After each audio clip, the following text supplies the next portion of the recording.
Chapter 1. The Journey Through Time and the Girlfriend Development System. When Hao Qiang awoke, he felt an overwhelming sense of weakness, utterly devoid of strength. He mustered his resolve and surveyed his surroundings, only to realize he was lying on the floor in an unfamiliar environment. The room was dimly lit and cramped, with curtains drawn tightly shut.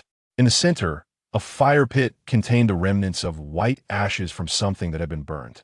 Aside from that, the room appeared relatively clean, though its decor bore an unmistakable air of antiquity, feeling quite out of place compared to domestic styles. Where on earth has that little brat taken me? He pondered. Am I still in my homeland? Confusion enveloped Hao Qiang. Had he not merely dozed off in a taxi? How had he ended up here upon opening his eyes? Was this abduction? Once a struggling author barely scraping by, he had previously sacrificed his dignity for survival. But he had long since repented.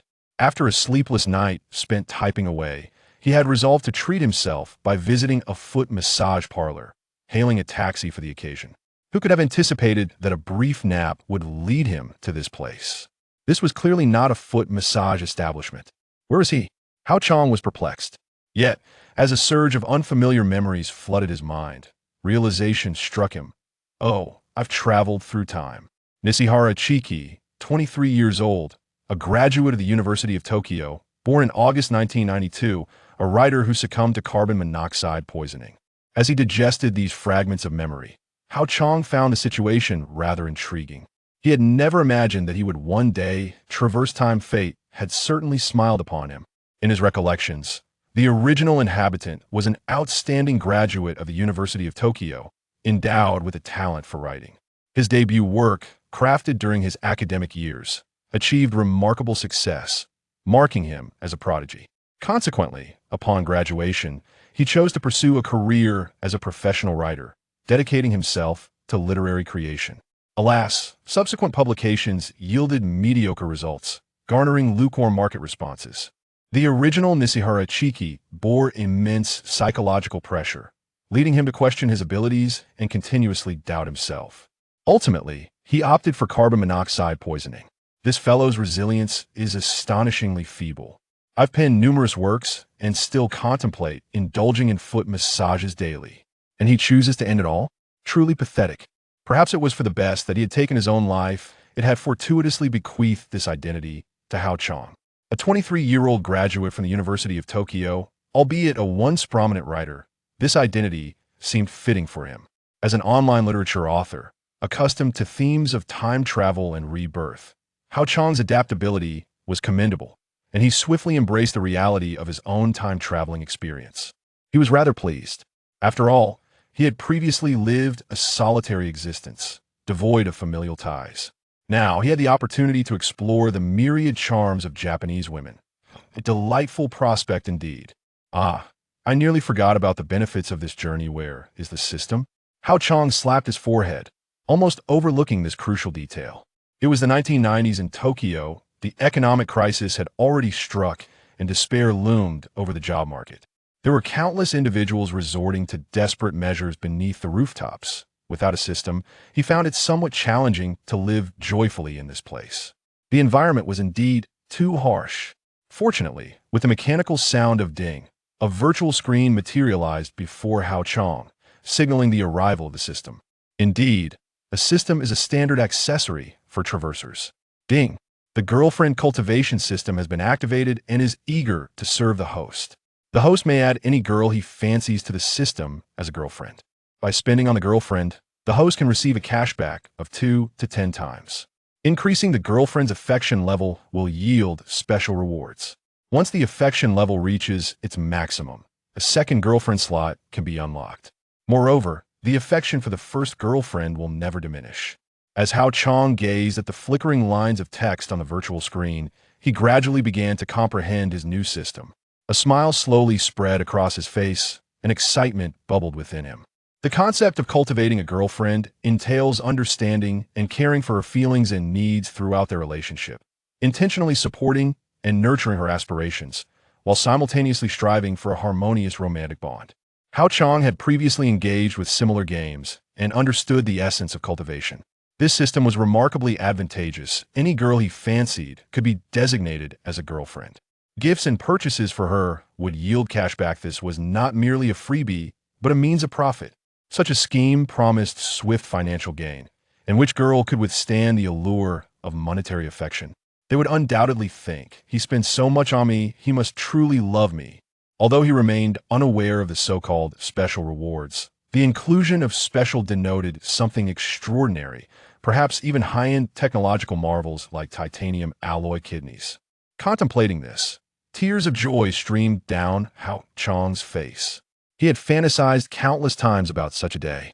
Life had been far from easy, laden with fatigue. Each day spent typing merely provided a meager subsistence, while he yearned for his new book to soar, only to be met with disappointment each time. Days devoid of hope gradually extinguished his passion for life. Approaching middle age, he found himself alone.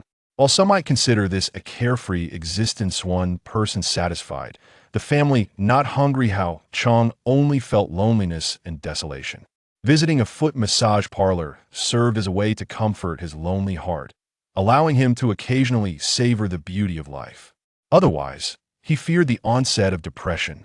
At last, the heavens had shown him mercy. He had traversed realms and received a system as a gift. In that moment, Hao Qiang vowed to himself that he would not neglect his own happiness and would live life with flair. With a mental command, he set the system to standby, and despite his weakened state, he struggled to crawl across the floor. He moved to the window, opening it to let in the fresh air, which invigorated him somewhat. He finally felt less dazed.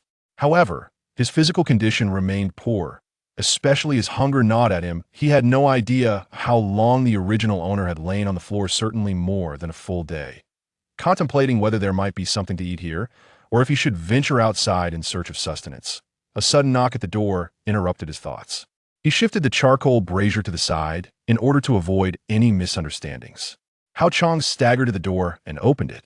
Before him stood a young woman, appearing to be in her mid-20s, with a voluptuous figure and a light touch of makeup adorning her face.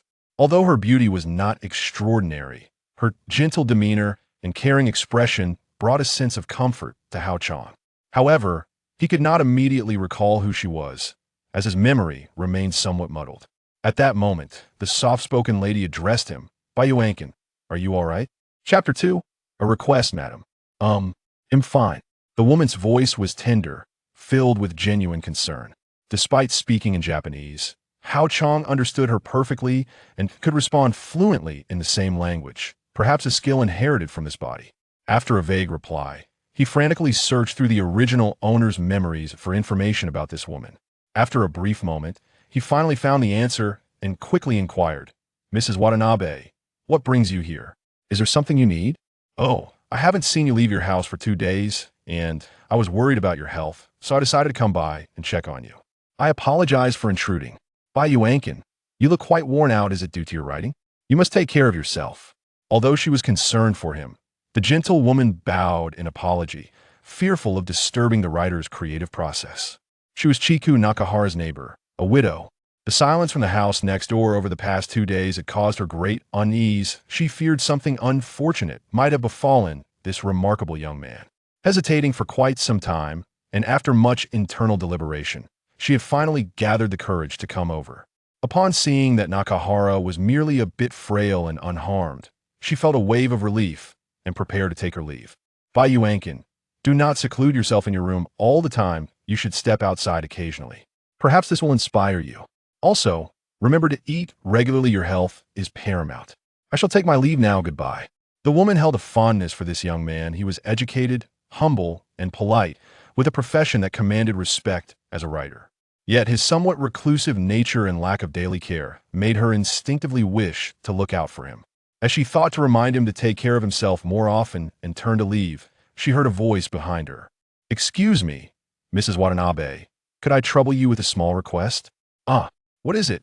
She halted, puzzled. "Would you be able to prepare some food for me? I am quite hungry."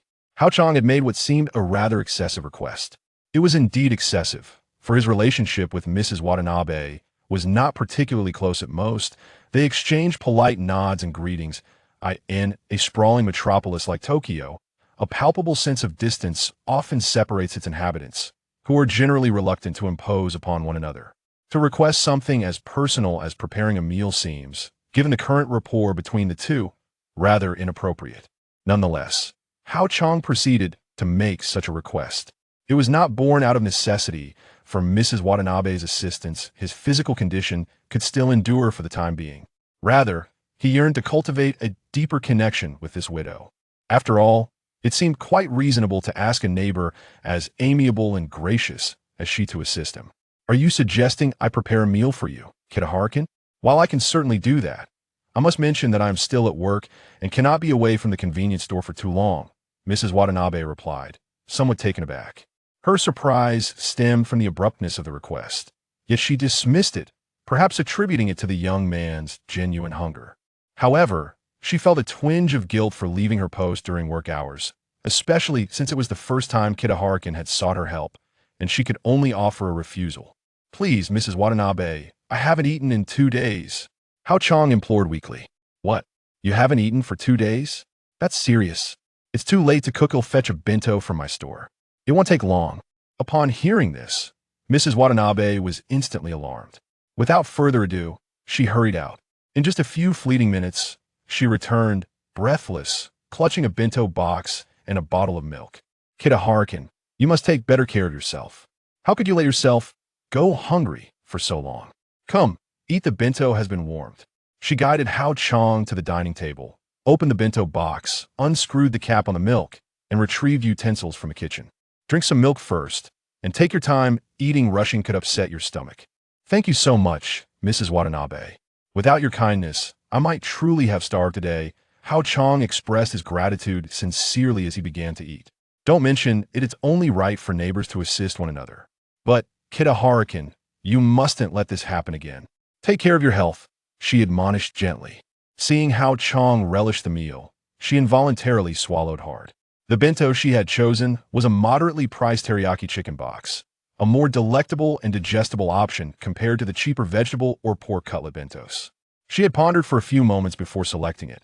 Mindful of her tight finances, her wages from the convenience store barely covered the basic expenses for herself and her daughter, and she had not indulged in such a chicken bento for quite some time. Hao Qiang was genuinely famished, focused intently on his meal, acknowledging Mrs. Watanabe's concern with a nod. Observing this, she prepared to take her leave. "Kitaharkin, take your time eating. I must return to work now." "Understood, Mrs. Watanabe. Thank you once again for everything." Hao Qiang waved goodbye in gratitude. "Kitaharkin, might I request that you refrain from addressing me as Mrs. Watanabe? My late husband has been gone for over a year now, and this title. My name is Rina Sayaka." Mrs. Watanabe had reached the threshold when she suddenly paused and spoke. Hao Qiang was momentarily taken aback. "Then shall I call you Sister Rina? Is that perhaps too familiar?" Either Miss Sayaka or Miss Rina would suffice. Rina Sayaka felt it was somewhat inappropriate. No. Sister Rina is perfectly fine. It is settled then. Take care, Sister Rina." As he watched Rina Sayaka close the door behind her, a smile graced Hao Qiang's face. Could it be that she is the pear-shaped Rina? He could hardly contain his excitement as he summoned the system. "System, please add Rina Sayaka as my girlfriend." Chapter 3. Live broadcast in the memories of the original owner, Rina Sayama once enjoyed a blissful family life. Her husband, Mr. Watanabe, was a brilliant scholar employed at a financial firm, earning a commendable salary that allowed the family to maintain a comfortable standard of living. Rina, a devoted housewife, took care of her husband and their adorable daughter. Unfortunately, the outbreak of the financial crisis shattered their happiness. Mr. Watanabe lost his job, plunging the family into a severe financial predicament. On a dark and stormy night, he jumped from the rooftop of a building, ending his life. Rina Sayama became a pitiful widow. These memories were hazy and too specific to grasp, as the original owner was not one to pry into matters. Hao Qiang paid little attention, knowing he would have ample opportunities to delve deeper later. As he called out, a system interface swiftly appeared before him upon detection. Rina Sayama is no longer in a marital relationship and can be added as a girlfriend. Does the host wish to proceed? Confirm. Successfully added. Your first girlfriend's information is as follows. Rina Sayama, age 27. Personality, gentle, kind, understanding, highly obedient and accepting with strong tolerance. Appearance, attractive with a perfect figure. Host favorability level, 58 points. Currently, spending money on her will yield double returns.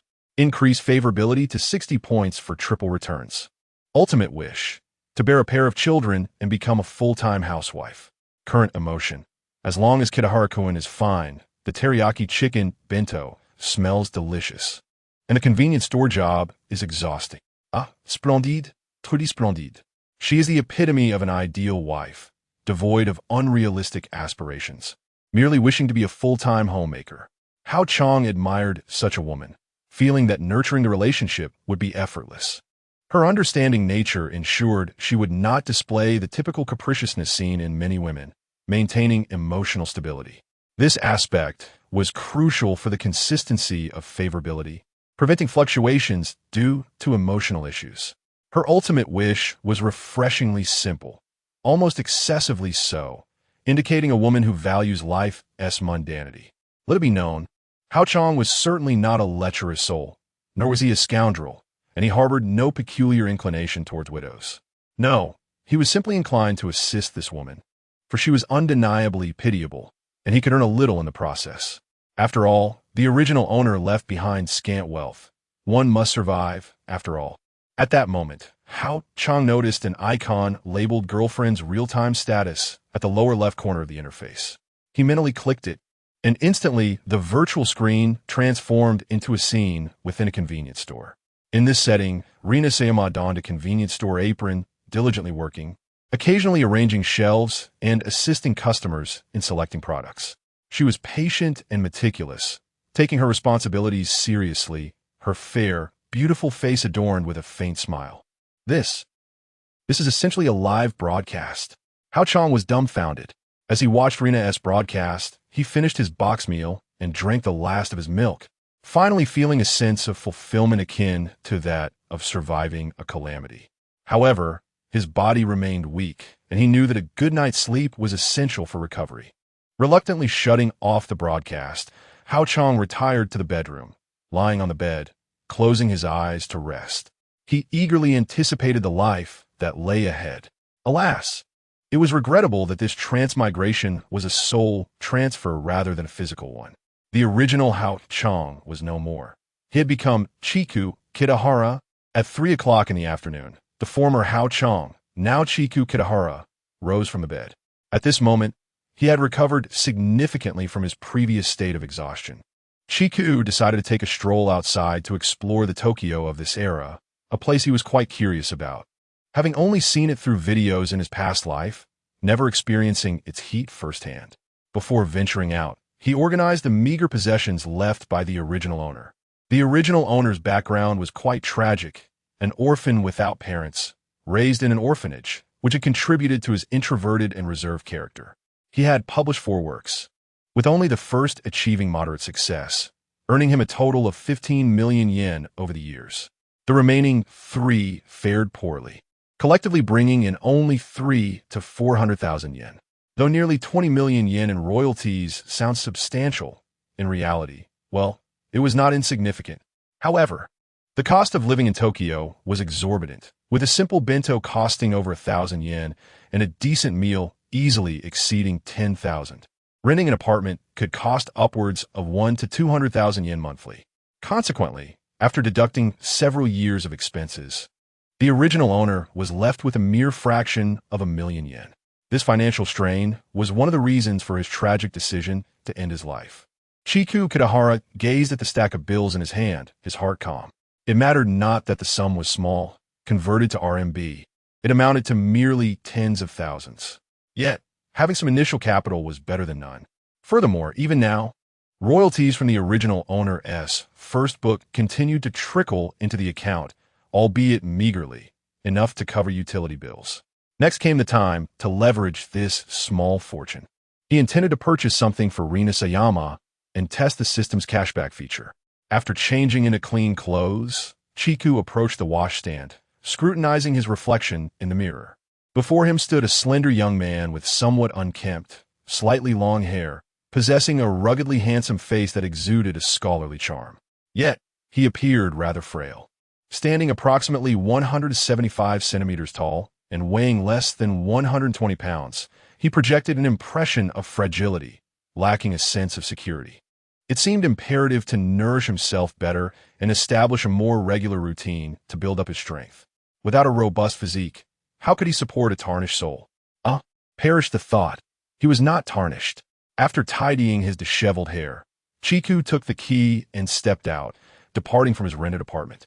The clean corridor led directly to Rina Sayama's residence, with her door currently shut. Casting a knowing smile in that direction, he descended the elevator. Tokyo's first elevator apartments emerged in the 1960s. By the 1970s, buildings exceeding 5 stories typically featured elevators. The apartment complex where Chiku resided was less than a decade old, classified as relatively upscale, thus demanding a considerable rent. Chapter 4. White Jade. Upon stepping onto the street, one is greeted by a scene of bustling prosperity. This area is located in Chiyoda, one of the central districts of Tokyo, in close proximity to Akihabara, renowned as a sanctuary for anime enthusiasts. Gazing upwards, one observes a skyline adorned with towering skyscrapers, while the streets below are alive with the constant flow of vehicles and throngs of pedestrians. Flanking the roads are various shops, all exuding a modern atmosphere. The reason the original inhabitant chose to reside here was twofold: its closeness to the University of Tokyo, where he moved during his academic years, and the convenience and comfort of life in this vibrant locale. A mere 10-minute train ride would take him to the university. At that time, his financial situation was favorable, allowing him to afford the rent for such a prime location. Moreover, the area was brimming with life, providing an invigorating ambience. As a writer, he preferred not to squander time on trivial matters, necessitating a lifestyle that offered such convenience. Kitahara found himself momentarily dazed by the spectacle before him, almost believing he had not traversed time, but remained in the 21st century. Indeed, Tokyo had already transformed into such a modern metropolis. It was no wonder that the locals had once boldly proclaimed that selling Tokyo could purchase the entirety of America. During that era, the locals truly possessed such capital. However, speaking to one's father in such a manner would undoubtedly invite reprimand. Otherwise, the loss of 30 years would not have occurred. A few dozen meters away, across the street, stood a 7-Eleven convenience store, the workplace of Ayami Rina. Kitahara crossed the street casually and, moments later, pushed open the door to enter. At this hour, the convenience store was not particularly busy, with few customers present. As he ventured further in response to the cashier's greeting, he soon spotted Ayami Rina sitting in a corner, taking a moment to rest. She appeared lost in thought, her legs together, arms resting on her knees, chin supported by her hand. Her beautiful eyes stared blankly at the ground, her expression somewhat dim, as if pondering something deeply. This voluptuous widow wore a simple white casual shirt paired with a light green skirt, an outfit that accentuated her intellectual and gentle demeanor, lending her skin an even more delicate and fair appearance. Kitahara-kun, what brings you here? Perhaps due to the weight of his gaze, Ayami Rina snapped back to reality. Surprised to see him. Oh, Rina-nichan, I came to buy some things and decided to take a stroll. It's rather stifling at home, Kitahara replied, his eyes clear as he averted his gaze. That sounds lovely. You should certainly venture out more. What do you need to purchase? Would you like me to assist you? Ayami Rina stood up, smoothing her clothes, and tucked a stray strand of hair behind her ear, ready to fulfill her duties. However, she first needed to ascertain whether Kitahara desired assistance, as some shoppers preferred solitude while selecting their items. No need, I can manage on my own. You should continue to rest, Rina-nichan. Kitahara simply wished to buy a few items and refused her offer. He wandered to the snacks and beverages section, where he found a diverse array of products. Selecting a box of matcha-flavored cookies and 2 bottles of chilled green tea, he proceeded to the checkout. Each bottle of green tea was priced at 135 yen, while the cookies, being from a renowned brand, cost a bit more at 850 yen for a small box. Kitahara paid without a second thought, feeling content. Given their familiarity, Ayami Rina closely observed Kitahara's actions and approached him as he moved toward the cash register. intending to bid him a brief farewell. Kitahara-kun, take care, and we look forward to your next visit. Ayami Rina smiled brightly as he completed his transaction. Not in a hurry, Rina-nichan. Could you step outside with me for a moment? I have something to discuss. Kitahara gestured toward the exit, indicating for her to follow him. Once the somewhat perplexed Ayami Rina stepped outside, Kitahara handed her the cookies and a bottle of green tea. Rina-nichan, this is for you. Please accept it. This? Kitahara-kun, why did you buy this for me? You really shouldn't have. You treated me to lunch earlier, so I thought I'd treat you to afternoon tea. It's just a small token of appreciation, Kitahara insisted, placing the items firmly in her hands, leaving her little room to refuse. At that moment, a notification chimed in Kitahara's mind. Beep. The host has spent 985 yen on his girlfriend, Ayami Rina. The system will refund double. And the host can withdraw 1970 yen anytime. Yes, I can really make money. Kitahara felt a surge of excitement, an uncontainable joy illuminating his face. This is exhilarating. The pinnacle of life is just around the corner. With this system, there is truly a bright future ahead. Since the refund was indeed possible, his next step would be to procure something of greater value to gift this girlfriend, aiming for something substantial. However, what exactly to give would require careful consideration, as Ayami Rina did not seem like someone who casually accepted gifts from others. Rina-nichan, I must take my leave now. See you later. Kitahara waved goodbye, departing to explore the vicinity and select a fitting present. Ayami Rina watched him walk away before returning to the convenience store with her items. Wow, Rina-nichan, was that young man just now your admirer? He bought you something to eat. I've tried those cookies. They're delicious, albeit a bit pricey, equivalent to an hour of my wages. Could you share a couple pieces with me? In the store, a slightly plump girl at the cash register, noticing Ayami Rina's return, chattered excitedly. She had witnessed their interaction through the glass and was burning with curiosity, eager to inquire. Don't assume that everyone in Japan is indifferent and disinterested in gossip. In truth, humans are social creatures with a need for interaction. Many simply prefer to share their feelings with familiar faces, appearing cautious or even somewhat aloof around strangers.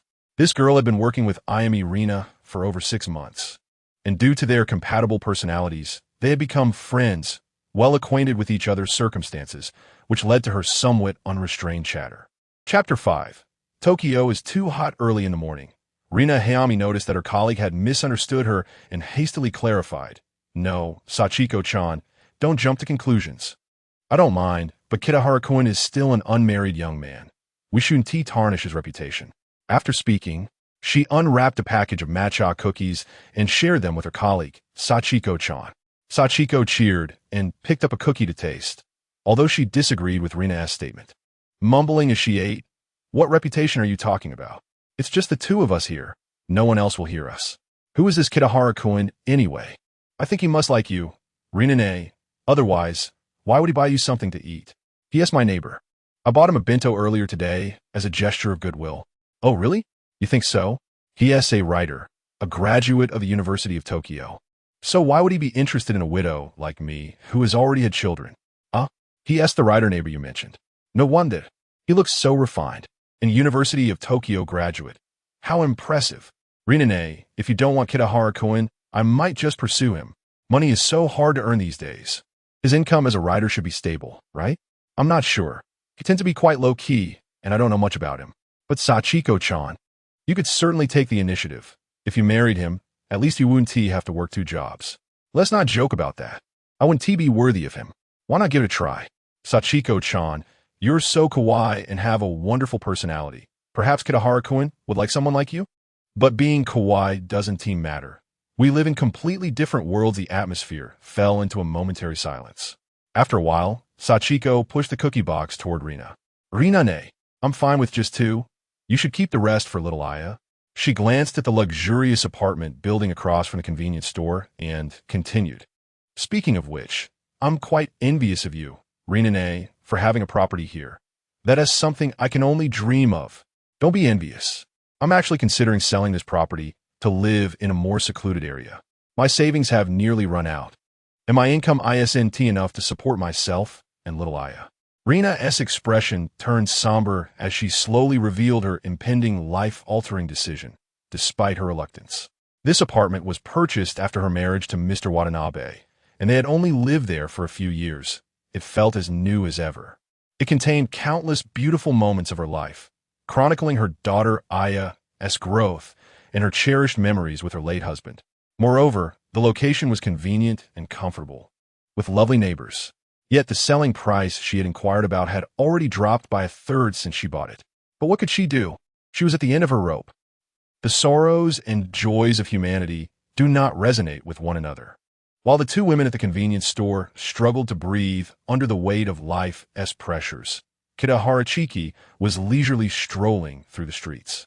He was in high spirits after utilizing the system's withdrawal function, finding 1970 yen magically appear in his hands. Not a penny more, not a penny less. Moreover, it was all real currency in circulation, which felt quite miraculous. Additionally, Rina Hayami's favorability rating had increased by 2 points due to the gesture of goodwill, now standing at 60 points, allowing for a threefold cashback. Double happiness. The only dilemma for Kitahara now was what to buy for Rina that she would gladly accept.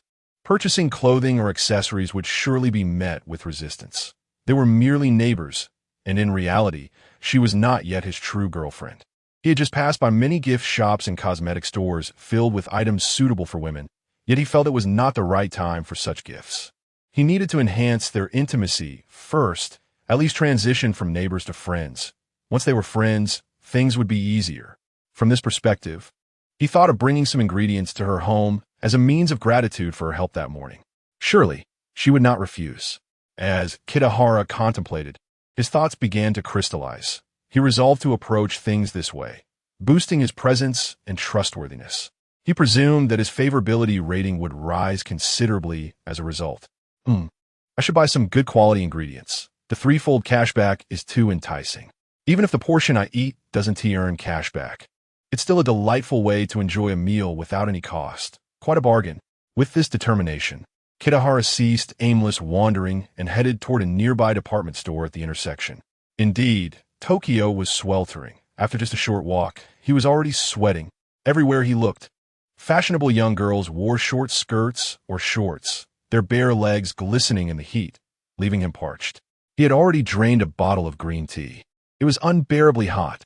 The concept of department stores began to take shape in Tokyo in the early years of this century and had now reached its zenith, with establishments scattered throughout every bustling district. The store Kitahara entered was called Mitsukoshi, one of the earliest department stores, renowned for its upscale goods, primarily located in the heart of Tokyo. Upon entering the building, a refreshing coolness enveloped him, dispelling the heat and providing great comfort.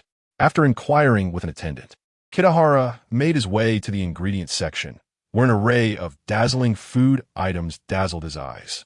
He was first drawn to the exquisite marble cuts of prized Wagyu beef, which he recognized as the famed Kobe beef.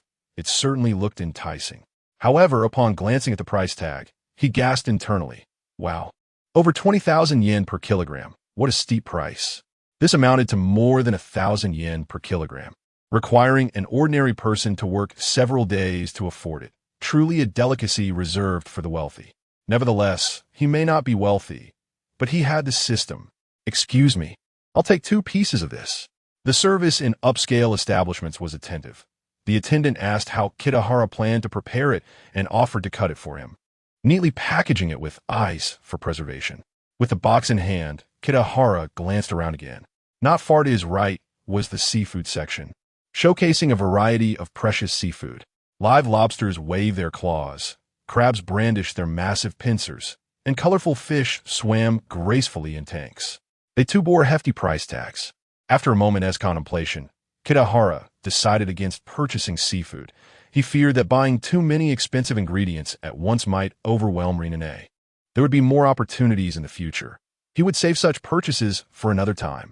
He selected some side dishes and, remembering that there was a small child at her home, he also picked up some candies before heading to the checkout.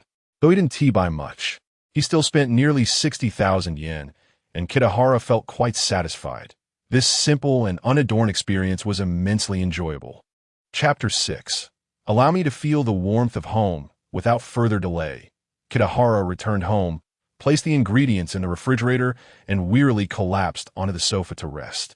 After venturing out, the burden was somewhat overwhelming for his currently frail physique.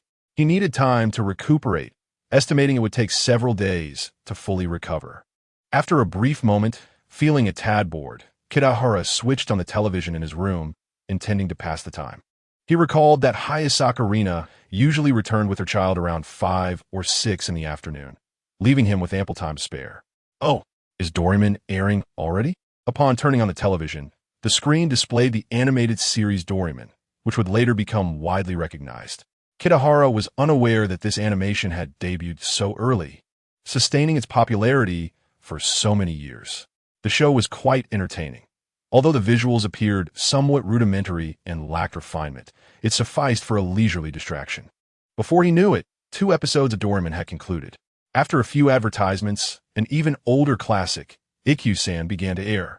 Kitahara was somewhat puzzled by the continuous stream of animated programs until he glanced at the icon in the upper left corner of the screen. It turns out to be Tokyo TV. No worries then. As long as the world doesn't implode, Tokyo TV will continue its animated broadcasts. This is the uniquely eccentric Tokyo TV, which remains unfazed by wars, earthquakes, the success of Tokyo's Olympic bid, or even an assassination attempt on the Prime Minister. Steadfastly airing its scheduled cartoons, perhaps interspersed with a single subtitle.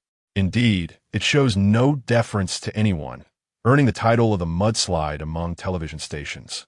It later became a barometer for assessing disaster levels. As long as Tokyo TV continued airing animations, one need not worry. Kitahara found this peculiarity quite amusing. Such a bizarre television station seemingly required no journalists, producers, or hosts. Simply assigning a couple of buyers to procure animated shows and a few salespeople to sell advertisements would suffice for its operation, akin to a child's playtime. After watching Ikkyu-san for a while, Kitahara felt it was time to open the door slightly and observe the activity outside. Before long, he heard sounds in the corridor, signaling that Hayasaka Rina and her daughter had returned. Kitahara rose and approached the door, peering out to see Hayasaka Rina unlocking the door, accompanied by an adorable little girl. The girl appeared to be around 5 or 6 years old, cherubic and delightful. Her delicate, fair face seemed as if it could yield droplets of water with the slightest pinch. Perhaps due to the warmth, her rosy cheeks resembled ripe apples, slightly flushed. As soon as Kitahara revealed himself, the little girl noticed him, shyly glancing over without uttering a word. Kitahara smiled at her and turned to Hayasaka Rina, saying, "Rina, you've finished work and picked up your daughter. If I recall correctly, her name is Ayane, right?" "Indeed, Kitahara-kun, you remembered correctly. Her name is Ayane." "Ayane, say hello to Uncle Kitahara." "The cookies you had on the way back were bought by him," Hayasaka Rina replied, having opened the door but not rushing inside. As she introduced Kitahara to her daughter. Although the two families had been neighbors for several years, Kitahara had always kept a low profile, resulting in limited interaction with her daughter, rendering her somewhat unfamiliar with him. "Hello, Uncle Kitahara," the little girl chimed in, her soft, mellifluous voice resonating like a gentle breeze, evoking an indescribable sense of comfort. Ayane-chan, nice to meet you. In a moment, Uncle Kitahara will bring you some candy," Kitahara responded warmly. "Rina, may I impose upon you for something? I've purchased some ingredients, but am unsure how to prepare them. Would you be able to assist me? As a token of gratitude, once completed, I invite you and Ayane-chan to enjoy the meal together." Kitahara waved at Ayane and then made his request to Hayasaka Rina. Surprised by his unusual request, Rina pondered how Kitahara, who appeared so healthy now unlike in the morning, could have developed such fondness for her. "There's no need for that. I bought some vegetables and bento," she replied, a hint of confusion in her voice. "Are you planning to cook now, Kitahara-kun? What are your main ingredients?" "The main ingredient is beef, along with a few other items. Please don't decline, Rina. I'll grab them now and cook at your place. And we can all eat together," Kitahara insisted, heading back without giving Hayasaka Rina a chance to refuse. Having noticed the meager contents of Rina's shopping bag, a few vegetables and 2 boxes of discounted bento, he thought it insufficient for their meals. "Surely, They deserve something better. Swiftly gathering beef and candy, Kitahara entered their home. Undeterred by the astonished gazes of Rina and Iane, he displayed no signs of awkwardness or hesitation, treating their home as his own. Rina, the beef has already been sliced by the vendor. This box can be eaten fresh with some sauce, while the thick slices can be grilled on a hot plate. Do you have a hot plate at home? These beef cubes can be used for soup. You can decide how to prepare them, he explained, recalling the reasonable serving suggestions provided when purchasing the Wagyu.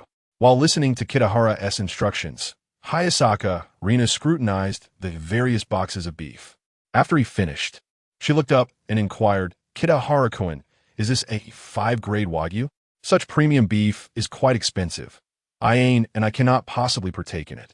I'll prepare 1 box for you, which should suffice, and you can take the rest home. Having lived a comfortable life previously, Rina was familiar with such high-grade Wagyu. Although she didn't indulge often, the distinct marbling and exquisite fat distribution made it unmistakable to her discerning eye. This meat is far too costly. I cannot accept sharing it with you. Kitahara-kun, she insisted. Rina, please do not be so polite. A few pieces of Wagyu are trivial to me. I am immensely grateful for your assistance this morning. Consider my treat for you, and I aim to enjoy a grand meal. Kitahara replied earnestly. Well, you've already repaid me. No, it is nowhere near sufficient. That amount does not adequately express my gratitude. Moreover, to be candid, Rina, I have always felt rather lonely and have never truly experienced the warmth of home. It has been far too long since I felt the joy of companionship. Chapter 7. Don't tell Mom. Just kidding. It was absolutely essential that Renai Zhaojia did not refuse the beef. Kitahara had invested so much money and was hoping to recoup his expenses. With no other option, he decided to appeal to emotions. After all, Renai Zhaojia was incredibly kind-hearted and held onto her own set of principles. Had she been a gold digger or a manipulative woman, Kitahara wouldn't have had to exert so much effort in persuading her. Such women would naturally devise ways to extract money from him without any coaxing. It could only be said that he had acted impulsively in designating this neighbor as his girlfriend without considering her personality traits. Of course, one could hardly blame Kitahara. Who could resist such a gentle and alluring widow? Although Renai Zhaojia had been married and had a 5-year-old daughter, she was merely 27 years old, a time universally regarded as the pinnacle of a woman's beauty. Kitahara, nearing 40 in his previous life, found himself utterly defenseless against a woman like her. Upon hearing Kitahara's somewhat choked words, the compassionate Renai Zhaojia immediately softened. She gently patted his arm and said, Kitahara-kun, let us have dinner here tonight. You go play with AI for a bit, and I'll prepare something delicious for you right away. Little did she know of the burdens he carried. She had always believed he led a comfortable life. Indeed, everyone harbors unspeakable sorrows. At least she had AI, while he was all alone, lacking even a confidant. Renai Zhaojia mused to herself. Affection level 3. Renai Zhaojia sympathizes with the host. Affection level 2. Renai Zhaojia is grateful for the expensive ingredients provided by the host. Watching Renai Zhaojia carry the ingredients into the kitchen, a smile spread across Kitahara's face. His affection level had risen several points. Additionally, the system had just notified him of a cashback of over 178,000 yen, 3 times the amount he had spent on the items. The system assumed that Renai Zhaojia had accepted these ingredients, and even his share was counted as part of it. This system was remarkably efficient. It seemed he would have to treat this place as his home from now on, regularly bringing over food. This way, he could not only address his own needs, but also earn some money in the process. Unbeknownst to him, he had already begun to view Renai Zhaojia as his personal money-making companion and housekeeper. After admiring Renai Zhaojia's busy figure in the kitchen for a few moments, a contented Kitahara turned his attention to her home. It was a warm abode, not extravagantly decorated but tasteful, exuding a rich sense of daily life. The off-white walls were adorned with numerous decorative paintings, and the polished wooden floor was immaculate. The uniquely designed chandelier added much charm to the space. Unlike his small one-bedroom apartment, this house was clearly of a different layout and much larger. The living room alone was significantly more spacious than his, and it boasted an extra bedroom, measuring well over 50 square meters, while his rented space was at most 30. The living room was equipped with all essential furniture and appliances. The sofa was adorned with soft cushions. On the shelves, books, magazines, vases, and toys were all neatly arranged. Glancing through an open bedroom door, Kitahara saw a beautifully arranged space. The tatami mats were meticulously arranged, clean and tidy. Near the window stood a petite writing desk, complete with a whimsical lamp and several children's picture books. Everywhere he looked was orderly, devoid of any signs of chaos. And one could easily imagine the effort Renai Zhaojia had poured into creating such a harmonious living environment, reflecting her passion and dedication to life. Kitahara couldn't help but think it would be wonderful to live here. This home was missing a man. A household without a man is incomplete. Kitahara ni. Are these candies for AI? A soft, sweet voice interrupted Kitahara's reverie as a little girl tugged at his shirt. Looking down, he found the adorably charming AI-chan. She had just washed her hands and was now gazing up at him expectantly, her eyes darting to the bag of candies on the table. Yes, they are for you. Ai-chan, would you like some? Kitahara replied, gently ruffling her hair. Thank you, Kitahara and Ai. I want to eat them, but I need to ask Mommy first, Ai said. Go ahead and ask. Kitahara thought to himself how thoughtful she was. The little girl bounced off to the kitchen, and after a moment, she returned joyfully. Kitahara and I. Mommy said I can have 2 candies and watch cartoons for half an hour. Do you want to watch with me? Of course. I love cartoons. Let us watch together. They settled on the living room floor, where AI happily munched on her candy, her laughter ringing like silver bells. She wore a fluffy pink and white princess dress, the skirt blooming like a flower. Her feet were adorned with white knee-high socks, revealing a hint of her delicate skin above. With her shoes off, her little feet looked utterly adorable. Time flew by in their joyous company, and just as Kitahara felt he could watch forever, Renai Zhaojia called them for dinner. AI reluctantly turned off the television, but upon reaching the dining table and seeing the sumptuous spread, her earlier disappointment vanished. Wow, Mommy, the food smells amazing, and there's so much meat. This was bought by Kitahara and Ai, so you must thank him first. Renai Zhaojia reminded her. Thank you, Kitahara and Ai. I'm going to dig in now. Renai Zhaojia's culinary skills were undoubtedly exceptional. As a former housewife, she had undergone professional cooking courses and possessed a solid grasp of various ingredients. Preparing this exquisite beef feast was not overly complicated, given the high quality of the ingredients, requiring only simple preparation to savor the ultimate flavors. Kitahara was thoroughly satisfied. This was the best meal he had experienced across both of his lifetimes. Not just him. Renai Zhaojia and AI also indulged to their heart's content, having not tasted such delightful food in ages. The portions were ample, allowing them to relish every bite. After the meal, Kitahara intended to help Renai Zhaojia clear the table, but she firmly declined his offer. So, he settled down on the sofa to rest. AI was now half reclined on the sofa, contentedly rubbing her little tummy in reminiscence. AI-chan, was the beef delicious today? Very good, Kitahara and Ai. So delicious. Would you like to have it again tomorrow? Will you buy it again tomorrow, Kitahara and Ai? If AI-chan wants it, then I'll buy it for you, he replied. But I already had beef today. Tomorrow I want fish balls. Is that okay? Of course. I'll get you fish balls tomorrow. But let us keep it a secret from Mommy, so we can surprise her. Chapter 8. The surge of Renai Zhaojia's affection after a brief respite. Kitahara politely took his leave. It seemed somewhat inappropriate to linger, given that she was a single mother, as it might evoke discomfort. Renai Zhaojia and her daughter bid farewell to Kitahara at the door, with little Aya feeling a twinge of reluctance. After a night of interaction, she had grown fond of this older brother, whose presence had made her dinner particularly satisfying, not to mention the abundance of candies to savor in the days to come. Oh, and there were fish balls to look forward to tomorrow. Her eyes sparkled with excitement as she gazed at Kitahara. Upon returning home, Kitahara found himself enveloped by a stark sense of isolation, starkly contrasting the lively and warm atmosphere of Renai Zhaojia's home. Fortunately, he was accustomed to solitude from his previous life, having long accepted this feeling. Without turning on the lights, he made his way to the window, standing there in the moonlight, peering outside. The bustling streets were aglow with vibrant neon lights, flickering like brilliant stars in the night sky. Tokyo at night resembled a dreamlike metropolis, captivating and intoxicating. Young people, clad in trendy attire, gathered in groups, laughing and chatting, while office workers hurriedly made their way to izakayas for a drink to alleviate the fatigue of a long day. Towering skyscrapers reached for the heavens, illuminating the skyline. Little did many know that behind this facade of prosperity lay a shattered bubble, as they continued to revel in a state of blissful ignorance.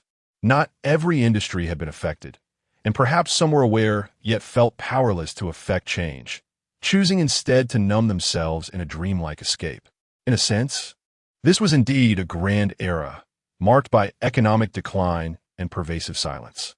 Transported to this time, in Tokyo, by fate, Kitahara pondered whether it was a blessing or a curse. With the benefit of a system at his disposal, he need not toil like ordinary people, fretting over daily sustenance. What then could he do? He couldn't simply revolve his life around Renaya's Seigain, could he?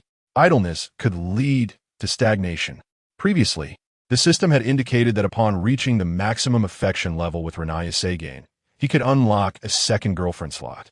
However, the original owner of this body had a rather limited social circle, being a complete recluse with minimal contact with women. He needed to broaden his horizons and engage with more high-quality individuals, preparing for future endeavors. From what Kitahara knew of his past life, during Japan's 30 lost years, nearly every sector languished, save for the entertainment industry, which thrived against the odds. Fields such as anime, music, gaming, and cinema flourished, achieving remarkable success and emerging as a cultural force that swept across many parts of the world. This phenomenon is easily understood. Amid economic turmoil, the populace sought affordable means of relaxation and entertainment, leading to the quiet rise of the entertainment sector. With an influx of outstanding works and an expanding export market, coupled with capital investment, the industry continued to grow until it reached its zenith. Kitahara perceived this as an opportunity and resolved to venture into this field. It is well known that the entertainment industry is rife with beautiful women, celebrities like Akina and Izumi, as well as Shizuka, all icons of this era. With the system backing him, he dared to dream big. He yearned for a life of indulgence. His thoughts meandered, and he realized he must resume his writing endeavors, for this could serve as a gateway into the entertainment world. The original owner was a writer already half immersed in this realm, albeit reluctant to engage with the outside world due to personality constraints. Unlike the original, Kitahara was prepared to craft easily adaptable works, taking the initiative to step out, whether for anime adaptations or television and film, all to expand his social network. As for the content, inspiration was not hard to come by. He had consumed countless anime and short films in his past life, many of which could serve as valuable references. The original owner's writing style was imprinted within this body, and having traversed from the information-saturated 21st century, his mind brimmed with ideas. He could effortlessly produce works that would likely yield favorable results. In a mere moment, a brilliant idea struck him, and he even devised a title, Primitive Desires, The Unforgettable Adventures of a Beautiful Girl in a Goblin Cave. Indeed, in his previous life, he had dabbled in writing adult literature, fond of content that required a special seed to access, having scarcely engaged with more reputable works. He had no desire to pen flowery prose. It was exhausting, tedious, and entirely unnecessary, for he did not aspire to gain fame or fortune from this. This story held promise. The title alone suggested a blend of beauty, curiosity, and adventure, sure to resonate deeply with the hearts of the island's populace. It could potentially capture the attention of anime companies. Whether anyone would be interested in purchasing adaptation rights remained uncertain, but he would do his best and leave the rest to fate. If this endeavor fell short, he had a backup plan. Another title in mind, Sky of Destiny, I Cannot Refuse. As he contemplated the specific plot details, he lost track of time, and soon it was late into the night. Kitahara decided it was time to rest. After all, it was only the first day of his new life, and he ought to take a break before considering the task of writing further. After a refreshing shower and completing his evening routine, He lay on his bed and summoned the system interface to check Renaya Sagane's information. The splendid dinner they had shared that night had significantly boosted her affection level, now reaching 72 points, beyond Kitahara's expectations. This increase was largely due to Renaya's gratitude, stemming from her daughter, Aya's joy. It had likely been ages since they enjoyed such a sumptuous meal or experienced such liveliness in their home. Once again, it is worth noting that a household cannot thrive without a man. The psychological and physical health of children is deeply intertwined with this reality. Earning Aya's affection would expedite the process of gaining Renaya's favor, and Kitahara made a mental note to leverage this insight to integrate himself into their family, aspiring to become an indispensable part of their lives. With his girlfriend's affection now at 70, the cashback multiplier had risen to 4 times, allowing for greater financial returns. Though he had yet to see any special rewards, Kitahara felt a pang of curiosity about when these rewards would be dispensed. Ding! Upon reaching 90 points in girlfriend affection, a special reward will be granted. At 95 points, a second reward will be given. Upon achieving a perfect score of 100, 3 rewards will be granted simultaneously. Each girlfriend can provide a total of 5 special rewards. The system provided timely clarification. Having understood this, Kitahara settled into a sense of patience. There was no need for haste, as he would wait for Renaya Sagane's affection to grow. He then turned his attention to the real-time status of girlfriend section and clicked on it. In the dimly lit bedroom, Renaya Sagane was gently patting Aya's back, lulling her to sleep. Aya appeared to have drifted off, her breathing steady, a fact that Renaya soon noticed as her movements became increasingly tender. After a moment, she quietly rose and left the bedroom. The camera followed Renaya's silhouette, the room shrouded in darkness. Yet Kitahara could see clearly, likely due to the system's night vision feature. Renaya entered the living room, took a sip of water, and then reclined on the sofa, resting her head against the backrest, gazing blankly at the ceiling. Her expression was devoid of emotion, as if the scene had frozen in time, save for the occasional blink that reminded Kitahara the live stream was ongoing. At this moment, what thoughts occupy her mind? Or perhaps she is devoid of any thoughts. Simply relishing this rare tranquility? Nakahara could not help but speculate. The life of Rena Hayes has been marked by significant ups and downs, having traversed both peaks and valleys. Once a prosperous housewife with a husband, she led a life devoid of financial worries, basking in the comforts of happiness. Now, however, she is compelled to confront the complexities of society to ensure survival for herself and her daughter. She toils physically, enduring hardships, all for the sake of earning a meager salary to sustain her family. She must be exhausted, feeling a profound sense of helplessness. Such moments of serenity are indeed scarce. Each day, she tends to her child and fulfills her work obligations, finding solace only in the quietude of night when her child finally sleeps, allowing her weary body and spirit a fleeting reprieve. This existence imposes immense pressure on her, and she persists, holding on until the day she can no longer endure. Through the screen, Nakahara perceives the struggles that Rena Hayes faces. Chapter 9. Help me clean up. The following day, Kitahara awoke when the sun was high in the sky. Still somewhat dazed upon waking, it took him a while to fully comprehend where he was at that moment. The curtains in his bedroom had been left undrawn the previous night, and now the brilliant summer sunlight of Tokyo flooded through the window, illuminating every corner of the room, revealing even the tiniest particles of dust suspended in the air.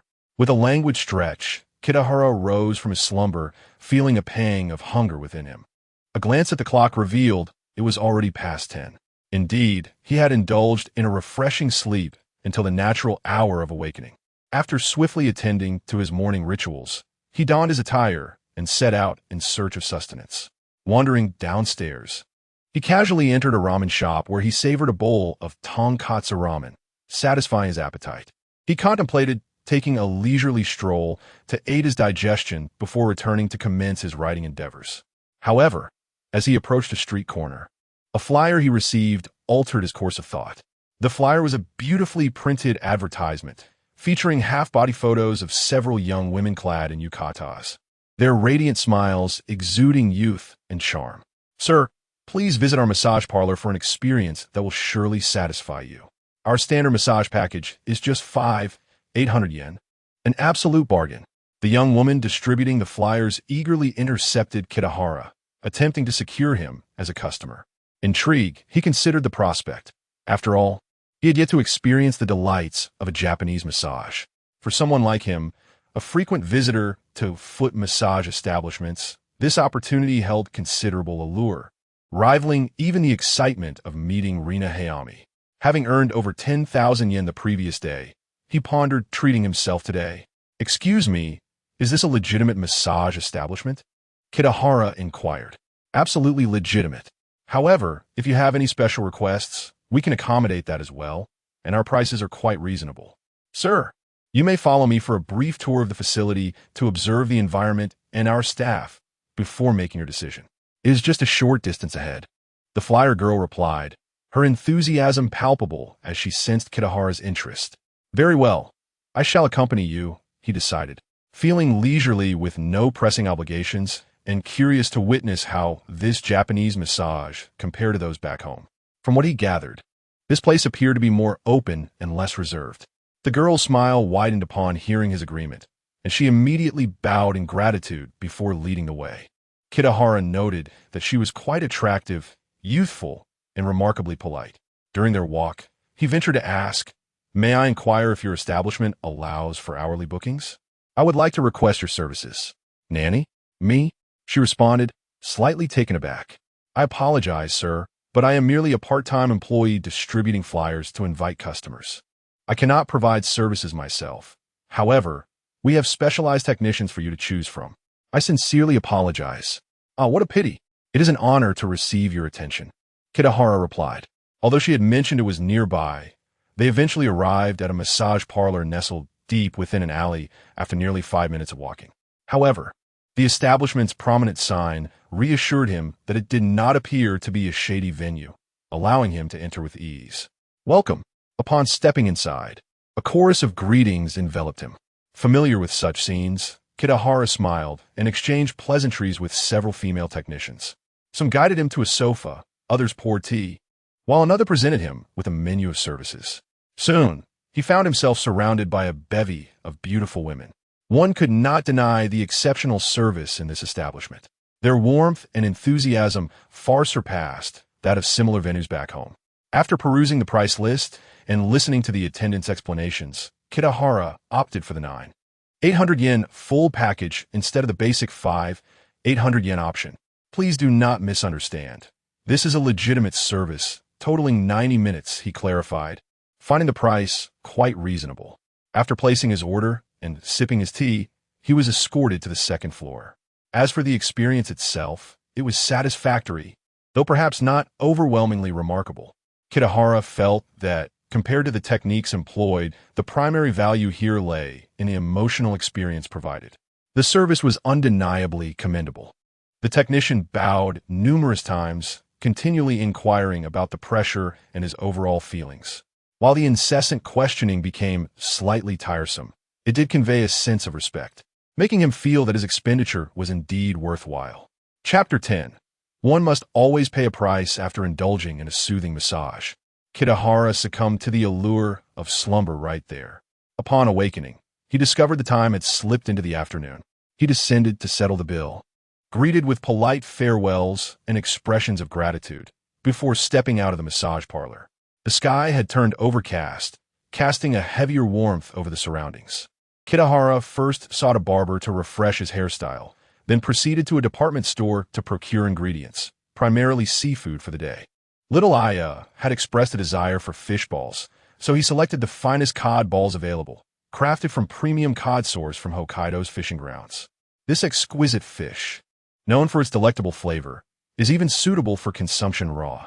When fashioned into fish balls, its texture and taste are unparalleled, albeit at a correspondingly lavish price. However, the cost was the least of Kitahara's concerns. He also chose a 3-kilogram sea bass and several needle crabs, finding the total quite reasonable. He indulged in a few blue lobsters, which were visually appealing and within his budget. Ultimately, he spent just a little over 100,000 yen. After requesting the staff to prepare the seafood simply, Kitahara exited the department store only to find light rain beginning to fall from the sky. The wind had picked up considerably, causing the trees along the roadside to sway.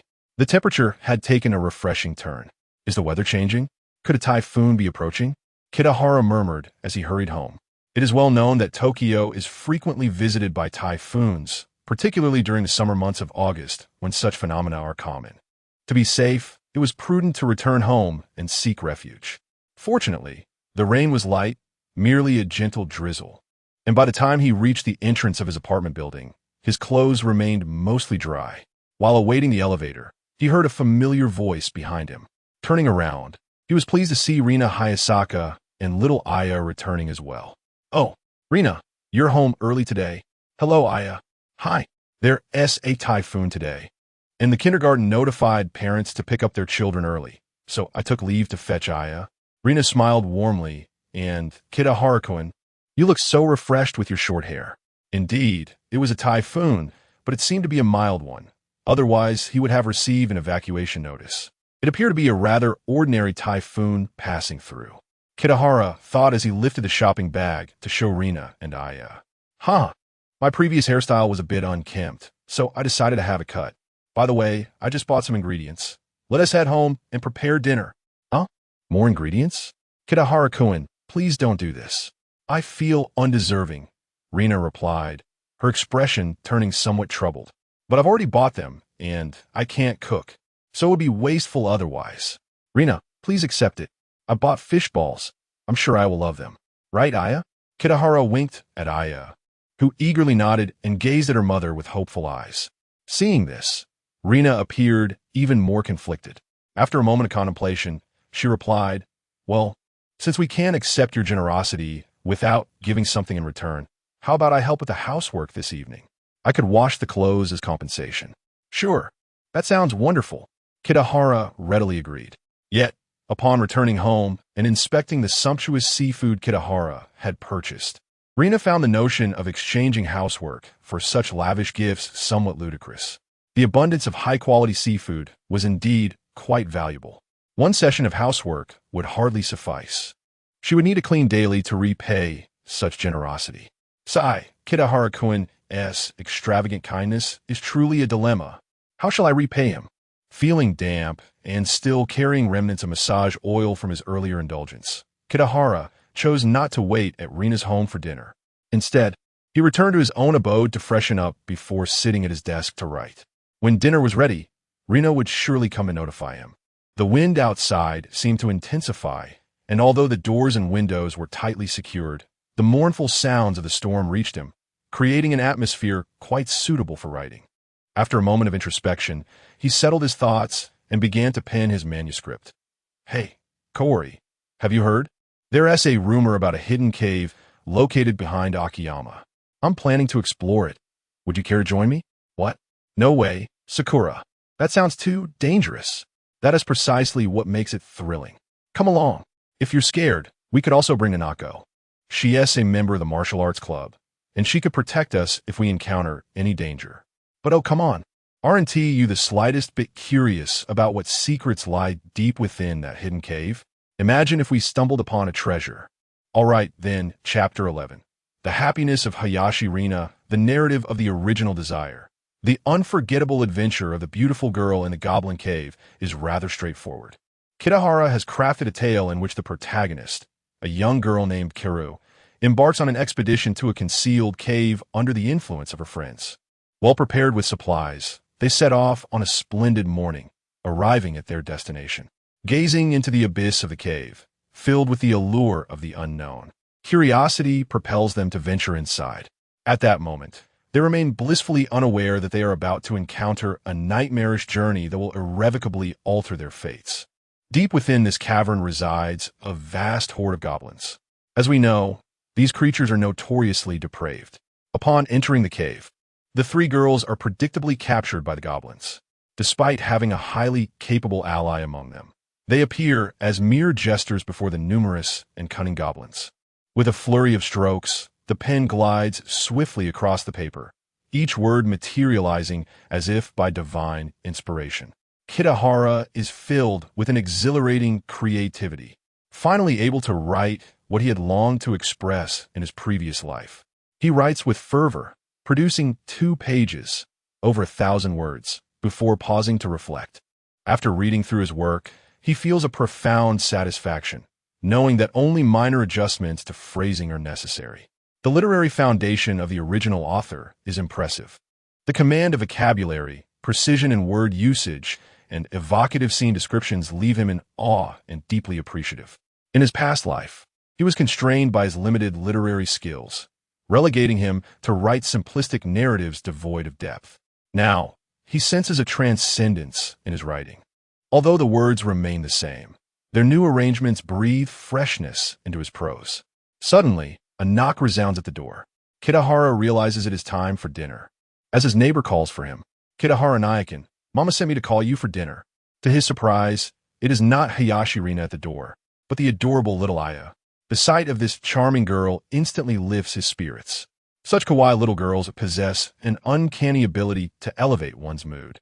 "Thank you for coming to get me, Aya. Just a moment. I'll grab my keys," he replies, affectionately patting her small head before retrieving his keys from the rack by the door.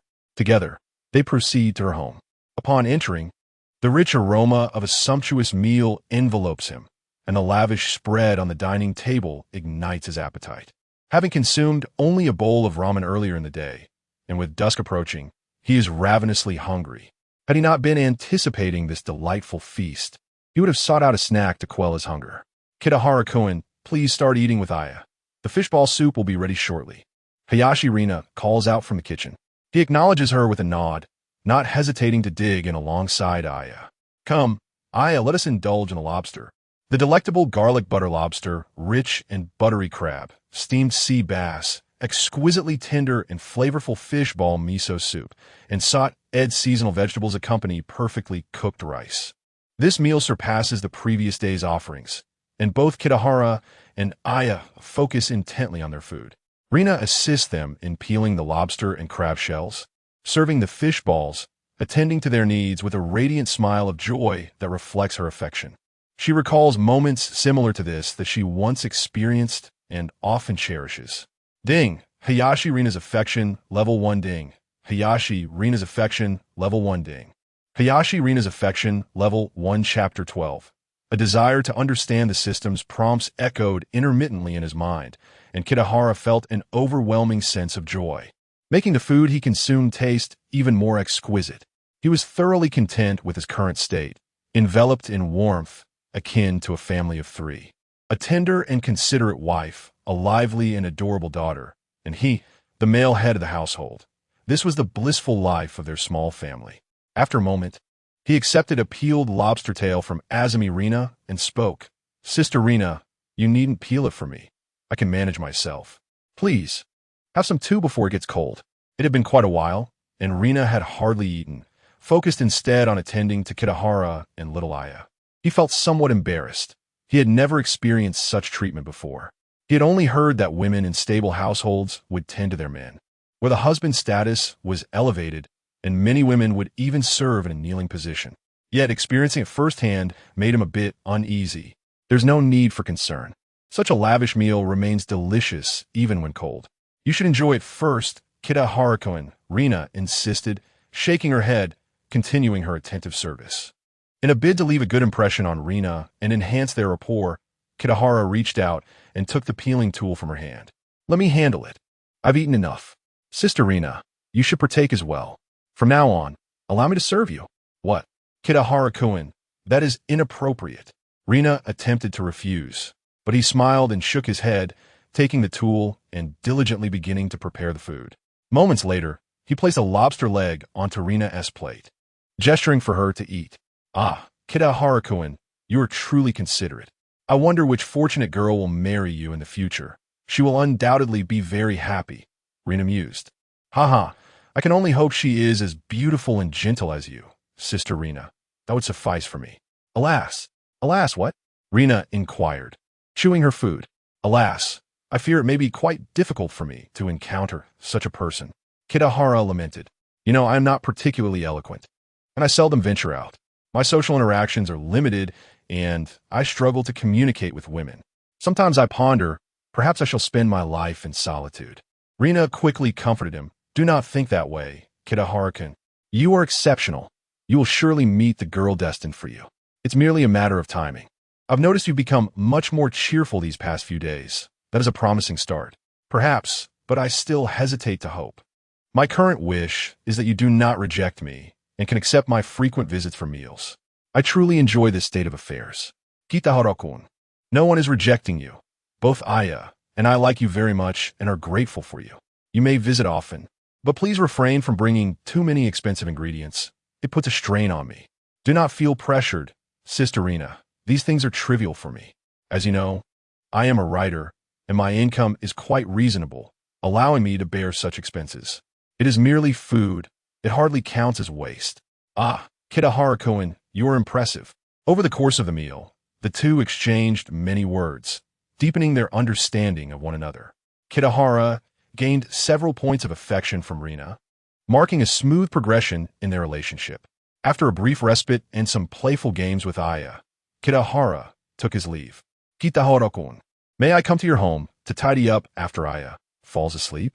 Will it disrupt your writing? Rina asked quietly, pulling him aside to avoid alarming little Aya, who might fear being alone if she learned her mother would leave after she fell asleep. Of course, take your time. It won't affect me if you come a bit later, he replied. All right. Upon returning home, Kitahara took some time to calm his emotions before immersing himself in writing. Damn it, women truly do impact the speed of typing. Without thoughts of women, one can become a master of writing. The old adage proves true, he muttered, sealing away thoughts of Rina and focusing entirely on his work. As time flew by, he found himself writing with ease, pages filled with ink accumulating beside him. At that moment, he resembled a fervent writer, pouring his heart into his craft. With a complete story outline in his mind, and aided by the original author's literary talent, he found writing such shallow narratives to be remarkably effortless. He had become a hybrid of a light novel author and a literary craftsman, a formidable combination. However, after a prolonged session, his wrist began to ache, his fingers felt sore, and his back was fatigued. Just then, Rina gently knocked on his door. He glanced at the clock, realizing it was nearly 10 o'clock. Time truly flies when one is busy.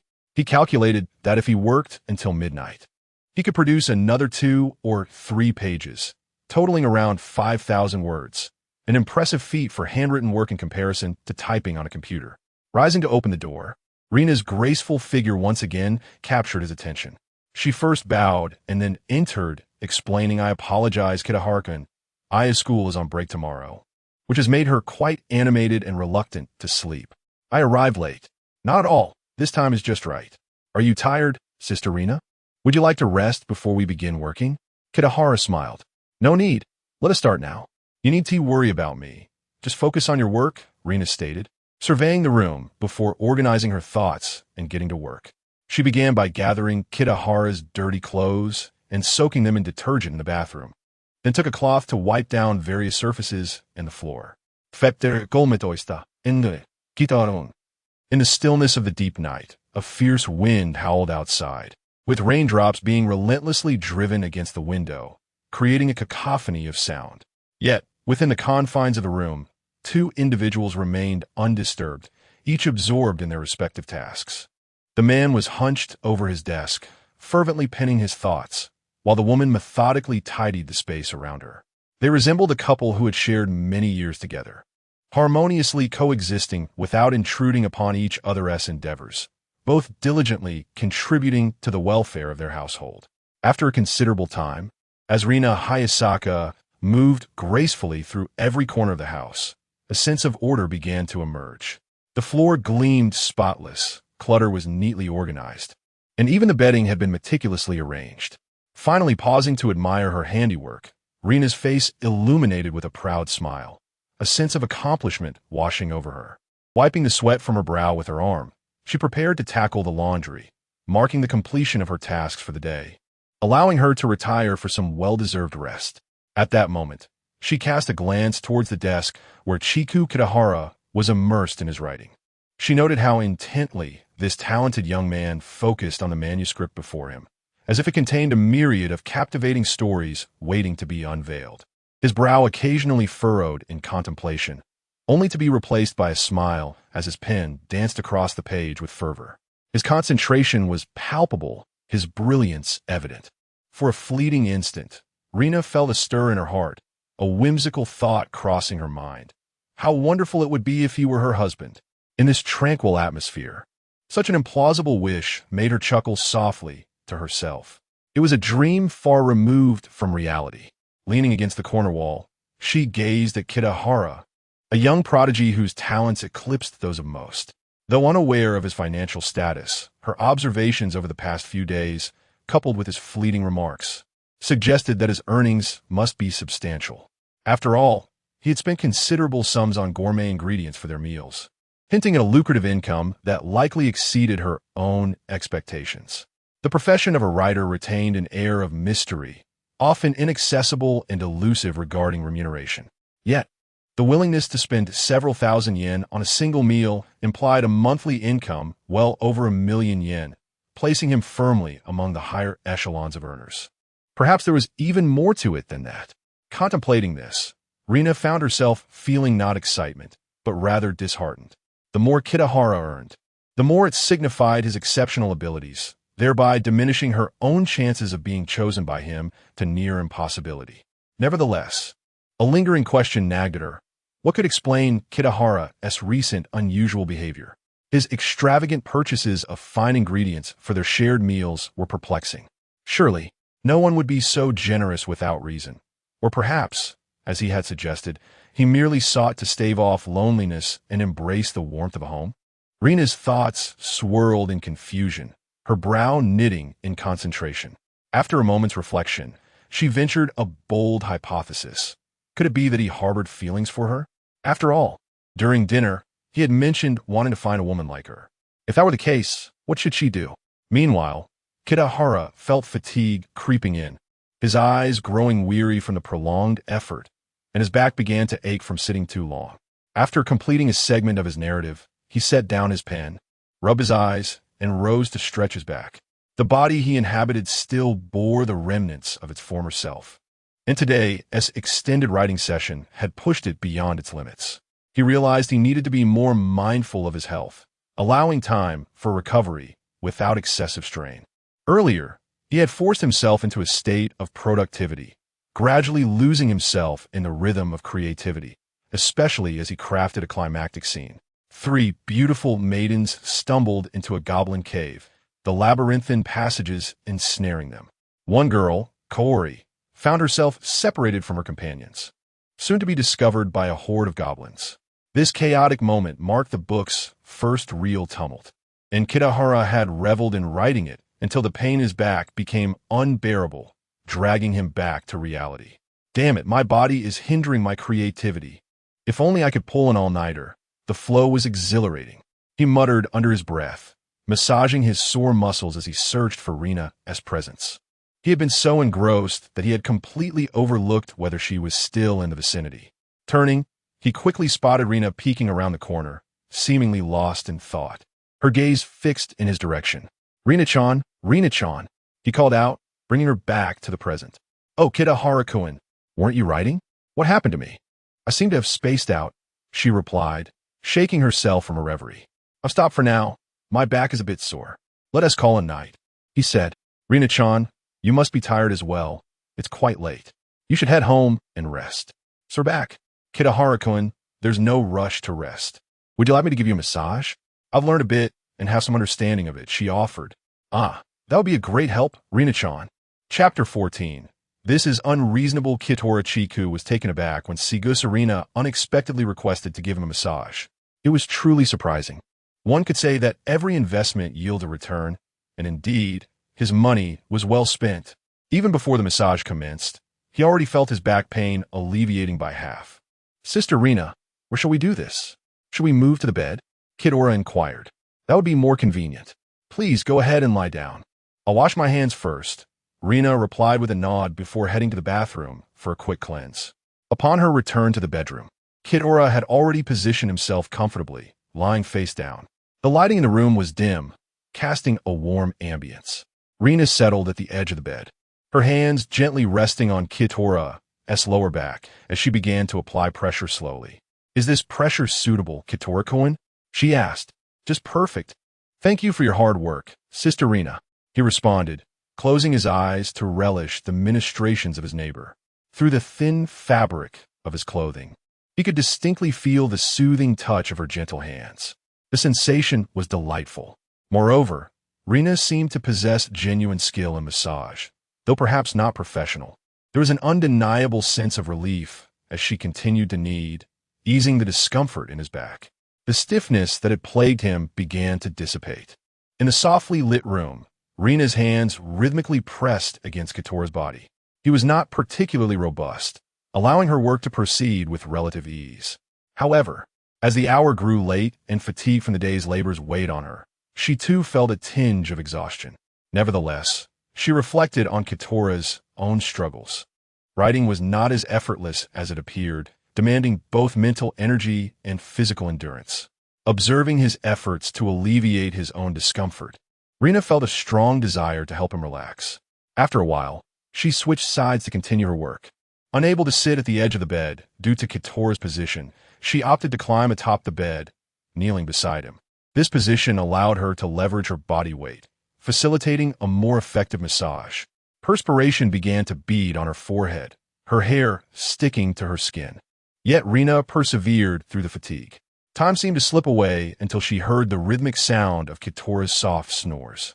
As his breathing settled into a steady rhythm, her motions softened, becoming gentler. Eventually, she carefully slid off the bed, tiptoeing to the door to extinguish the light before quietly closing the door behind her. The following day, Kitora awoke feeling utterly refreshed. Reflecting on the previous night, he struggled to recall when he had fallen asleep. He only remembered the softness and warmth of Rina's hands, which had lulled him into a state of blissful comfort. Those gentle hands seemed to possess a kind of magic, enveloping him in an indescribable sense of ease. And before he knew it, he had drifted off. "Oh, how vexing! How could I have fallen asleep?" he lamented. "I should have stayed awake a little longer to truly savor that sensation." Regret washed over him. He could only blame his exhaustion from the previous day, which had rendered him too weary to move once he lay down. "Ah, such a pity. System, could you check my girlfriend's affection level?" Kitora called out to the system, returning to host. "Currently, Sigusarina's affection level for you stands at 79 points. Please continue your efforts. Upon reaching 80 points, you will receive a 5-fold reward." "Only 79 points? How is that possible? I thought it would be over 80. Kitora mused, feeling that his interactions with Rina and her daughter, Aki, had been quite harmonious, much improved compared to the day before. Yet, the growth of his affection level seemed to have slowed. This is unreasonable. Did it initially increase swiftly, only to decelerate as the value rose? Is it becoming progressively more difficult to increase as one approaches the maximum? Chapter 15. The Travel Plan Ding. The host's speculation proved correct. As time progresses, the rate of affection growth diminishes.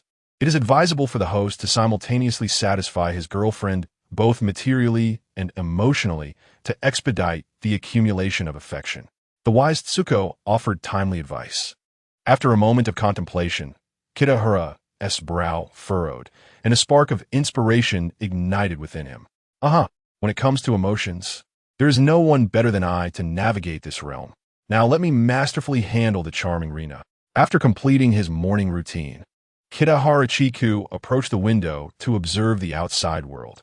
The conditions remained rather dire, with the wind and rain continuing their relentless assault. The once pristine and immaculate streets now lay in disarray. Fragments of broken branches lay scattered haphazardly across the road, while the ground was strewn with fallen leaves and various debris, presenting a scene of utter chaos. However, it was evident that sanitation workers had already braved the storm to commence cleaning, suggesting that the situation would not worsen. Checking the time, he noted it was barely 8 in the morning. Just as he contemplated how to address his breakfast dilemma, a series of knocks echoed at the door. "Could it be my housekeeper, Rina, calling me for breakfast?" he mused as he went to answer the door. "Ah, Kitahara-kun, you're already awake. I was worried you might still be asleep and it would affect your rest. I prepared a simple breakfast and would like to invite you to join me. Came the cheerful voice of his neighbor, Rina. Upon opening the door, Kitahara found Rina standing there, her words confirming his suspicions. Instantly, his mood lifted. The temperature outside was slightly chilly, and Rina was clad in a snug, form-fitting base layer topped with a cozy cardigan. Thank you for the invitation, Rina. I just got up. Shall we head over now? Kitahara forced himself to divert his gaze, fearing that lingering too long might lead to a flood of drool. Everything is ready, and you can eat at any time. However, the meal is rather simple, so please do not be disappointed, Rina said with a bow, oblivious to Kitahara's hungry gaze as she kept her head lowered in modesty. She felt somewhat embarrassed, believing her humble offering paled in comparison to the lavish ingredients he had purchased a few days prior. Although she felt a bit ashamed, she mustered the courage to invite him, considering he would have to fend for himself in the inclement weather. How could I possibly be disappointed? I have no particular demands when it comes to food. Besides, Rina, your culinary skills are exceptional. Even the simplest dishes you prepare are bound to be delicious. Kitahara reassured her, determined to encourage her initiative. After all, Rina's willingness to invite him was a promising start, and he aimed to bolster her enthusiasm. With that, he grabbed his keys and accompanied Rina back to her home. As they walked, Kitahara recalled how he had gone to bed early the previous night, leaving him uncertain of when Rina had departed. Feeling slightly embarrassed, he spoke up.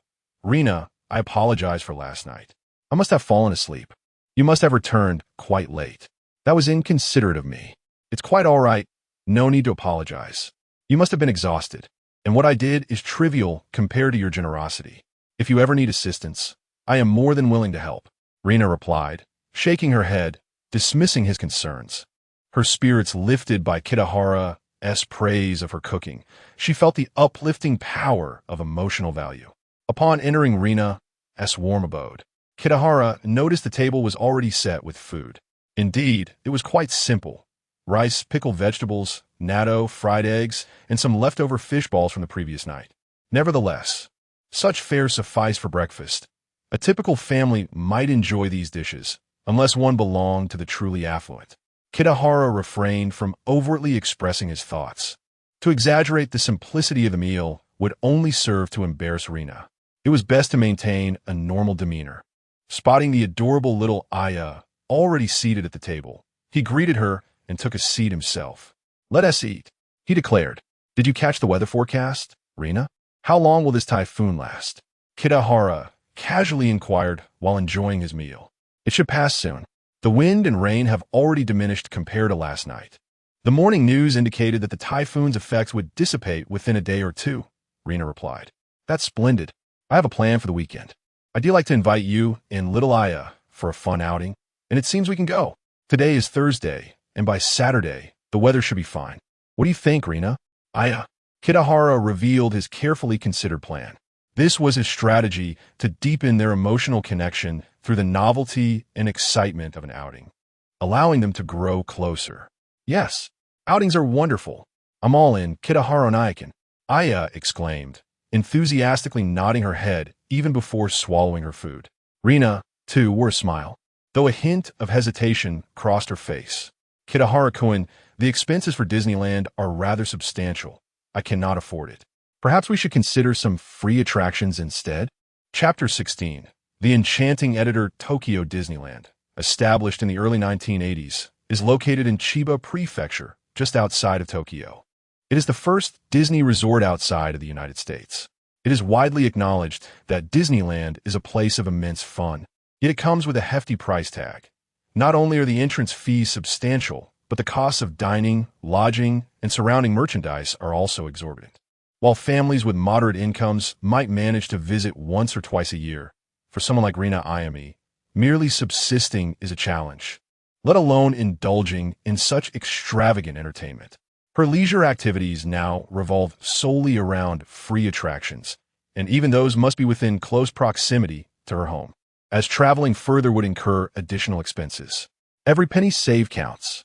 Thus, when Kitahara suggested a trip to Disneyland, early signs of discomfort were evident on Rina's face. Observing her hesitation, Kitahara quickly reassured her, saying, Rina, you need not worry about the costs. Since I proposed this outing, I will cover all expenses. You and Akari should simply enjoy yourselves without concern for anything else. Isn't that a bit inappropriate? It must cost several tens of thousands of yen, Rina replied, frowning. Tens of thousands? That's merely the cost of a single meal, Kitahara responded with a cheerful smile. Rina was momentarily speechless. Indeed, for Kitahara, such an amount seemed trivial. He could easily spend that much on groceries. What was an insurmountable expense for Rina was merely pocket change for Kitahara. However, she felt it was important to exercise some financial restraint. Kitahara, if I may suggest, you ought to reconsider your spending habits and avoid excessive preconsumption. The current economic climate is challenging, and while I know your income is substantial, it is still wise to save on unnecessary expenditures. I recall that your home is rented. It would be prudent to save for a property, especially as you will eventually be establishing a family. I often regret not having saved more in the past when I was rather careless with my finances. Hearing Rina's earnest concern for him touched Kitahara deeply. Here he was, spending money for her enjoyment, and yet she was advising him to save for the future. Such kindness was truly rare and made him feel that she was worthy of his investment. Rina, I understand your perspective. However, you may not be fully aware of my financial situation. I can purchase a house whenever I choose. My spending is entirely within my income capacity. To put another way, I can easily afford to support both you and Akari. Saving is important, but spending can also lead to greater earnings. In his heart, Kitahara wanted to say, Rina, please cooperate a little. Don't hinder my ability to earn. But, no buts. I've made up my mind. We're going to Disneyland this Saturday. Please don't refuse any further. Can't you see how excited Akari is? Kitahara declared with a hint of authority. Yes, yes. My classmates say it's a wonderful place. They have all been. Mom, I want to go too. Akari exclaimed, looking eagerly at her mother. When she finally saw Rina and nod in agreement, she cheered, yay. Mom, this is fantastic. Kitahara, you are amazing. I'm finally going to Disneyland. Akari, you've actually been there before? Haven't you forgotten? 3 years ago, when you were 2.5, your father and I took you there, Rina gently reminded, affectionately stroking her daughter's hair. I went. Why don't I remember? Akari replied, bewildered. You were too young to recall. Regardless, Kitahara had successfully arranged the outing. Although Rina was plagued with reservations and reluctant to accept Kitahara's generosity, the sheer excitement radiating from her daughter made her relent. Nonetheless, she felt increasingly indebted to Kitahara and wondered how she could ever repay him. After breakfast, Kitahara returned to his writing. He was in high spirits, feeling capable of producing 2,000 or 3,000 words that morning. It must be said that writing intimate scenes was truly addictive and immensely enjoyable. Suddenly, the ringing of the phone interrupted his creative flow. He glanced at the phone, puzzled by the call. It had always seemed more of a decorative item, rarely ringing. Driven by curiosity, he answered the call. Hello, is this Kitahara? This is Misaki Suzuki. How have you been? How is the preparation for your new book coming along? The voice on the other end was slightly husky, imbued with a captivating femininity that was both intoxicating and melodious. Recalling her name and the context of the conversation, Kitahara quickly recognized her identity. Misaki Suzuki was the editor from the publishing house who had overseen his manuscripts, including their review, editing, finalization, and promotion. This call was likely a gentle reminder for submission. Good morning, Editor Suzuki. I'm doing quite well, thank you. I've been experiencing a creative surge and expect to finish the new book within a week or two. I will send it over as soon as it's ready. What? A week or two? That's an exceptionally swift pace. Kitahara, what genre is it? Another tale of poignant love. Not all. I shan't delve into that genre again. This time, I'm exploring something more peculiar. Rest assured, Editor Suzuki will be quite astonished when you read it. Astonished? Well, you've piqued my curiosity. How much have you written so far? Perhaps you could bring it over early for my input. Haha, that won't be necessary. It's only a matter of a week or two. Please be patient, Suzuki-san. Why the change in address? San? That is a title you've never used with me before. But it sounds rather pleasant. It seems your mood has improved. You're quite lively today. All right then. I won't distract you from your writing any longer. I look forward to seeing your new work soon. Goodbye. Goodbye, Suzuki-san. After hanging up, Kitahara reflected on the alluring voice of the female editor. She was indeed an enchanting beauty, likely around the same age as Rina, perhaps a year or two older. Since he entered the industry, she had been responsible for all the publishing affairs of his works, and they had collaborated for many years. She possessed a charm and allure that rivaled Rina's. Unfortunately, as Kitahara was aware, she was married. Is it really impossible to add a married woman as a girlfriend? Can we bend the rules a little? Chapter 17. Is pure participation not allowed either? Beep. Host, this course of action is not recommended as it violates public order and morality. The system's frigid tone left Kitahara somewhat disheartened, yet he still wished to plead his case. System, listen, I never intended to disrupt anyone's family. Do I really seem like that kind of person? I just want to join, purely participate. Is that not permissible? No. Fine, never mind then. You may withdraw. System, if it wasn't allowed, then so be it. Kitahara had only asked casually. It wasn't as though he was particularly enamored with the idea. Really, it was just an offhand question. Besides, even if the system had agreed, it wouldn't have mattered. The priority now was to focus on conquering Hayami Rin's heart, a goal that still seemed frustratingly distant. And yet, why did he still feel a twinge of regret? In the Shueisha offices located in a building in Hitotsubashi, Chiyoda Ward, Suzuki Misaki set down the telephone receiver, her smile lingering long after the call had ended. Kitahara Senju was a young writer she held in high regard. Previously, she had worried that the lackluster performance of his earlier works might have dealt him a crushing blow, leaving him disheartened and unable to recover. As a seasoned editor, Suzuki Misaki had witnessed far too many such cases. Many prodigiously talented authors, after achieving fame with a single masterpiece, would blaze across the literary sky like meteors, only to vanish without a trace thereafter. Literary creation was an arduous, monotonous, and solitary endeavor, demanding immense dedication of both time and energy. Though some newcomers, fueled by raw talent, bursts of inspiration, and the initial thrill of creation, managed to produce one outstanding work, they would soon fade into obscurity. The reasons for this were manifold. Some found their wellspring of inspiration dried up, never again able to craft anything remarkable. Others were hindered by external factors, family obligations, health issues, but most simply lacked the perseverance to continue writing. The path of a writer was long and grueling. Many only achieved greatness, for both themselves and their works, through sheer persistence. That Kitahara Senju, a writer she valued, had not succumbed to despair and still harbored such fervor for his craft filled Suzuki Misaki with genuine delight. In her estimation, Kitahara possessed a rare creative spark. If he persevered, she was certain he would produce another bestseller akin to his debut. And she, as his editor, would reap not only substantial bonuses but also professional acclaim. Suzuki Misaki was rather ambitious. She had always aspired to make her mark in the editorial world. Even today, despite the foul weather that had kept many of her colleagues away, she had braved the storm to come into the office. She understood all too well that to distinguish oneself in the fiercely competitive publishing industry, one had to exert far more effort than the average person.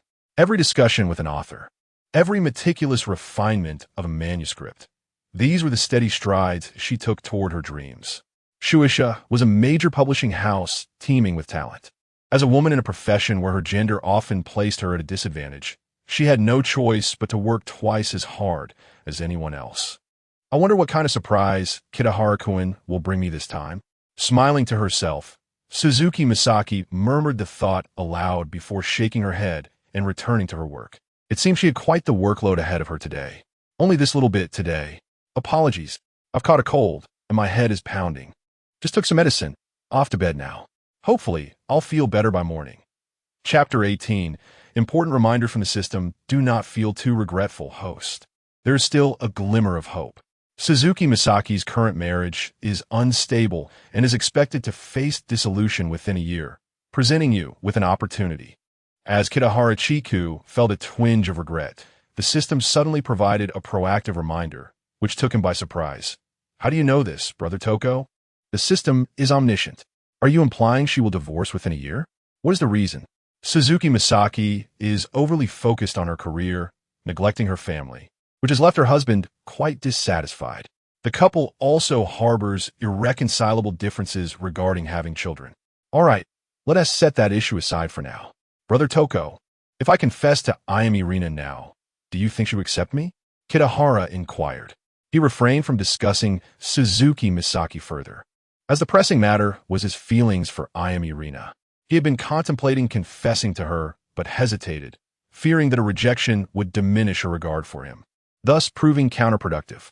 As a widow, Ayami Rina had experienced the pain of losing her husband and would likely approach matters of the heart with considerable caution.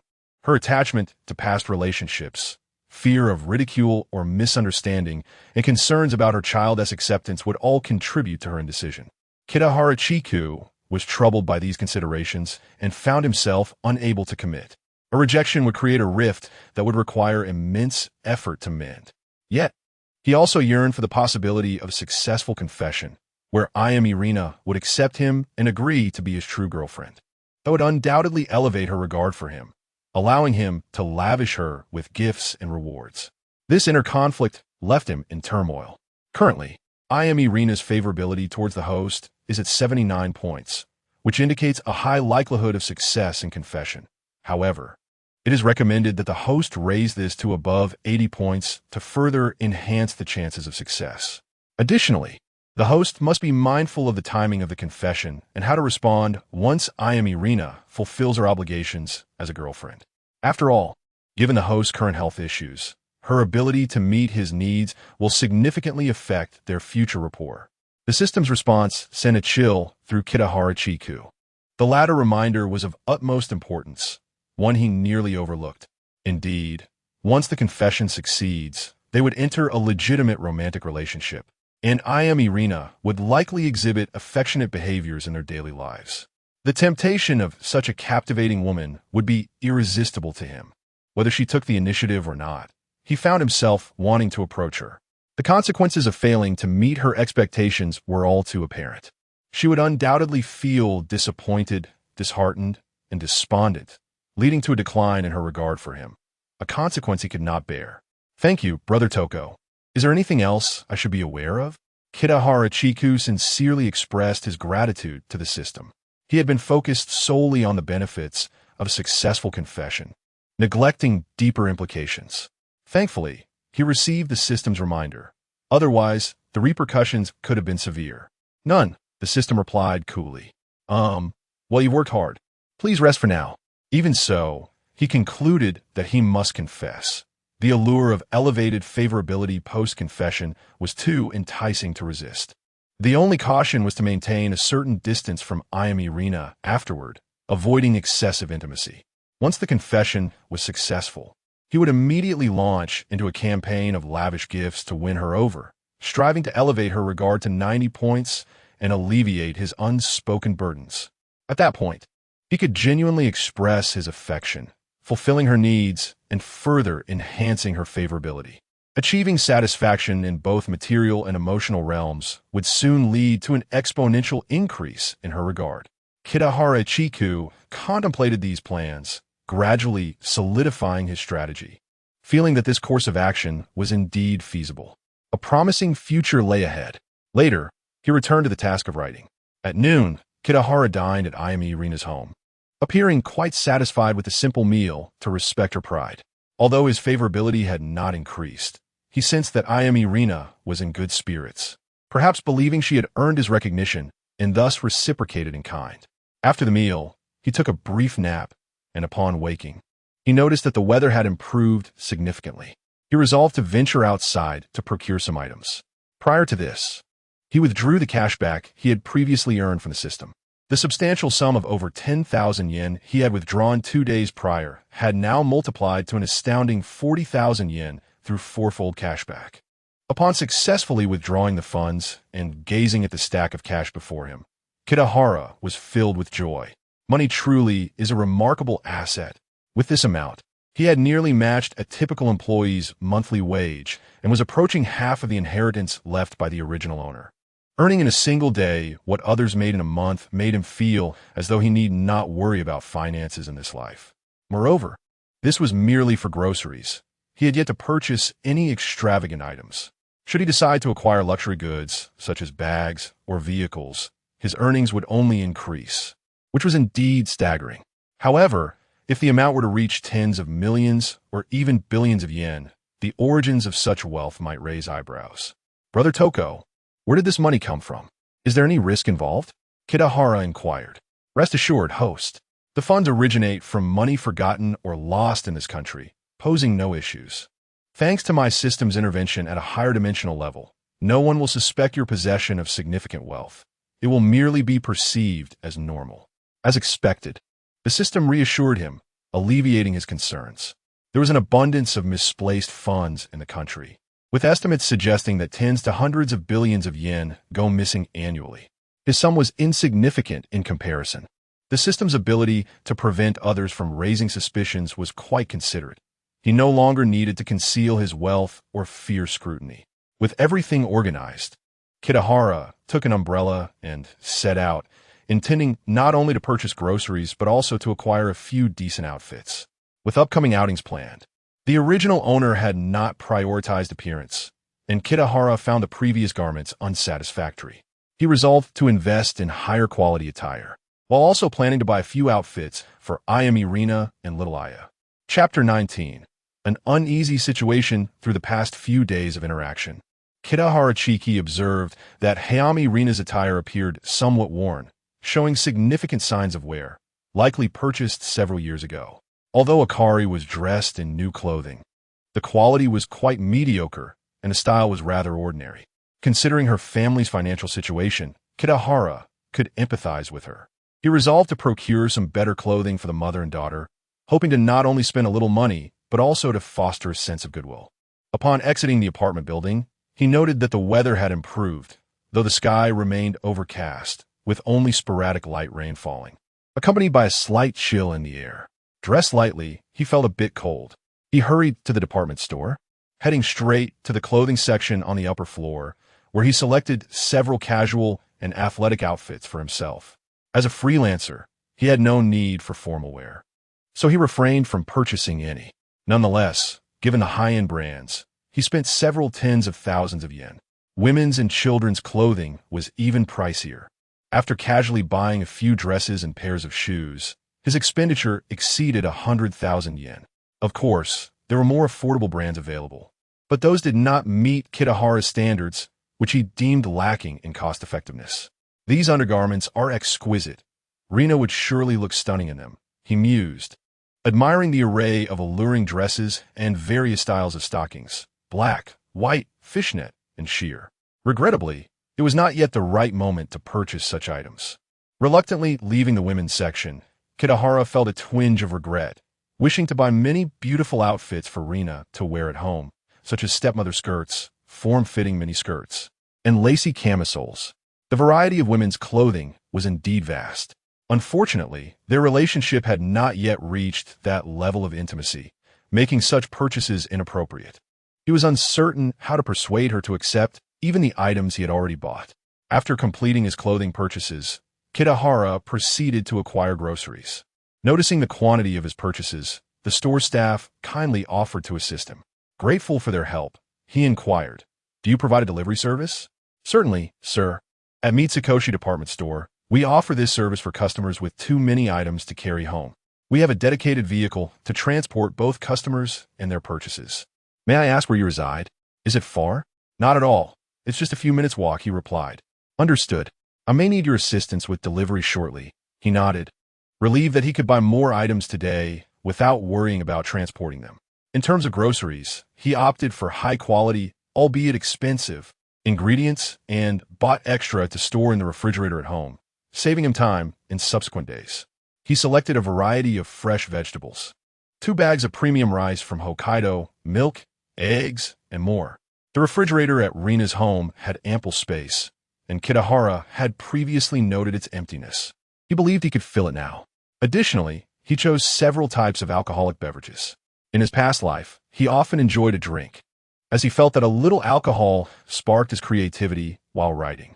These past few days in this new world had felt somewhat off, as if something were missing.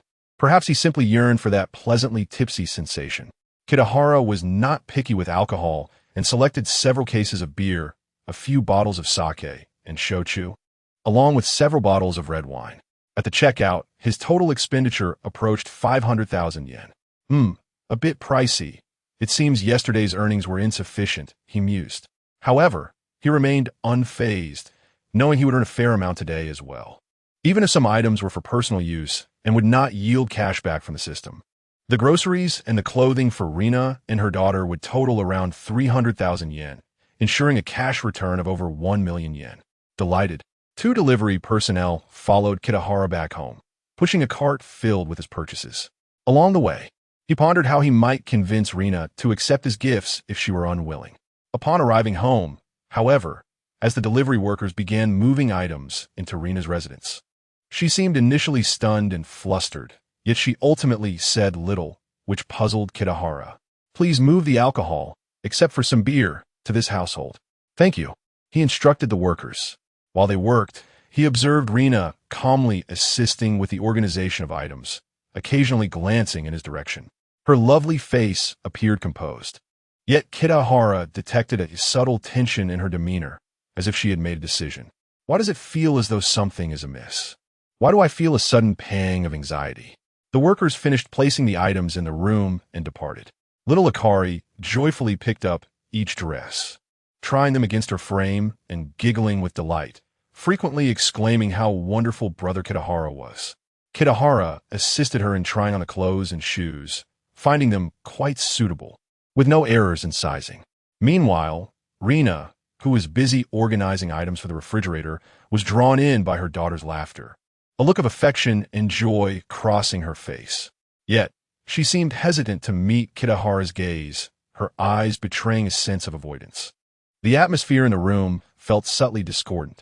In this peculiar ambience, after finishing dinner, Kitahara chose not to linger and return to his own home.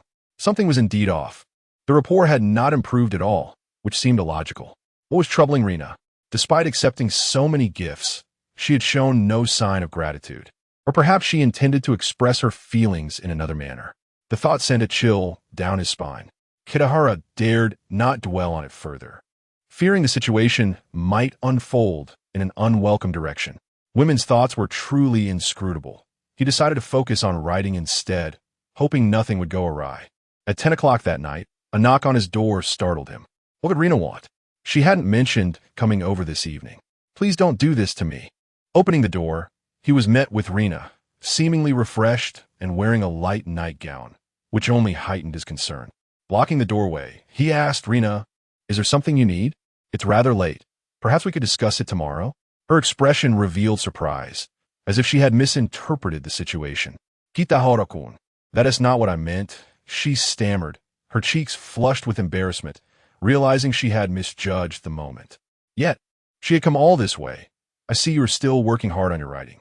I brought some massage oil to help you relax. Applying it directly will enhance its effectiveness." Chapter 20. Sister Rina, I have developed feelings for you. Rina Sawamura believed she had discerned the intentions of cheeky Kitahara.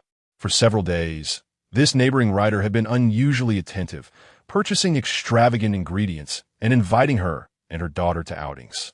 This afternoon, he presented her with numerous exquisite dresses and shoes, along with a bounty of gourmet provisions. Rina, possessing an eye for quality, recognized the high value of these brand-name items. Even during the time when her family was intact, she would have contemplated such purchases carefully. Thus, the question arose, why would cheeky Kitahara, a mere acquaintance, spend such a fortune on her? What was his ulterior motive? Rina had pondered this dilemma repeatedly, considering every possible angle. It wasn't until the afternoon, while observing Kitahara directing workers as they moved items into his home, that a light bulb flickered in her mind, leading to a revelation. Cheeky Kitahara, youthful and handsome, held the esteemed title of a writer.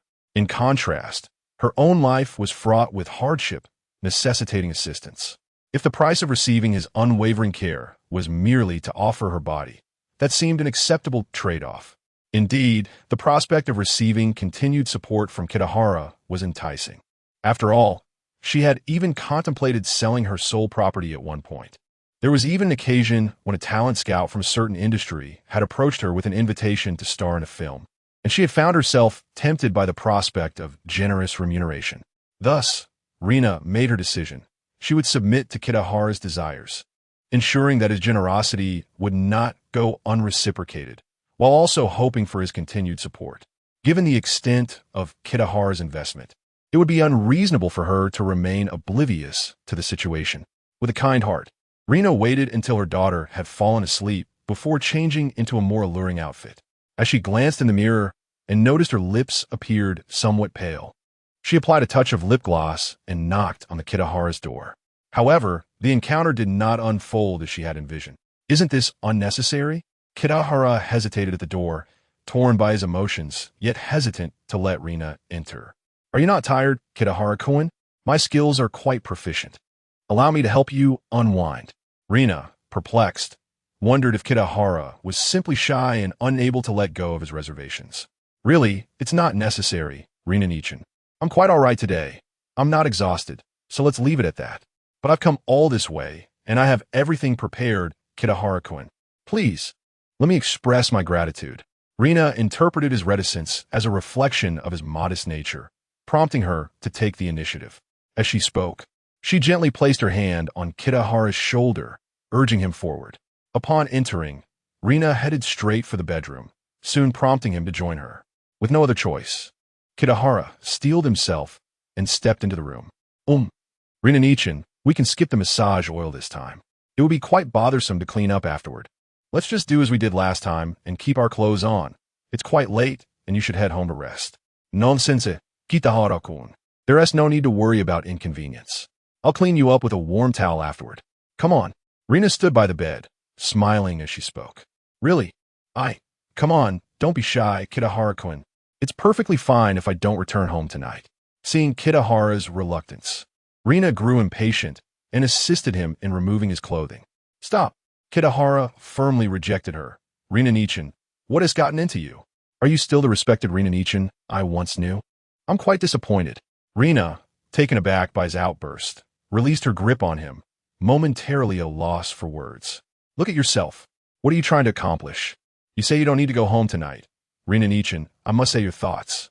Sigh, they are quite depraved. Kitahara-kun, I merely wish to repay your kindness. Please don't be upset." Rina, hearing his reprimand, lowered her head in shame, unable to meet his gaze as she continued to apologize.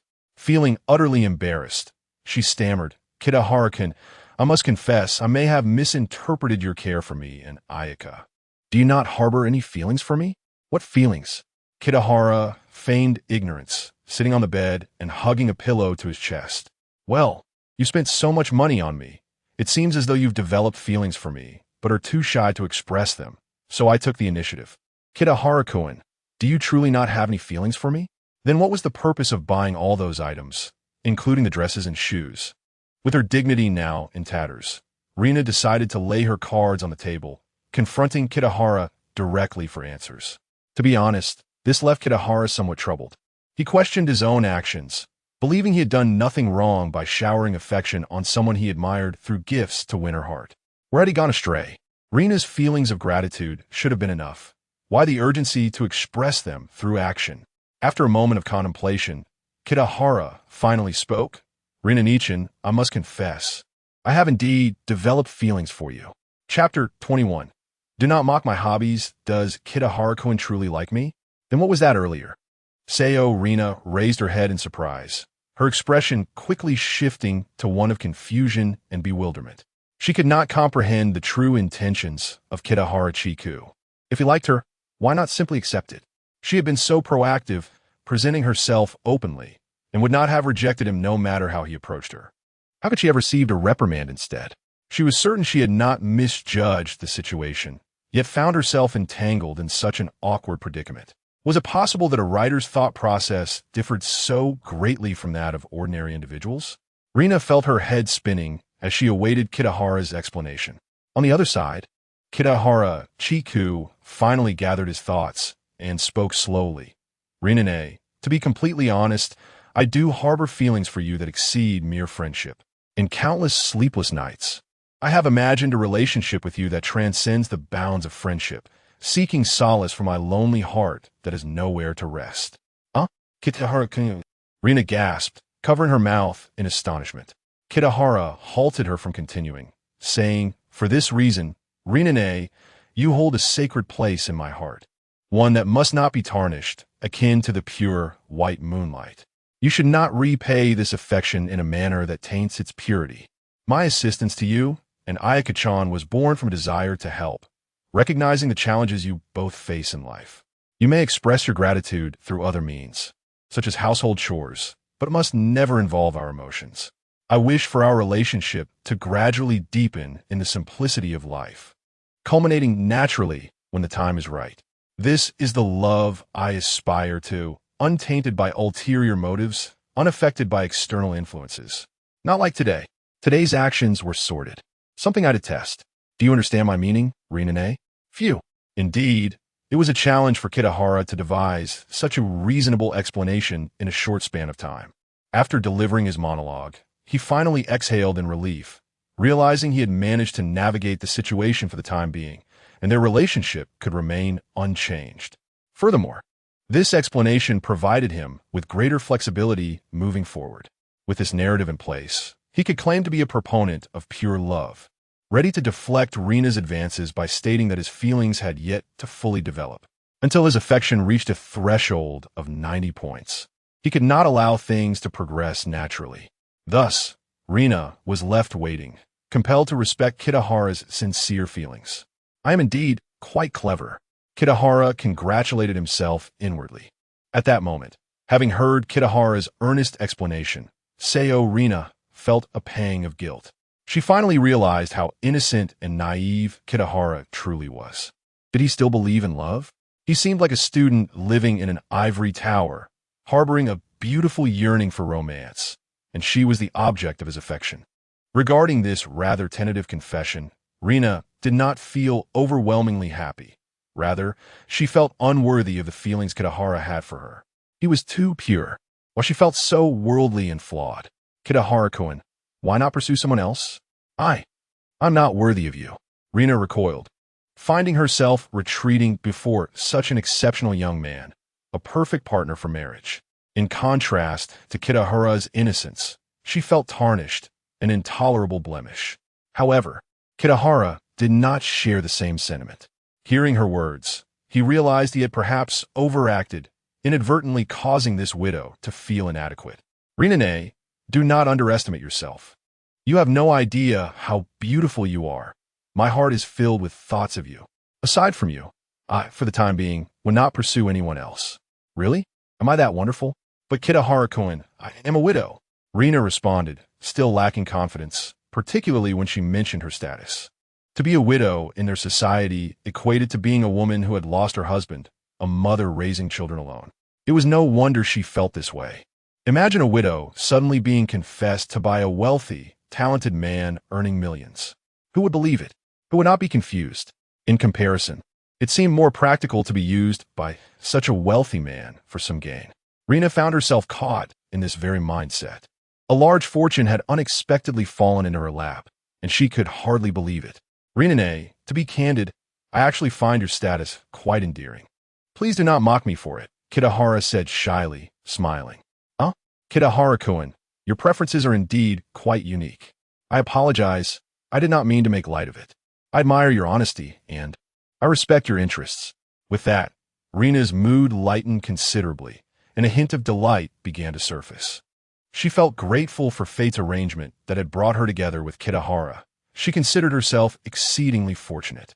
"Yes, I too was unaware of this preference until now. We have been neighbors for several years, and initially I held no such feelings for you, Rinane. It was only after Mr. Watanabe's passing that your image began to linger in my mind, refusing to fade. At first, I resisted, feeling it was disrespectful to you, but when this affection became overwhelming, I could no longer contain it. Rinane, I truly like you. I have never formally courted a girl before. May I ask that you allow my feelings to remain pure? When the right moment arrives, I will not resist, and we will share a beautiful romance together." Kitahara Chiku spoke earnestly, though his words were somewhat fanciful.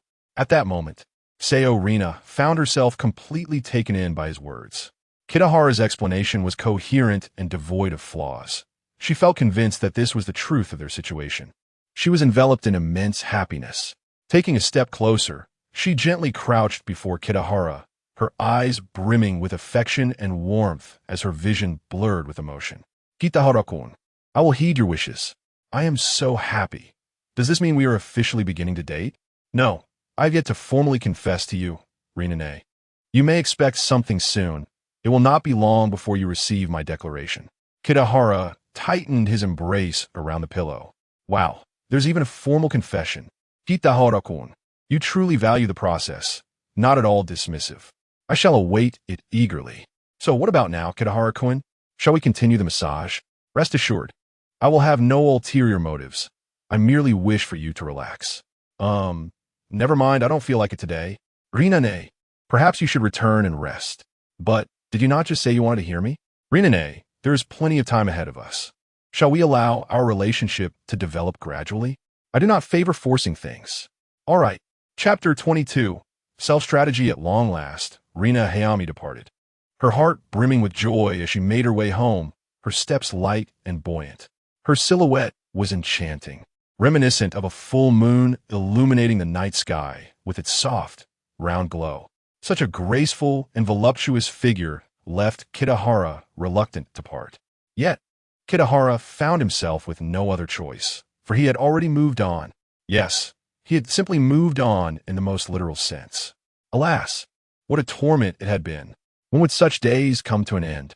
Kitahara lamented. Fortunately, since just moments ago, the system had emitted intermittent notifications, soothing his wounded heart. Ding! Rina Hayami's affection level increased by 1. Ding! Rina Hayami's affection level increased by 1. The following morning, after dropping little Aya off at kindergarten, Rina Hayami arrived at the convenience store where she worked. Her face radiated an uncontainable joy, a stark contrast to her usual melancholic demeanor. Rina, it was such a loss that you couldn't come to work yesterday. It was incredibly quiet. Hardly any customers at all. So easy, exclaimed her colleague, Sachiko. Oh, did something wonderful happen to you? You seem so happy. Do share. Sachiko noticed Rina's unusual state and inquired eagerly. Rina, unable to conceal her delight, responded with an even broader smile. Sachiko, I've encountered the most extraordinary stroke of luck. Do you remember Kitahara-kun, that writer neighbor who came to shop a few days ago? He confessed that he likes me and wants to date me. Rina recounted the recent events in detail, leaving Sachiko astonished, unable to fathom it. Rina, this feels so surreal. The chances of Kitahara-kun liking you are exceedingly slim. You mentioned he spent a lot of money on you. How much could that possibly be? He wouldn't be trying to deceive you or toy with your feelings, would he? Sachiko expressed her skepticism, suspecting that Kitahara might just be making a small investment, merely to amuse himself with Rina, ultimately leading to her potential heartbreak. Absolutely not.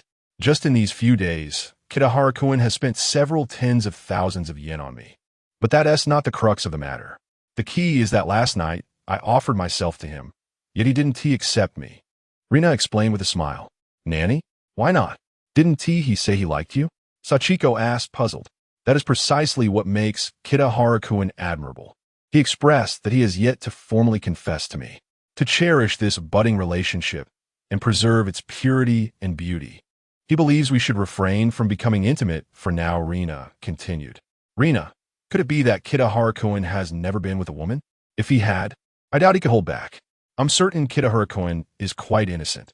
He mentioned he has never properly dated a girl. Sachiko found herself momentarily speechless, her eyes scrutinizing Rina, searching for what made her so appealing to such an exceptional young man. Kitahara's prospects were remarkable. He was financially stable and emotionally unencumbered, an easy target for manipulation. Why was Rina so fortunate? Had her decision to not take the initiative that day been a grave mistake? Perhaps Kitahara-kun was not picky and might have developed feelings for her too. After all, while Rina was not extraordinarily beautiful, her figure was indeed striking. As for Sachiko, her own asset lay in her physique, and she was a bit younger than Rina. Regret washed over her as she contemplated a missed chance to alter her fate. What's wrong, Sachiko? Why are you looking at me like that? Rina asked. Nothing. I'm just happy for you, Rina. With Kitahara-kun in your life, you've finally endured the tough times. You've made it to the other side, while I remain adrift in the sea of hardship. Uncertain of how much longer I must struggle, Sachiko replied. But you have your own little Okawa-kun, don't you? You both can strive together, and your lives will improve. Rina reminded her, aware that Sachiko had a backup boyfriend whom she had not fully embraced. They merely went on occasional dates. Sachiko still yearned for someone with better prospects. Rina disapproved of this, but chose not to voice her thoughts, feeling a twinge of pity for Okawa-kun and occasionally defending him. Ugh, don't even mention that guy. He got laid off, and couldn't he find a suitable job? So he decided to return home to farm potatoes. He even asked me to go back with him. How ludicrous. After all I've done to come to Tokyo, how could I possibly return to the countryside? Sachiko huffed indignantly. If two people are in love, farming potatoes wouldn't be such a terrible fate, would it? The cost of living in the countryside is lower, and I believe the pressure would be less, Rina countered. I will never return to the countryside. Tokyo is so vibrant. I love it here. If the day comes when I can't make ends meet, I would rather work in a brothel than leave this place.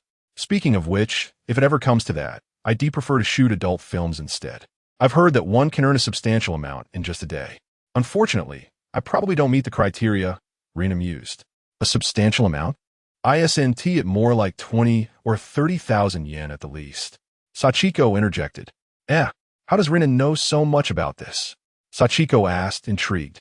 A talent scout approached me before, and I almost succumbed to the temptation. Did you exchange contact information? Please introduce me. No, Sachiko, we should focus on our work. Rina insisted, recalling the awkward encounter with the talent scout, whose persuasive words had nearly swayed her. Had it not been for her overwhelming sense of shame, she might have agreed. The allure of the promised payment was indeed tempting.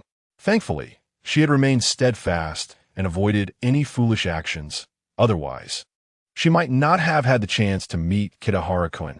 Reflecting on Kitahara-kun's numerous admirable qualities, the anticipated confession, and the prospect of a blissful future together, Rina Hayami found her lips curling into an involuntary smile. No, she must not laugh aloud. It would sadden Sachiko. Ding! Rina Hayami's affection level increased by 1. Why has this woman's affection level inexplicably risen? So early in the morning, is she engaging in self-strategy? Kitahara Chiki, just waking up, heard the system notification and found himself puzzled. Chapter 23. Setting off for an adventure upon concluding the live broadcast and transitioning to the affection interface. Kitahara discovered that Rina Hayami's fondness for him had reached an impressive score of 83 points. This included a gain of 3 points from the previous night and an additional point just moments ago. Kitahara felt quite satisfied with this progress. Although acquiring affection had become increasingly challenging, with the costs multiplying while the advancement slowed, he remained optimistic. With only 7 points standing between him and the significant threshold of 90 points, the future appeared bright. Awakened by a delightful piece of news early in the morning, Kitahara's spirits were high. After stepping out to enjoy breakfast, he visited a mall to purchase a special gift before returning home to write. As evening approached, he headed to Rina's home for dinner, spending time playing with Ayaka to strengthen their bond. Thus, the day unfolded, unremarkably yet pleasantly. The following day was Saturday, the much-anticipated day of their outing. Having refrained from staying up late, Kitahara rose early and, after freshening up, took a simple backpack next door. At that moment, Rina was busy preparing breakfast. Upon welcoming him inside, she greeted him with a radiant smile. Kitahara-kun, please go and urge Ayaka to wake up. She's being such a lazy bug, and I've called her several times already. Ah, the nature of children, Rina mused. Let me go and call her. Observing Rina's beautiful face, which had been enhanced with meticulous makeup, Kitahara smiled back. She appeared remarkably youthful and charming, perhaps sensing the shift in their relationship. Rina had opted to forego changing clothes, wearing only a delicate camisole nightdress that showcased her figure to Kitahara. Ayaka-chan, it's time to rise. Do you still wish to visit Disneyland? If you don't get up, your mother and I will go without you. Kitahara called as he entered the bedroom, where Ayaka lay asleep atop the bed. Gently rubbing her chubby cheeks, he encouraged her to wake. But I want to go, Kitahara-kun, but I'm still sleepy, Ayaka murmured, her eyes remaining shut. That's not permissible. It's a choice. Which will you select? I choose Disneyland, but why can't I open my eyes? Well then, if you prefer to sleep, your mother and I shall leave without you. Wait, suddenly, I can open my eyes. After coaxing Ayaka out of bed, breakfast was ready, and the three of them enjoyed a sumptuous meal together, awaiting the mother and daughter to finish dressing before they could finally set off. The weather that day was splendid, with a cloudless sky and a gentle breeze, creating a pleasantly warm atmosphere. The impact of the recent typhoon had completely dissipated. As Kitahara, Rina, and Ayaka stepped out together, they resembled a blissful family, evoking envy from onlookers. Rina and Ayaka donned brand new dresses and the lightweight leather sandals that Kitahara had purchased for them, their faces alight with joy. Kitahara himself was dressed in upscale, casual attire. Despite the 3-year age difference between him and Rina, it was hardly noticeable. They could easily be mistaken for a happy family unit. As Ayaka stood between them, each of them held one of her hands, sharing laughter and warmth together. Kitahara-kun, aren't we taking the train from that platform? Why have we stopped? Rina inquired as they exited the apartment building, having barely taken a few steps. We want to be taking the train. A taxi will suffice. The train requires a considerable walk, and we should conserve our energy for the fun ahead, Kitahara explained. Oh, very well. Rina had initially intended to suggest saving money, but refrained, not wanting to dampen his enthusiasm. This Kitahara-kun is perfect in every way, yet he tends to be rather extravagant with his spending. There are direct trains available, yet he opts to spend significantly more on a taxi. What a waste. I must correct this habit when we live together in the future, even though he is quite adept at earning. In this bustling area, taxis frequently pass by, and within moments, the three of them were seated in a pristine vehicle. After confirming their destination, the driver was delighted to learn they were headed to Chiba Prefecture. This was a lucrative fare, approximately 15,000 yen. Given the current economic climate, which had adversely affected taxi drivers' incomes, he hadn't received such a favorable fare in quite some time. Today was indeed a stroke of good fortune. As he reminded his passengers to buckle up and to voice any needs they might have, the driver smoothly began the journey. The distance from their starting point to Disneyland in Chiba was about 40 kilometers. With favorable traffic conditions, they would arrive in under an hour. Having traveled quite a distance in recent days, this was Kitahara's first venture out of town. The taxi delivered them directly to Disneyland's entrance, and Kitahara exhaled in relief as he disembarked and headed to the ticket booth. Despite the prevailing economic downturn, the atmosphere here felt untouched. The scene was lively and vibrant, with a lengthy queue at the ticket counter. Young couples and families with children filled the area. Kitahara and his companions joined the line, gradually advancing toward their goal. In front of him stood a tall girl with remarkably long legs. Chapter 24. A chance encounter with a voice actress. The tall girl, in front of Kitahara Chiku, along with her two companions, seemed to be enjoying themselves as they stood in line, animatedly discussing something. In the gentle summer breeze, their skirts appeared to radiate the essence of youth, creating a delightful atmosphere. Could these be voice actresses? Kitahara pondered, as their melodious voices resonated with him while they talked about scripts and occasionally recited lines, which were infused with context and emotion. The nuanced delivery of their lines washed over him like a refreshing spring, cleansing his spirit, at times strikingly exquisite and captivating, like a fawn frolicking in the woods, embodying vitality and grace. It was a veritable auditory feast for Kitahara. In Japan, the rise of radio dramas and the anime industry in the 1960s birthed the formal profession of voice acting, also known as voice artists. Initially, this occupation was not well known to the public, but subsequent popular anime sparked a fervor for voice acting, catapulting many voice actors into stardom. Now, this profession has evolved into a new type of idol within the entertainment industry, with renowned voice actors enjoying popularity rivaling that of traditional entertainers, and even surpassing them among younger audiences. This burgeoning interest has drawn many young individuals passionate about voice acting into the field, as it offers ample opportunities and significant potential for growth. Kitahara found the three voice actresses ahead of him to possess great promise. Not only were their voices enchanting, but their appearances were equally striking, presenting all the qualities necessary to become competent idol voice actresses. The tall girl boasted a statuesque figure and a healthy, sun-kissed complexion, combined with a striking visage and remarkable charisma. The girl beside her, though petite and contrasting in style, had a distinct charm that was unforgettable. The third girl, while less distinctive, radiated a gentle and composed demeanor, contributing to an overall impression of excellence that Kitahara appreciated. He began contemplating the possibility of pursuing a relationship with a voice actress, despite not being particularly enamored by voices. Kitaragumiskatse. Early-sighted Rina noticed the subtle direction of his attention and followed his line of sight. Upon realizing the source, she couldn't help but furrow her brow, lost in contemplation. Was Kitahara drawn to those long, graceful legs, or was it the trendy, shimmering stockings that captivated him? Rina, however, did not hastily label him as a man of frivolous desires, for his noble character had been well validated. Perhaps he was simply momentarily captivated by this unique sight, appreciating beauty in its myriad forms. Keeping this in mind, Rina resolved to purchase a similar pair for herself, intending to wear them for Kitahara at an opportune moment. Disney tickets come in various types: early bird, afternoon, evening, 1-day, and 2-day passes. Since they were there to have fun, opting for a 2-day pass seemed the most sensible, given the plethora of attractions and the vast expanse of the park, which could feel rushed without ample time. Thus, when it was Kitahara's turn to purchase tickets, he promptly opted for a family 2-day pass. Additionally, he splurged on a fast pass service and reserved a luxurious hotel room within the park for their overnight stay, totaling over 200,000 yen.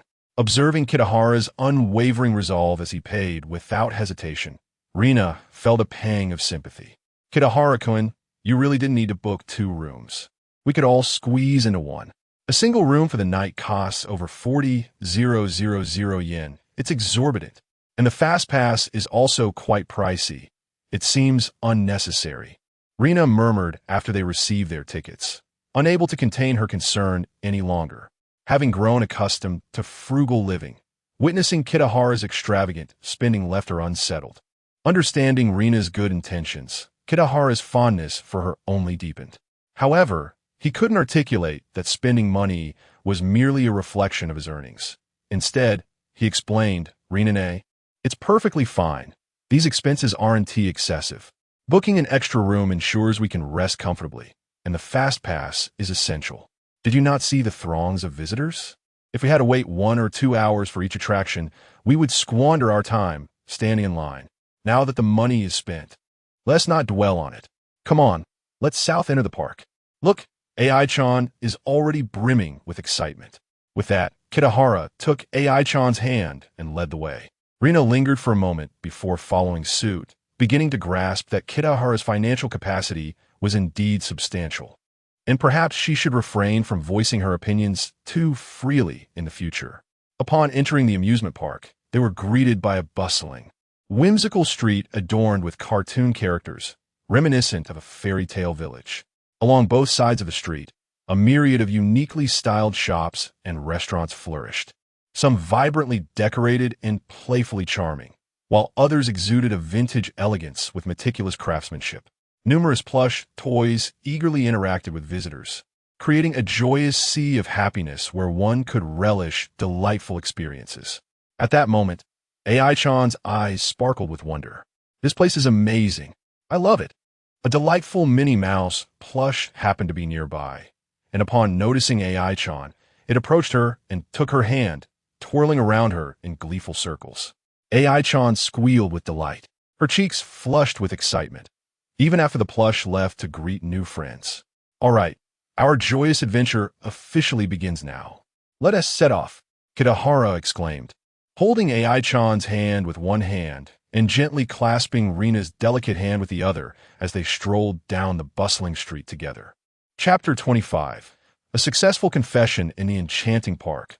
One could immerse oneself in the tale of Snow White, traverse the tropical rainforest on a small boat in the Adventure Zone, and closely observe various animals in the Animal Kingdom. In Cartoon City, a visit to the abode of Mickey and Minnie was a must. Disney Park boasts numerous themed areas, alongside a plethora of recreational facilities and captivating parades. After a light lunch, we returned to our hotel room for a brief respite before continuing our adventures in the afternoon. Unbeknownst to us, night fell, marking the end of a delightful day. However, the evening's festivities were far from over.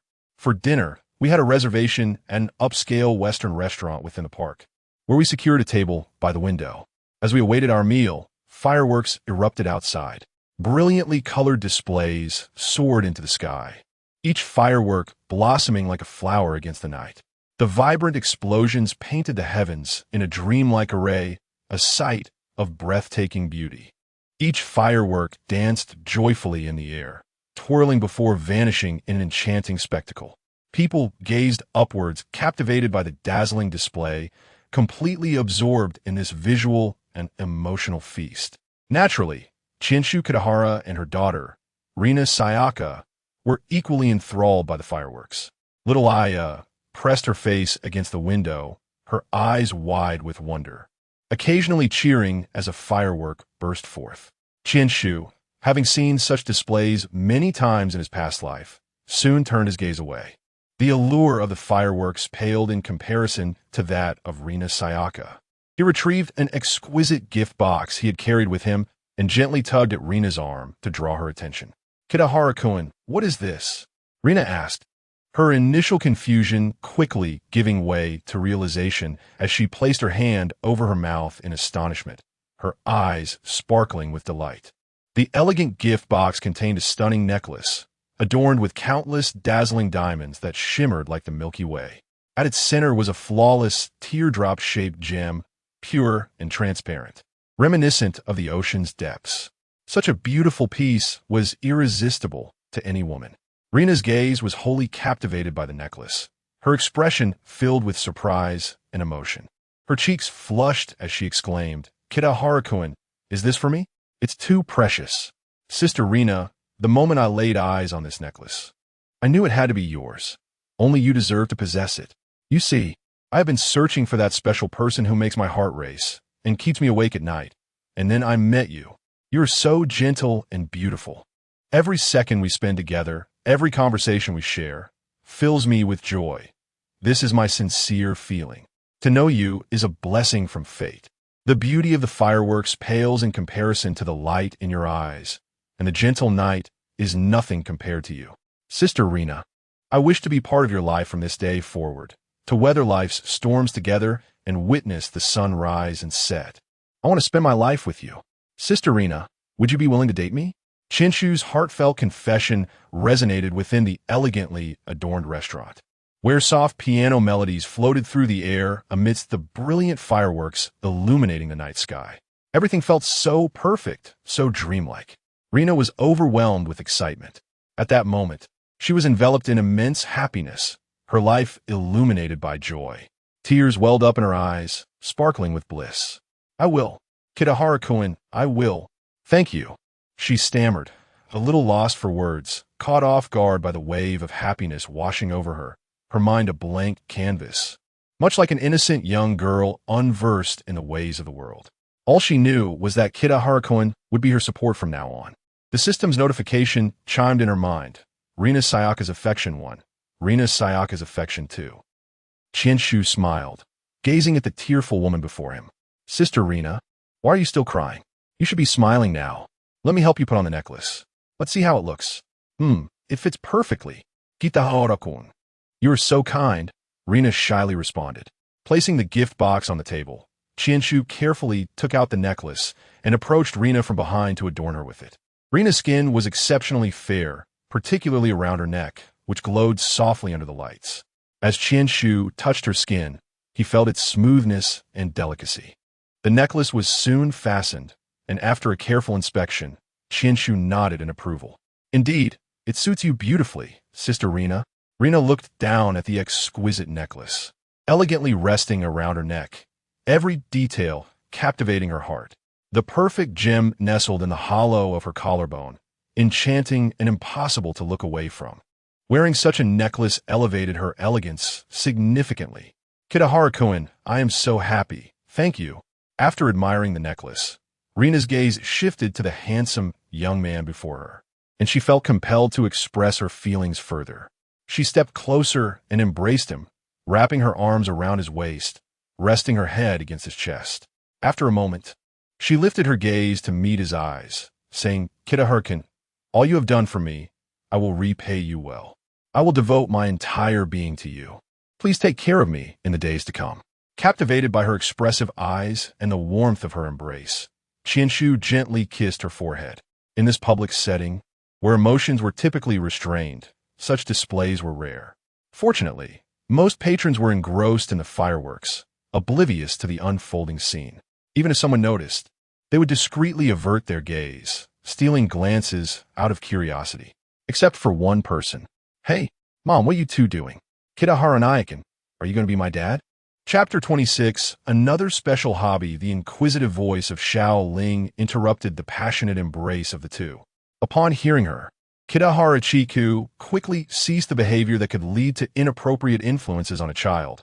Awkwardly smiling at Shao Ling, Sawirina, on the other hand, dared not meet her daughter's gaze, her face flushed with embarrassment. She regretted her impulsiveness. After all, her daughter was right there, and she had been too affectionate with Kitahara-kun. It was truly inappropriate. "Shao Ling, do you want me to be your daddy?" Kitahara, sensing the awkward atmosphere as Sawirina remained silent with her head down, posed the question to the little girl. In truth, he held a fondness for Shao Ling and felt no aversion to the idea of being her father. Who could resist such a sweet and adorable little girl? Imagining the joy of being called daddy by her every day in the future was quite delightful. Although he generally did not favor children, Shao Ling was an exception. I want Kitahara Aiken to be my daddy. Kitahara Aiken buys me delicious food, gets me clothes, and takes me to play at Disneyland. I really like Kitahara Aiken, but I have a daddy, and he is currently abroad," Shao Ling expressed with some difficulty. This puzzled Kitahara, who cast an inquiring glance at Sawirina. Sawirina leaned closer and quietly explained, "I told Shao Ling a little white lie, saying her father went abroad for work and would return. I didn't want her to feel that she had no father and develop an inferiority complex." Then, bending down, Sawirina gently spoke to her daughter. "Shao Ling, I'm sorry, but Mommy lied to you earlier. Your daddy will not be coming back, so from today onwards, let Kitahara Aiken be your new daddy, okay?" "Really? That's wonderful. Kitahara Aiken will be my daddy from now on, and I will have a daddy," Shao Ling exclaimed joyfully. The thoughts of children are the purest. They like whoever treats them well. In that moment, Kitahara's previous kindness to Shao Ling was rewarded. Considering her age, she was only 3 when she lost her father, and now, over a year later, she had forgotten what he looked like. At kindergarten, she often envied her peers whose fathers picked them up. Hence, accepting Kitahara Chiku turned out to be much easier than anticipated, especially since he treated her genuinely well. "All right then. I will cherish both you and your mother, Shao Ling, together. We shall lead a happy life," Kitahara Chiku said, squatting down to ruffle Shao Ling's hair, while his other hand affectionately caressed Sawirina's head. One must not neglect the larger picture. Ding! Sawirina's favorability won. The chef at this Western restaurant possessed exceptional skills. The steak was tender and juicy, simply delightful. The French foie gras had an exquisitely delicate texture. Kitahara ordered a bottle of red wine, toasting with Sawirina as they savored their meal. Shao Ling, perhaps due to her good mood, or perhaps from having played and grown hungry, devoured a significant amount of meat and indulged enthusiastically in several desserts. The meal stretched a bit longer due to the wine. Afterward, they strolled in the still vibrant amusement park to aid digestion before returning to their hotel room for some rest. "Kitahara-kun, Shao Ling is quite tired today. I should be able to lull her to sleep soon. Once she is sound asleep, I will join you. Please bear with me for a moment. I sincerely apologize," Sawirina said at the hotel room door, allowing Shao Ling to enter first, then bowing apologetically to Kitahara Chiku. Having a child in tow always presents certain inconveniences. Now that she had agreed to Kitahara-kun's courting request, she ought to serve him well. Given his excellence, it was even more imperative for her to reciprocate his kindness with her utmost dedication, especially considering how well he treated both her and her child despite her past. However, being tied down by her daughter, she felt unable to break free, leaving her with a heavy heart as she sought Kitahara's understanding. Sawi Rina resolved to fulfill any request from Kitahara-kun tonight, as it was her only means of expressing gratitude. Rina-ne, you needn't apologize for this. I'm not in a rush. We are all tired today. We can discuss things another day, Kitahara replied, fully aware of what Sawi Rina meant by accompanying him. Being adults, they understood each other well. It must be said that Rina-ne was truly considerate, unlike some women in later times who would leave a man after a night out, indulging in dinner and karaoke until the early hours, only to return home without a second thought. Why did you even come out? One might wonder. Do you not have any self-awareness? Pretending to be oblivious while indulging in food and drink. Look at how Rina-ne truly embodies gratitude. She serves as a model for those women to learn from. However, it was unfortunate that Kitahara could not accept her offer and had to find an excuse to decline. After an entire day of fun and a perfectly executed dinner proposal, Sawi Rina's favorability towards him reached 87 points, just 3 points shy of the coveted 90. Yet, this seemingly trivial 3 points felt like an insurmountable chasm, leaving him in despair, yearning for something just out of reach. Kitahara-kun, it's all right. I won't keep you waiting long. The hotel rooms here are quite luxurious, and the cost is steep. We shouldn't let it go to waste. Sawi Rina remarked, sensing Kitahara's shyness. She understood that as a young man lacking emotional experience, such behavior was normal when faced with these circumstances. Amidst anticipation and anxiety, excitement and nervousness, there lingered a hint of fear, all stemming from inexperience. She felt she should take the initiative. This matter fell within Kitahara-kun's knowledge gap, but that was fine. She comprehended. Earlier, during a brief respite, Sawi Rina had found the bedding here to be quite nice, living up to its hefty price tag, providing a very comfortable rest. Rina-ne, I am indeed very tired today. Let us postpone it for another day. Huh? Are you tired now, Kitahara-kun? I can still hold on. How about you rest for a bit? I'll ask the waiter to bring some massage oil. I can give you a massage to help you relax, she offered. No. Rina-ne, to be honest, today is just not feasible. Let's save it for another day. Chapter 27. The affection level finally reached 90. Well then. That's enough for today. Good night, Kitahara-kun. Good night, Rina-ne-chan. Rest well. Finally, having managed to navigate through the day, Kitahara returned to his room feeling utterly exhausted. It had been quite a challenge. Fortunately, the results of today were somewhat encouraging. He was merely 3 points away from a complete transformation, a success that was just around the corner. After a quick wash, he lay down on his soft bed and soon drifted into a peaceful slumber. In his dreams, he still felt a tinge of regret, as he was only 2 points shy. The following day dawned bright and clear. Kitahara and his companions continued their adventures from the previous day, indulging in numerous thrilling attractions such as the Ferris wheel and the pirate ship. However, they chose to forego the roller coaster, as it was too exhilarating for young Akira, and both Kitahara and Rina, being older, found themselves disinterested in such extreme rides. As they passed by, Kitahara spotted the group of voice actress girls who had been ahead of him in line yesterday. Among them, a tall girl donned a pair of alluring white stockings, which undoubtedly caught the attention of many. It was indeed a fortuitous encounter, considering that Tokyo Disneyland spans several hundred hectares, making such coincidences quite rare. Time seemed to fly as they enjoyed their day, and before they knew it, their outing had come to an end. As evening approached, the trio returned to their apartment in Chiyoda Ward. Having spent 2 consecutive days at the park, they were utterly fatigued. Although there were ingredients at home, Kitahara, wishing to spare Rina from the labor of cooking, decided to dine out instead. This way, they could simply return and rest. Rina-ne-chan, I'll go back to grab a few things. I'll come find you soon to discuss some matters. Please remember to open the door for me. Kitahara did not enter Rina's home, but instead returned to his own, ignoring the puzzled expression of their neighbor. Once home, he quickly organized his belongings and summoned the system, opting to withdraw some funds. The expenses over the past few days had been staggering.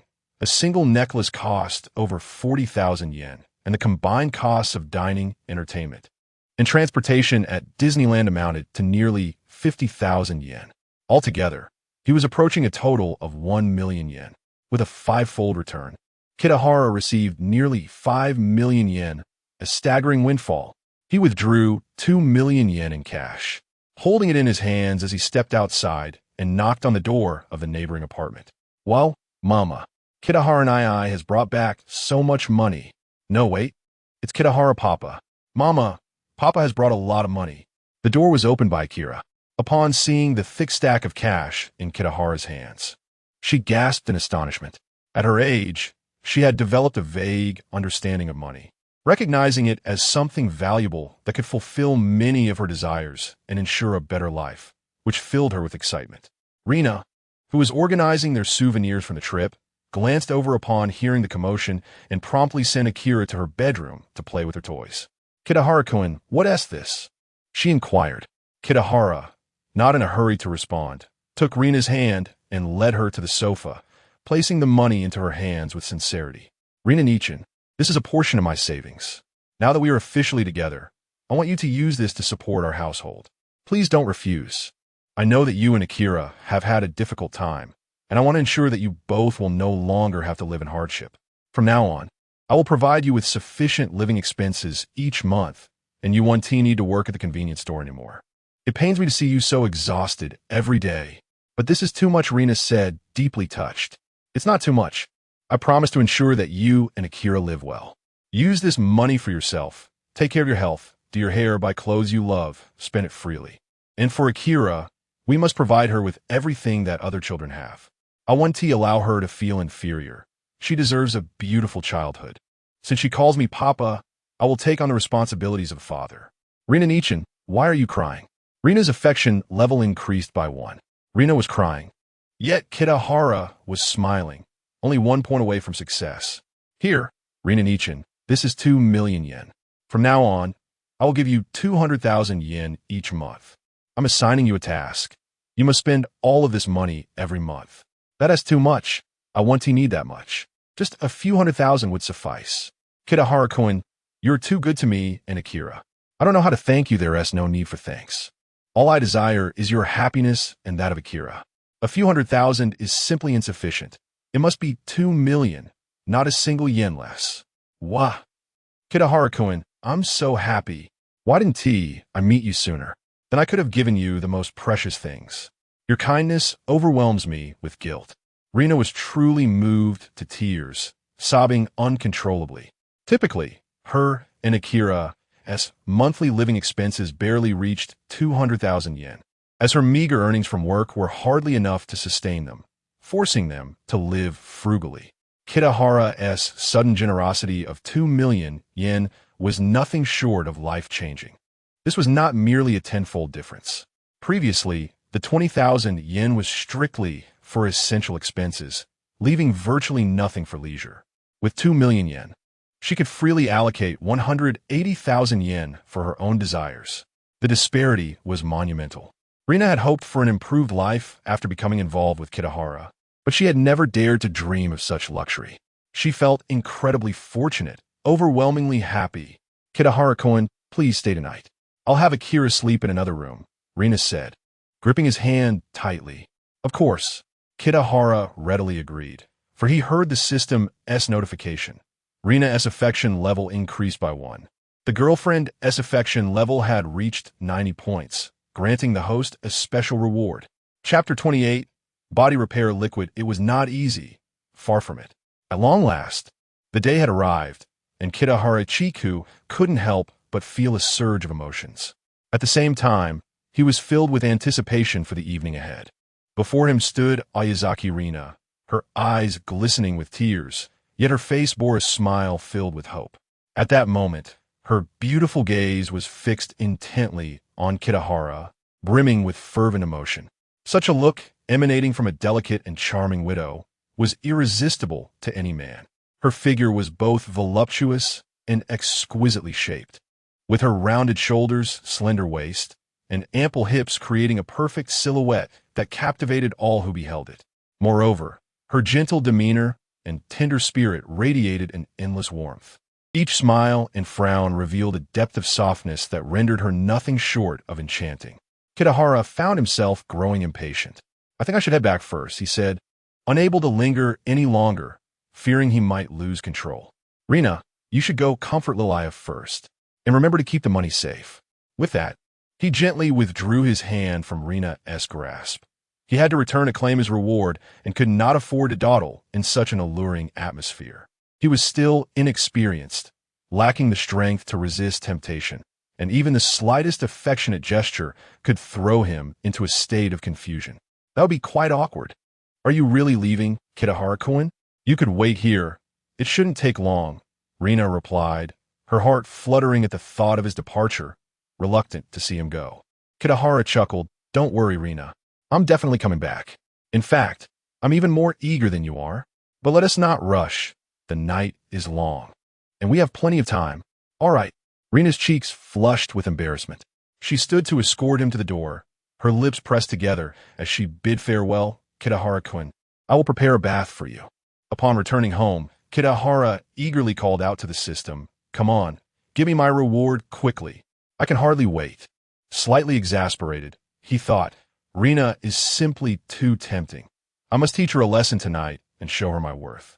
And perhaps instill a sense of patriotism in her as well. Love our China, and let our national pride soar. Tonight is the night. He hoped the system would provide him with a substantial reward. Very well, host. I shall now extract a special reward. Is it confirmed that you desire an enhancement in physical capabilities? Yes. Kitahara nodded vigorously. Ding. The lottery is in progress. Lottery completed. Congratulations, host. You have received a bottle of body repair liquid. Body repair liquid? What on earth is that? Kitahara pondered, bewildered. What is its purpose? It seems rather underwhelming compared to the bionic enhancements. Please provide an introduction, he requested of his system. Body repair liquid. Function. To restore the host's bodily functions. Eliminate hidden ailments and achieve an optimal state of health. What is meant by optimal state? It refers to the best physical condition your body can attain at this age. Specifically, it will place you above the average level in this world and surpass 80% of your peers. That sounds rather promising. Sorry to keep you waiting upon hearing the introduction.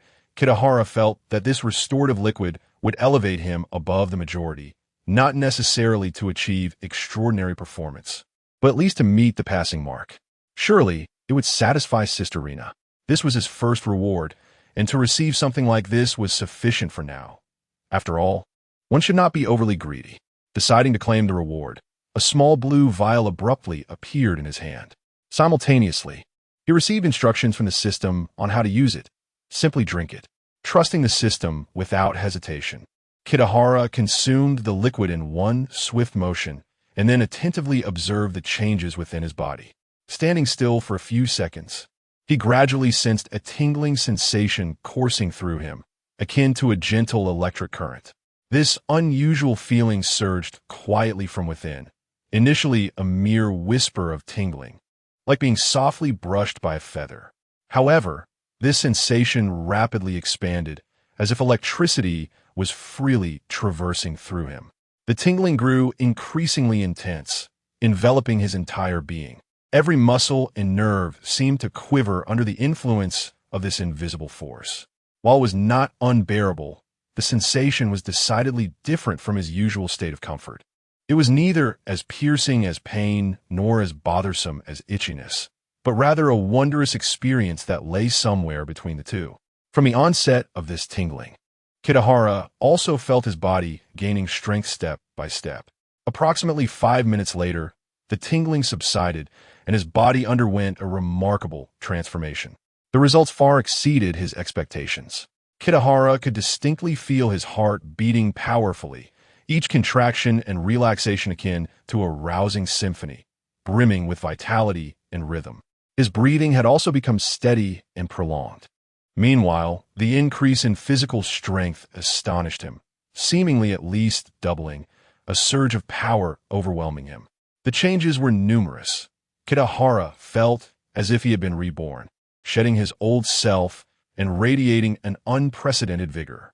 Could it be true that this restorative liquid was so extraordinary? It was nothing short of miraculous. Kitahara believed he could now easily contend with 10 versions of his former self. Clenching his fists and raising his arms, The bulging biceps attested to his newfound strength. Although his physique remained slender and largely unchanged, the sensation was entirely different. He was now infused with power and fervor. At that moment, he realized just how weak and feeble he had been before. Beep. The system informed him that his previous weakness had made the change feel significant. The restorative liquid yielded different transformations depending on one's physical condition. Yet the ultimate result remained constant. The system elucidated this to Kitahara, and he understood.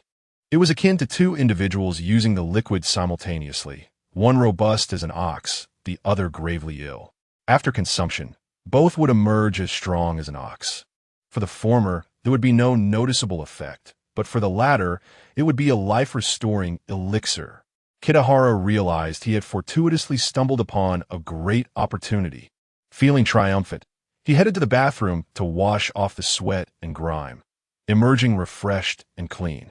After donning a fresh outfit, he noticed a pile of money on the table and gathered it up. This was the nearly 300,000 yen remaining from his gift to Rina. It should not be carelessly left out, as it might attract unwanted attention. At that moment, he slapped his forehead, recalling something important, and summoned the system. Hey, can I get a refund on the money I gifted my girlfriend? Kitahara had given Rina 200,000 yen today. It would be splendid if he could receive a refund as well. The system had previously mentioned that gifts could be refunded, but had not clarified whether direct cash gifts could be refunded. Beep. Monetary gifts can indeed be refunded. Rina's affection level is currently at 90 points, and your 200,000 yen can be refunded at 6 times the amount. Would you like to withdraw it now? The system generously replied. Kitahara was not keen on receiving such a large sum in cash, so he inquired, could I have it deposited into my bank account instead? Certainly. It has been transferred to your account at Mitsui Sumitomo Bank. This transaction, facilitated by the system, will not raise any suspicions. All right, thank you. With the system's operation alleviating his concerns, Kitahara could now await Rina's arrival with anticipation. The wait was excruciating. He attempted to pass the time by typing, but found himself utterly distracted. Instead, he retrieved a bottle of sake from the refrigerator, standing by the window to enjoy the night view as he sipped slowly. After an indeterminate amount of time, as he neared the end of the sake, a knock on the door startled him. Upon opening it, he found Rina standing there in the same delicate nightgown from the previous morning. Kitahara-kun, sorry to keep you waiting. Rina bowed politely. Did little Aya fall asleep? Yes. She is asleep now, and the bed has been prepared. I have also washed up. Upon hearing this, Kitahara could no longer contain himself. With a startled gasp from Rina, he swept her into his arms and made a beeline for her bedroom. Chapter 30. The blissful Rina Sayaka the warm. Amber glow of the lights enveloped every corner of the bedroom, casting a gentle ambience.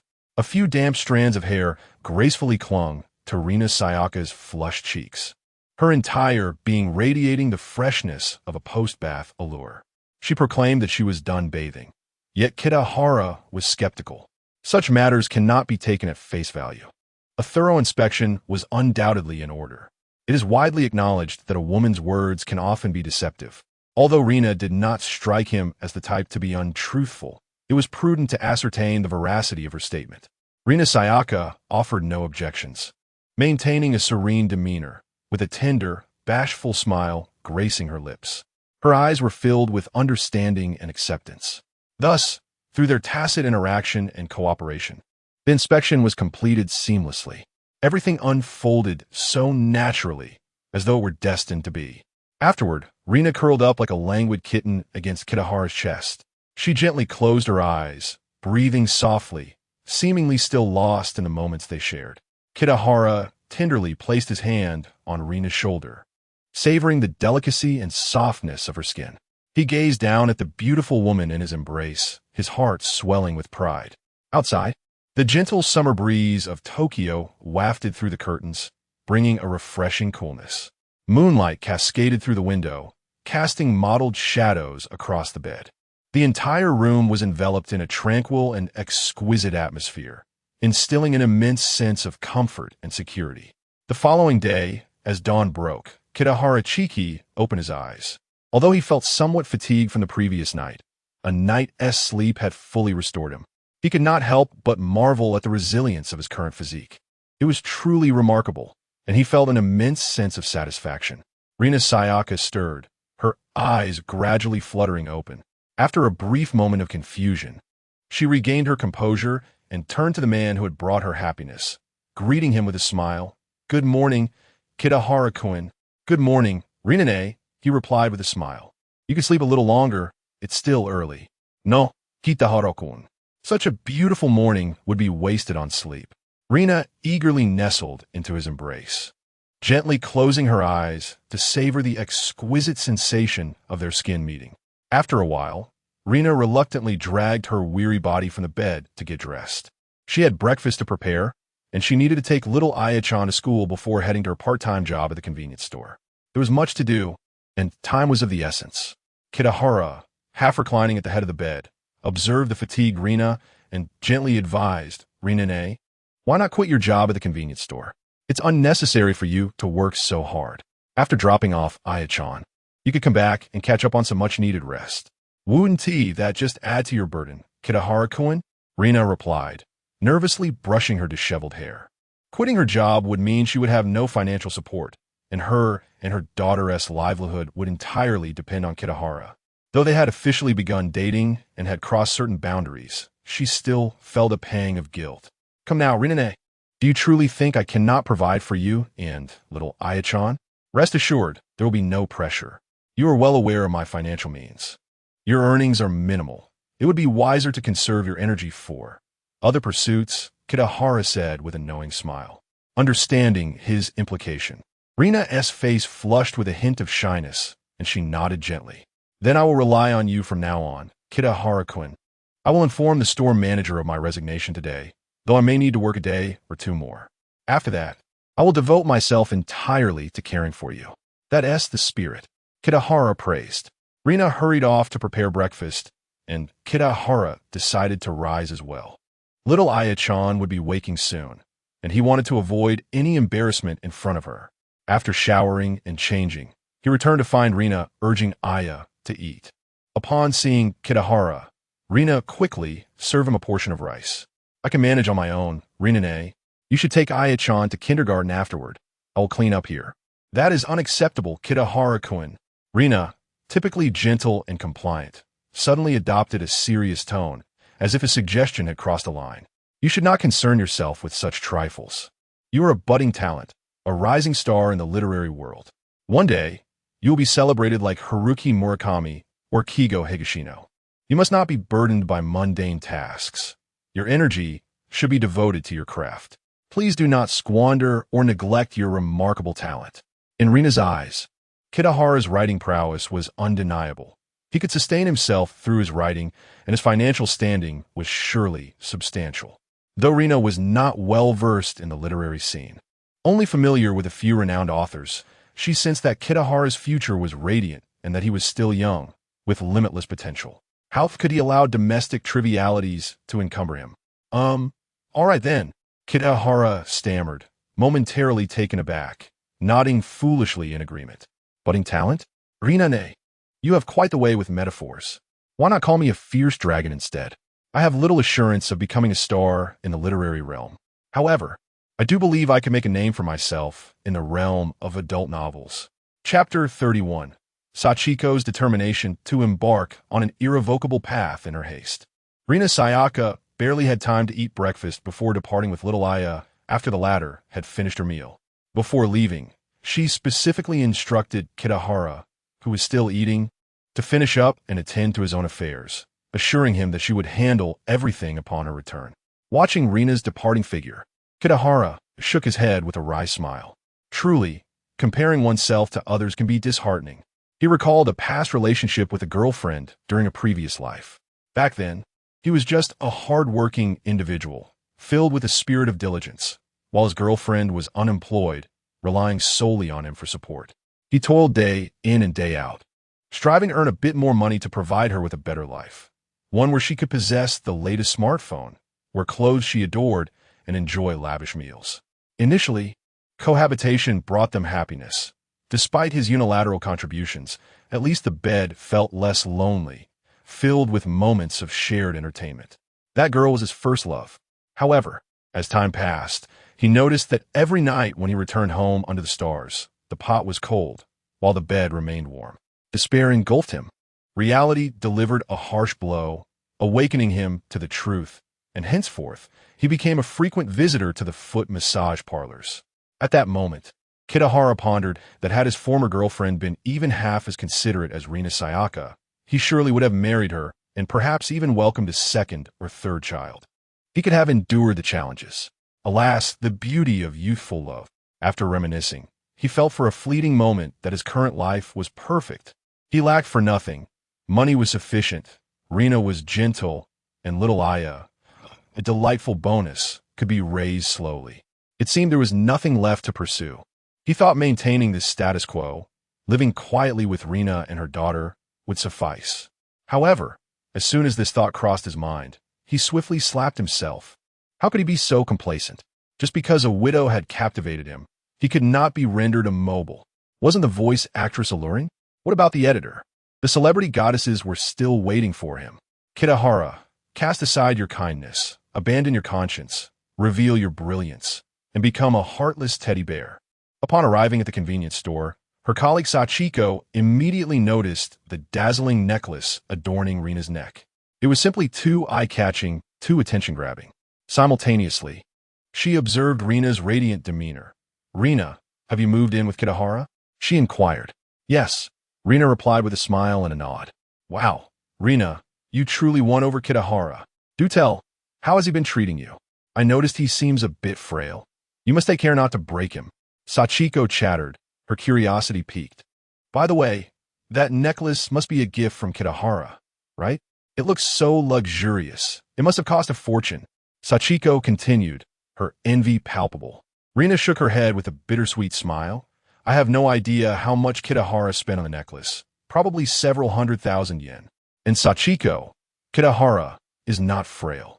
He may seem a bit thin, but he is quite strong and impressive." "Oh, impressive? How so?" "I'm not telling you. I need to make a call and contact the manager." "Sachiko, I'm resigning. I won't be able to work with you any longer. It's quite regrettable. I cherish the memories we've shared during our time together." "Thank you, Sachiko, for accompanying me through one of the most challenging phases of my life. I will always remember you. You will forever be my friend." Rina conveyed her intention to resign to Sachiko, her words heartfelt. Having worked here for nearly a year, the chubby, cheerful girl had indeed brought much joy to her otherwise monotonous and arduous life. The impending separation filled her with an inexplicable sadness. "Are you planning to become a full-time housewife? To care for Kitahara?"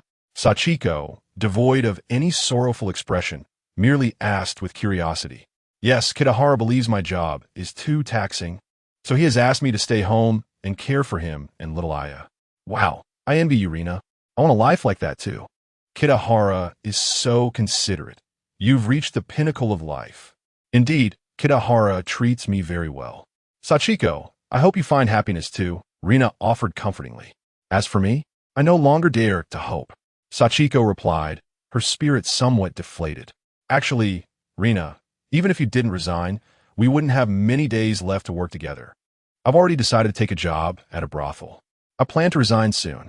Sachiko spoke with a hint of melancholy about a decision that would significantly impact her future.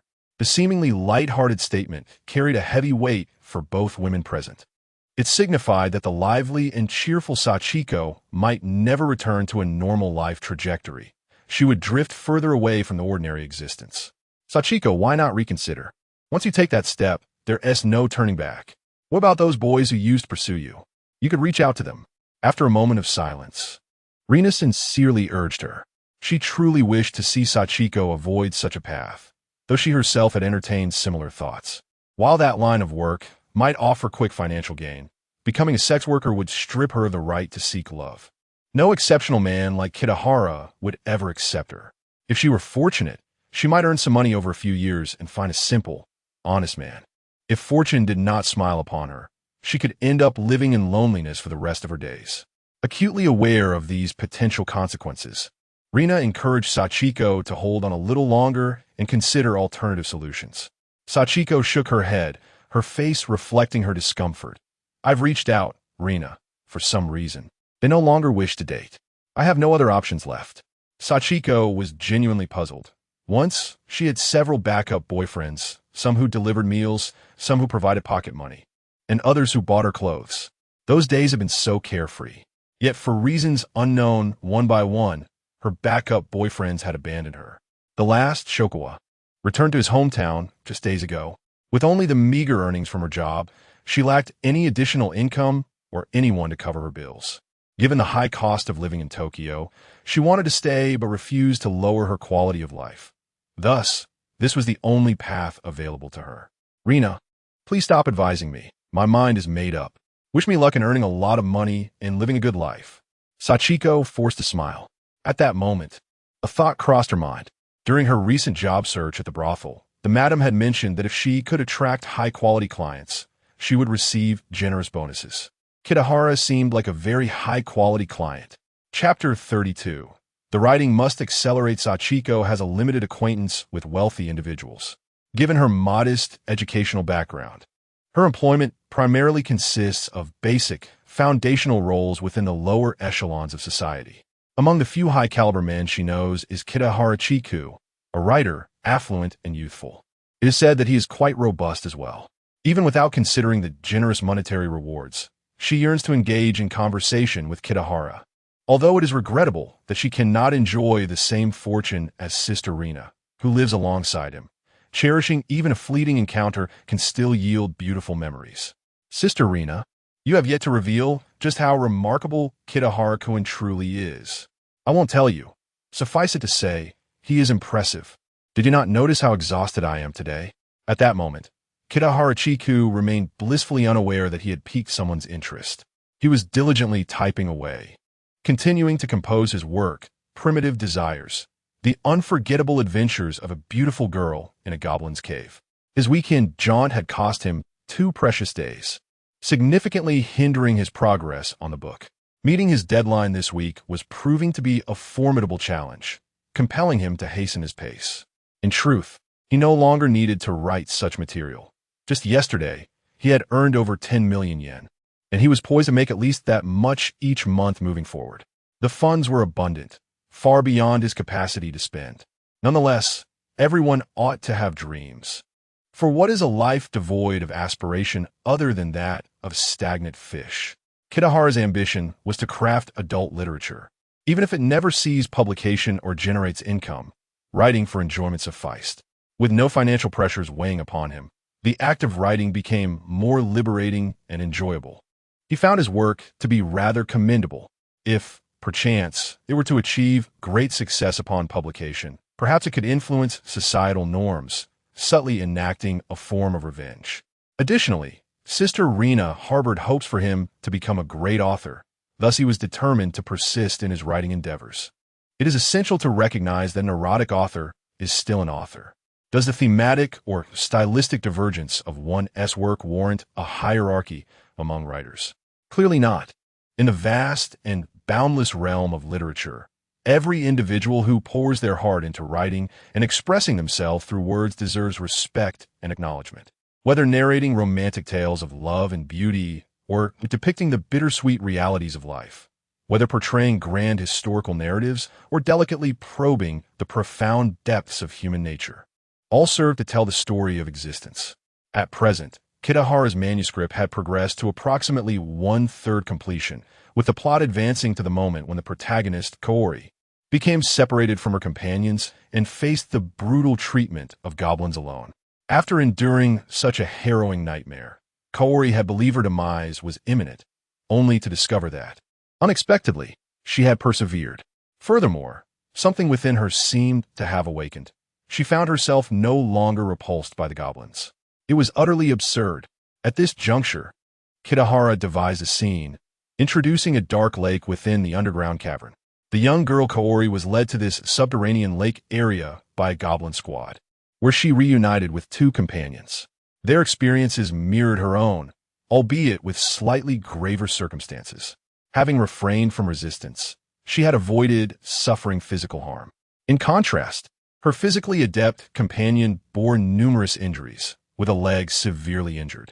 The instigator, Sakura, faced her own misfortune, not from physical punishment, but due to her fragile mental state, teetering on the brink of collapse. These two individuals had arrived at this location before Kaori, and upon witnessing their dire condition, her compassionate heart compelled her to intervene. In an attempt to alleviate their suffering, she cried out, "Stop! Please, direct your attention towards me." Chapter 33. Sayaka Rina resigned as the clock approached noon. Kitahara felt hunger gnawing at him after completing the scene by the dark lake. He decided to venture out in search of sustenance. Nearby, he discovered a tempura restaurant offering a set meal priced at 2,800 yen, which included sashimi, tempura prawns, eel rice, and miso soup. Kitahara found the meal quite satisfying. He recalled that Sayaka Rina had likely not resolved her lunch at the convenience store, probably resorting to discounted bento boxes once again. He requested the restaurant owner to prepare a takeout for her. Although his relationship with Sayaka Rina was progressing smoothly, he was acutely aware that her feelings for him were still far from reaching their zenith. From the previous night until today, there had only been a slight increase in her affection. It was evident that elevating her fondness was becoming increasingly challenging. Even with her apparent satisfaction, Kitahara realized he needed to focus on the nuances, seizing every opportunity to show concern for her and foster her affection. He did not aspire for perfection, but rather aimed to reach a score of 95 as swiftly as possible. Achieving this milestone would grant him a special reward. Kitahara felt he was lacking in certain areas, not quite perfect. Such is human nature. One may never attain true satisfaction, as desires seem to stretch into infinity. The moment a long-held wish is fulfilled, new yearnings and demands inevitably emerge. It resembles a bottomless pit.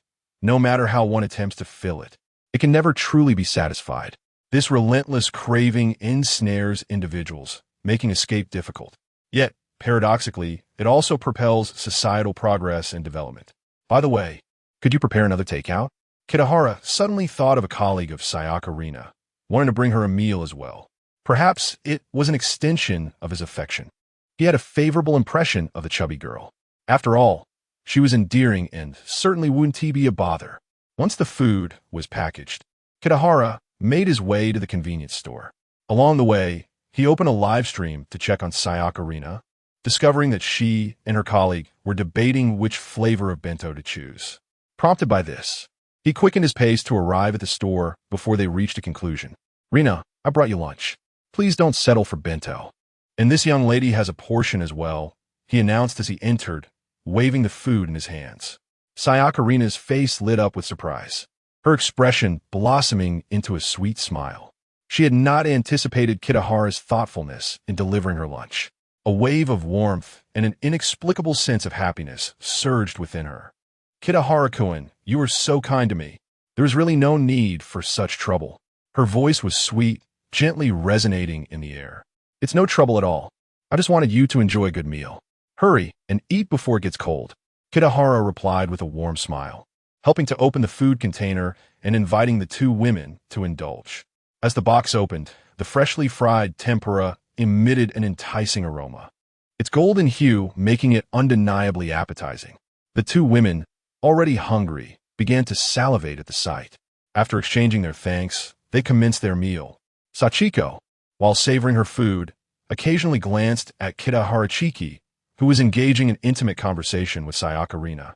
The tempura was exquisite, composed of quality ingredients and fried to perfection, clearly indicating a high price point. Yet Sachiko found it difficult to focus on her meal. The kindness and attentiveness of Kitahara-kun made her acutely aware of Sayaka Rina's fortune. She felt a pang of envy, fearing both for her colleague's happiness and the prospect of her own future. The thought of working in a hostess bar, catering to older and particularly loathsome men, weighed heavily on her heart. Meanwhile, Sayaka Rina was basking in the care of Kitahara-kun, and Sachiko felt a sharp ache within her. Once, their circumstances had been similar. How had they suddenly diverged so drastically? Was this fate? Sachiko had initially considered discussing her business with Kitahara-chiki, hoping he might assist her. However, witnessing the two engrossed in each other, she dismissed the notion. They had only just begun their relationship. and Kitahara-kun was likely immersed in Sayaka Rina's affection, showing no interest in her proposal, perhaps even finding it distasteful. Perhaps it would be better to wait for another opportunity. After delivering the lunch, Kitahara did not linger. He shared a brief moment with Sayaka Rina before returning home, taking a short afternoon nap, and then resuming his writing. In the evening, Sayaka Rina joyfully informed him that she had completed her resignation procedures and would no longer be working starting tomorrow. The compensation had also been settled. Kitahara was quite pleased with this development, as it meant they would have ample time to spend together. Chapter 34. Attentive care beginning the following day, Baihara found himself enveloped in the meticulous care of Hayasaka Rina. Each morning, Rina prepared a sumptuous breakfast, and after escorting her daughter to kindergarten, she devoted herself entirely to him. The two, newly entwined in a passionate romance, resembled two magnetically attracted entities, yearning to be inseparable at every moment. Whether in the cozy kitchen or the misty bathroom, on the sunlit balcony or in the spacious, bright living room, their affectionate embraces painted a picture of sweet love, leaving behind traces of their romantic journey. Sometimes, as Rina busied herself in the kitchen, Baihara would gently encircle her waist from behind, relishing her warmth. In the bathroom, warm water cascaded over their bodies, glistening droplets dancing upon their skin. Baihara tenderly dried Rina's hair while she closed her eyes, savoring this intimate care, a blissful smile gracing her lips. On the balcony, they gazed into the distance, a gentle breeze playing with Rina's hair. Baihara lovingly tucked her strands behind her ear, and in that fleeting moment of their gazes meeting, love lingered in the air. On the living room sofa, they sat entwined, watching their favorite films together. Occasionally, Rina would be moved to tears by the storyline, prompting Baihara to hold her close, whispering words of comfort. Thus, their relationship deepened in these ordinary yet tender moments. However, Baihara's writing progress had begun to slow. It was not until Thursday that he received a call from his editor, urging him for the manuscript. "Hello, this is Baihara Chiki. Who is this?" He answered the phone. "Baihara-kun, this is Suzuki Misaki. How is your new book coming along? It's already Thursday. Will it be finished this week?" Upon hearing her inquiry, Baihara felt a twinge of embarrassment. He had been preoccupied with the daily tasks of preparing meals, neglecting other responsibilities, and leaving his submission in limbo. "I'm sorry, Misaki-san, but I don't think I can finish the manuscript this week. I'll do my best to submit it next week," he replied. "That's all right. I'm not in a hurry, so there is no need for you to rush. Just take care of your health," Misaki said before the call ended. Turning to Baihara, Rina hesitated before speaking. "Baihara-kun, am I hindering your writing progress?" A hint of guilt colored her expression, as she had sensed this imbalance and felt it was inappropriate. Yet, she couldn't bear to refuse Baihara, unable to control her own feelings. Baihara smiled and shook his head, assuring her it was not the case. "But Baihara-kun, this isn't right. It's too much of an impact on your writing. Was that your editor just now?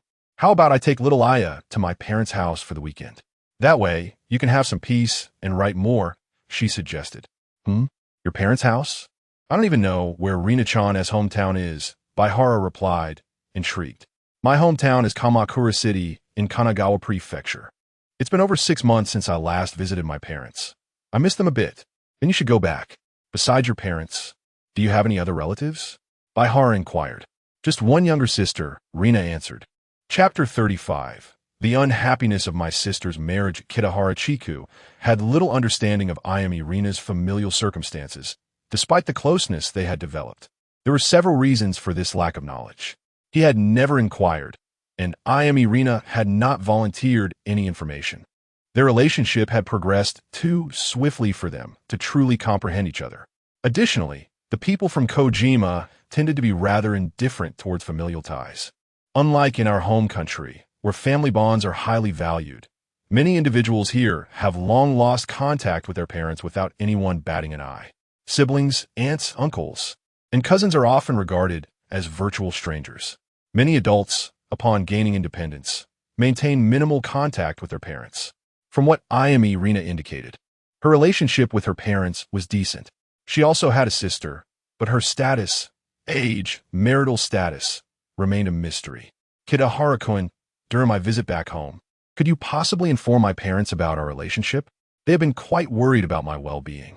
If they knew I had found someone to rely on, they would surely feel much more at ease, Ayami Rina requested, lifting her gaze towards Kitahara Chiku. The reason for her request lay in her uncertainty regarding how Kitahara intended to navigate their relationship. He had never broached the subject of marriage, and she was unsure if he was willing to publicly acknowledge their bond. Upon hearing her query, Kitahara was momentarily taken aback, somewhat puzzled. What could possibly be wrong with that? Just tell them. Would you like me to accompany you back? No.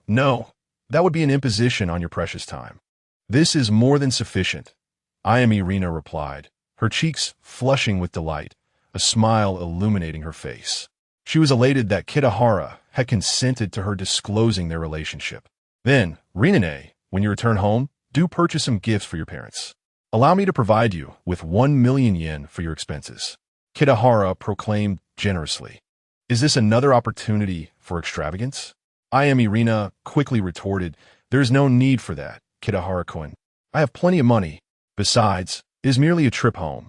There is no necessity to waste so much. She was astonished at the thought of receiving such a sum for a simple return home. Kitahara, however, persisted. The money you have is meant for your daily needs. Allow me to cover the cost of your trip. 1 million yen is not excessive. Your parents are likely aging. It would be wise to purchase them some health supplements, or if you find it cumbersome, simply give them cash. We must show our gratitude for their upbringing. And what of your sister? What is her current situation? Our parents will age one day. You only have one blood-related sister, so it is essential to maintain that familial bond. Perhaps you could also gift her something. Kitahara-kun, I didn't expect you to value family ties so deeply and to possess such filial piety. You truly are a kind-hearted individual. Ayami Rina was moved by his words. It was indeed rare for someone to treat her family with such consideration. Even her late husband, whom she once regarded as an exemplary partner, could not match this. Kitahara's kindness seemed to stem from his own troubled past, leading him to cherish familial connections more than those who had them readily available, like herself, who sometimes took them for granted or even viewed them as burdens. This was a lesson worth learning from Kitahara. As Ayami Rina continued to interact with Kitahara Chiku, she increasingly recognized the brilliance inherent in him, his virtues shining like stars in the night sky. Her affection for him grew, now increased by 1 point. Yay, another increment, she thought. Her fondness had risen to 93 points, just 2 points shy of another reward. Kitahara found the pace of their relationship to be quite rapid, which lifted his spirits. He rose from his seat, approached his desk, retrieved a stack of bills, and counted out 100 notes of Yukichi Fukuzawa, returning to the sofa and placing the money in Ayami Rina's hands. Rinane, do not be frugal. Ensure your family need not worry, for this will allow us both to live with greater peace of mind. Thank you, Kitahara-kun. I will make good use of it. My father enjoys fishing, so I shall purchase him a fine fishing rod.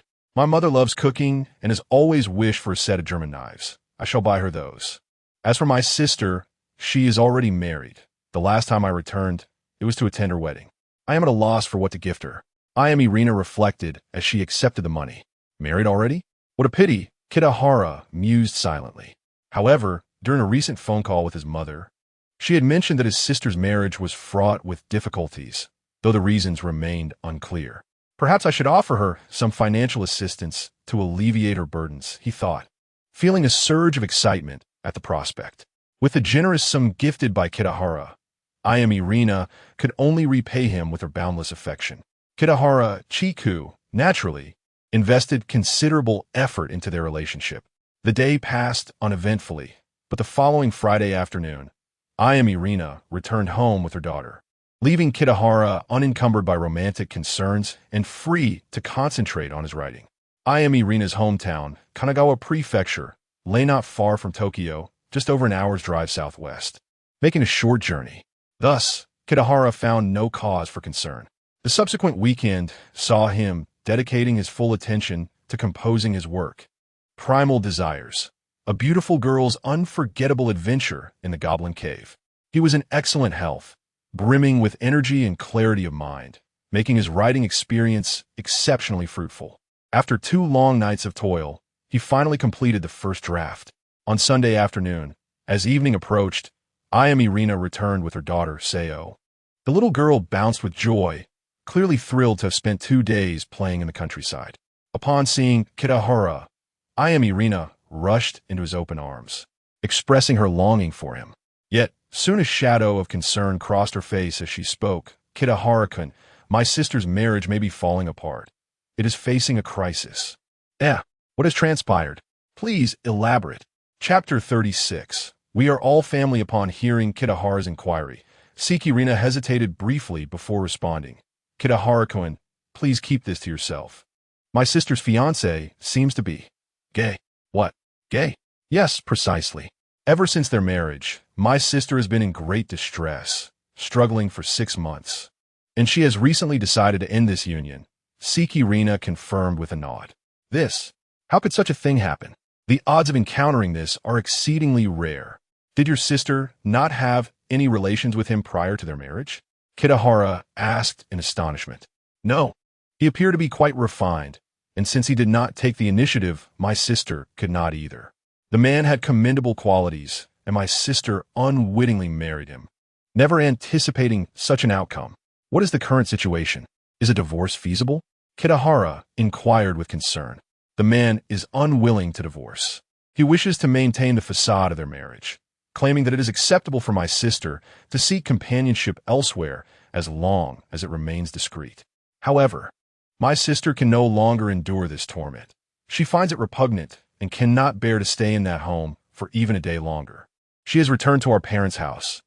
Irina lamented for her sister's misfortune. Is there anything we can do to assist your sister? By the way, what is her name? Kitahara asked.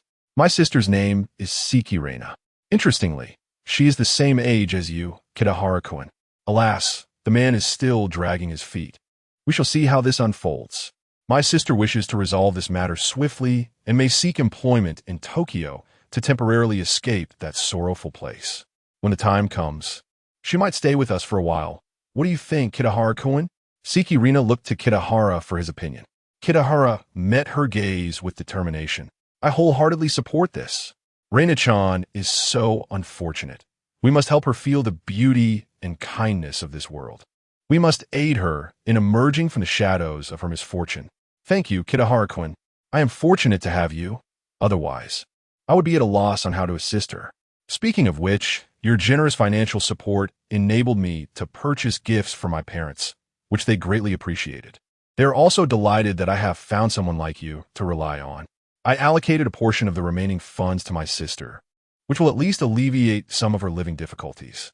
This good news has also somewhat lightened the atmosphere at home. Irina reflected with gratitude. How fortunate I am to have encountered you, Kitahara-kun. Had I returned home as I once did, alone raising little Aya, life would have been arduous. How could I have afforded gifts for my parents or assisted my sister? If both sisters were to suffer, how heartbroken our parents would be. At least now, my life has improved, allowing them some peace of mind. Reina-chan, there is no need for such formality with me. Your family is my family. We are all connected, and it is only natural to assist one another in times of hardship. Kitahara reassured her. He was resolute in helping Reina-chan. Nothing would deter him. The following day, after breakfast, Kitahara and Irina set out together. Rina accompanied her daughter to kindergarten, while Kitahara took his manuscript to Shueisha Publishing, heading to meet his editor. The Shueisha headquarters was conveniently located just a couple of subway stops away from his residence, and he arrived shortly after a brief walk. Monday mornings in Tokyo were bustling. The streets were filled with hurried individuals rushing to work. These workers seemed propelled by an invisible force, their attire impeccably neat and formal. The men donned immaculate suits paired with polished shoes, while the fewer women wore elegant business attire, their makeup meticulously applied, yet unable to mask their fatigue. Each person's pace conveyed urgency, as if any delay could result in dire consequences. The expressions on their faces were predominantly serious, brows furrowed and lips pressed tightly together, revealing an unspoken burden of stress and anxiety. Their taut faces resembled puppets tightly bound by the strings of life, deprived of the ease and freedom they once possessed. The weight of fatigue was unmistakable, not solely from physical exertion, but perhaps stemming from a profound weariness towards their work. This was the reality of Tokyo's corporate workforce post-bubble burst. Many were ensnared by substantial mortgage debts, gasping for breath under immense pressure, laboring tirelessly, yet perpetually at risk of layoffs. In stark contrast to the hurried crowd, Kitahara sauntered leisurely, appreciating the morning scenery of Tokyo, all the while scanning for any captivating woman. Wait, wasn't that someone I know? Just as he was nearing Shueisha, Kitahara abruptly halted as if struck by a spell. He swiftly turned around, his gaze drawn to a tall, graceful girl approaching.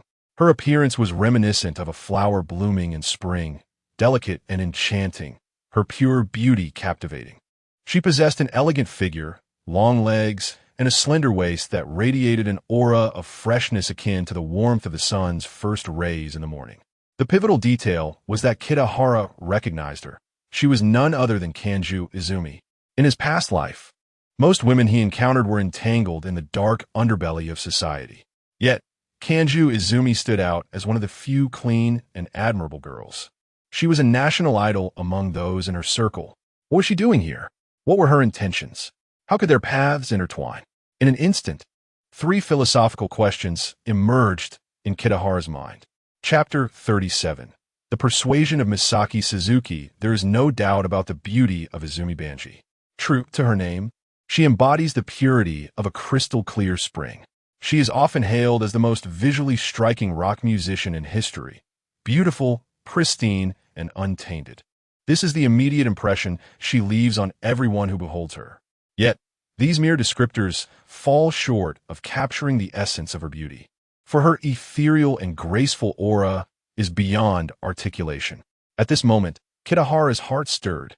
In an instant, his previously tranquil heart was disturbed as if a stone had been cast into its depths, creating ripples of indescribable emotion. This sensation was not sudden. Rather, it was akin to a seed long buried underground, quietly breaking through the soil and swiftly unfurling its tendrils. He distinctly felt the long-dormant feelings within him begin to awaken and stir. For once, he too had been a pure-hearted youth. However, after suffering emotional wounds, he had believed he would never love again. Especially after arriving in this new world, his initial intention was to embrace life with a carefree, cynical attitude. After all, a heart that has been broken is akin to shattered glass. Love, once experienced, can never truly be restored. He had no desire to become a prisoner of love again. Yet, upon encountering Izumi Banji, Kitahara felt himself slipping back into the throes of affection. Damn it, how could she be so beautiful? It was truly unfair to hold him accountable for his lack of resolve. Kitahara Chiki refrained from hastily approaching her. Instead, he quietly watched as she walked further away, ultimately vanishing into the crowd. Making an impulsive advance would serve no purpose. As is well known, Banji Izumi possesses a shy disposition, and any sudden approach could easily startle her. Moreover, he currently had no surplus of female companionship to offer. This matter should be carefully considered. Reluctantly withdrawing his gaze, Kitahara silently vowed to make Banji Izumi, the future national goddess of his days, one of his girlfriends. In the editorial office on the 3rd floor of Shueisha, Kitahara Chiki awaited the arrival of Misaki Suzuki, who had just concluded a routine meeting. As he recalled, Misaki Suzuki was a voluptuous woman radiating mature charm. Her allure surpassed even that of Rina Yajima. With her stylish bob haircut and professional attire, she exuded a polished and competent presence, truly an intellectually elegant, mature woman. Upon seeing her, Kitahara's earlier infatuation with Banji Izumi diminished significantly. A wise person does not fall in love. After all, the one who loves first is the one who loses. It is essential to remain true to oneself. If he truly fell for someone, what would happen to the faithful, yet unencountered, sister-in-law, Rina? On this island, countless beauties awaited his attention. He must steadfastly uphold his resolve. Good morning, Kitahara-kun. I didn't expect you to arrive so early. Hurry and show me the manuscript for your new work. I can barely contain my excitement. Misaki Suzuki burst into the office, tossing a stack of documents onto her desk, while simultaneously shedding her coat and greeting Kitahara. After a brief moment of distraction, Kitahara regained his composure. "Oh yes. Here you go, Miss Sakine." He retrieved the manuscript from his bag and approached her, handing it over. As he drew near, he caught a delightful scent emanating from Misaki Suzuki, a fragrance reminiscent of ripe fruit, subtly wafting through the air and enchanting his senses. Unable to resist, he inhaled deeply, taking in her alluring figure. Why is the title so long? This is quite peculiar. Kitahara-kun, what were you thinking when you chose such an extended title? Misaki Suzuki, oblivious to Kitahara's lingering gaze, focused entirely on the manuscript. Upon encountering the unusually lengthy title, she expressed her bewilderment. Isn't it a standout feature? The longer the title, the more attention it draws, and it conveys more information about the content of the book. Surely, that should be acceptable? Kitahara explained, his uncertainty evident. He was unsure whether the cultural industry in this world had specific regulations regarding such matters. However, he recalled that light novels in his previous life often had lengthy titles, which had inadvertently influenced the domestic literary scene, resulting in increasingly long book titles. If it weren't for the 15-character limit, one could only imagine how lengthy some authors might dare to be. It's quite absurd.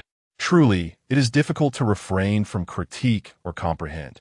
Such long titles often suggest a lack of conciseness and depth, leading one to presume the work is inferior and the author mediocre.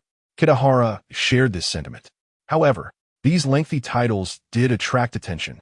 If shorter titles could yield the same results, he surely wouldn't have chosen such titles for his previous works. Nevertheless, this life was different. In his past, he passively accepted such trends. Now, he actively engaged with them. After all, such titles undoubtedly possessed market appeal. There was no shame in seeking profit. Misaki Suzuki shook her head in response. There are no hard and fast rules about this. While lengthy titles are indeed common in quirky and romantic light novels, yours is on another level altogether. We can revisit the title issue later. Let me first examine the content. With that, she delved into the manuscript, her reading speed impressive. Within less than a minute, she had perused several pages, her eyes widening in astonishment at the provocative scenes unfolding before her. She looked up, her expression one of disbelief. Kitahara-kun, is this an eroge novel? How could you write something like this? Why not?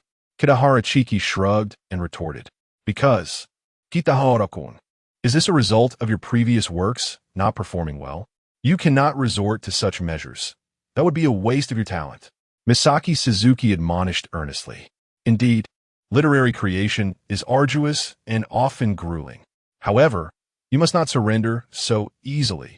Just this morning, I received the news that Haruki Murakami's Norwegian Wood has sold 3 million copies.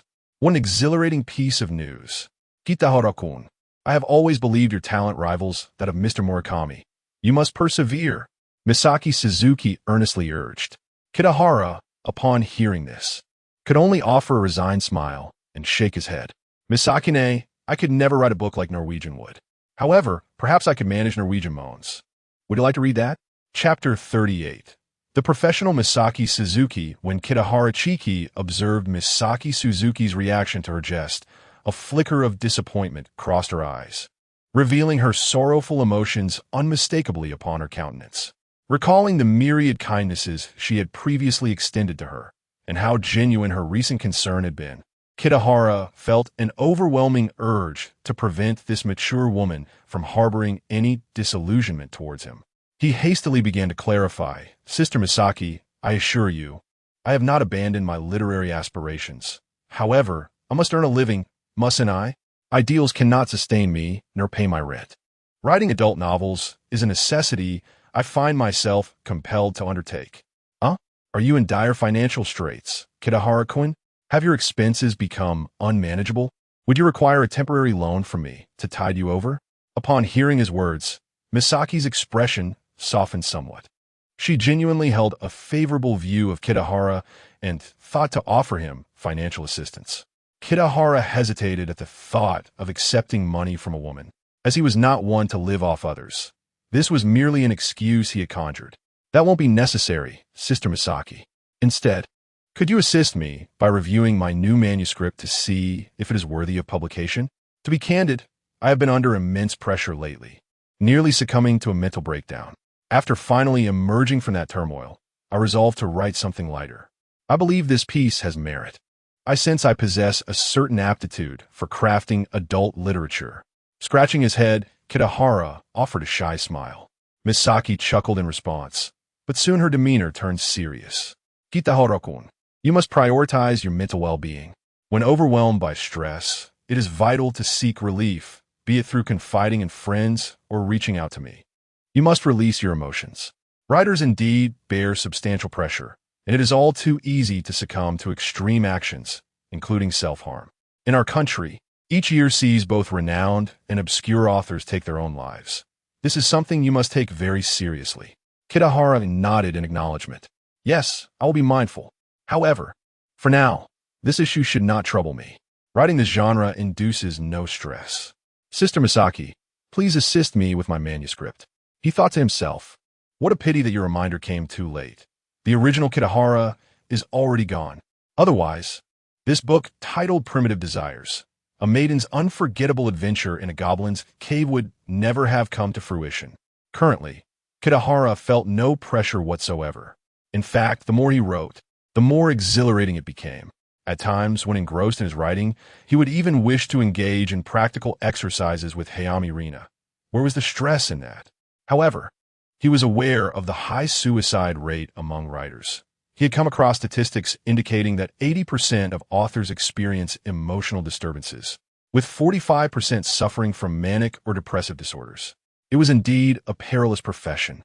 Alas, Misaki lamented that it seemed such a waste for Kitahara to write in this genre. Is it truly necessary for you to pursue this path? Have you considered other options? You are a distinguished graduate of the University of Tokyo's Literature Department. Writing adult novels seems rather beneath you. Don't you feel any intellectual pressure? Returning to the subject of the adult novel, Misaki found herself at a loss for words. How had Kitahara come to write such material? At that moment, she felt as though she were in a dream. This was once a rising star in the literary world. How had he fallen so low? Such news would surely make headlines. Desiring to rescue him, much like saving a young girl on the verge of falling into ruin, she remarked, Sister Misaki, I must first address my basic needs. Literary pursuits can wait until I am adequately fed. Survival takes precedence, and notions of propriety are secondary. I promise you, I will not abandon my literary endeavors in the future. Kitahara replied, feeling somewhat helpless. This editorial sister was indeed persistent in her desire to save him. Her intentions were commendable, yet he did not require saving. He merely wished to ascertain whether his work could be published. If not, he could always approach another publisher. What a hassle. Seeing Kitahara's resolute stance, Misaki sighed, very well, but do remember your words. Also, you must prepare a pen name. You cannot publish this under your real name, or your reputation will be irrevocably tarnished. I will keep this matter confidential. Thank you, Sister Misaki. Kitahara expressed his gratitude with a nod. It was undeniable that this editorial sister was genuinely kind, always considering his well-being. He felt quite touched by her support. Regarding the pen name, he had contemplated it earlier. Initially, he had considered using his real name for the sheer publicity it might generate. Rising star of literature Kitahara Chiki turns to adult fiction, a moral decline or a distortion of humanity. Such a headline could attract significant attention for his new book, potentially boosting sales. After all, reputation held little value for him. He did not care. However, after his unexpected encounter with Sakai Izumi, he felt a need to safeguard his reputation. While it might not matter to ordinary individuals, pursuing a relationship with someone of her caliber required a respectable professional identity. The title of adult novelist was evidently unsuitable. Literary author sounds far more respectable. Kitahara-kun, what you have written is quite intriguing. Your prose is refined, and your foundational writing skills are commendable. Notably, you have managed to lower your guard and delve into the realm of adult literature with earnestness, developing characters and weaving plots with innovation. I have encountered numerous adult novels, and yours stands among the best, Misaki commented as she perused the pages. To be honest, as she engaged with the manuscript, she found it surprisingly well-crafted. Typically, those who write in this genre lack literary depth and skill. but Kitahara's proficiency was sufficient to surpass his peers in this regard. However, it is crucial to note that adult novels do not emphasize linguistic finesse. They prioritize the depiction of scenarios and narrative engagement. The readers seek thrill and stimulation, and Kitahara's story provided just that, sustained excitement throughout, sacrificing some plausibility while still maintaining a sense of immersion that compelled one to continue reading until the conclusion. The narrative was refreshingly original, and she was curious about Kitahara's creative process. Then, Sister Misaki, is this work publishable? Kitahara inquired with anticipation. Absolutely. If your work cannot be published, it would be a significant loss to the entire adult literature community. Kitahara-kun, you claim to possess a talent for this, and I genuinely believe you do. Just look at how your final few lines evoke boundless imagination. Do you intend to write a sequel? Misaki praised. Yes, that is my intention, but it depends on how sales perform. I need to know if there is an audience for my writing. I believe there won't be an issue. Here's what we'll do, Kitahara-kun. This manuscript is fundamentally sound, yet some details require refinement. Allow me to assist you in revising it. Certain environmental descriptions are overly intricate and need to be condensed. Such detail is unnecessary for adult literature. As for the plot, I plan to introduce some additional elements. The concept of a hidden lake is promising, and we can incorporate a secret river into that framework. The hidden lake you described is rather small and could easily become polluted. The flow of river water would be beneficial, and we could enhance the interaction within the scenes involving the secret river, listening to Misaki's articulate suggestions. Kitahara Chiki felt bewildered. What was happening? How could Misaki Suzuki appear to be so professional? Chapter 39. The deity of Eki novels. Moreover, you have only depicted the state of Kiru. What are the other two supporting characters? Shouldn't they be described to some extent? Will their roles in the forthcoming plot be significant?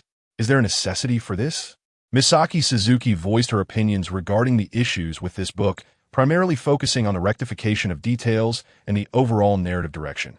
Upon hearing this, Chiki Kitahara shook her head. Their roles are minimal. There is no need for extensive writing. The atmosphere at that time does not lend itself to elaborate descriptions. Sister Misaki, may I boldly inquire how you appear so knowledgeable about Eki novels? Do you also write such works? It's merely a hobby. Nothing more. I haven't written much. Kitahara-kun, let us return to the matter at hand. Do you have any different opinions on what I just mentioned? A fleeting look of embarrassment crossed Misaki Suzuki's face, quickly masked by her composure. However, Kitahara astutely perceived it. He felt an unwavering certainty in his heart. By God, this woman must also be writing adult content. The evidence is undeniable.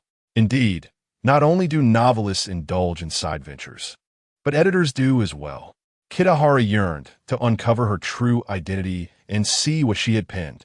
No wonder the system indicated her marriage was unstable.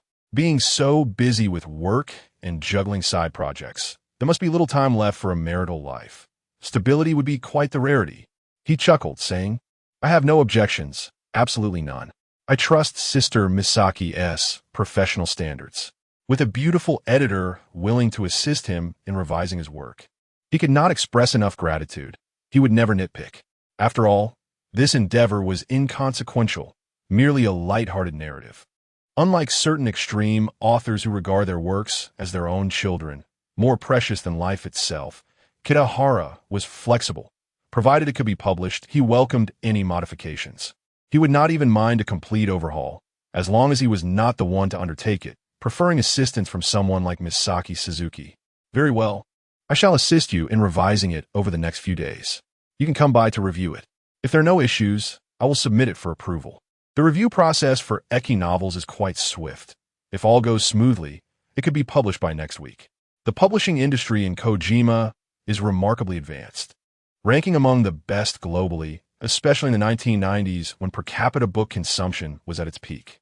This efficiency allows a book to transition from final draft to distribution in just a few days, particularly for light novels like Kitahara's, which are brief in content. There is no need for nationwide distribution initially. A few major bookstores in Tokyo will suffice for trial sales.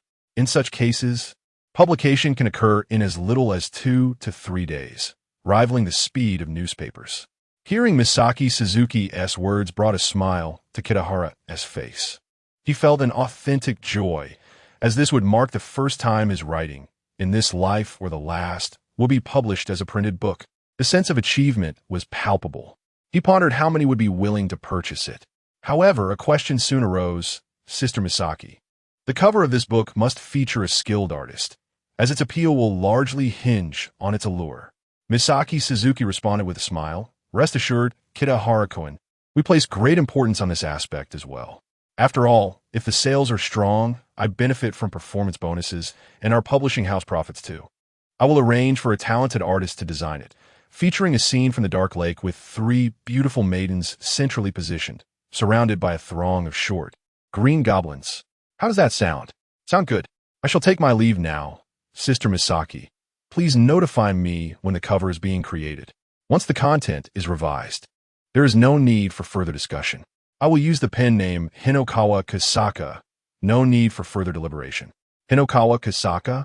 What a peculiar pen name.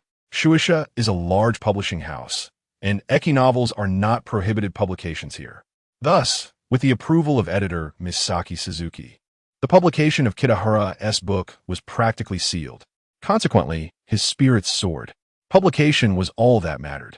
How much it ultimately sold or the royalties he earned were of little concern. With the system by his side, he was not lacking in funds. What he cherished was the sense of accomplishment, the satisfaction of achieving this through his own merit rather than relying on the system. Should it perform exceptionally well, and if an anime company sought to acquire the rights for adaptation, it would be the pinnacle of success. The weather was splendid that day, not overly warm. Having spent less than an hour at the publishing house, and with ample time remaining, Kitahara decided to walk home. After all, it was merely a couple of stops away, and walking would not take much time. Perhaps he might chance upon a goddess like Izumi Sakai on the way, while also contemplating his future plans. Next, Kitahara resolved to continue writing. As for what to write, he needed to reflect thoroughly. Currently, 3 avenues lay before him. The first was to continue the second volume of Primitive Desires. He already had a preliminary outline for the content, making it a relatively easy endeavor that he could complete in about a week. Moreover, he was even considering ideas for the 3rd and 30th volumes. If all went well, he intended to turn Primitive Desires into a series.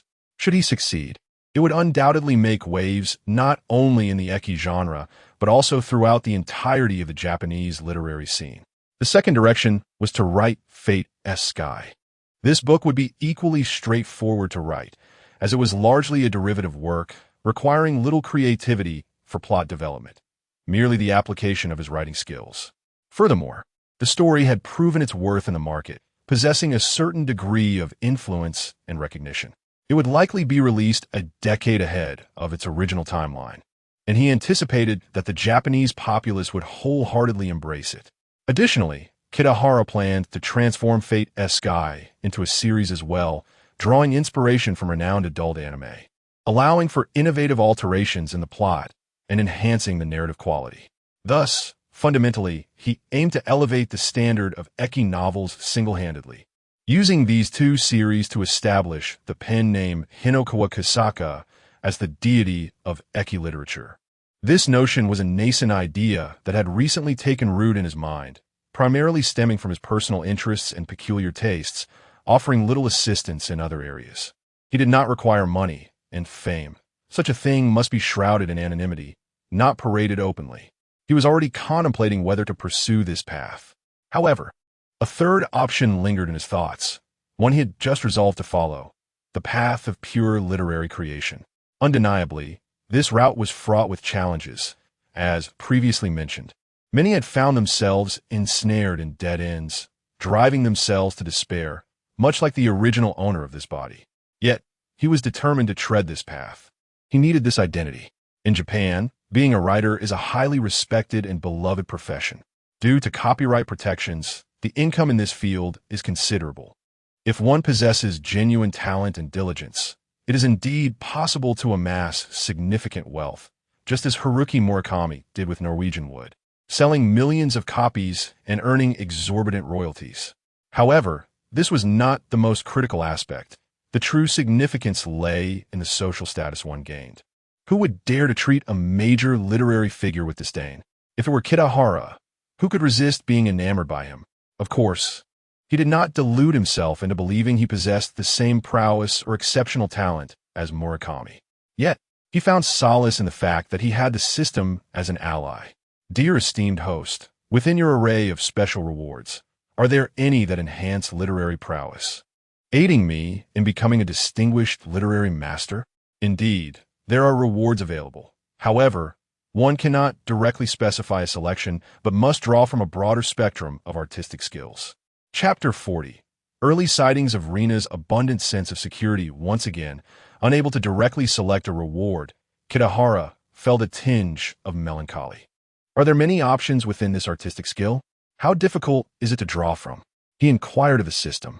Kitahara wished to ascertain the number of rewards available in this category and the likelihood of obtaining a specific one. Host, the realm of art is vast and diverse, encompassing myriad styles and forms. It includes music, fine arts, literature, photography, painting, dance, performance, drama, and hundreds of other types. To draw a particular item, one must rely entirely on luck. What waste? Kitahara, he thought to himself. It seemed that acquiring these rewards would not be feasible in the short term. He would have to depend on his own efforts for now. The mention of hundreds of options left him momentarily dazed, contemplating the possibility of giving up. However, surrender was not an option. Setting literature aside for the moment, he found himself particularly envious of the music reward. If he could draw that, he could become a musician and easily connect with Izumi Sakai. As fellow artists, they would likely find it easy to engage in discussions and exchanges. Yet, the odds of drawing such a prize appeared equally daunting.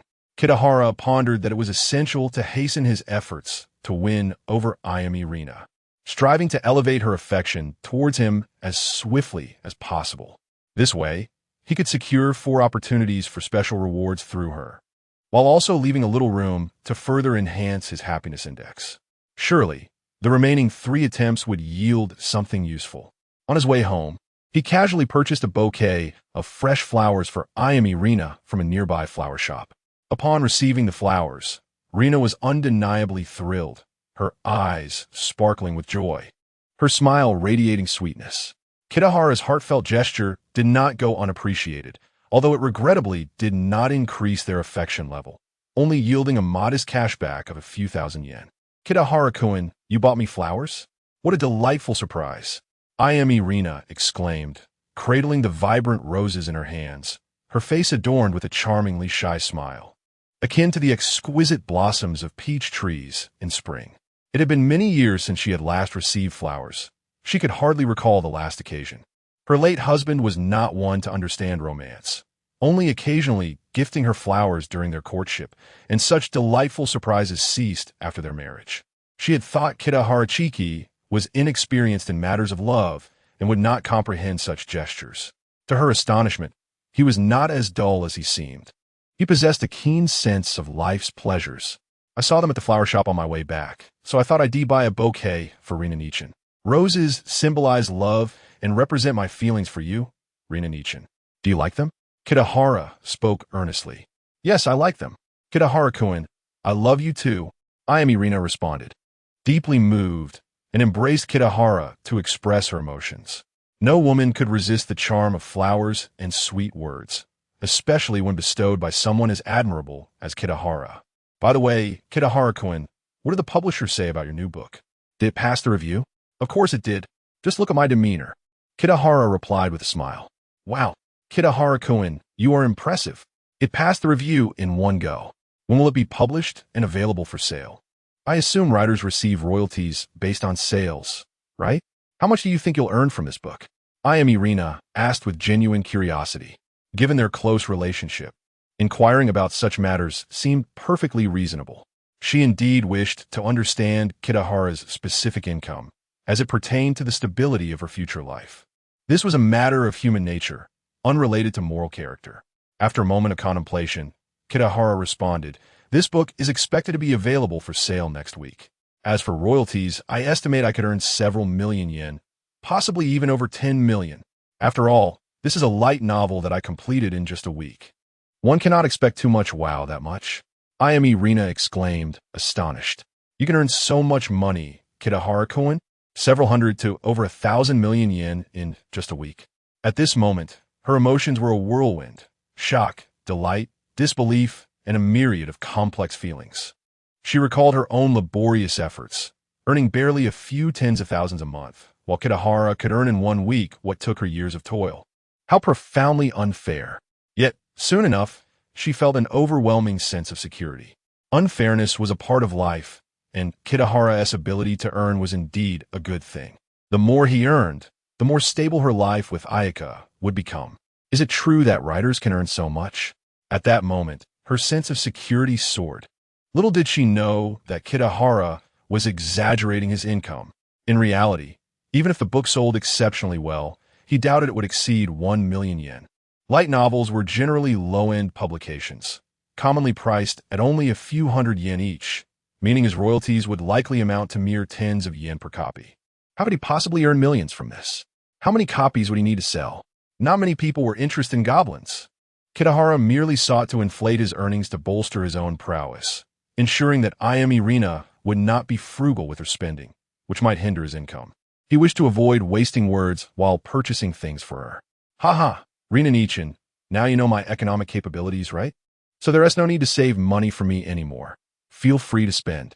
I can fully support your life with Ayaka.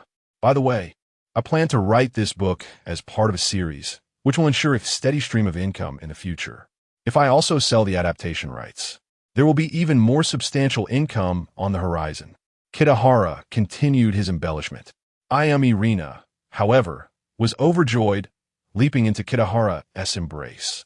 Kitahara-kun, you are amazing. I never imagined your income could be so astonishing. I truly admire you. Ding. Ayami Rina's affection level increased by 1. What has happened? I didn't gain any affection from the flowers or other actions, but my boasting has earned me points? Kitahara mused, bewildered. Rina Nichin, you are a bit too pragmatic. Aren't you? Chapter 41. Love and Friendship Upon Reflection. Kitahara could indeed comprehend the situation. Women, after all, seek stability, especially those like Rina Hayasaka, who have endured the trials of marriage and the valleys of life. They no longer possess the naive romanticism of youth, but rather prioritize material security. Kitahara, by sheer chance, had boasted himself into a modicum of affection. Alas, his life experiences were still insufficient. He remained perplexed about what women truly desire. Had he known sooner, he would have acted differently. Gently caressing Rina Hayasaka's delicate head, Kitahara assured her, "Rest assured, Rina-san, for you and little Aya-chan, I will strive to write diligently, earning more to ensure your happiness." Thank you, Kitahara-kun. I genuinely feel so fortunate and blissful. Rina, deeply moved, pressed her face against Kitahara's chest, listening to the strong rhythm of his heartbeat, which brought her an unparalleled sense of peace. In that moment, her heart was devoid of turmoil and anxiety. She experienced an unprecedented sense of security, a feeling of reliance and support. Suddenly, she awoke to the realization, "Oh dear, it's already noon. I must hurry to prepare lunch for you. Kitahara-kun, I cannot delay your meal, lest it affects your health." After enjoying their lunch and a brief respite, Kitahara returned home to immerse himself in writing. Sitting at his desk, he contemplated for a long while before deciding to attempt writing a serious novel. He must pursue both adult fiction and literary works with equal fervor. There was no rush for the two ongoing adult fiction series, with time on his hands. He wished to explore literary fiction. After all, who does not harbor a literary dream? Who would willingly resign themselves to a lifetime of solely penning adult novels? Although he had yet to acquire any enhancements related to the system, he was eager to give it a try. Who knew what might come of it? With fresh sheets of paper laid out, Kitahara inscribed the title tales of love in Tokyo. Literary works demand depth, evoking thought and reflection in the reader, stirring resonance and emotional connection. Thus, the choice of subject matter is paramount. Kitahara believed that setting the story against the backdrop of the current era, marked by economic collapse, would resonate well with reality and foster empathy. As for the story's content, he contemplated Rina Kaori's recent tale about her colleague, Sachiko. The narrative revolved around two young lovers, whose relationship was thwarted by societal conflicts and the harsh realities that loomed like an insurmountable chasm between them. The male protagonist, once vibrant and ambitious, relinquished his life in the bustling city, returning home to cultivate potatoes, burdened by sadness and disillusionment. Despite his deep love and reluctance, he saw no other choice. Conversely, the female protagonist, in pursuit of her dreams and determined to remain in the thriving yet frigid metropolis, found herself entangled in the world of pleasure houses, forcing smiles and feigning adoration. Each night, as the city lights illuminated the streets, her heart would inevitably drift towards the male protagonist, yearning for him. Naturally, this was Kitahara's artistic embellishment. If he were to depict their love as shallow, where the male character merely could not survive without returning to potato farming, and the female character only sought financial gain, the narrative would lack appeal.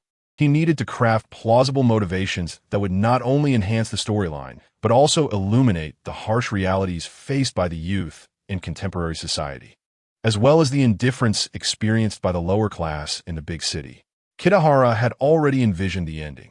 The male protagonist would prosper from his potato farming venture, eventually returning to Tokyo to establish a company and become its president. One day, while hosting a banquet for clients, he would serendipitously encounter the female protagonist. Years would have passed, yet the love he harbored remained profound. Having remained single throughout, he would resolve to seize this opportunity to rekindle their relationship. However, the female protagonist, feeling tainted by her past, would believe herself unworthy of him. After a fleeting moment of joy, she would quietly depart, seeking solace elsewhere.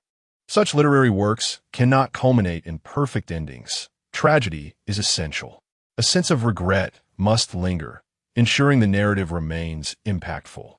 Only through tragedy can readers be provoked into deeper contemplation, serving as a cautionary tale.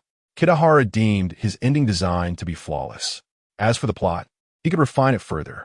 However, upon commencing his writing, Kitahara, having inherited the original author's style, found his initial words flowed well.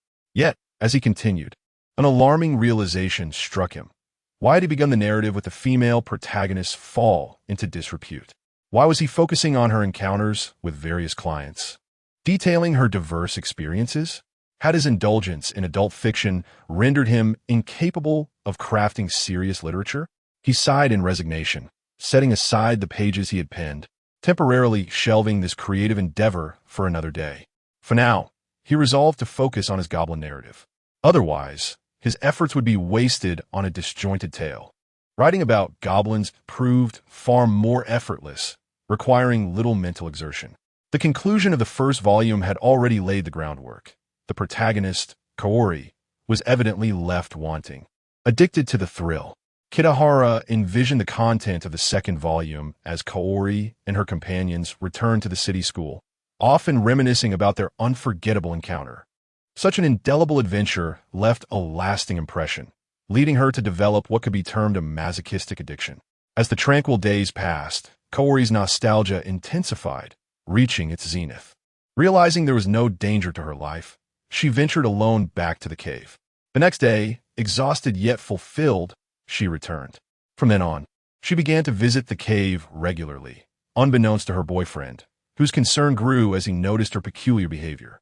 Indeed, the second volume would introduce a male lead. The first volume primarily explored the friendship between Kaori and her companions, while the second would delve into the realm of love.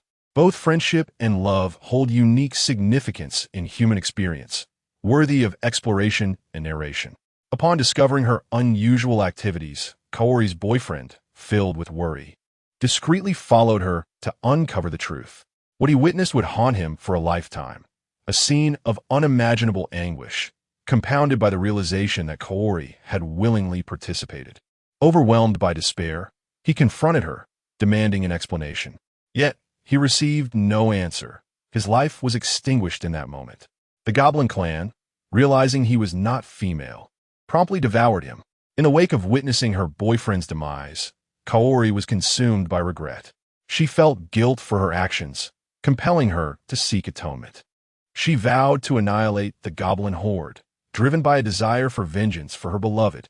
Chapter 42. The Goblin Volume 2. It is reasonable to surmise that for a girl like Kaori, seeking vengeance proves to be an arduous endeavor, with her only recourse being her own physical prowess. This, however, remains a formidable challenge. Nevertheless, once the seeds of hatred take root in her heart, they begin to proliferate uncontrollably. Even if the path ahead is strewn with thorns and fraught with difficulties, for her, none of this holds any significance. The deep-seated animosity within her burns like an all-consuming inferno, devouring her reason and soul. With her lips tightly pressed together, her gaze resolute and unwavering, she vows to personally bring an end to the malevolent creatures that once filled her life with boundless joy.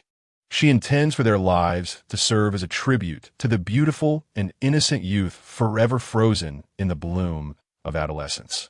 Unbeknownst to her, the once delicate and rosy visage now glistens with transparent tears.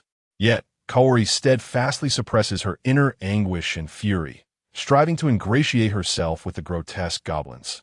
Each smile and every act of flattery feels like a dagger, piercing her heart deeply. However, this is her only means of approaching them, biding her time for the opportune moment to strike decisively. At this juncture, her heart is consumed by thoughts of revenge, leaving no space for anything else. Subsequently, Kaori continues to visit the Goblin Cave regularly, serving them, all the while secretly honing her martial skills with her friend Nanako. The elements of love, friendship, betrayal, and revenge are interwoven throughout the narrative of the unforgettable adventures of a beautiful girl in the Goblin Cave, Volume 2. Compared to the first volume, this installment presents a tapestry of rich and vibrant storytelling. Kitahara believes it to be a captivating and flawless work, expressing the complexities of human emotions and provoking deep reflection. At the conclusion, Kitahara has also devised a prologue to facilitate the continuation of the narrative. This prologue reveals three beautiful girls who, after vanquishing all the goblins, explore the depths of the cave. Ultimately, they stumble upon a mysterious portal shimmering with an enigmatic light, leading them to speculate that this may be the source of the goblin clan's presence. What lies beyond the portal remains a mystery.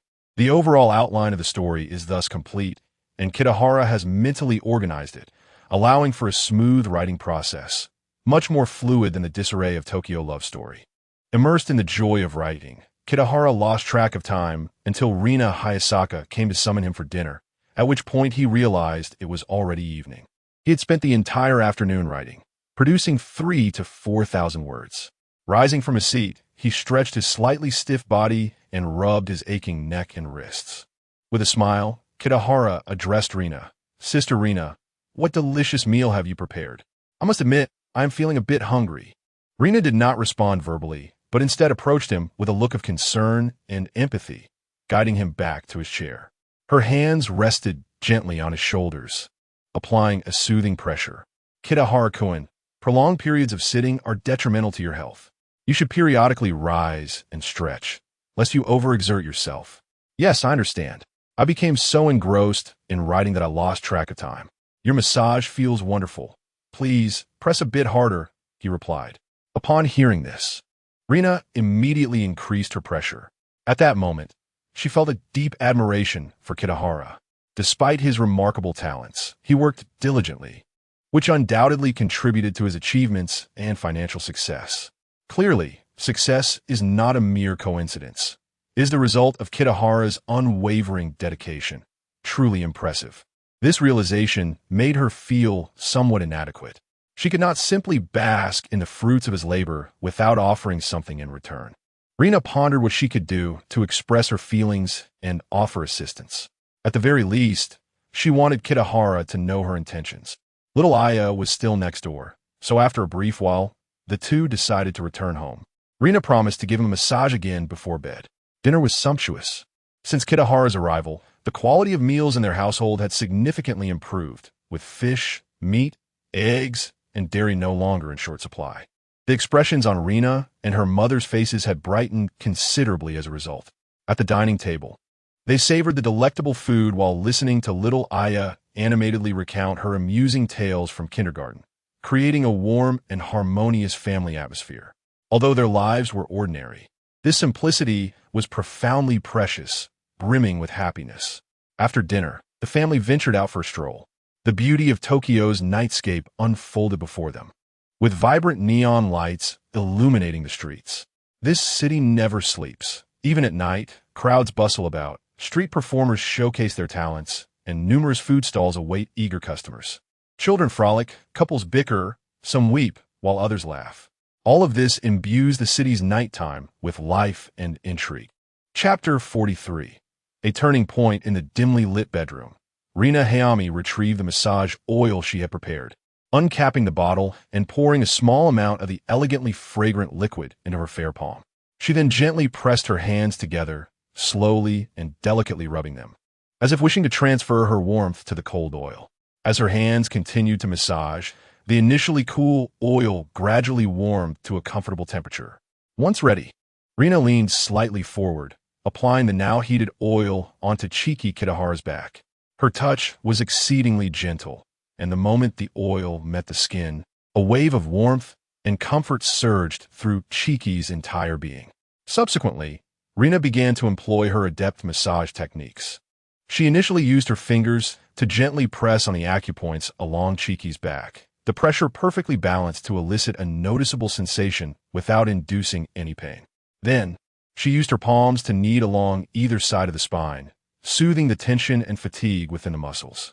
Her skillful hands alternated between a feather-light caress akin to a spring breeze and a powerful thrust reminiscent of surging waves. Under her ministrations, Chiki's tense body gradually relaxed, enveloped in a rare moment of tranquility and comfort.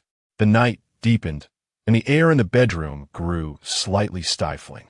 Massage was inherently a demanding endeavor, and given that Chiki's physique had become more robust than before, Rina began to feel the strain. In the ensuing days, Chiki remained at home, engrossed in his writing. During his leisure time, his interactions with Rina and her mother were harmonious and amicable.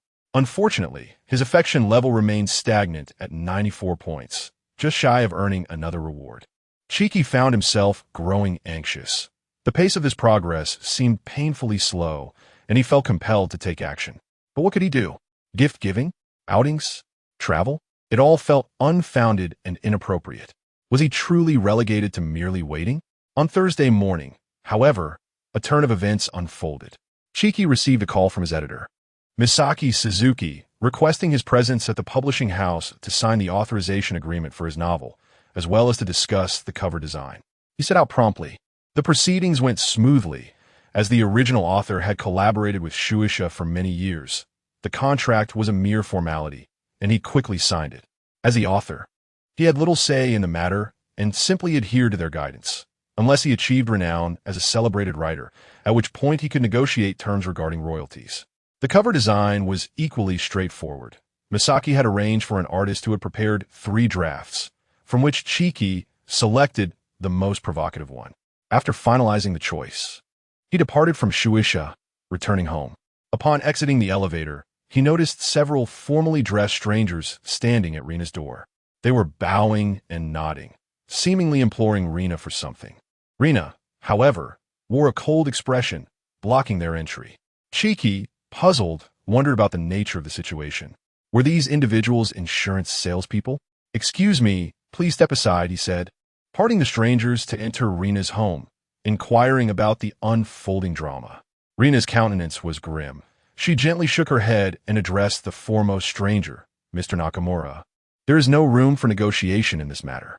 Please do not disturb me again." With that, she unceremoniously shut the door in their faces. Chiki was utterly bewildered, unable to comprehend the turn of events. This was highly uncharacteristic of Rina, who was known for her gentle and demure nature. What sort of malicious actions or unreasonable demands could provoke such ire?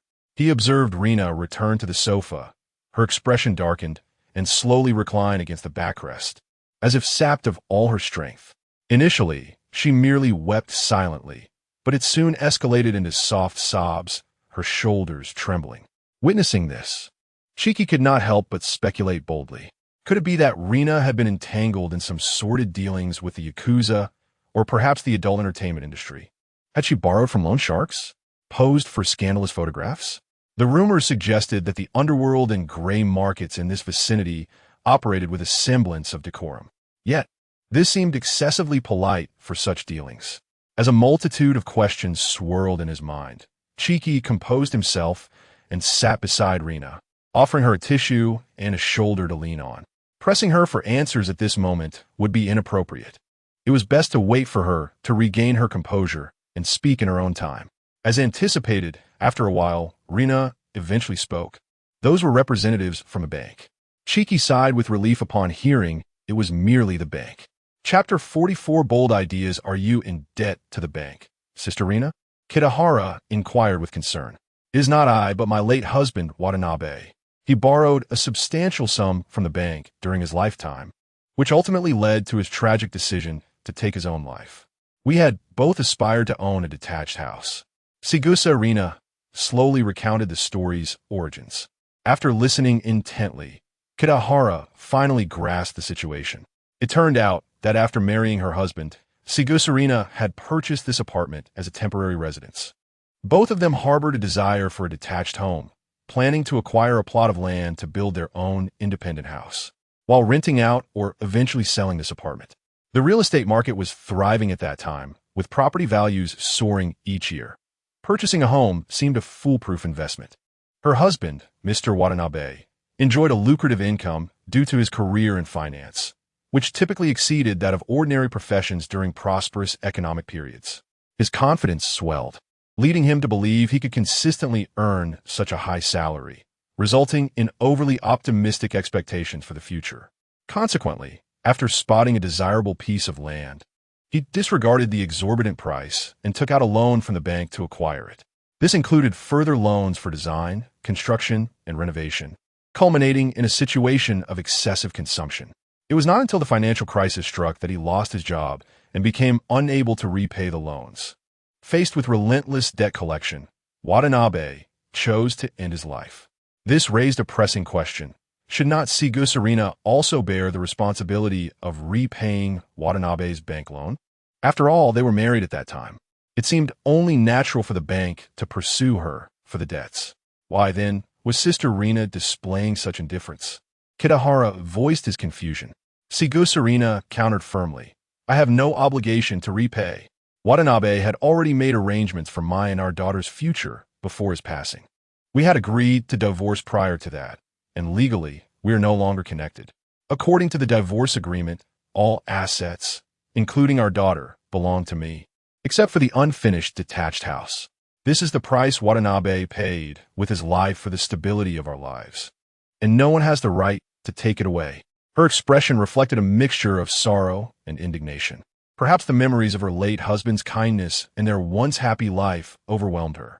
The beauty of her face, which had just begun to regain composure, crumbled once more, and tears cascaded down her cheeks. She bit her lip, striving to stifle her sobs, but the grief surged forth like a torrent, uncontrollable. Observing her sorrowful demeanor, Kitahara felt a pang of empathy. Alas, it seems that Watanabe-san was a man of principle. His actions speak volumes. To provide such security for his wife and child, he fulfilled his responsibilities as a husband and father. Perhaps I have been too harsh. After all, I had even requested to engage in overly intimate behavior with Sister Rena in their bedroom. Sister Rena and Mr. Watanabe must have shared a deep affection, only to be torn apart by circumstances beyond their control. After a long silence, once Sigusa Rena appeared to regain her composure, Kitahara still held lingering doubts and asked, So, the bank should not be seeking you out, Sister Rena? With Mr. Watanabe no longer living, there is no intent to defraud the bank, and the debt could be offset by the value of that detached house, correct? Indeed, they have no grounds to pursue me, even if everyone is aware of the situation. The bank representatives approach me primarily because the value of that detached house has plummeted insufficient to cover Watanabe's loan, and it is not currently feasible to sell. They likely feel desperate and want me to buy it, but how could I possibly afford that? When I explain my circumstances, they even suggested I sell this apartment to purchase the detached house, offering a loan to cover any shortfall. It is utterly absurd. Sigusa Rena offered a bitter smile, feeling the ridiculousness of it all.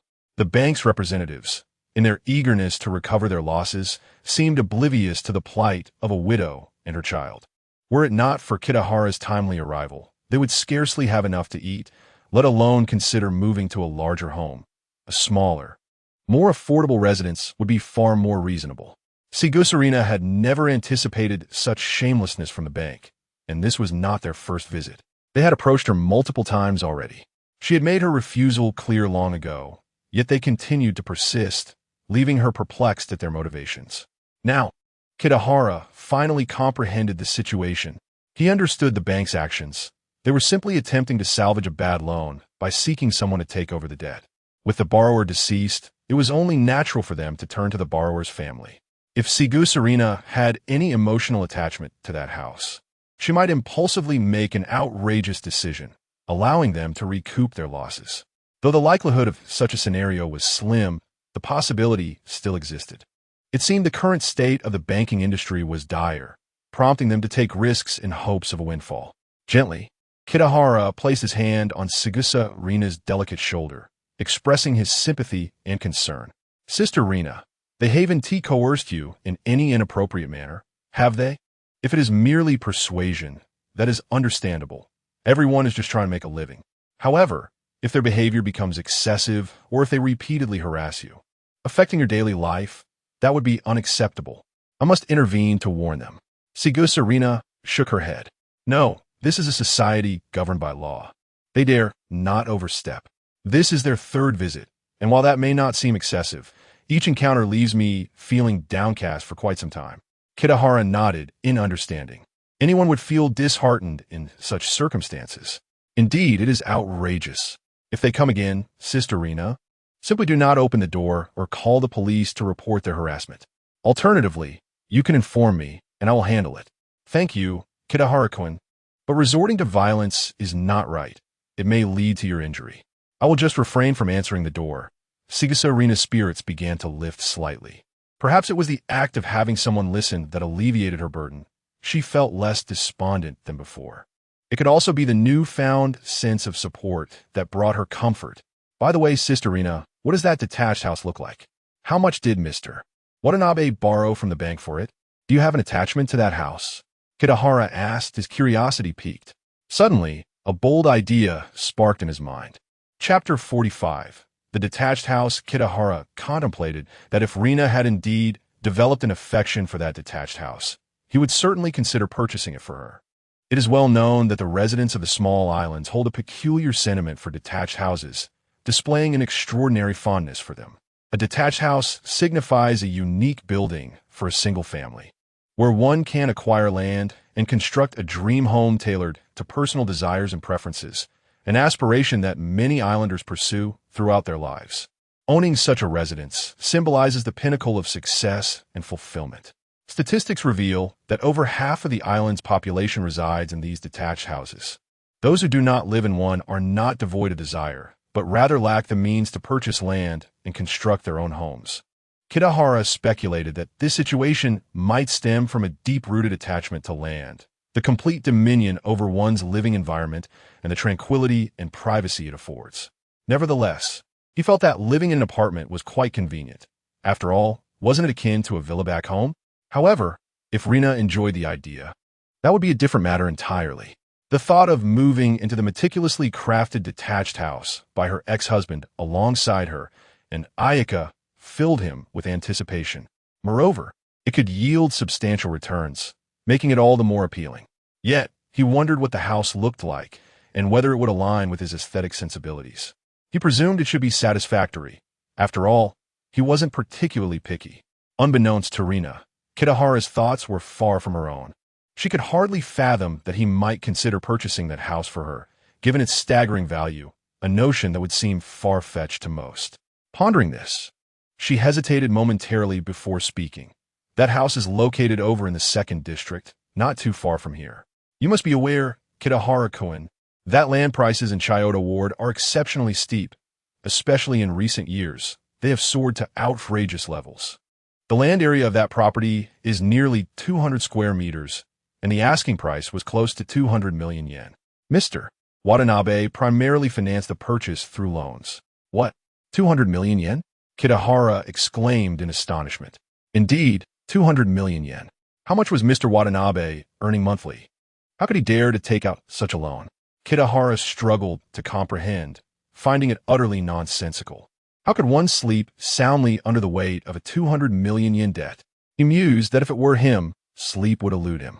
Was it truly necessary to reside in a detached house? One overwhelming thought.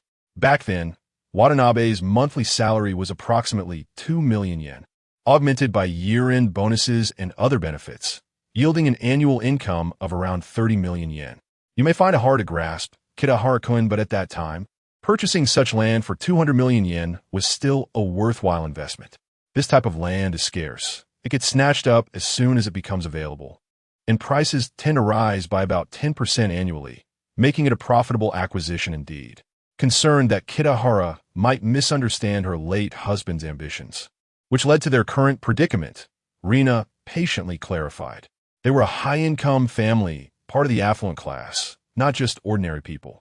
Only then did Kitahara grasp that Watanabe had indeed earned a considerable amount back then, making a 200 million yen loan somewhat reasonable. With good fortune, it could be repaid within a few years. However, the real estate prices in Tokyo are indeed staggering. No wonder Watanabe had once boldly claimed he could purchase the entire United States. Seeing that Kitahara understood, Rina continued. As for the construction, decoration, and furniture purchases, those amounted to several tens of millions more, but compared to land prices, they are relatively insignificant. Watanabe and I poured countless hours and effort into this house. Just when it was ready for us to move in, Watanabe lost his job. We still clung to hope, believing that with hard work, things would improve. Watanabe searched for work daily while I tightened my belt to save money to repay the loans, though it was merely a drop in the bucket. You can guess what happened next, Kitahara-kun. Watanabe faced repeated setbacks and could no longer find a high-paying job.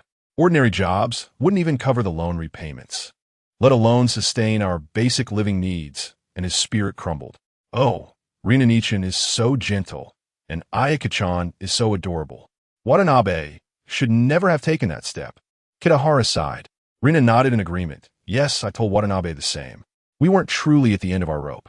I could endure hardship, but he chose to abandon us and his own life. Indeed, how tragic. By the way, Rina-nichan, do you have a particular fondness for that detached house? Kitahara ventured again.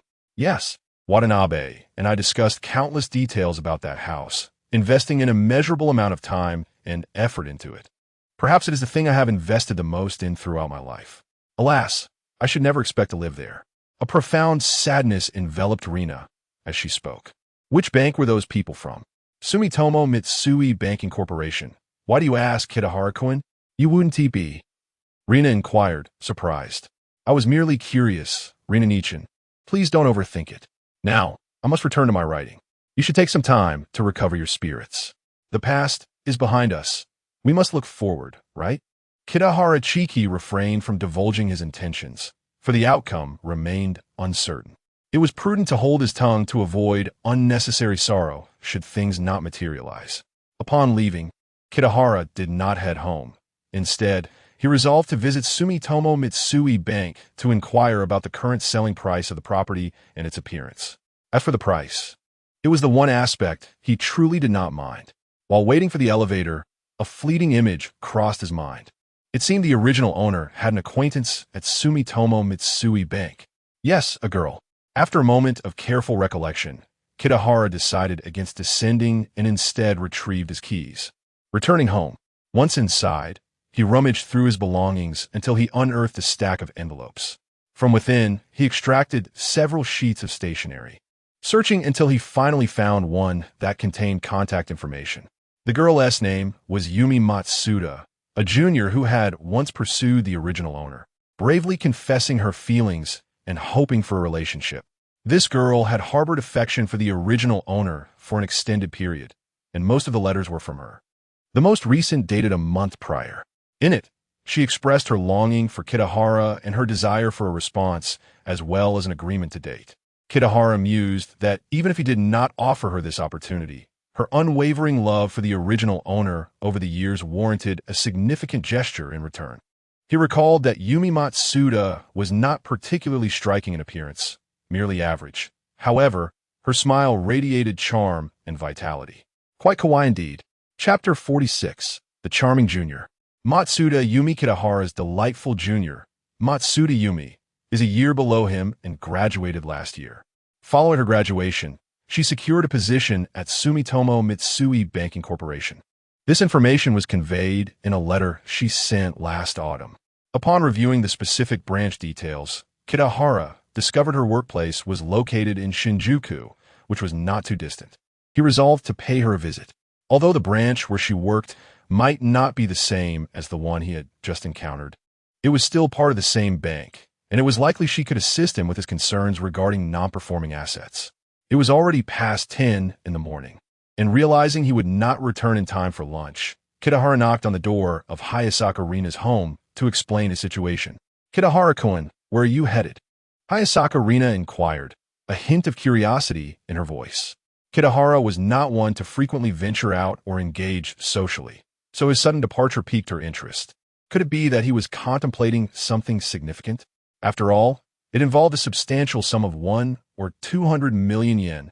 "I'm just meeting a university classmate to reminisce a bit.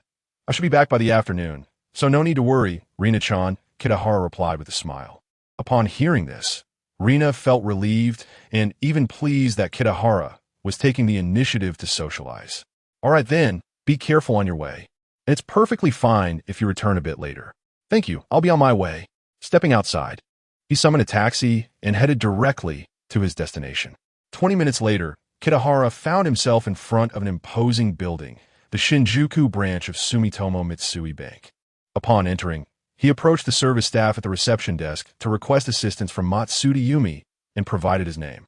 After a brief wait, he heard the sound of hurried footsteps approaching. Turning to investigate, he spotted a striking figure rapidly making her way toward him. It was a girl clad in a professional uniform.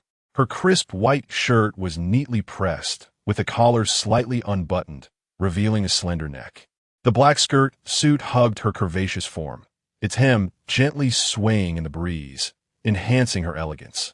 Complemented by sheer black stockings and delicate high heels, she radiated an alluring professional charm. Though not exceptionally tall, her stature perfectly accentuated her petite and adorable demeanor. Her porcelain skin glowed softly, reminiscent of fine jade. And despite her efforts to suppress her excitement, the sparkle in her eyes was unmistakable. "Kitahara-senpai, I can't believe it's really you. I thought I misheard your name. It's simply astonishing. Have you finally agreed to go out with me?" Matsuda Yumi exclaimed breathlessly, still catching her breath from her brisk approach. Kitahara noted that her gaze remained crystal clear, as if her year in the workforce had not altered her essence at all. "Actually, I have some business I would like to discuss with you, Yumi-chan. The matter of our relationship could be addressed later," Kitahara suggested, glancing around, indicating that discussing personal matters in her workplace was inappropriate. However, Matsuda Yumi appeared oblivious to his hint. "What business do you need assistance with? It's been ages since we last saw each other, and I've missed you terribly. You never replied to my letters, and whenever I think of you, I can only revisit your works. I've gone through Listening to the Rain countless times, and I keep watching the flowers fall and listening to the insects on my bedside table. I can't help but think of you when I read them. By the way, it seems like you Haven Tea released a new book in a while. I've been eagerly awaiting your next masterpiece." Kitahara felt somewhat overwhelmed by her exuberance. While Matsuda Yumi's lively demeanor and melodious voice were delightful, her chatter seemed excessive. He couldn't help but question whether someone with such exuberance could truly have the intellect to gain admission to the University of Tokyo and graduate successfully. Once her lengthy monologue concluded, Kitahara composed himself and smiled. "Yumi-chan, it has indeed been a long time, and I've missed you as well. Now, can we please discuss the business at hand?" "Oh right, business. But Kitahara-senpai, you truly think of me? If that's the case, then I'm overjoyed. Is she perhaps overly romantic?" Kitahara mused, beginning to understand the original owner's disinterest in her. Finally, after much effort, Matsuda Yumi calmed her racing heart, allowing Kitahara the opportunity to articulate his purpose for the visit. It became apparent that Yumi possessed some business acumen, as she quickly retrieved the property information regarding the house once owned by Watanabe, the ex-husband of her acquaintance.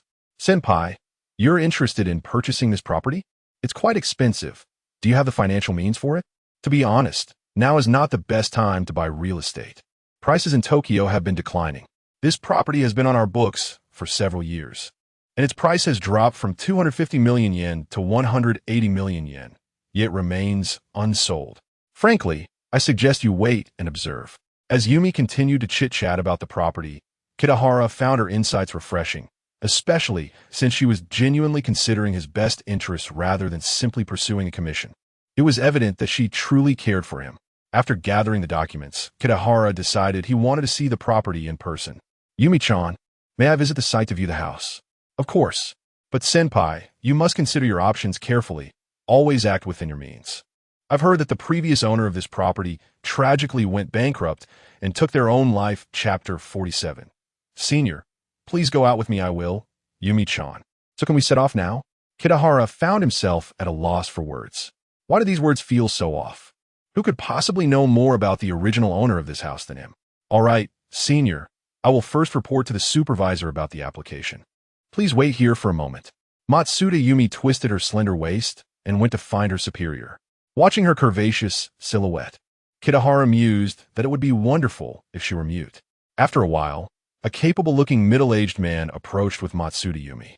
The man greeted Kitahara warmly, expressing his willingness to accompany him to view the property. He mentioned that Matsuda Yumi was new and her professional skills were limited, fearing that mistakes might occur. Kitahara firmly declined.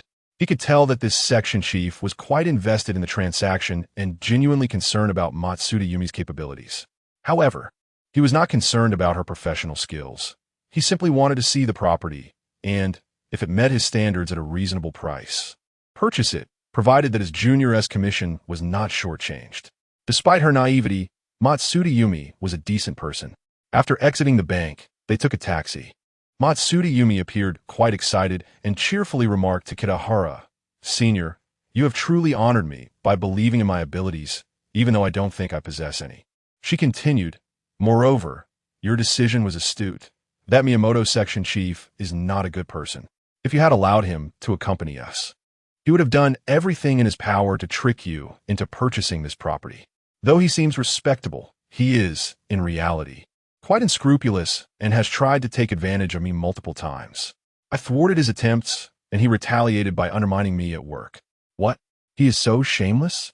Yumi-chan, how did he try to take advantage of you? Kitahara inquired, intrigued by the matter. It was nothing more than veiled insinuations. When he took me out to entertain clients, he would ply me with alcohol and make inappropriate advances. It's workplace bullying. But don't worry, Senior Kitahara, I have maintained my virtue. When he tried to get me drunk, I simply poured it over his head, and when he attempted to touch me, I fought back. I am not concerned about workplace bullying. If it gets too bad, I can always quit and return to inherit my family's bookstore. Matsuda Yumi said nonchalantly.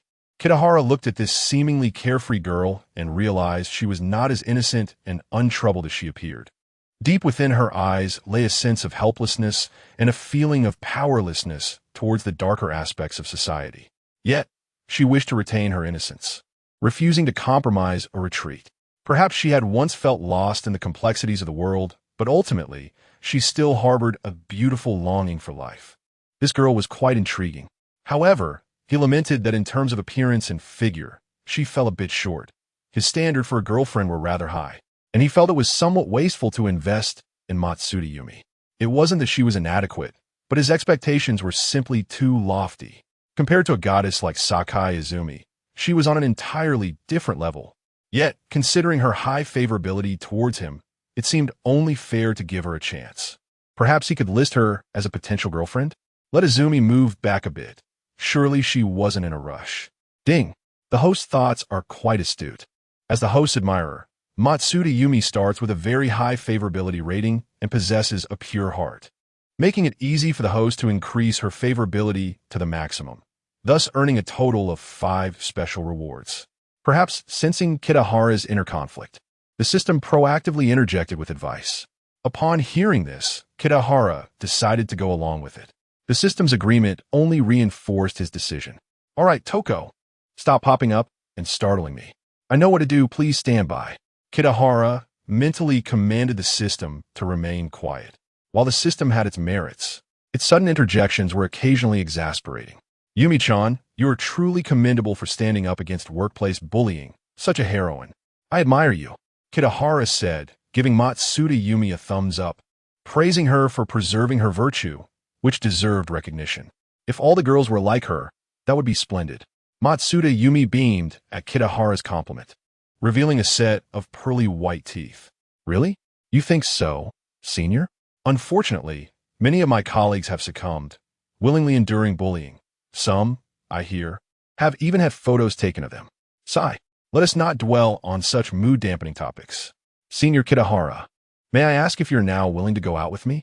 You know, I've admired you for many years and have never wavered. Please, just accept me.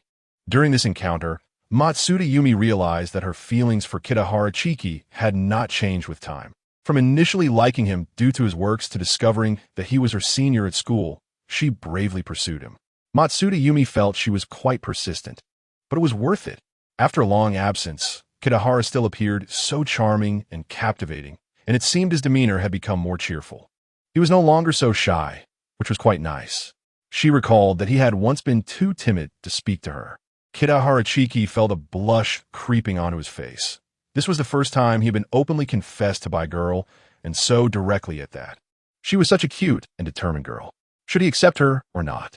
Yumi-chan, you know I usually prefer to stay at home, burdened with writing tasks. I rarely go out. If we were to date, it might be a bit dull. Perhaps we could only meet once or twice a week. Just to be upfront, I have a sister, Rina, at home, so I can't be out gallivanting all day with you. I thought it best to clarify this in advance to avoid any misunderstandings. Currently, he had no available slots for friends within the system, but he could start dating to build up favorability. It was difficult to refuse her. Yay, that's wonderful. Senior, you finally agreed. Though meeting once or twice a week is a bit sparse, considering your situation, I can accept that. Now, does this mean we are officially in a relationship? Shouldn't we be a bit more affectionate, like holding hands, kissing, or hugging? I lack experience in these matters. Do you know how? Matsuda Yumi was ecstatic as her long-held wish came true. Her delicate face flushed, reaching even to her ears, and her hands fidgeted, clearly indicating her inexperience in romance. What she considered a bold confession was merely verbal bravado. Now that Kitahara had genuinely accepted her, she became bashful. We can start with holding hands, Kitahara said with a gentle smile as he took her small hand in his. Matsuda Yumi's hand was cool and smooth, feeling quite pleasant to hold. Chapter 48. Kitahara was quite pleased with the house, since Matsuda Yumi's branch did not possess the key to the detached house. They first traveled to the Chiyoda district to retrieve it before continuing their journey by taxi. Shortly thereafter, the cab came to a gentle halt along a serene street. Kitahara intended to pay the fare, but Matsuda Yumi preemptively settled it, citing reimbursement as a reason. He acquiesced to her. Upon disembarking, he surveyed the surroundings and immediately found himself enamored with the locale. It was remarkably tranquil. Tokyo, as a world-class metropolis, was densely populated and bustling with activity. Chiyoda, being the heart of Tokyo, was even more so. To possess such a peaceful oasis amidst the cacophony of this vibrant city was indeed rare. It was a perfect blend of noise and serenity.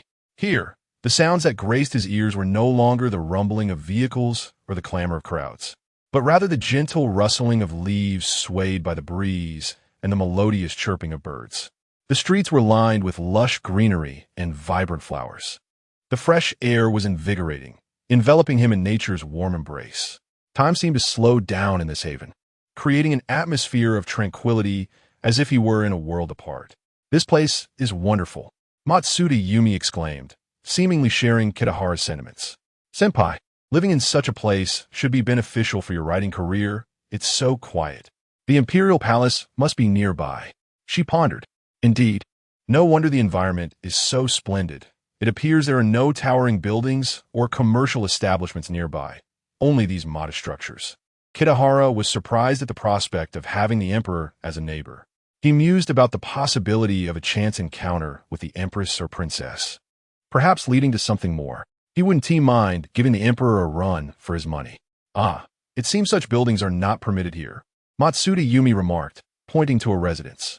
I believe that S the one, Let us go inside and take a look. She produced the key and approached the door. Kitahara examined the building, a two-story residence with a modest yard enclosed by a wooden fence. The fence, standing at about human height, was a natural wood color, coated with a protective varnish that appeared well-maintained. Upon closer inspection, the yard was barren, merely covered with gravel. It was unclear whether this was due to an initial lack of landscaping or if the bank had opted to remove the greenery for ease of maintenance. Gazing ahead, the two-story structure stood gracefully, its exquisite and unique design captivating. The exterior combined black and brown hues harmoniously, exuding a sense of comfort and elegance. The house seemed quite new, as if recently completed, with a sloped roof adorned with meticulously crafted waterproof tiles made from natural stone. The stone, shaped by nature, showcased distinct patterns that radiated a rustic yet refined beauty. Sunlight danced upon the tiles, casting a soft glow that seemed to drape the roof in a golden veil. Kitahara was thoroughly satisfied. Once he and Matsudayumi entered the yard and toured the interior, his contentment only deepened. The house boasted an area of approximately 150 square meters. Upon stepping inside, they were greeted by a spacious and luminous living room on the first floor, adjacent to the dining area, kitchen, and bathroom. The dining room featured an exquisite wooden table capable of accommodating multiple guests, while the kitchen was equipped with modern appliances. And the elegantly appointed bathroom housed a grand bathtub that delighted Kitahara. Ascending the staircase around the corner, they found 3 bedrooms on the second floor, each thoughtfully designed with unique styles and atmospheres. The master bedroom was the most expansive and luxurious, furnished with a plush bed, while one of the 2 additional rooms was designed as a children's room and the other as a guest room.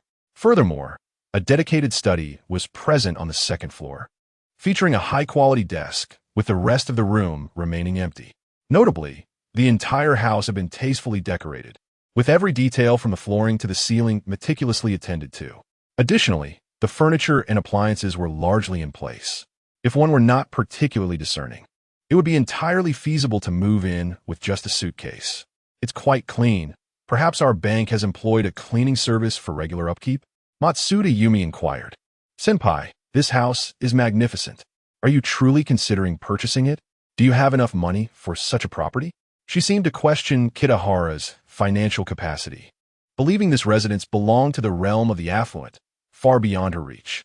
While Kitahara Chiki was a writer with a significantly higher income than hers, he was still a relatively modest author, with limited works and a young age that likely precluded significant wealth accumulation, unless he had alternative sources of income, such as an inheritance. In response, Kitahara, maintaining a calm demeanor, replied, "If it's just 1 or 200 million yen, I should be able to manage." Nanny? Really? Senpai, you're that wealthy? If that's the case, if I were to marry you in the future, I would be the mistress of this house. Matsudayumi exclaimed, her excitement palpable. How wonderful. Just kidding.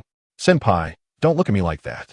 I know we've only just begun dating, and marriage is still a distant thought. But one can dream, can't one? Rest assured, Yumi-chan, you should be able to move in here someday. Chapter 49. The voice actress girl next door. Upon hearing Kitahara's words, Matsudayumi was particularly elated, her eyes crinkling into crescent moons. She stepped closer, linking her arm with Kitahara's, gently leaning against him, lost in the reverie of a future where they could share a life together in this very place. A sense of happiness overwhelming her. Matsudayumi felt that today was the happiest day of her life. After touring the house, the two did not linger and prepare to leave. Kitahara Chiki suggested that Matsudayumi return to discuss with her superiors whether the price could be lowered by a few million yen, so that he could make an immediate purchase. Matsudayumi agreed. As they exited the courtyard, she locked the door while Kitahara waited for her. Suddenly, delightful laughter from a group of girls reached their ears. Turning towards the sound, Kitahara's gaze fell upon a pair of familiar long legs. Those belonged to the 3 voice actress girls they had encountered at the amusement park. Oh, do they live nearby as well? Kitahara pondered. The trio approached, radiating youthfulness and vibrancy, akin to the sun's early rays, exuding the brilliance of youth. At the tender age of 18 or 19, they were at the cusp of maturity, embodying both the innocence of youth and the budding allure of adulthood. Their figures were graceful, with delicate waists that could be encircled by a single hand. The infectious vitality they exuded complemented by their melodious laughter that echoed like silver bells, captivated Kitahara immensely. The girls continued their approach until they reached the door of the house next door, where they paused to enter. They noticed Kitahara's presence, exchanged polite smiles, and then diverted their gaze, likely mistaking him for a potential buyer due to the bank-uniformed staff accompanying him. It seemed that buying this house was a must. What a serendipitous twist of fate to have the voice actresses living next door. Surely, this would provide ample opportunities for interaction. They were quite impressive, too. Residing in such a place, Kitahara mused. Comparatively, he suddenly felt Matsuda Yumi was less appealing. As the traffic was sparse, hailing a taxi proved difficult. After a brief walk, they reached a more bustling street. Noticing the time, which was nearing noon, Kitahara decided to treat Matsuda Yumi to lunch before they parted ways. "Senpai, when shall we embark on our first official date? I eagerly anticipate it. During our date, it's perfectly fine if you indulge in some over-the-top behavior." Matsuda Yumi clung to Kitahara's hand, reluctant to part. She gazed up into his eyes, filled with anticipation. Under the gaze of such an infatuated girl, Kitahara felt somewhat overwhelmed. A date was not feasible at this moment, and temptation was of no avail. Ruffling her silky hair, he offered a warm smile. "You may need to be patient for a few days, Yumi-chan. Once the property purchase is finalized, I'll be able to focus on our date." He felt troubled by this matter, sensing it would hinder his ability to wholly engage in a romantic outing. "Oh, very well. I shall expedite this transaction. But remember to think of me, Kitahara-senpai. I will be thinking of you too, always." They exchanged phone numbers for convenient communication. After seeing Matsuda Yumi off at the train station, Kitahara returned home without disturbing Hayami Rina, gathering all his savings before heading out again. Buying a house would require 1 or 200 million yen, and his funds were insufficient.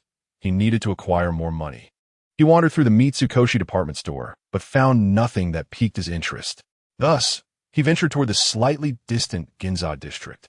He sought something valuable yet understated, an item that would lead Hayami Rina to underestimate its worth and find it easily acceptable. This indeed required careful consideration. Tokyo's Ginza district, located in Chua, is renowned as the city's most prosperous commercial hub, famous for its upscale shopping centers and diverse culinary delights. Numerous international brands and luxury boutiques are scattered throughout, promising not to disappoint him. After navigating some traffic delays, he finally arrived. Stepping out of the car, he gazed upward at the towering skyscrapers, feeling a bit dazed by the hustle and bustle of the area. This place is truly vibrant. Where to begin? He thought, deciding to browse leisurely.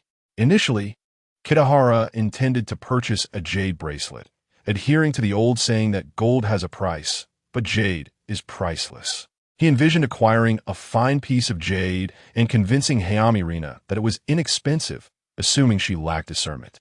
He started exploring shops that specialized in such items. However, while perusing a high-end pawn shop, he serendipitously discovered something more suitable. This establishment specialized in high-value collateral items, with no cheap goods in sight. Many clients had defaulted on their pledges, and the store offered these items at marked prices. Here, he found the jade he desired, along with some second-hand goods. But it was a few antique pieces that truly captured his interest. Notably, a seemingly unremarkable hairpin caught his eye, priced at over 900,000 yen. Crafted from silver and adorned with a few lackluster gemstones. This fit his requirements perfectly. He had a penchant for such humble yet elegant items. Without haggling, Kitahara purchased it outright and then took a taxi home. "I'm back, Rina-chan. Look what I bought for you." Upon his return, Kitahara proudly presented the hairpin to Hayami Rina. Originally, it had been housed in an elegant lacquer box, but Kitahara had discarded all that along with the receipt. Stripped of its embellishments, the hairpin appeared rather ordinary, and no one would suspect it was worth over 1,000,000 yen. Hayami Rina, too, was oblivious to its true value. Yet, the piece bore an air of antiquity and quality that set it apart from the mundane. She immediately took a liking to it. "Kitahara-kun, this hairpin is beautiful. I adore it. Where did you find it? It must have been quite expensive, right?" "Not at all. I just picked it up at a roadside stall for a mere few thousand yen." Chapter 50. A true family. Upon hearing the modest price of just a few thousand yen, Rina Sasaki readily accepted it. She bore no disdain or dissatisfaction towards the humble price of the hairpin. On the contrary, she eagerly adorned herself with it, frequently gazing into the mirror. As she meticulously examined her reflection, she would glance left and right, occasionally brushing her hair to allow the hairpin to shine even more beautifully. The more she looked, the more she adored it, and a charming smile involuntarily blossomed on her lips, filled with contentment and joy for the delightful gift from Kitahara. "Is it beautiful, Kitahara-kun? Does it suit me?" Rina inquired, turning to him. "Of course it's beautiful. Rina-nichan is so lovely. Anything would look good on you," Kitahara replied, as he gently embraced her from behind, inhaling her uniquely enchanting fragrance while whispering sweet nothings. The scent that enveloped Rina was delightful, reminiscent of blooming flowers, captivating and intoxicating, leaving Kitahara yearning for more. Feeling Kitahara's head nestled against her neck, lost in his adoration and affection, Rina found immense pleasure in it. She cherished this aspect of Kitahara. Her late husband never expressed love in such a manner. Am I really that beautiful, that I can evoke such fondness in Kitahara-kun? Without a doubt, Rina-nichan is well aware of how captivated I am by you. Afterward, Rina, with her eyes half closed, curled up languidly in Kitahara's embrace. At that moment, she resembled a content little kitten. Parted her lips, she asked, "How was your gathering with your classmates today, Kitahara-kun? Did it go smoothly?" "It was all right. It started off a bit rocky, but ultimately turned out well. After all, it had been a while since we last met, so there was a bit of awkwardness. But we soon became comfortable with each other." Kitahara reflected on his encounter with Yumi Matsuda. Indeed, whether classmates or friends, long periods without contact can lead to such situations. Kitahara-kun, you should try to gather more with your friends in the future. Socializing is quite important. Having a few like-minded companions can be a true blessing in life, Rina advised.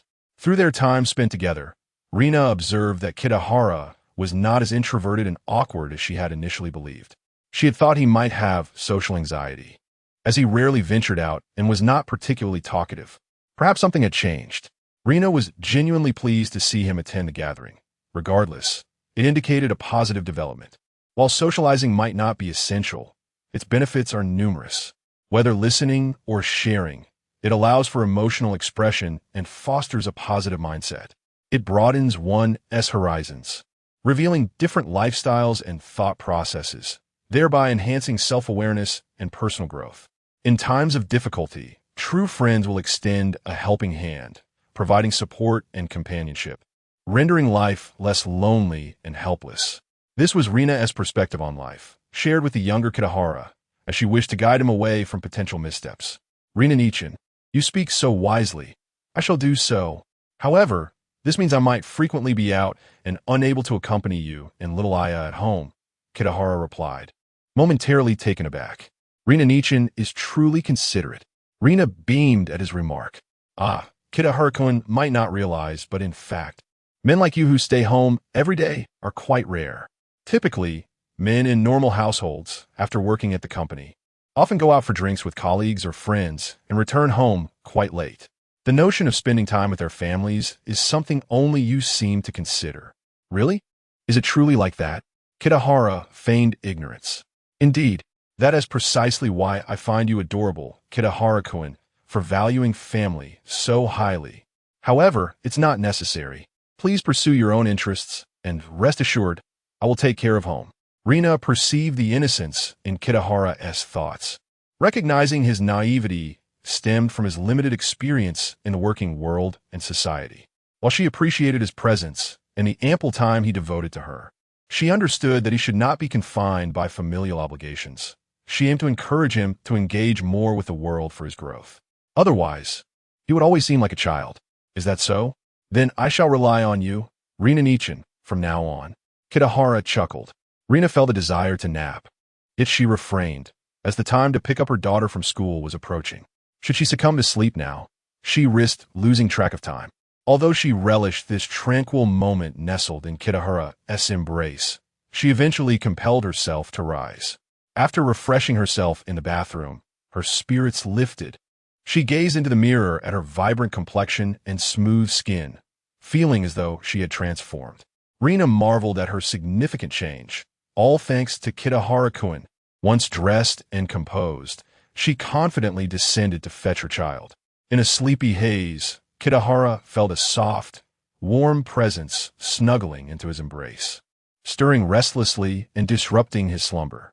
Upon reluctantly opening his eyes and discovering it was little Aya, his mood instantly brightened.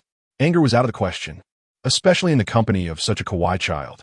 Aya had gradually accepted him as part of the family, even tolerating his takeover of her once exclusive bedroom and her mother's attention.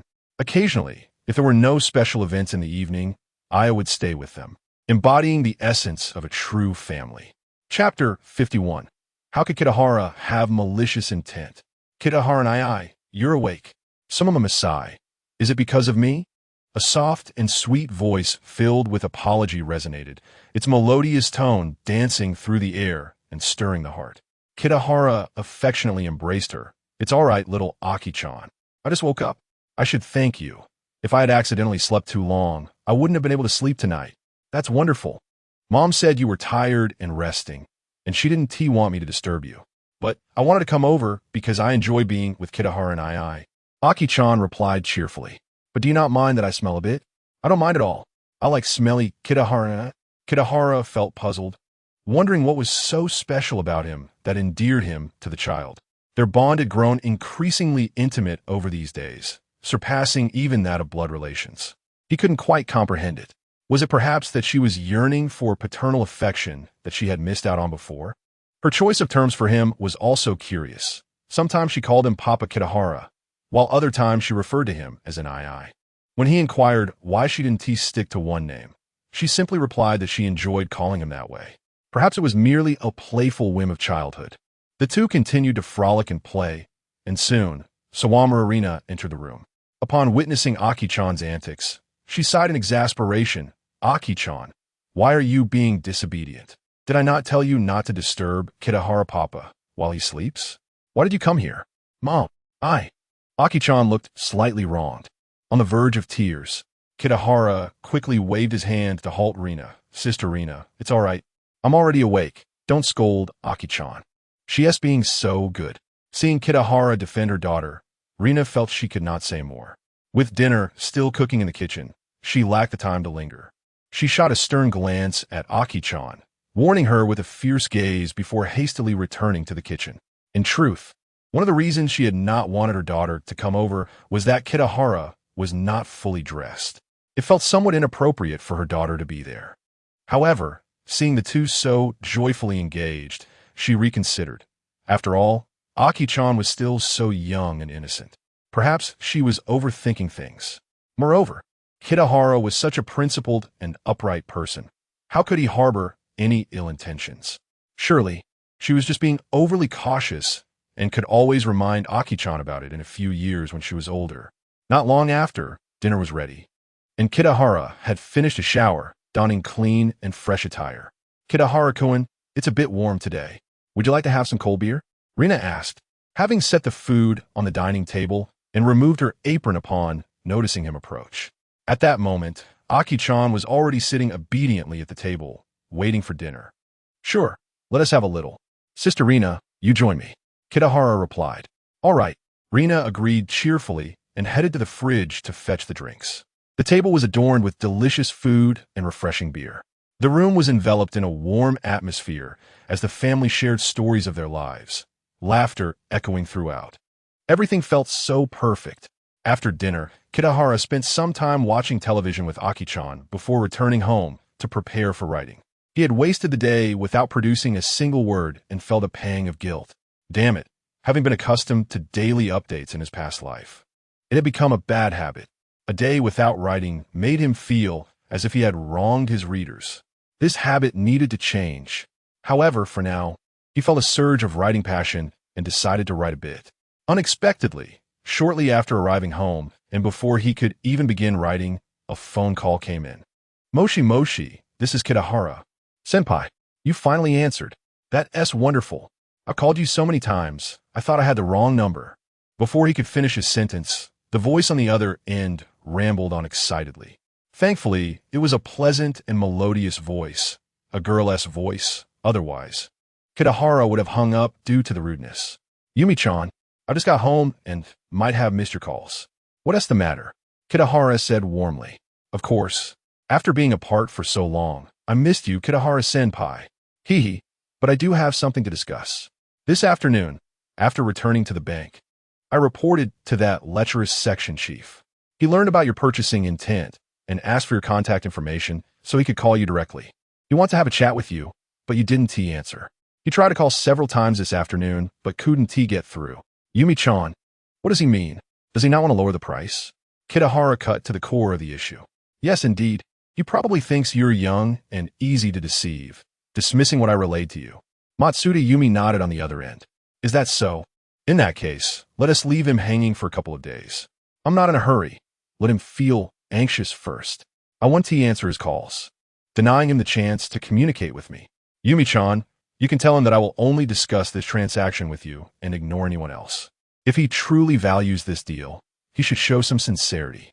Kitahara Chiki pondered. In truth, Kitahara was particularly concerned about the couple of million yen.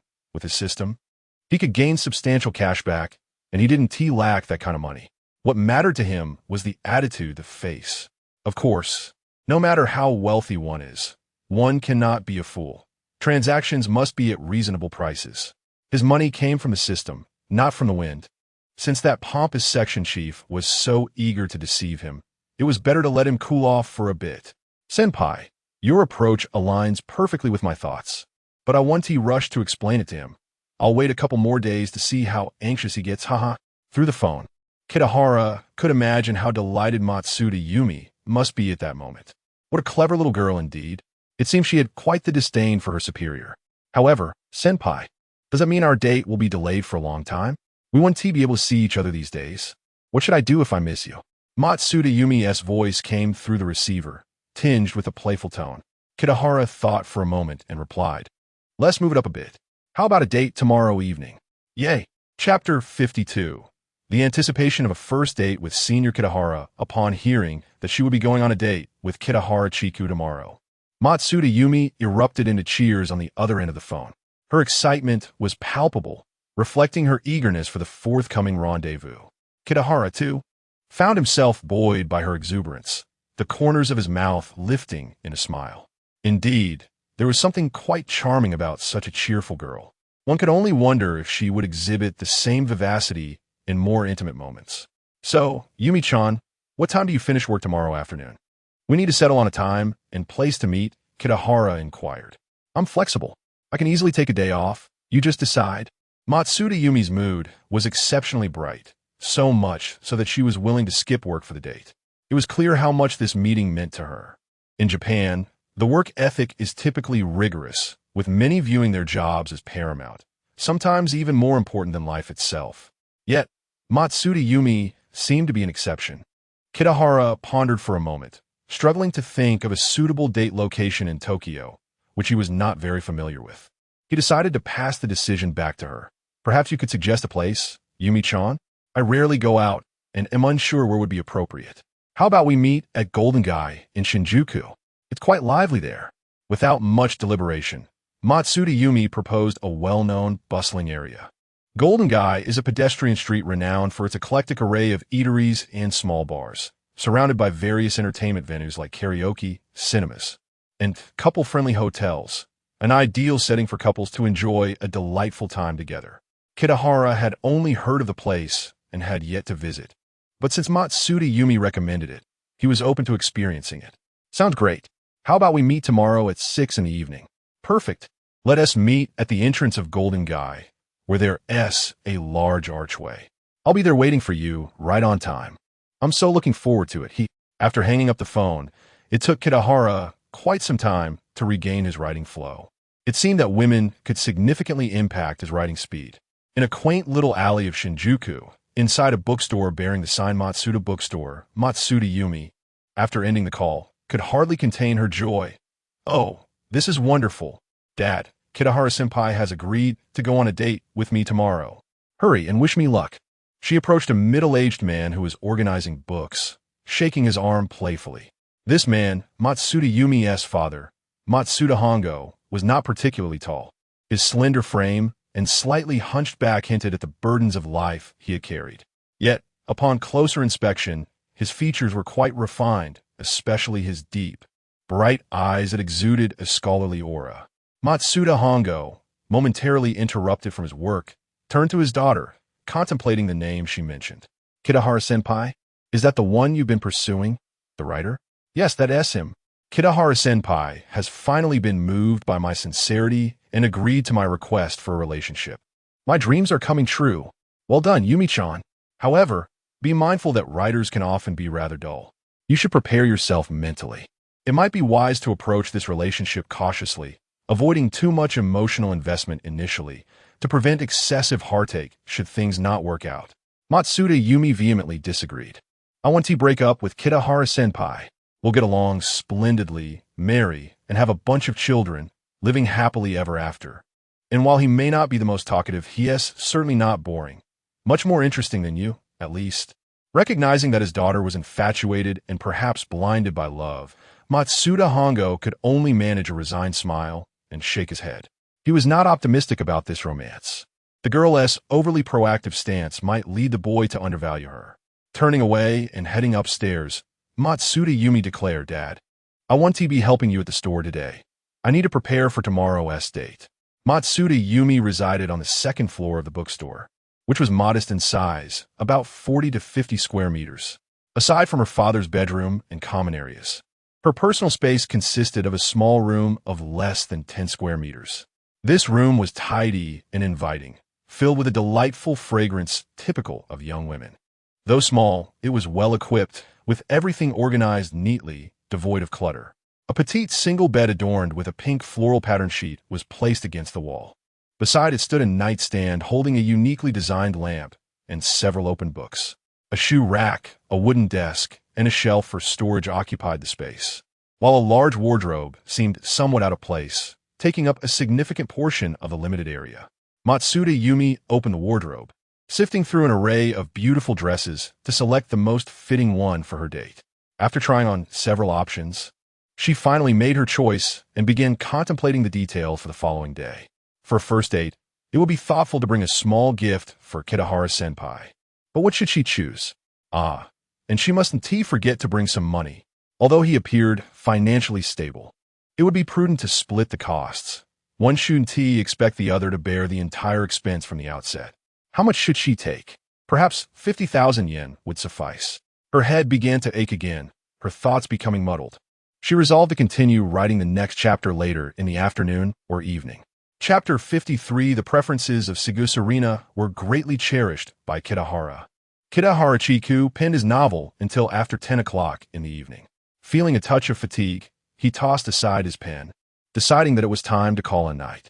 He proceeded to the bathroom to wash his face, hoping to invigorate his somewhat drowsy mind, while also cleansing the ink from his hands. After this, he stepped outside, retrieved his keys, and unlocked the door to the neighboring house. At that hour, Sigusarina's home was shrouded in darkness. It was indeed quite late, and it was reasonable to assume both Rina and little Aya had drifted into a deep slumber. In an effort to avoid disturbing them, Kitahara moved with utmost care, striving to minimize noise as he made his way to the bedroom. Once there, he shed his clothes and gingerly climbed into bed. Little Aya was also present tonight, likely having exercised earlier in the afternoon. Aware that there would be no evening activities, Rina had chosen to keep her daughter here.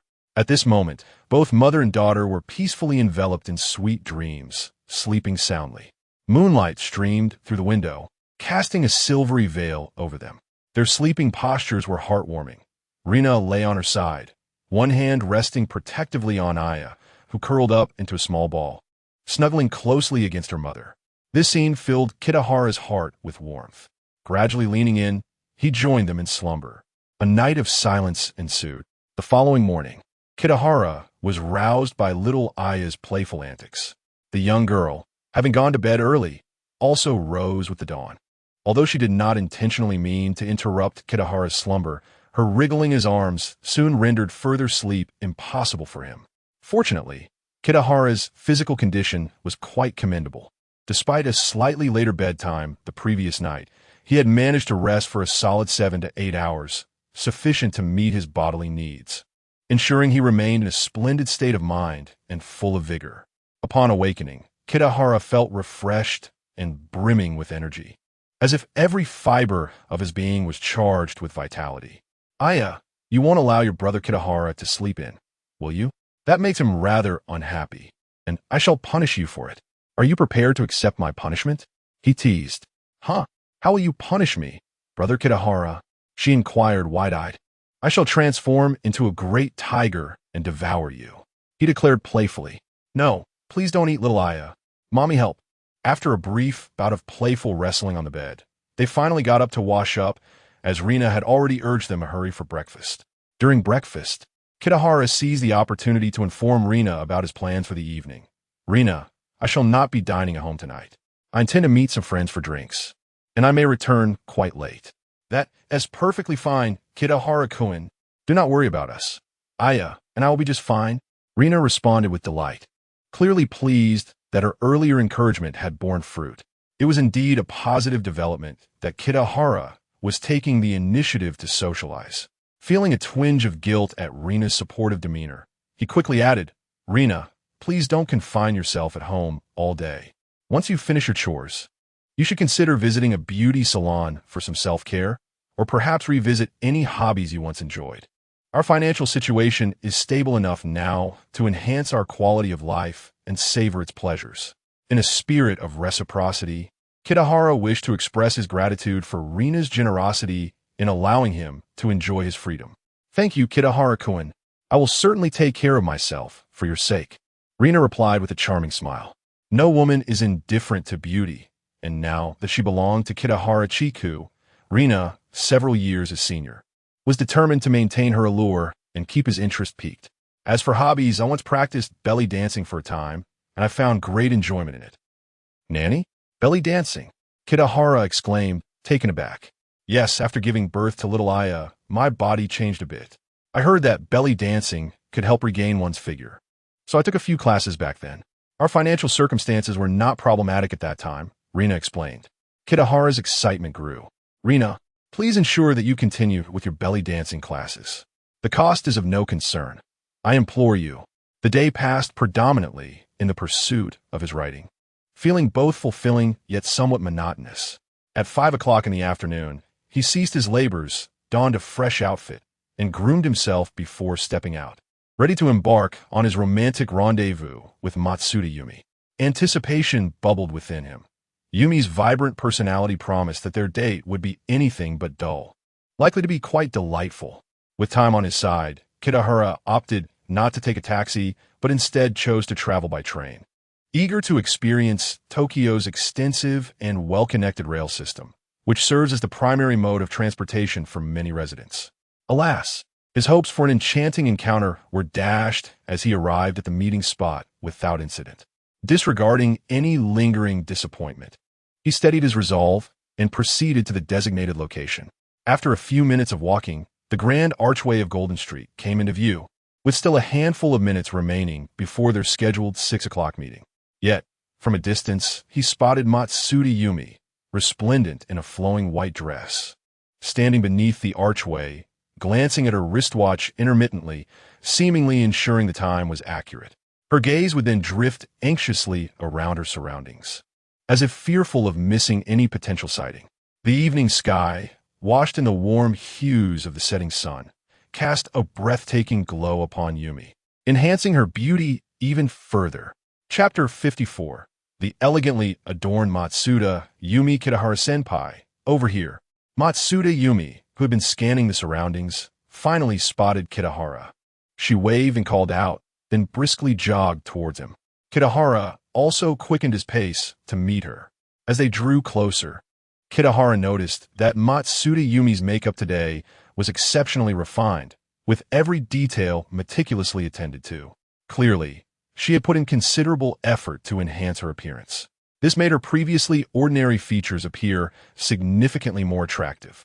Her eyebrows were artfully shaped, resembling delicate crescent moons, while a subtle wash of light brown eyeshadow graced her eyelids, adding depth and mystery to her clear gaze.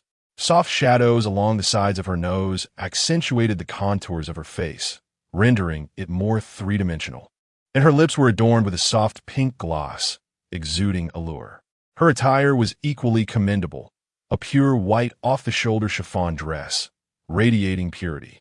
The slightly voluminous hem billowed like clouds, perfectly outlining her graceful and charming silhouette.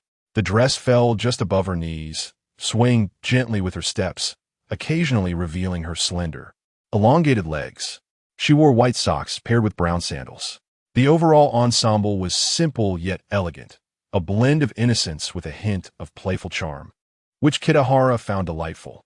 Today, Matsuda Yumi appeared far more captivating than the day before, as if she had ascended to a new level of beauty, embodying the essence of a pure and adorable university student. Apologies for my tardiness, Yumi-chan. Have you been waiting long? Kitahara initiated the conversation, expressing his regret. Although he was not truly late, it was courteous for a gentleman to acknowledge the situation when the lady arrived first, leaving a good impression. Not all, senpai. I arrived early, Matsuda Yumi replied, standing before Kitahara with a smile, looking up at him. You look exceptionally beautiful today, Yumi-chan. Kitahara complimented her. Really? You mustn't deceive me.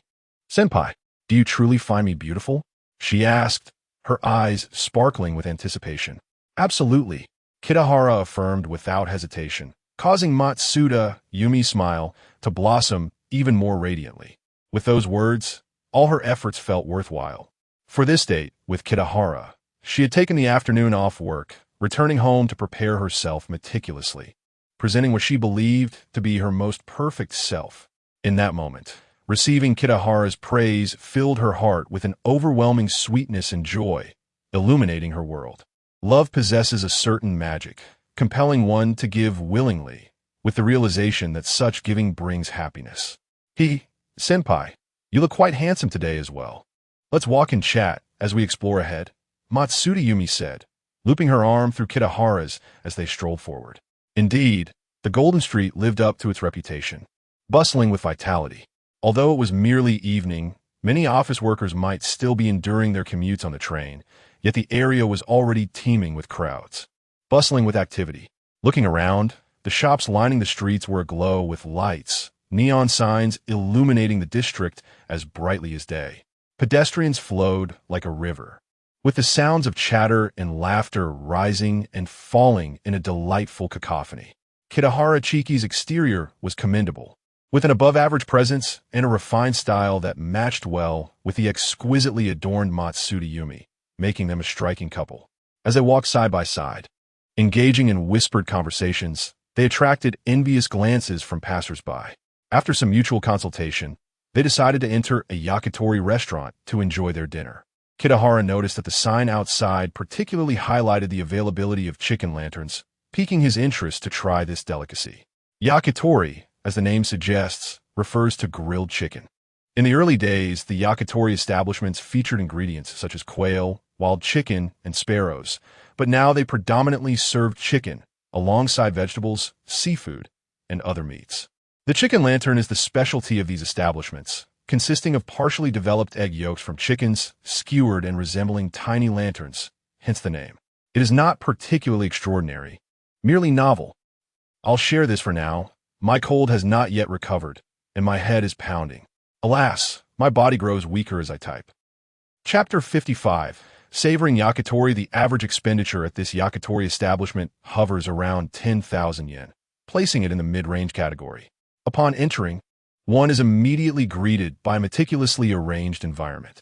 Soft light cascades down, and the wooden tables and chairs are arranged neatly, imparting a warm and comfortable atmosphere, which is indeed both elegant and inviting. After placing their order, Kitahara inquired whether Matsuda Yumi would partake in alcoholic beverages.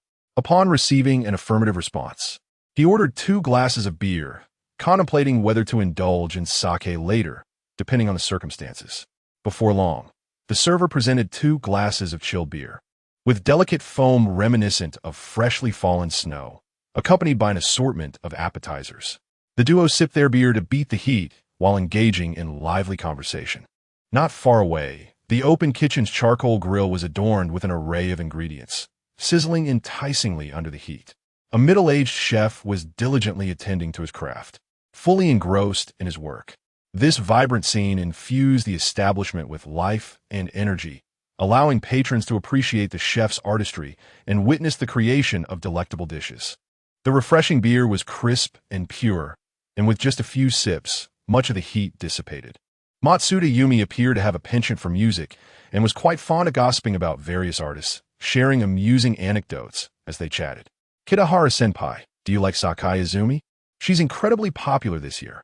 Her debut album is selling like hotcakes, likely to surpass 1 million copies. I wonder if she'll win the Best New Artist Award at this year's Gold Disc Awards. It's unfortunate how Nakayama Miho fell for a scoundrel and attempted to take her own life. Thankfully, she survived. It would have been such a loss otherwise. I adore her music, but I haven't seen her in ages. I've heard that Kudo Shizuka is her friend. Why doesn't she offer her any advice? Kitahara found it amusing that Matsuda Yumi dared to label others as love-struck, when she herself seemed to be wholly engrossed in romantic notions. However, the 3 singers she mentioned were indeed stunning beauties. Kitahara had encountered Sakai Izumi once, while the other 2 remained elusive. Sensing Matsuda Yumi's profound knowledge of the music scene, Kitahara chose to delve deeper into the subject, gathering information for future considerations. Yumi-chan, I truly enjoy hearing your insights. They are quite captivating. I listen to music as well, but I haven't kept up with the personal affairs of these artists. Please, share more with me. Really? Senpai, you're interested. That's wonderful. Let me tell you everything I know. Where should I begin? Let's start with Sakai Izumi. However, she seems to be quite low-key, rarely appearing in public or on television. I wonder if it's due to her personality or a desire to maintain an air of mystery. She's undeniably beautiful, with a pure aura and a distinctive voice. Nakayama Miho is remarkable, having risen to fame at a young age, being dubbed the nation's top diva by the age of 20. It's such a pity that someone so exceptional encountered a rogue and faced heartbreak. My absolute favorite is Kudo Shizuka. Her beauty is simply perfection, an oval face, large bright eyes, and an enchanting demeanor, coupled with a sweet and warm voice. She truly embodies a character from a manga. Fortunately, she is still young and hasn't been embroiled in any romantic scandals, allowing her to focus on her career. As Kitahara expressed interest, Matsuda Yumi became increasingly animated in her storytelling. It wasn't until the food arrived that she paused, allowing her attention to shift towards savoring the culinary delights. The ingredients of the yakitori restaurant were remarkably fresh and the flavors delightful, satisfying both patrons thoroughly. After initially focusing on the food to quell their hunger, they gradually sipped sake, sharing more about their respective lives, engaging in the natural progression of their budding relationship. Previously, Kitahara had no recollection of Matsuda Yumi's background, but through her revelations, he learned of her upbringing in a single-parent household. At around 5 or 6 years of age, Matsuda Yumi's mother succumbed to illness, prompting her father, in his sorrow, to relocate them from their hometown to Tokyo, where he opened a bookstore to sustain them and support her education. Kitahara felt a pang of empathy. He hadn't anticipated Matsuda Yumi's poignant history, and it was commendable that she maintained such an optimistic outlook on life. He could envision the challenges she faced as a young girl navigating the bustling city alongside her father, undoubtedly encountering numerous hardships along the way. It was no easy feat. Kitahara resolved that, given the opportunity, he would cherish her deeply, ensuring her happiness. Chapter 56. The couple's cinema upon perceiving the warmth of affection in Kitahara Chiku's gaze. Matsuda Yumi felt a wave of happiness wash over her. She spoke up, "It's really nothing, senpai. Though my mother left me early in life, my father has always been very caring. I don't feel deprived compared to others. But senpai, your fate seems much more troubled. It must be quite difficult to live alone all these years, isn't it?" "Me? I'm managing fairly well," he replied. "I have a neighbor who helps me out, allowing me to focus solely on my writing without any other concerns. Life is quite smooth for me." "A neighbor?" Matsuda Yumi questioned with curiosity. "Yes. She is a widow, struggling to raise her child after losing her husband. I provide her with some financial assistance in exchange for her support. We help each other out, so to speak." "Ah, I see. You are quite compassionate. Senpai, it seems you help her because you pity her," Matsuda Yumi remarked, appreciating his kindness. A slight blush crept onto her cheeks as she added, "Senpai, when we live together in the future, I would be glad to take care of you." Kitahara nodded in agreement, contemplating that living together could indeed be a possibility. After finishing their meal, they exited the restaurant and strolled through the vibrant streets, soaking in the dazzling nightscape. Naturally, Kitahara bore the entire cost of their meal, which delighted Matsuda Yumi. She found him quite generous and gallant, a wonderful companion to engage with. Taking the initiative, she grasped Kitahara Chiku's hand, wandering along the bustling streets. Compared to Chiyoda Ward, Shinjuku was far more lively, with a denser commercial atmosphere. The streets were alive with the hustle and bustle of people, illuminated by the enchanting glow of colorful neon lights, creating a vibrant ambience. Among the throngs of passers-by, the youth predominated, infusing the area with vitality. The strikingly handsome Kitahara and Matsuda Yumi were, themselves, a beautiful sight to behold.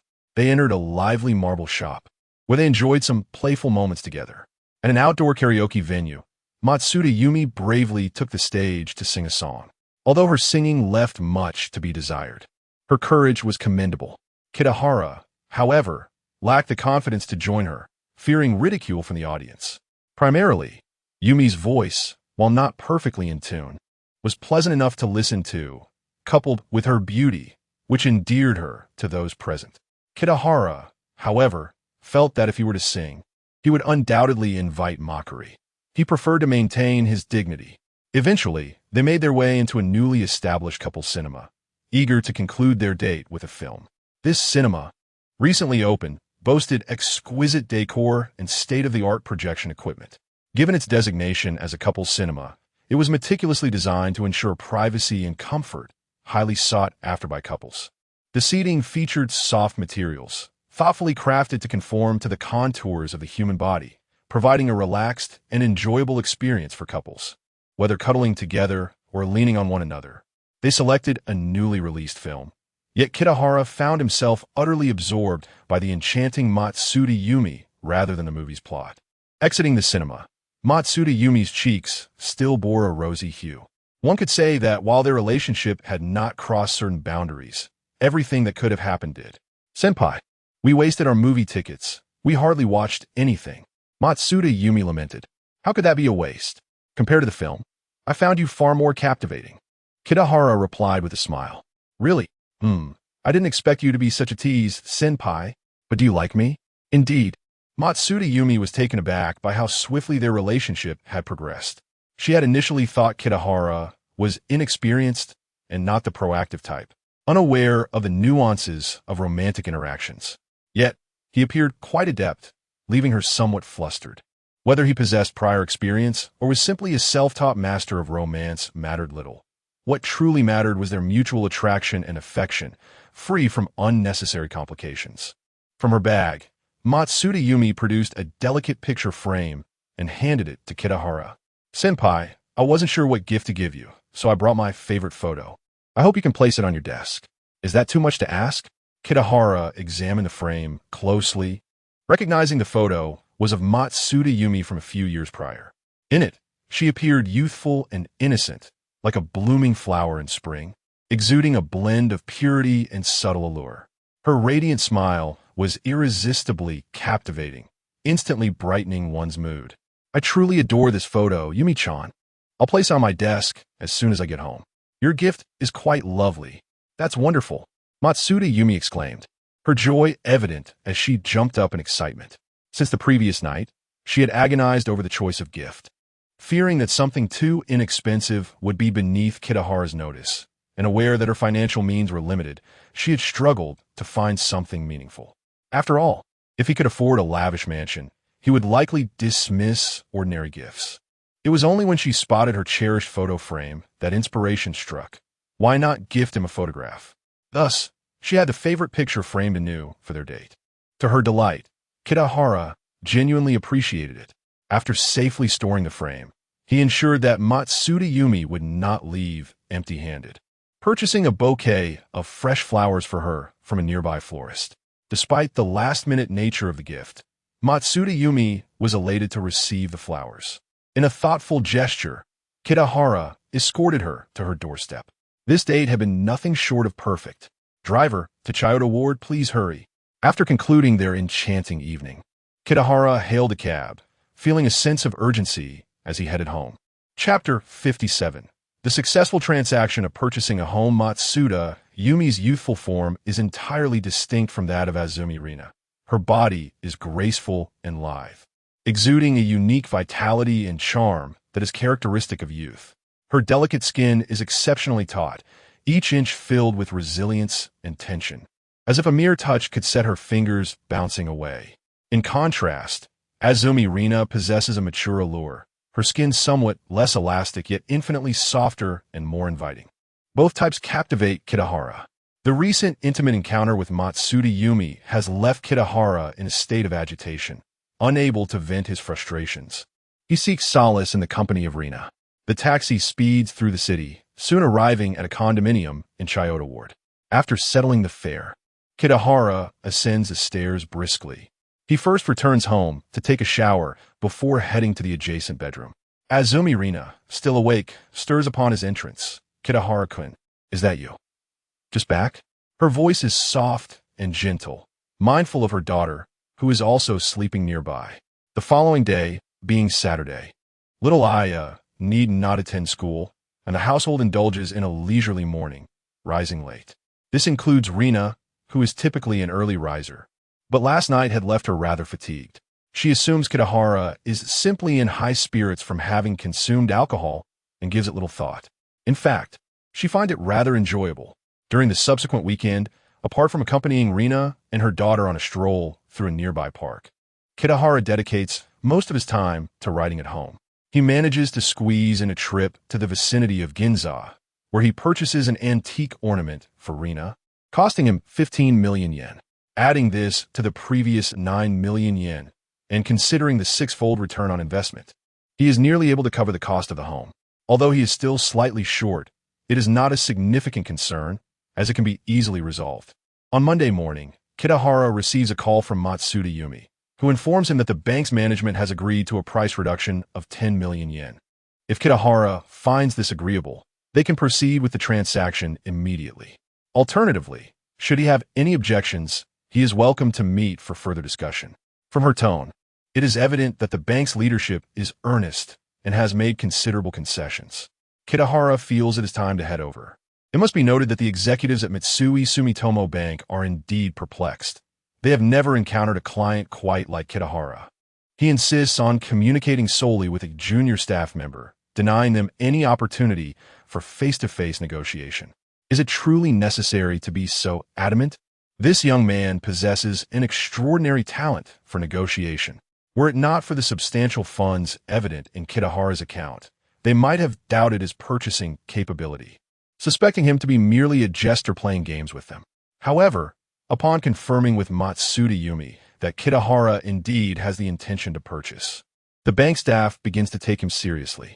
The property in question has been on their books for several years, and any loss incurred from liquidating this non-performing asset is deemed acceptable. They swiftly make concessions and request to finalize the deal. Upon his arrival at the bank, Kitahara is met with warm hospitality. Not only does the department head he met previously come out to greet him, but even a vice president is present to welcome him. The level of importance placed on this transaction is palpable. Mr. Kitahara, please feel free to voice any of your needs. We are flexible on pricing. Should you find the current price unsatisfactory, we have alternative proposals. The department head, Miyamoto, humbly states as he presents a cup of tea in the spacious conference room. Beside him, the vice president maintains a congenial smile, attentively observing the proceedings, ready to intervene should any unexpected issues arise. Clearly, they are intent on ensuring the successful completion of this transaction. Alternative proposals? Kitahara inquires. Could you elucidate what other options the bank has? Well, Mr. Kitahara, we are unaware of your preferred payment method. If you intend to pay in full, the current price is indeed the lowest we can offer, and we have already incurred significant losses. However, if you are willing to make a partial down payment and finance the remainder through our bank, we can offer a slight adjustment on the price, Miyamoto replies, exchanging a glance with the vice president before speaking. Upon hearing the suggestion of a loan, Kitahara immediately declines. A loan is out of the question, primarily because the house is intended for Azumi Rina, who would need to sign the transfer documents. Given her circumstances, she does not qualify for such a substantial loan. Moreover, there is a crucial reason. He cannot burden Rina with any debt. Her late husband took his own life due to financial troubles, and it is beyond doubt that she would harbor a deep aversion to such matters. Thus, this proposal is untenable. Miyamoto-san, we need not discuss the loan option. I plan to make a full payment. Please, let us negotiate further on the price. Kitahara asserts plainly. Given the current market conditions, buying a home is inherently a loss. Everyone is at a disadvantage, so there is no need to discuss other matters.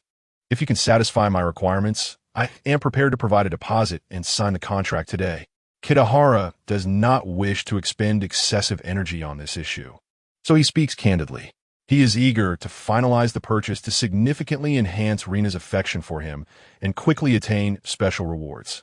The bank is unlikely to reduce the price much further, and he does not mind, as he primarily wishes to avoid being taken advantage of. A slight reduction would suffice.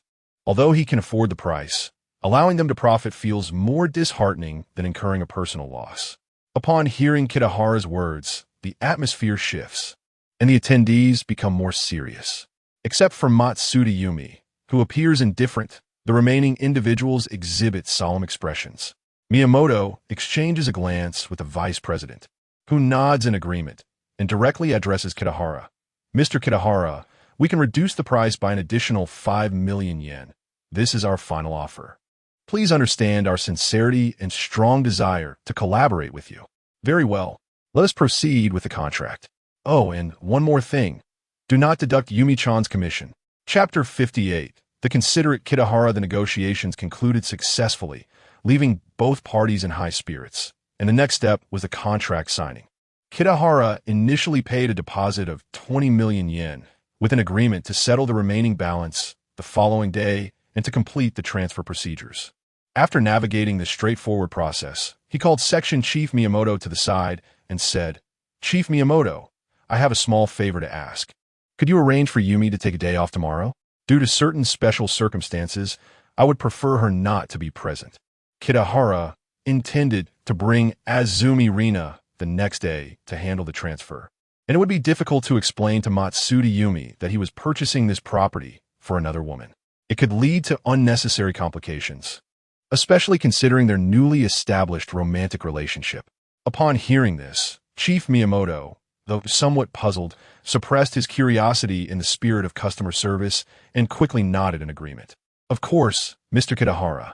Ms. Matsuda has demonstrated exceptional capability in her role, having successfully brought in a distinguished client like yourself and facilitated such a significant transaction. It is only fitting that she be rewarded with a day off tomorrow. Would one day suffice, or should I request a few more days off from my superiors? Chuckling, Kitahara replied, "I appreciate your proactive approach, Chief Miyamoto. Please handle it as you see fit." It was evident why he held the title of chief. He certainly knew how to manage matters effectively, prompting Kitahara to smile. Setting aside personal grievances, he enjoyed engaging with such individuals, as they were both intelligent and adept in their professional dealings. When tasked with responsibilities, they executed them flawlessly, providing great peace of mind. However, since Yumi worked under him, there were certain matters that required guidance to prevent future misunderstandings. Chief Miyamoto, I believe you are aware of my relationship with Yumi. We are both alumni of the University of Tokyo, and she is someone I hold in high regard. I have heard that there were some previous misunderstandings between you two. Misunderstandings indeed, Mr. Kitahara. I assure you, both Miss Matsuda and I were caught in a web of miscommunication. I will apologize to her and seek her forgiveness. I guarantee that such errors will not occur again. Miyamoto's expression shifted dramatically, cold sweat trickling down as he bowed repeatedly, hoping Kitahara would not pursue the matter further. At that moment, he regretted his previous actions, particularly failing to recognize that Matsuda Yumi was acquainted with someone of Kitahara's wealth. As a low-level manager in the banking sector, his authority was somewhat limited. In the presence of someone as significant as Kitahara, he felt insignificant. A transaction involving hundreds of millions of yen required even the vice president's attention, let alone that of a grassroots leader like him. He could only wield authority over a handful of subordinates, but in front of Kitahara, he was nothing. Seeing that Kitahara had grasped his intent perfectly and maintained a respectful demeanor, Miyamoto felt relieved. Kitahara waved his hand. "There is no need for such formality, Chief Miyamoto. I simply hope that Yumi can work without any disruptions that might affect her mood. Is that too much to ask?" "Not at all. Absolutely reasonable. I will do my utmost to ensure that Miss Matsuda is well taken care of in her future assignments." "That is reassuring. I will also reach out to you for any business matters in the future." It is my honor. To meet someone as affluent as Kitahara was a dream for all banking professionals, and Miyamoto felt the same.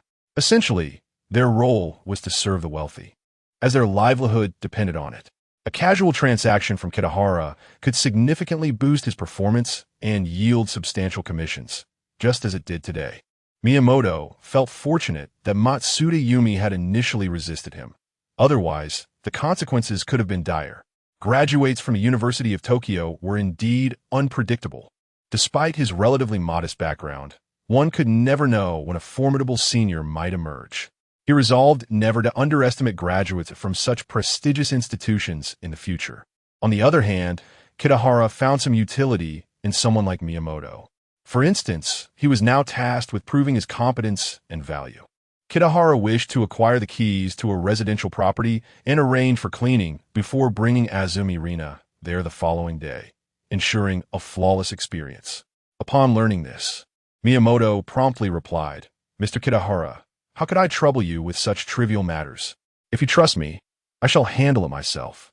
Our bank has partnerships with cleaning companies, and I will personally oversee their work to ensure everything is spotless." "Excellent. Chief Miyamoto, you are commendable." Miyamoto's efficiency spared Kitahara much hassle.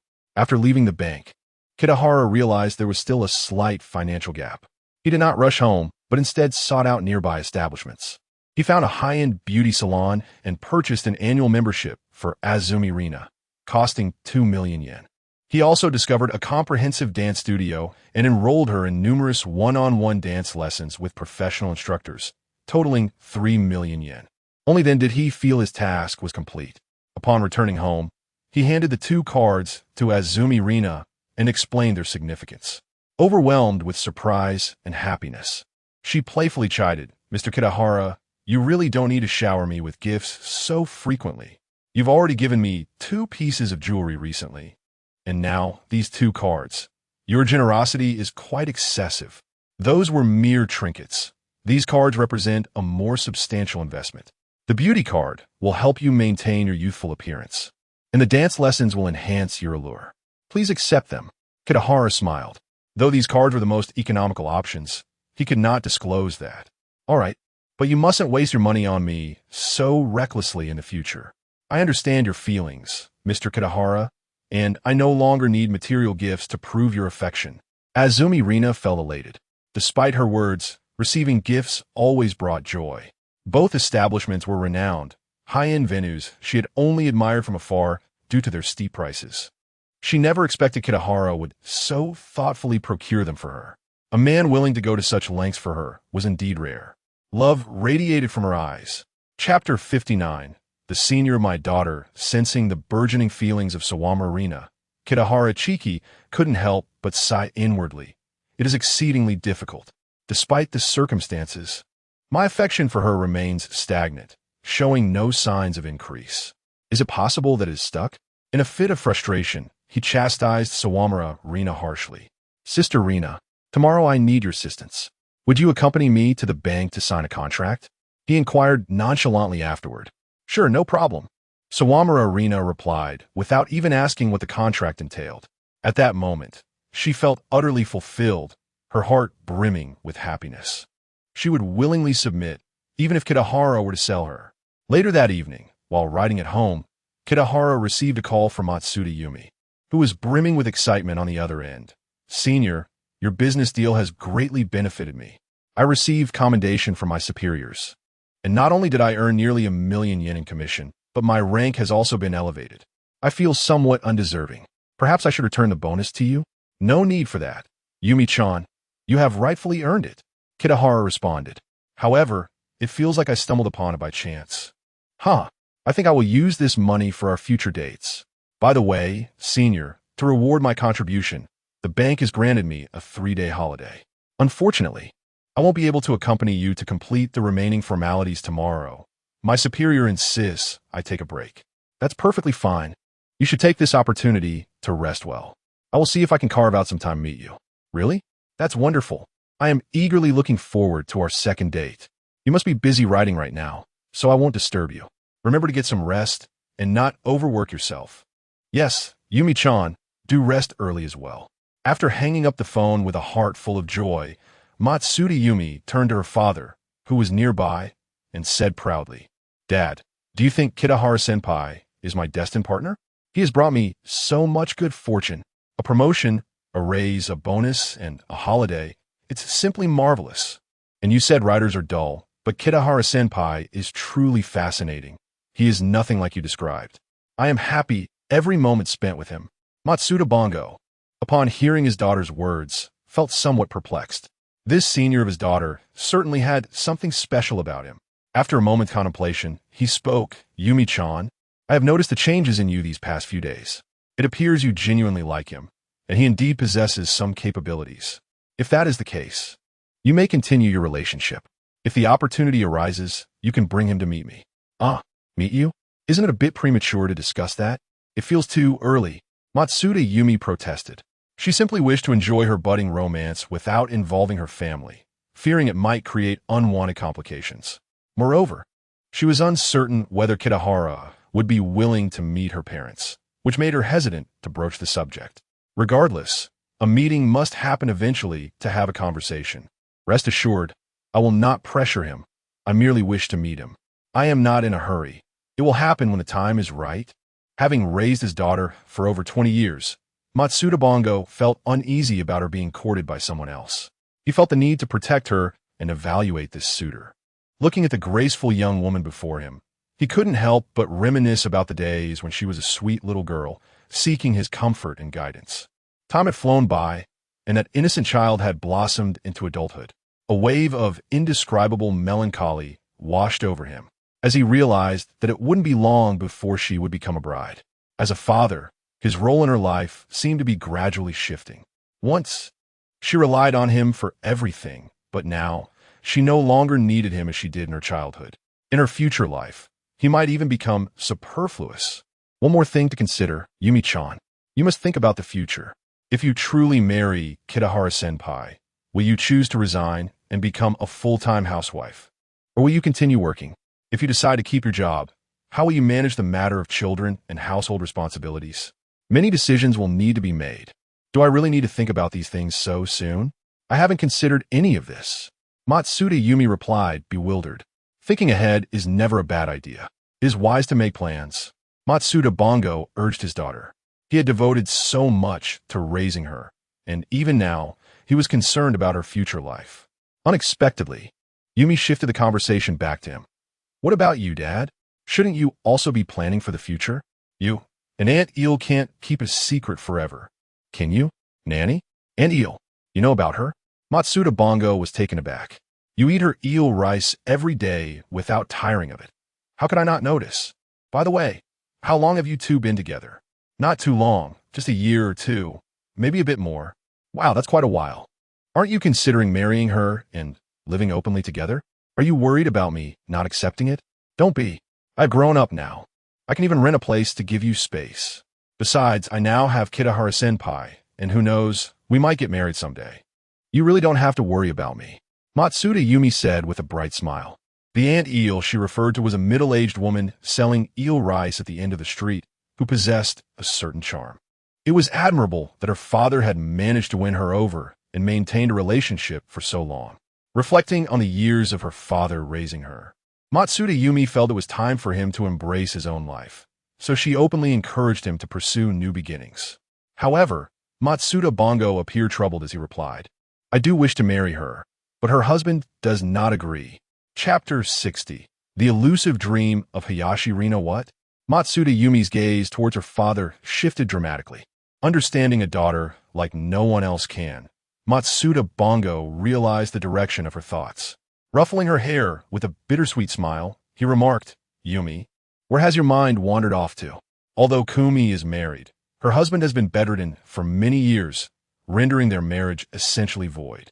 She is a pitiful woman, so delicate, yet she toils relentlessly from dawn till dusk to support her family. It is indeed no easy task. While it is true that we share an ambiguous relationship, there exists a mutual attraction between us. More often than not, we are but two solitary, wounded souls seeking warmth and solace in each other amidst the hardships of life. After all, who does not yearn for a comforting presence in such trying times? Thus, I implore you not to view our unique bond through the lens of societal norms. Matsuda Yumi stood in astonishment. Clearing his throat, Matsuda Bongo, feeling a tad awkward, continued, "In truth, Kumi and I have decided that once her husband passes away, we shall officially be together. I sense that day is not far off. At that time, she will accompany me back to my hometown to lead a simple, pastoral life. This bookstore I bequeath to you, Yumi. You often express your dissatisfaction with your job at the bank. Perhaps being a leisurely bookstore owner will spare you from such burdens." "That might not be necessary," Yumi responded, feeling a twinge of embarrassment. Despite her previous musings about inheriting her father's bookstore, she understood that it represented his entire being, nearly 20 years of his life dedicated to it. This bookstore, a sanctuary for his retirement, was not something she could claim. In the past, she might have considered it, but now, with Kitahara-senpai in her life, it was entirely out of the question. "Father, I was unhappy at my job before, but with Kitahara-senpai's support, I am much more content now. You wouldn't believe it, but even that balding boss of mine apologized to me today. He surely won't make my life difficult anymore. Besides, I might soon marry Kitahara-senpai, and I wish to be a full-time housewife, devoted to caring for him. You should keep the bookstore. Life in the countryside may be tranquil, but it can also be austere. The city is far better. You and Kumi can enjoy your retirement here, with the bookstore." "Well, that sounds reasonable," Matsuda Bongo replied. He felt that perhaps it was for the best. The countryside did not hold the same allure as the city. Regardless of where they went, Kumi would always be by his side, never begrudging him. However, providing her with a better life and greater happiness was indeed a noble aspiration. Yet, he couldn't help but ponder when her husband would finally meet his end. The following morning, Kitahara Chiki and Hayashi Rina took little Aya to kindergarten before hailing a taxi to the bank. In the vehicle, Rina finally pieced together the purpose of their visit and inquired about the necessity of bringing identification and seals. Kitahara smiled, but did not respond directly, assuring her that she would understand once they arrived. Upon reaching the bank, Rina felt as though she were in a haze, signing documents and stamping seals. She moved through the process mechanically. Only after completing their business and stepping out did they find themselves outside a familiar house. Overwhelmed by emotion, Rina could no longer contain her tears, which flowed freely down her cheeks. Kitahara quietly retrieved the key from his pocket and, with a soft click, unlocked the gate.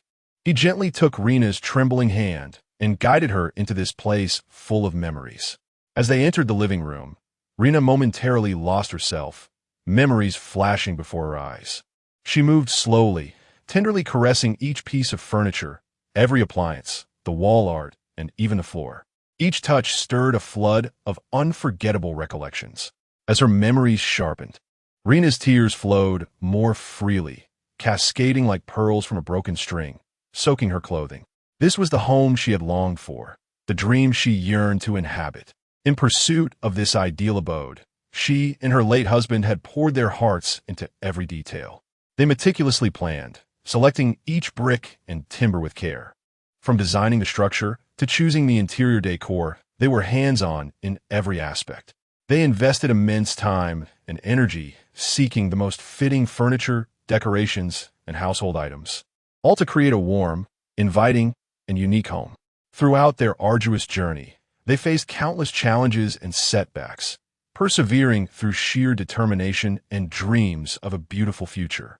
Finally, after tireless efforts, their home stood before them. Yet, fate had other plans.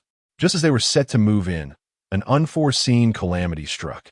Tearing her from the home they had so lovingly crafted, her husband, unable to cope with the pressures of unemployment and crushing debts, fell into despair. ultimately choosing to end his own life in a tragic manner. This place was both beloved and cursed, a realm of cherished memories tinged with sorrow. Kitahara-kun, did you truly buy this house for me? Rina asked, her voice slightly hoarse, still grappling with disbelief. Of course, Rinane, you have already signed the contract, and the property deed is in hand, Kitahara replied, waving the folder in his hand. But this is worth 200 million yen. It was less than that. It was reduced to 65 million yen. That is still an immense sum. Money I could never hope to earn in a lifetime. Kitahara-kun, why would you give me such an extravagant gift? I cannot accept it. Rina shook her head. This house had always been an unattainable dream for her. The thought of reclaiming it felt surreal. Even in her wildest dreams, it had never featured among her aspirations. Yet now reality had shifted, and she found herself the owner of this home, a gift from Kitahara Chiki, worth nearly 200 million yen. How could she accept such a treasure? And if she did, how could she ever repay him? Rinane, this house was always meant to belong to you. I merely purchased it to return it to its rightful owner, allowing it to once again embrace its true inhabitant. If you must know my reasoning, it is quite simple. I have always held deep affection for you, Rinane. I wish for you to lead a joyful, fulfilling, and blissful life. So please, accept this house without hesitation. I believe that even if Mr. Watanabe is watching from above, he would prefer to see you residing here, creating new stories and beautiful memories within these walls. Hayashi Rina's affection for him increased. Chapter 61. The favorability level of Sayaka Rina reaches its peak after so many days of diligent effort. It seems that my labor has not been in vain. On the pristine sofa, Kitahara was already hard at work, reflecting on the system's notification sound that occasionally echoed in his mind. Sayaka Rina's favorability level has increased by 1. Ding! Sayaka Rina's favorability towards the host has reached its maximum value. Congratulations, host. The second girlfriend slot has been unlocked, allowing the host to add a new girlfriend at any time. Oh, it reached maximum so soon? Kitahara was pleasantly surprised.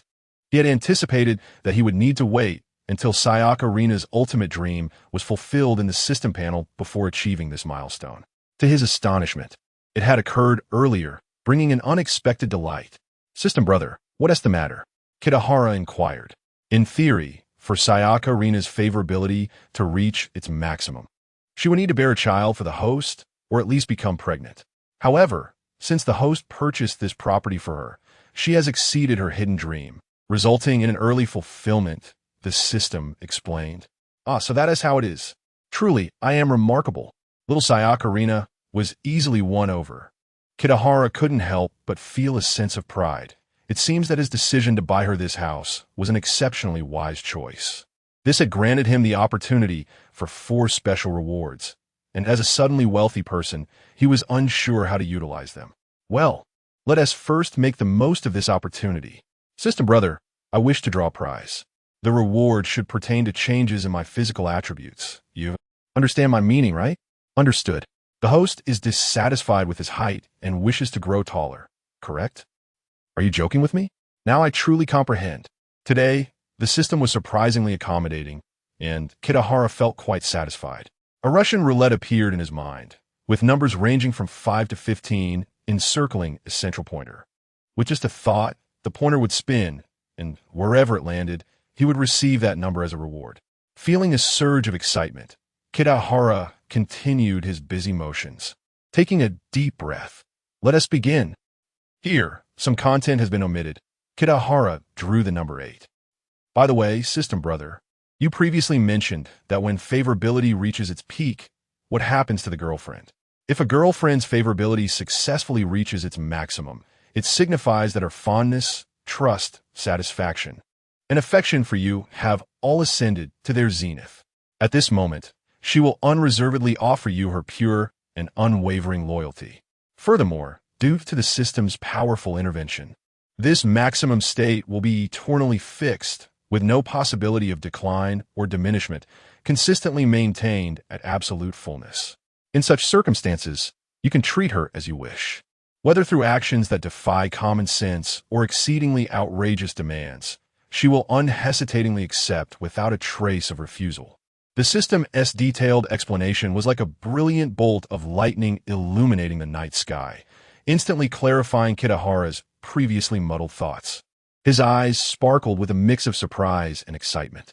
In that fleeting moment, a bold idea galloped uncontrollably through his mind. In the neighboring household, where the cheetah surname was displayed, 3 young maidens were engrossed in watching anime in the living room. Among them, a girl with prominent features twitched her ears as if she had heard a peculiar sound. Furrowing her brow to listen intently, she nudged the person beside her. Susan-chan, did you hear that strange noise? What? I didn't hear anything. AI-chan, focus a bit more. We have so much to learn, replied the long-legged girl. How about you? Misa-chan, did you hear anything? It seems like there was something, but let us not worry about it. It's unrelated to us, the other girl stated, her gaze fixed on the screen. All 3 were voice actors, viewing anime to study the nuances of voice acting. The long-legged girl, Cheetah Susan, was the owner of the house. The other 2, the prominent feature girl named Asu AI and another named Sumiza Misa, were students at Achinamizu School. The latter 2, due to their close relationship with Suzune and their shared passion for voice acting, had been invited to live together with her. When their studies were not demanding, they would take on part-time voice acting jobs at an agency or spend leisure time here. The 3 girls had collectively decided to pursue voice acting as their future career path, dedicating themselves wholeheartedly to it. They cherished this work and discovered their inherent talents, vowing to bravely advance along the road of chasing their dreams. However, it was evident that their levels of dedication varied. Asu AI was distracted by external factors, her spirit restless. I'll go see what is happening. It's almost lunchtime, and I might as well prepare the meal. You 2 keep studying. Asu AI was quite adept in the kitchen, often taking responsibility for their meals, which was her way of contributing to their shared living arrangement. Rising from the carpet in front of the television, she headed towards the door. Cheetah Susan remained focused on the anime, completely ignoring her. Asumiza Misa turned to AI's departing figure and sighed. AI-chan, you're trying to slack off again. I'm not. I'm truly not slacking off. I'm going to make you all tonkatsu ramen. Huh? I heard a sound. Why can't I hear it now? It seemed to be coming from next door. Could it be that someone is living there? Opening the door, Asu AI peered out, listening for a moment before muttering to herself in confusion. The moment she opened the door, she distinctly heard a very intense noise, but then abruptly ceased. Intrigued, she wished to investigate further. Chapter 62. Just want you to listen what troubles you, Sister Rina. What is amiss? Kitahara inquired with genuine concern, his eyes betraying a profound anxiety. Rina gently shook her head, her eyelids lowering slightly as she whispered, It's nothing, merely a sudden wave of sorrow enveloping my heart, akin to a dark cloud suffocating me. Yet, I find myself at a loss for words to articulate this feeling, as if all vocabulary has rendered itself pale and powerless. Her voice dwindled to a whisper, imbued with an indescribable sadness and helplessness. At that moment, Rina resembled a flower battered by a storm, having just endured the tumultuous ups and downs of life, utterly exhausted. Her once vibrant body now felt as if all strength had been siphoned away, rendering even a single finger too heavy to lift. A gentle and cool breeze wafted through the living room, caressing everything in its path. This brought a refreshing relief to Rina, who was drenched in sweat. Her hair soaked, the sticky sensation on her skin was quite uncomfortable. However, as the cool wind silently brushed against her skin, an indescribable sense of rejuvenation surged through her. Rina instinctively closed her eyes, savoring the comfort brought by the breeze as it tenderly caressed her face, neck, and arms. With the breeze's arrival, the beads of sweat evaporated swiftly, leaving her feeling cool and dry. Only then did she realize she had forgotten to close the door.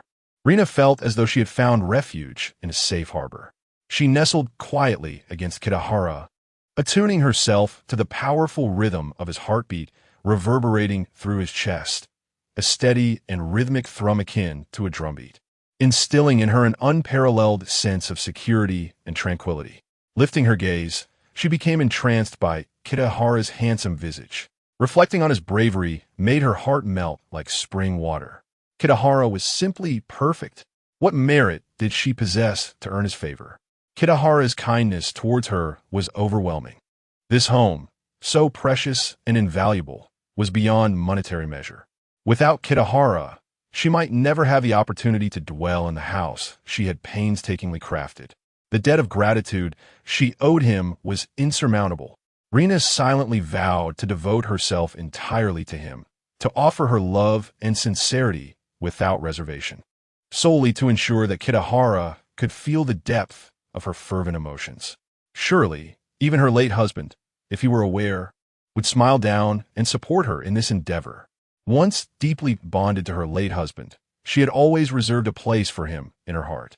Yet now, that image was gradually fading. Her heart was now wholly filled with thoughts of Kitahara. Just now, it seemed Kitahara had shown interest in that particular place. She would find an opportunity to present it to him. Sister Rina, this house is Mr. Watanabe's labor of love. When we move in, let's place a portrait of him here.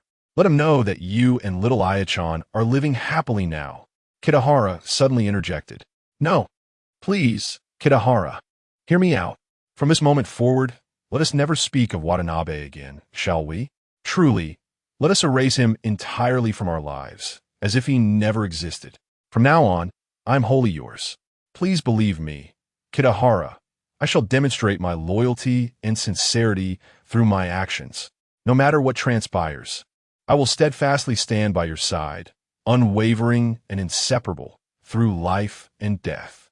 Regardless of the obstacles and challenges we may encounter, I am willing to face them alongside you, hand in hand, traversing every hardship together.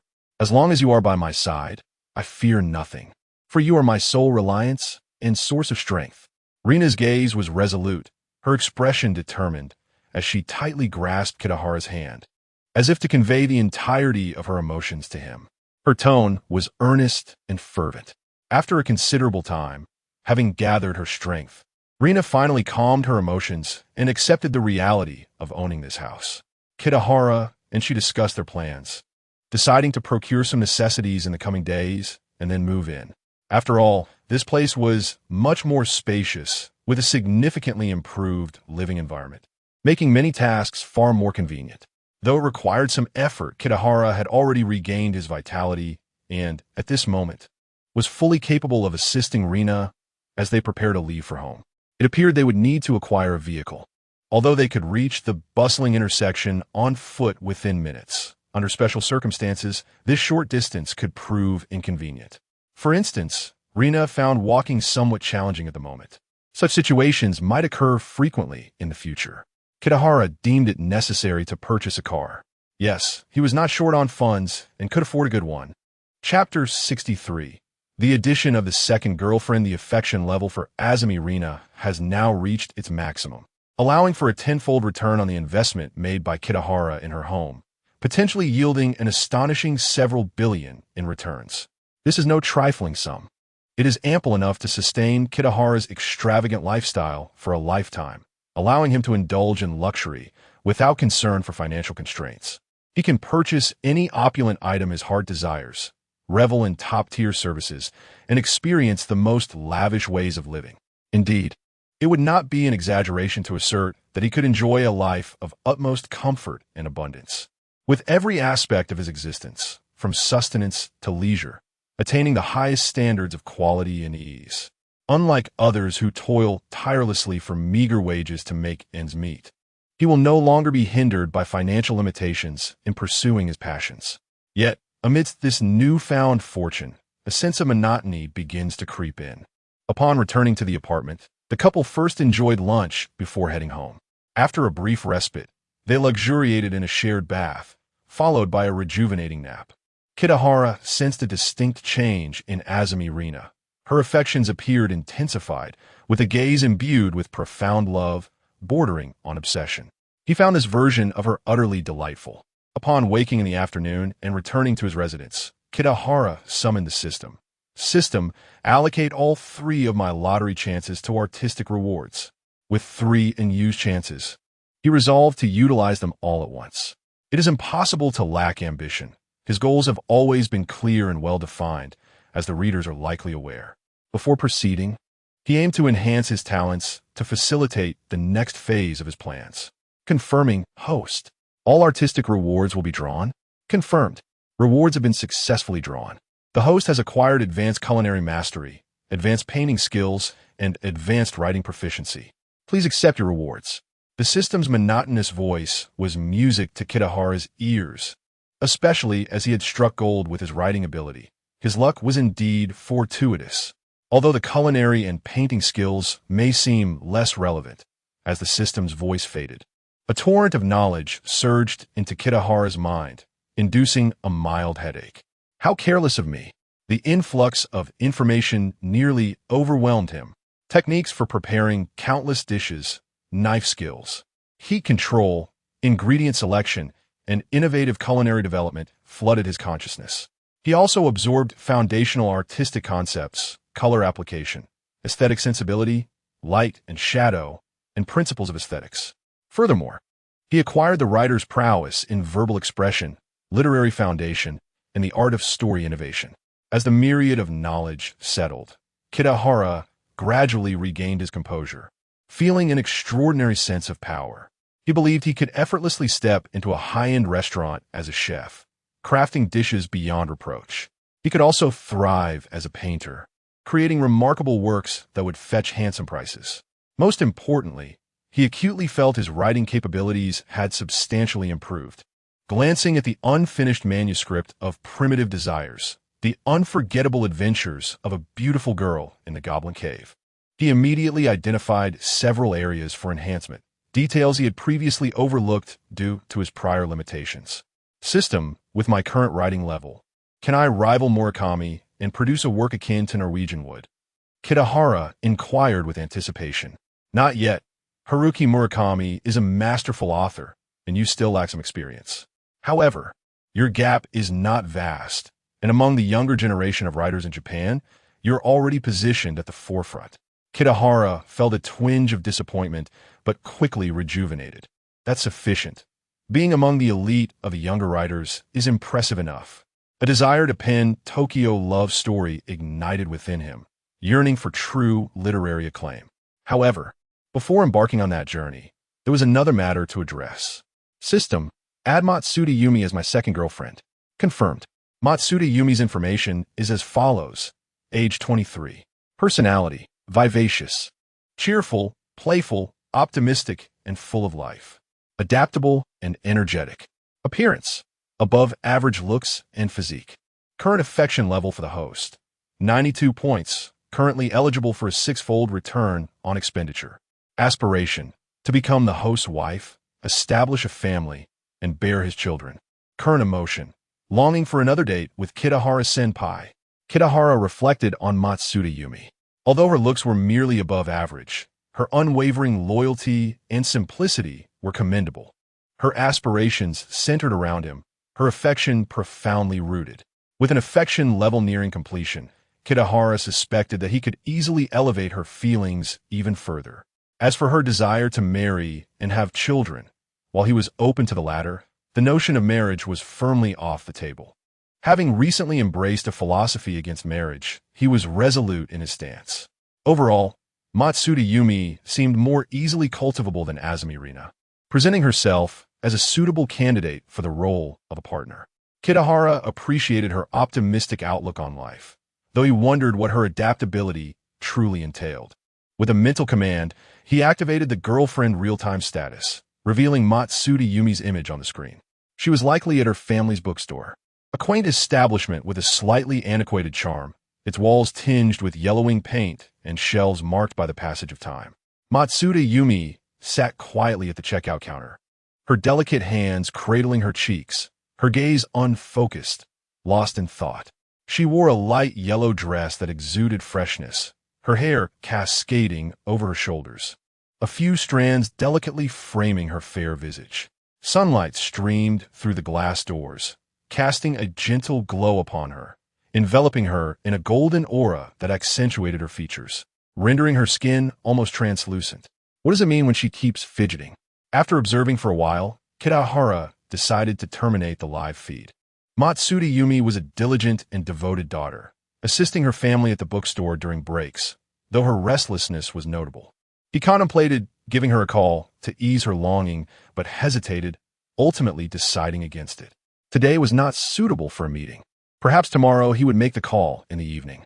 Another opportunity for a special reward has arisen, which Kitahara has chosen to set aside for the moment, opting instead to spread out a sheet of paper and commence writing. The original narrative of Tokyo Love Story has been disrupted, and the story structure has undergone significant adjustments. The once orderly progression has become fragmented and intricate, unfolding not in a straightforward manner, but rather in a more convoluted and circuitous fashion, rife with suspense. Concurrently, the narrative no longer merely recounts the emotional entanglements and life experiences of a couple. It now ventures into a broader societal context, profoundly exploring and revealing the sorrows of this era, the loneliness and confusion lurking behind the bustling metropolis, the distortion and alienation of human nature, the insurmountable chasm between ideals and reality, and the agonizing struggles that arise from the fierce collision between morality and desire. All these sorrows weave an invisible thread throughout the entire storyline, rendering the work heavy and resigned, yet imbued with artistic merit. Of course, the more risque elements must still be included. This is absolutely indispensable. Kitahara has a penchant for such content. Chapter 64. Purchasing a car desire is the foremost driving force of humanity. Literary works, in essence, weave tales of passion within their narratives. While erotic novels intertwine elements of plot amidst sensuality, the distinction is often negligible. The crux lies in the author's prowess in writing. Chiku was deeply engrossed, fervently scribbling on his manuscript. The pen danced in his hand, crafting elegant lines of text that flowed onto the paper like a gentle stream. Time slipped away unnoticed until he felt a soft, gentle touch on his shoulder, akin to the delicate ripples stirred by a breeze across a tranquil lake. Accompanying this sensation was an intoxicating fragrance that wafted into his nostrils. Without needing to glance up, Kitahara instinctively knew that it was Sister Rina who had arrived. Slowly extending his hand, he grasped the tender little hand resting against his chest, caressing it softly. Simultaneously, he turned his face towards the lovely visage of Hayasaka Rina, which had settled on his shoulder. Their cheeks brushed together lightly. "You've worked hard, Kitahara-kun," Hayasaka Rina remarked softly. "For you, Rinane, it's not hard at all," replied Kitahara, pulling her closer. With open arms, he enveloped her in a warm embrace. As their bodies pressed closely together, Kitahara experienced an unprecedented softness and comfort. The warmth and delicate sensation felt as gentle as the softest spring breeze, caressing his heart, akin to crystal-clear spring water flowing into the parched depths of his soul. In that moment, all his fatigue dissipated like mist, replaced by a profound sense of tranquility and reassurance, akin to a drifting vessel finally finding a safe harbor. In his previous life, Kitahara had often fantasized about having a gentle and virtuous woman who could empathize with him during his writing fatigue and overwhelming daily pressures, providing him with strength to rise again and face the arduous path of creation. Yet, he had never attained that dream. Surprisingly, in this life, he found it effortlessly. Hayasaka Rina was truly a paragon of gentle grace. At that moment, both were ensconced in bliss, neither wishing to disrupt the serene warmth, and thus they tacitly chose silence. Embraced tightly, they felt each other as heartbeat and breath, a beautiful and intoxicating intertwining of essences. After a considerable time, Hayasaka Rina reluctantly rose to her feet, apologizing as she needed to pick up little Aya from school. Kitahara resumed his writing. That evening passed peacefully, devoid of conflict, especially after the day's earlier tumult. The following morning, after dropping off little Aya, Kitahara and Hayasaka Rina ventured to a car dealership to purchase a vehicle. Kitahara himself lacked a driver's license and had little interest in cars in his previous life. Having traversed into this new existence for such a brief time, he hadn't yet found the opportunity to acquire one.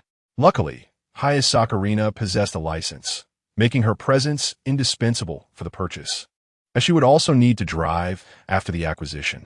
In Tokyo, owning a car is not a necessity for most households. Statistics reveal that only about one-third of average families possess a vehicle, largely due to the city's remarkably developed public transportation system. Trains, subways, and buses provide convenient travel options, with rail transport accounting for a staggering 90% of commutes. Additionally, parking poses challenges, with strict penalties for violations and exorbitant fees that many families struggle to bear. Fundamentally, this phenomenon stems from the city's initial planning and design, which imposed limits on vehicle ownership. Tokyo employs a unit-based urban design, where each community is equipped with comprehensive facilities, allowing residents to meet their needs within the neighborhood, thus minimizing inter-area travel. The streets are often narrow, rendering some areas unsuitable for vehicular passage, further marginalizing the role of cars in this urban landscape.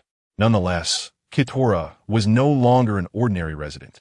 With a fortune exceeding 10 billion yen, maintaining a vehicle was effortlessly within his means. Not just one, but several could easily be afforded. Upon arriving at the automotive district, they explored several major brand dealerships, considering future family needs for convenient travel. Ultimately, Kitora selected a luxurious 7-seater Toyota, investing nearly 10 million yen. He felt no remorse, as the vehicle was registered in Hayasaka Rina's name, and upon signing the purchase agreement and completing the payment, he received a tenfold cashback. His wealth was multiplying. After acquiring the car, they proceeded to a department store to procure household essentials for their new home, including bedding, cleaning supplies, and personal care items. A grand shopping expedition. Every item was chosen with the utmost quality in mind. Hayasaka Rina voiced no objections. She had long ceased to doubt Kitora's financial capability. The extensive procurement took considerable time, with some larger items arranged for delivery, while others were loaded into the vehicle. By the time they returned to their new abode, it was nearing midday. Together, they carried the items inside, after which Kitora washed his hands and bid farewell to Hayasaka Rina, as he had plans to meet Matsuda Yumi. Rina-ne, I have some matters to attend to, so I'll leave the tidying up to you.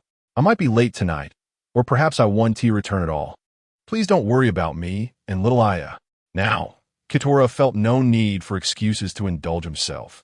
He was forthright in his desires. Hayasaka Rina did not find his words inappropriate. However, the thought of him potentially not returning that night filled her with a tinge of sadness. She had intended to dedicate her most precious moments to him that evening. It seemed she would need to reschedule. Perhaps it would be best to wait until they fully settled into their new home. That day would be special and worthy of remembrance. Very well, Kitora-kun, you may attend to your affairs, but please ensure your safety. At this moment, Kitora Chiku held an extraordinary place in Hayasaka Rina's heart, his importance surpassing even her own. As long as he returned safely, she would not hinder his pursuits. Even if it meant he returned with the scent of another woman lingering on him, she would rationalize it as her own sensitivity. Chapter 65. The night view here is most beautiful. Last night, Kitahara called Matsuda Yumi to arrange lunch together today, followed by a visit to Sensoji Temple. Matsuda Yumi was particularly enthusiastic about the plan, expressing her affection for him with sweet words over the phone. Kitahara, with a modest understanding of traditional Chinese medicine, sensed that Matsuda Yumi might be feeling a bit under the weather. Thus, he informed Azumi Rina in advance that he likely wouldn't return today. After bidding farewell to Azumi Rina, Kitahara took a taxi to a renowned restaurant not far from Matsuda Yumi's home. They had agreed to meet here for lunch. Upon arriving, he realized he was a few minutes late. Spotting her familiar figure, he hurried over. I'm sorry, Yumi-chan. I got delayed by some matters. It's all right, senpai. I just arrived, so please sit down and have some water, Matsuda Yumi replied graciously, showing no signs of impatience. Kitahara felt a sense of joy knowing she was happy he had invited her, and he appreciated her understanding. Feeling thirsty, he quickly drank a glass of ice water, quenching his parched throat. Matsuda Yumi, noticing his need, kindly refilled his glass, prompting him to gulp it down again. Only then did Kitahara take a moment to admire Matsuda Yumi's appearance. She had evidently put considerable effort into her look today. Her makeup and attire were both impeccable, a testament to the care she had taken. Yumi-chan, you must be hungry. Shall we order? He suggested. Yes, let us order together, Matsuda Yumi replied with a sweet smile. They were in a traditional Japanese restaurant known for its unique style and meticulously selected ingredients. They ordered a variety of dishes, including teppanyaki beef, a sashimi platter, tempura, and sushi, complemented by chilled sake. Overall, the meal was quite satisfying, particularly the sashimi platter, which featured delicious salmon, tuna, and sweet shrimp, far exceeding Kitahara's expectations. The meal was rather pricey, and Matsuda Yumi eagerly attempted to pay, but Kitahara gently stopped her. "Yumi-chan, you don't need to cover the cost while on a date with me. I'll take care of everything. But it feels like I'm imposing on you, senpai." She replied, a hint of shyness in her tone. "It's no burden to me. Your hard work deserves to be respected. So keep your earnings for yourself." Kitahara insisted, not wanting to let her spend her money. The thought of allowing a young lady to pay was unthinkable. It would tarnish his image. Matsuda Yumi felt a rush of sweetness in her heart, appreciating Kitahara's thoughtfulness and gentlemanly demeanor. He truly looked handsome while paying. After leaving the restaurant, they prepared to take a taxi to Sensoji Temple. Kitahara caught sight of a Kinokuniya bookstore across the street, which reminded him that today marked the release of his book, Primitive Desires, The Unforgettable Adventures of a Beautiful Girl in a Goblin Cave. Since this bookstore collaborated with Shueisha, he thought it might carry his book and wanted to take a look. "Yumi-chan, it's still early. Let us check out that bookstore first," he suggested. "All right, I'll follow your lead." Matsuda Yumi agreed without hesitation. Crossing the street, they entered the bookstore, filled with the scent of ink. Upon entering, Kitahara immediately spotted his book prominently displayed among the new releases. The cover was striking and eye-catching, drawing the attention of several customers who were already engrossed in it. Feeling a sense of pride, he picked up a copy and approached the counter to pay. "Hello, how much for this book?" "That will be 600 yen, the clerk replied. "By the way, how is it selling?" Kitahara inquired as he paid. "It's doing well. It just released today, and we've already sold about 7 or 8 copies." "Thank you for the information," Kitahara said, turning to Matsuda Yumi, who had been following closely. She seemed puzzled by his purchase. "Senpai, is this an erotic novel? Why are you so interested in it?" she asked eagerly.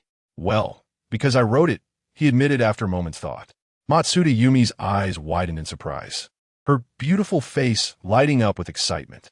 "You wrote this? And it's an erotic novel? I want to read it." She took the book from his hands and began to read it on the spot, completely absorbed. Even once they were in the taxi, she remained engrossed in the pages. "Senpai, how did you come to write this? It's really quite good. As expected of you, even in this genre, your writing surpasses others," she remarked, glancing up at him. "It was just for fun.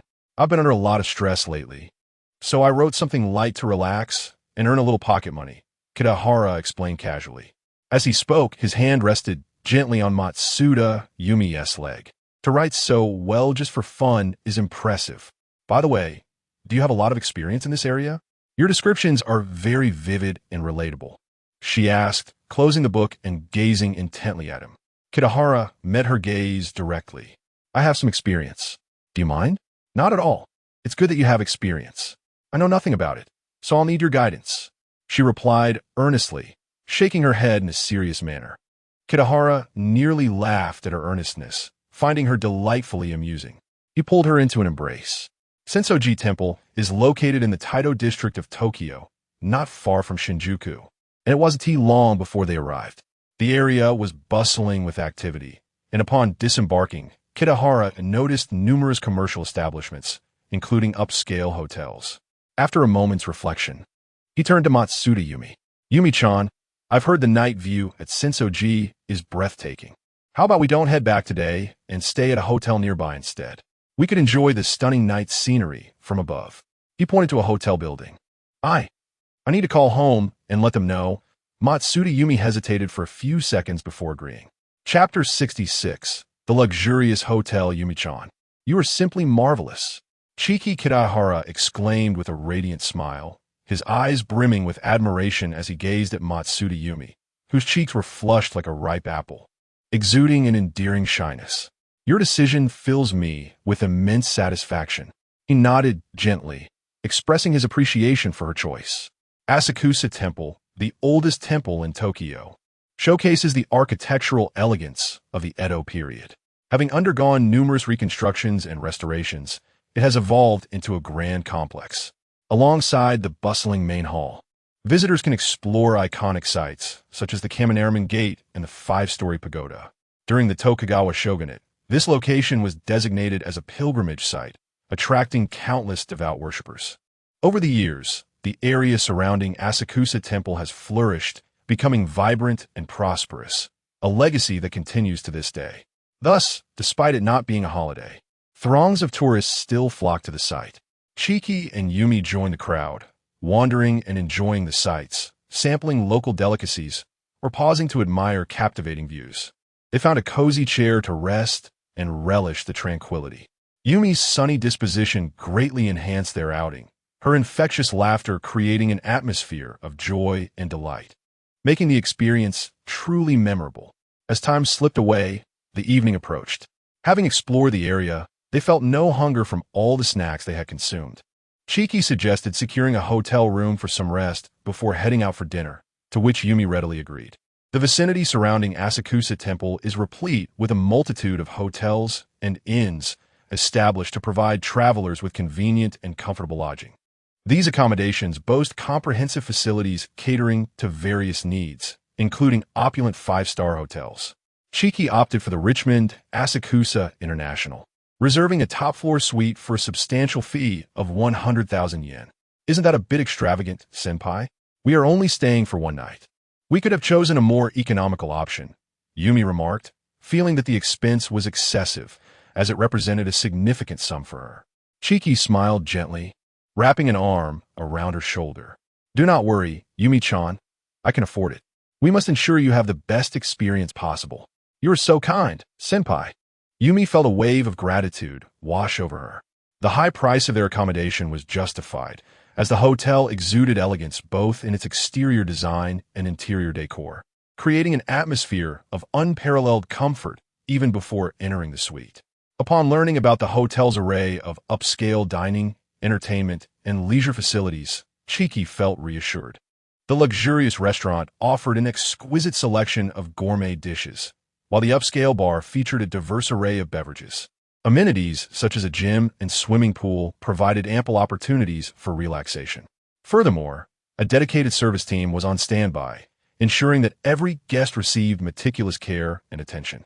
Chiki found the arrangement quite appealing, knowing they could easily satisfy their hunger without venturing far. Ascending in the elevator, they soon arrived at their suite. The spacious accommodations exceeded their expectations, adorned with soft carpets, exquisite decor, a grand, comfortable bed, and expansive floor-to-ceiling windows. As the sun set, its warm, golden rays flooded the room, casting enchanting hues of orange and red upon the walls and the luxurious bed, creating a dreamlike interplay of light and shadow that was breathtaking. How beautiful! Yumi gasped, unable to contain her admiration. She slipped off her shoes, reveling in the cloud-like softness of the carpet, and moved to the window to gaze at the stunning view below. From their elevated position, they enjoyed a sweeping panorama of the bustling city, teeming with life. Chiki joined her at the window, sharing in the awe of the beautiful scenery. The vast, inviting bed, draped with pristine white linens and fluffy comforters, beckoned them to indulge in its comfort. Yet, despite her usual vivacity, Yumi was weighed down by an overwhelming sense of distress, akin to a heavy cloud pressing upon her delicate shoulders, leaving her feeling burdened and powerless. In the face of this unexpected turmoil, she found herself at a loss. Her usually sparkling eyes now clouded with confusion and helplessness, as if she were lost in a thick fog. As she struggled to find a solution, her mind became a tangled mess, each attempt to clarify only adding to her disarray. This sense of helplessness surged within her like a relentless tide, threatening to overwhelm her defenses.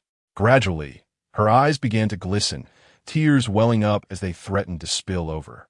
Finally, the crystalline droplets cascaded down her fair cheeks, resembling pearls freed from a broken string, splattering onto the floor and creating tiny pools of sorrow. "Senpai, what is happening to me?" Yumi sobbed, seeking answers amidst her turmoil.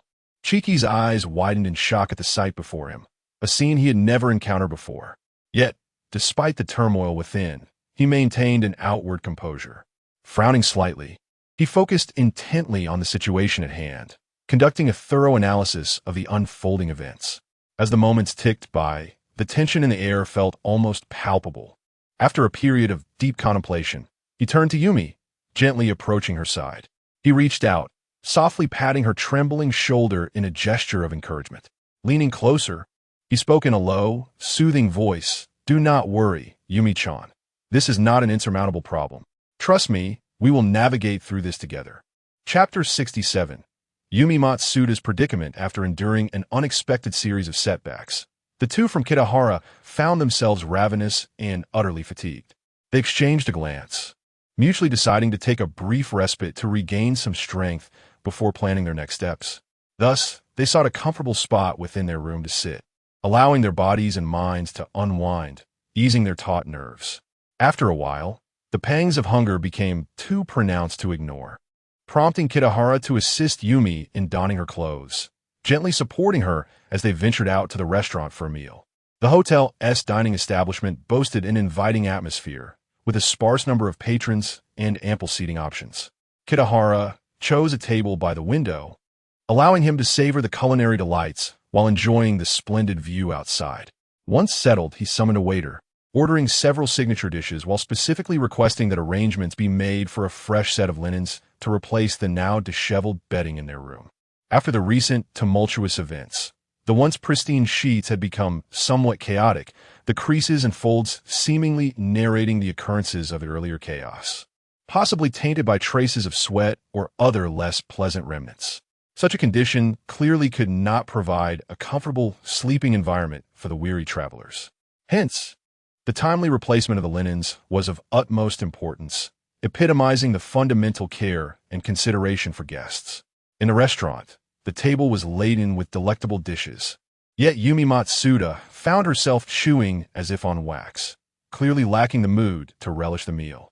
Had it not been for her intense fatigue and hunger, she might have had little inclination to eat at all.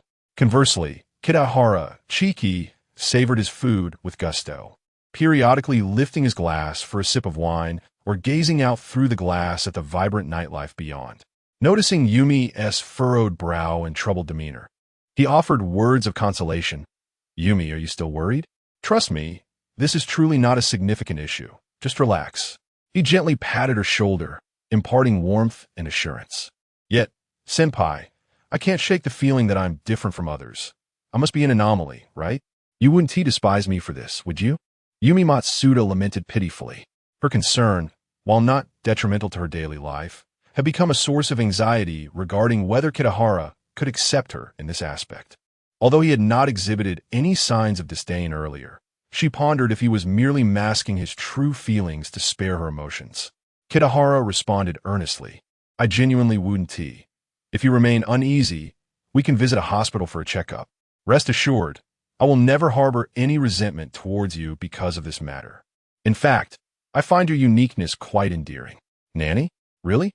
Senpai actually likes me as I am, rather than finding me distasteful? Why would I be disliked?" Kitahara retorted. "I can't fully articulate it then, that settles it. These concerns are rather inconsequential. As long as there is no uncleanliness involved, and it's merely a bit of hassle, there's nothing to fret over.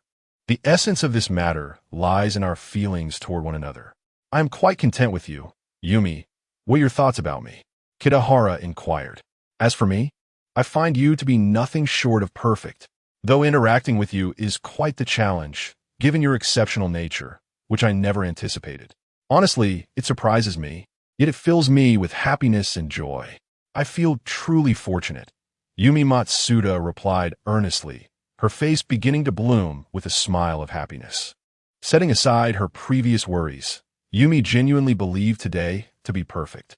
Kitahara's excellence compelled her to exert considerable effort to keep pace with him, creating immense pressure. However, every moment spent in his company was replete with surprises and anticipation, a happiness that was beyond words. Even in retrospect, she felt enveloped by a profound sense of joy. Kitahara, sensing her uplifted spirits, reassured her, "It appears we share a remarkable synergy, which will undoubtedly allow us to create more beautiful memories together in the future. Yumi, trust me, I am not deceiving you. I will stand by your side to face everything, walking toward our shared future. Yumi Matsuda's affinity for him increased, incrementally elevating her feelings toward him. The continuous rise in her fondness left Kitahara in high spirits. Glancing at the system interface to find that Yumi's fondness had reached an astonishing 98 points. It was almost absurd. They had scarcely navigated the intricacies of their relationship, yet were nearing completion. Feeling a touch of bashfulness, Kitahara contemplated how he could invest more in Yumi's happiness, ensuring that such a wonderful girl would not misplace her affections. Following Kitahara's series of tender and warm reassurances, Yumi's previously clouded mood began to clear. Her furrowed brow gradually relaxed, and her lips curved into a smile. No longer consumed by worries and sorrows, her inner gourmand awakened, prompting her to indulge in the culinary delights before her. The initial encounter with new experiences often brings about discomfort, both physically and mentally. Yet, these delectable dishes alleviated such unease, as if they possessed a magical quality to soothe her frayed nerves. Each bite brought waves of satisfaction and joy, slowly lifting the veil of discomfort that had lingered. A glass of fine wine further enhanced the experience. As the liquid coursed down her throat, a warm sensation enveloped her, providing solace and allowing her to momentarily forget her troubles. After their meal, the two chose not to depart immediately, but to linger for a while longer in this exquisite environment. The ambience was unparalleled, with soft, warm lighting and a thoughtfully arranged layout that fostered a cozy yet elegant atmosphere. Exquisite artwork adorned the walls, adding an artistic flair to the space. Meanwhile, musicians performed enchanting melodies on the central stage, the notes weaving a captivating tapestry of sound. They sat in serene silence, immersed in the world of music, allowing their bodies and minds to fully relax and rejuvenate. Listening to the beautiful melodies and absorbing the emotions and narratives encapsulated within them was undoubtedly a feast for the spirit. After a considerable time, Kitahara carefully assisted Yumi Matsuda back to their room.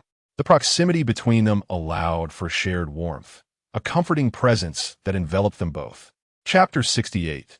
The random lottery. The following morning, the sun had already risen high in the sky, its radiant rays pouring through the window and generously illuminating the spacious and comfortable bed in the hotel room.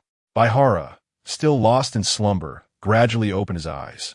At first, he blinked in a somewhat dazed manner, adjusting to the bright surroundings, before slowly becoming fully awake.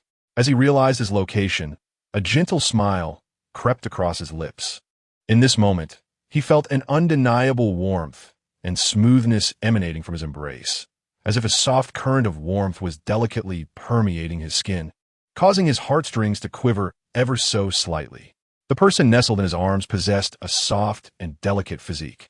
Like a gentle kitten, she snuggled closely against his broad chest, seemingly having found the safest and warmest haven here. Matsuda Yumi breathed evenly and steadily, clearly still submerged in deep slumber due to her exhaustion. A hint of fatigue lingered on her exquisite face, yet it could not overshadow her innate beauty. Her hair cascaded like a waterfall, slightly disheveled, with a few playful strands scattered across the pillow. Some of these strands formed graceful arcs, while others intertwined haphazardly, creating a naturally beautiful yet slightly languid tableau. They seemed to narrate the tale of their owner's recently concluded bustling yet fulfilling journey. Her once fair complexion now bore a faint blush, reminiscent of a blooming flower, yet her brows were furrowed tightly, suggesting that even in her dreams, worries and troubles lingered. Baihara, reluctant to disturb her, wished for her to sleep a while longer to regain her strength. Therefore, he remained still, striving to make no sound. Gently summoning the system, he contemplated utilizing the lottery opportunity he had saved. Previously, he had one unused chance, and after last night, he now had two. It was time to make use of them. System, in my current situation, what do you think it would be most appropriate to apply these two lottery draws? Baihara inquired. At present, he had no particular demands, or perhaps he was unsure of what to strengthen. Thus, he decided to await the system's recommendations. Ding! I suggest the host to draw randomly. The system's reply was succinct and to the point. However, this was rather too succinct, wasn't it? Random? System. Does this randomness encompass all aspects? Could you elucidate what it includes? He asked, replying to the host. The scope of special rewards is vast, encompassing enhancements in various attributes. Abilities, special skills, supernatural powers, special items, etc., with a wide variety. For instance, charm enhancement can significantly increase your appeal to the opposite sex, fostering natural affection. Mastery of Baji Quan can greatly amplify your martial prowess, allowing you to effortlessly win the affection of others when heroically rescuing a damsel in distress. There are also special items like the charming perfume. Once applied, no woman can resist spending a romantic evening with you. Stop right there, system. Give me that charming perfume. I want a dozen. Baihara eagerly interrupted the system's explanation. Why didn't you mention such a marvel earlier? This is something worth sharing. With this item, the possibilities seemed endless. At that moment, Baihara was already contemplating his next targets, even considering multiple options. Unfortunately, a splash of cold water interrupted his thoughts. Ding! The charming perfume falls under special items, with a total of 3,098 different items in this category, and the probability of obtaining it is exceedingly low. Are you certain? Never mind. Let us go with a direct random draw. Baihara conceded. A 1 in 3098 chance was nearly tantamount to none. He decided to heed the system's advice and simply draw randomly. Whatever he got would have to suffice. After all, from the description, there seemed to be a plethora of good items available. It was a gamble of luck. Ding, commencing the draw. Draw complete. Congratulations, host. You have obtained waist muscle enhancement and learning ability increase. Waist muscle enhancement. When activated, the host will experience a transformative change in their waist muscles. The once ordinary muscles will now receive an astonishing triple enhancement. This enhancement transcends mere strength increase, manifesting in multiple dimensions. Firstly, the enhanced waist muscles will significantly improve the host's physical coordination. Whether walking, running, or executing complex movements in daily life, everything will flow more smoothly and naturally, as if the body has become one with these actions. Simultaneously, it greatly enhances the stability of the spine, making the host's back as steadfast as an unyielding pillar. Moreover, the fortified waist muscles will experience a qualitative leap in endurance and flexibility. The previously easily fatigued waist can now sustain high-intensity activities for extended periods without succumbing to soreness or weakness. Additionally, the improved flexibility will enable the host to effortlessly perform various challenging stretches and twists, showcasing extraordinary agility. Most importantly, this powerful waist strength plays a crucial role in improving body posture. It acts as an invisible brace, robustly supporting the host's upper body. Whether standing or sitting, the host will consistently maintain an excellent posture, effectively correcting any issues arising from improper stance or seating over time.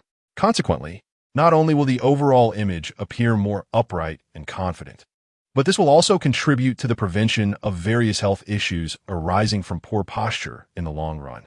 Chapter 69. Matsuda Yumi experiences the sweetness of love-enhanced learning ability. The host's learning capability will be quintupled. Regardless of whether it involves acquiring any knowledge or mastering intricate skills, one will swiftly grasp its essence and achieve proficiency. The previous outcome may have been somewhat lackluster. Yet this enhancement in learning ability is rather commendable, and Kitahara feels quite satisfied. As the saying goes, one learns throughout life. Education is an endless journey that accompanies us from the very beginning of our existence. A person's life is essentially a path filled with unknowns and challenges in the pursuit of knowledge. Possessing a learning ability far superior to others is akin to wielding a magical key that effortlessly unlocks the treasure trove of wisdom, allowing one to absorb its essence and acquire a wealth of knowledge and skills. This capability enables constant self-improvement, leading to the creation of remarkable achievements. His life is destined to be extraordinary. Overall, this lottery draw can be deemed quite favorable, Kitahara concluded.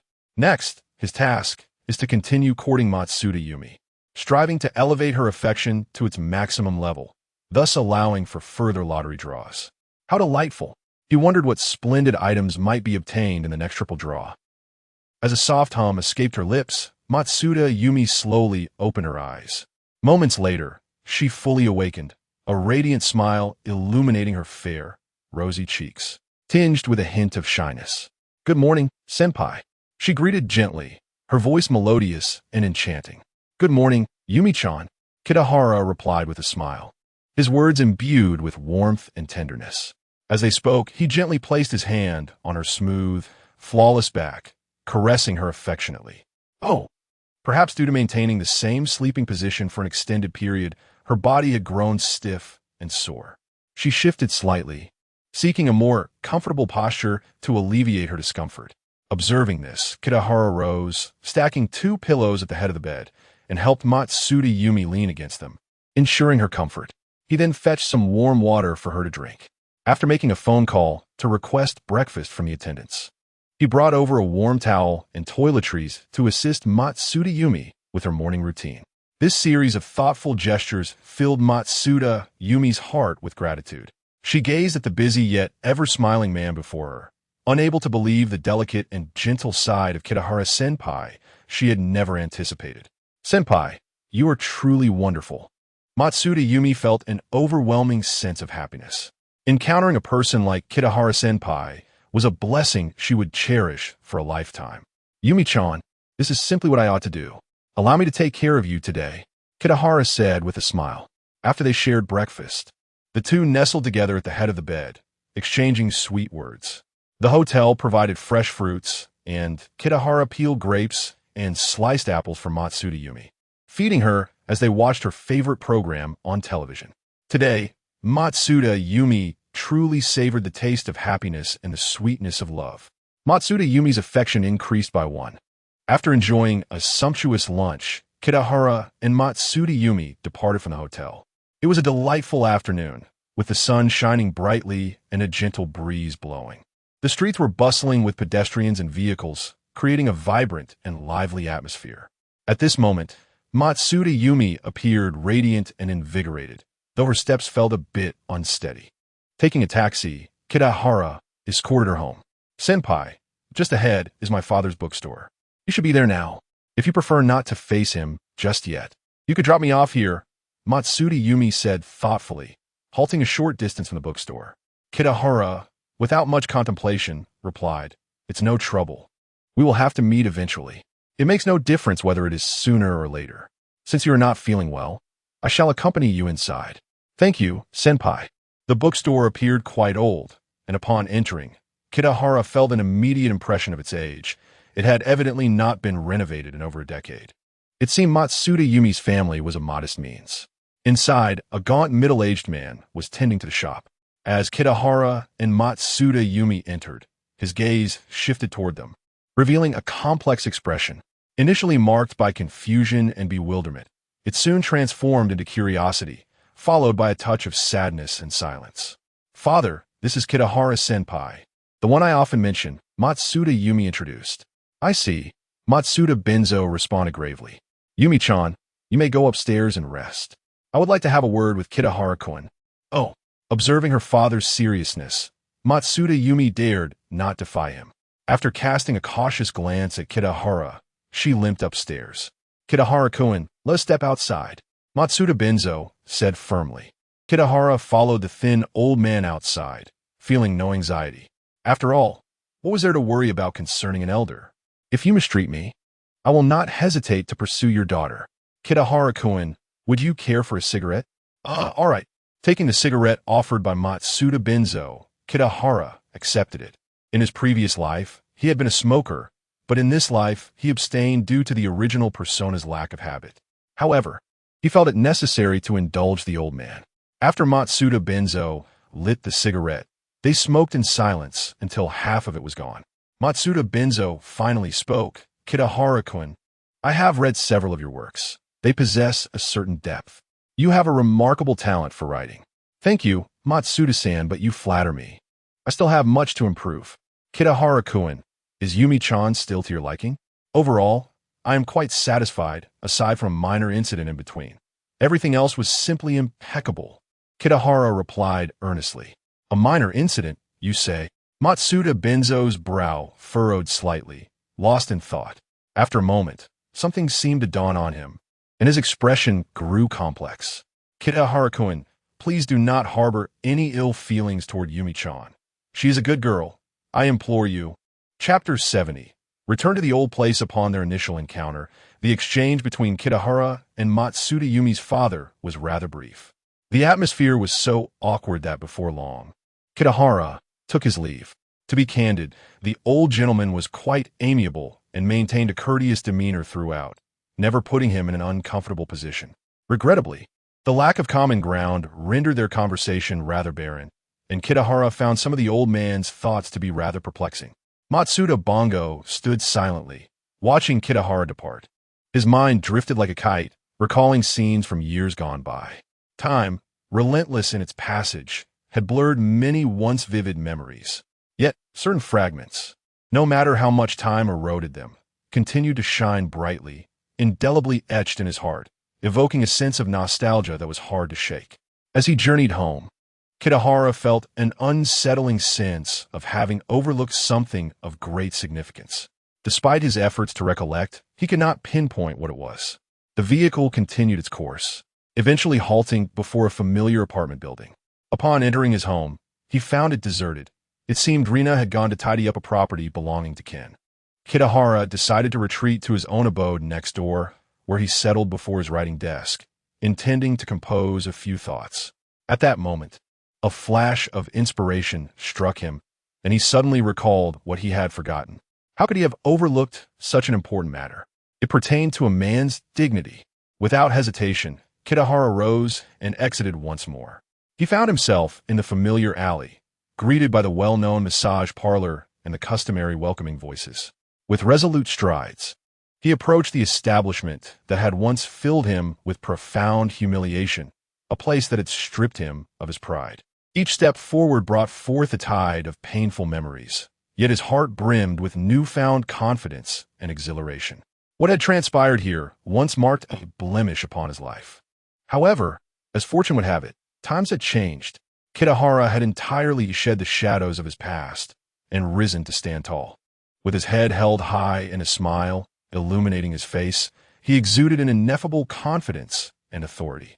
Today, he would finally return to this place, reclaiming the dignity he had once lost. As he neared the entrance, he inwardly vowed, "Just as I lost my face here before, I shall reclaim it today in the same manner. Furthermore, I shall return it twofold." I want everyone to feel a sense of dread. Fueled by this determination, he boldly pushed open the door of the massage parlor and strode inside. Scanning the room, he spotted a familiar female therapist, her lips curling into a slight smile as she pointed at him. "Welcome. I would like to select your service. May I ask for your assistance?" The therapist paused momentarily, then quickly regained her composure, her face alight with warmth and friendliness. "Of course, sir. Oh, you seem particularly familiar. I remember now. You visited us once before, and I was the one who attended to you." With that, her smile grew broader. Although this young guest had only been there once, he left a lasting impression on her. Among her years of experience, he ranked among the most memorable. The therapist felt a twinge of guilt about earning money from him, finding it almost too easy. Nevertheless, the nature of her work was for profit, and customers like him were indeed welcomed. "So, sir, what kind of experience are you looking to have today? Would you prefer the same service as last time?" she inquired, her bright eyes fixed on Kitahara, her expression still cheerful. However, it wasn't long before her smile faded. Chapter 71. Sales performance is excellent. After spending a considerable amount of time at the massage parlor, Kitahara returned home to find both Sawaki Rina and Ayaka already there. Having been apart for merely a day, their faces lit up with joy upon seeing him, especially the lively Ayaka, who dashed over like a cheerful little bird and leaped into Kitahara's embrace. "Brother Kitahara, I missed you so much. Where were you yesterday? Why didn't I see you all day?" she inquired, her big, sparkling eyes brimming with curiosity as she clung tightly to him, as if fearing he might vanish again.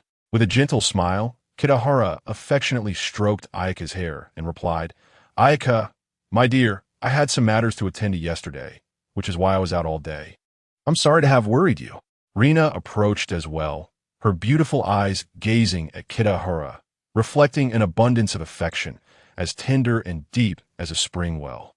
Though she longed to embrace him as tightly as her daughter did, she restrained herself from yielding to that impulse. Kitahara-kun, was everything resolved smoothly? Did anything unexpected happen? Her inquiry was merely a gesture of concern. In truth, Rina was unaware of what Kitahara had been up to, nor had she ever felt the urge to pry into his affairs. For her, it sufficed that he returned home safely. Everything went very smoothly. Rina, how have you and Ayaka been at home? Kitahara responded. Well, everything's quite well. Rina's eyes sparkled with even more affection. Just a day apart, and yet the longing felt so profound. Noticing Rina's emotions, Kitahara said to Ayaka, Ayaka, why don't you go watch some cartoons for a bit? Brother Kitahara just got back and needs to clean up. I'll need to ask Mom for a little help too, so you can turn up the volume on the TV. Okay, I'll be good. Ayaka replied obediently. Rina's eyes brightened.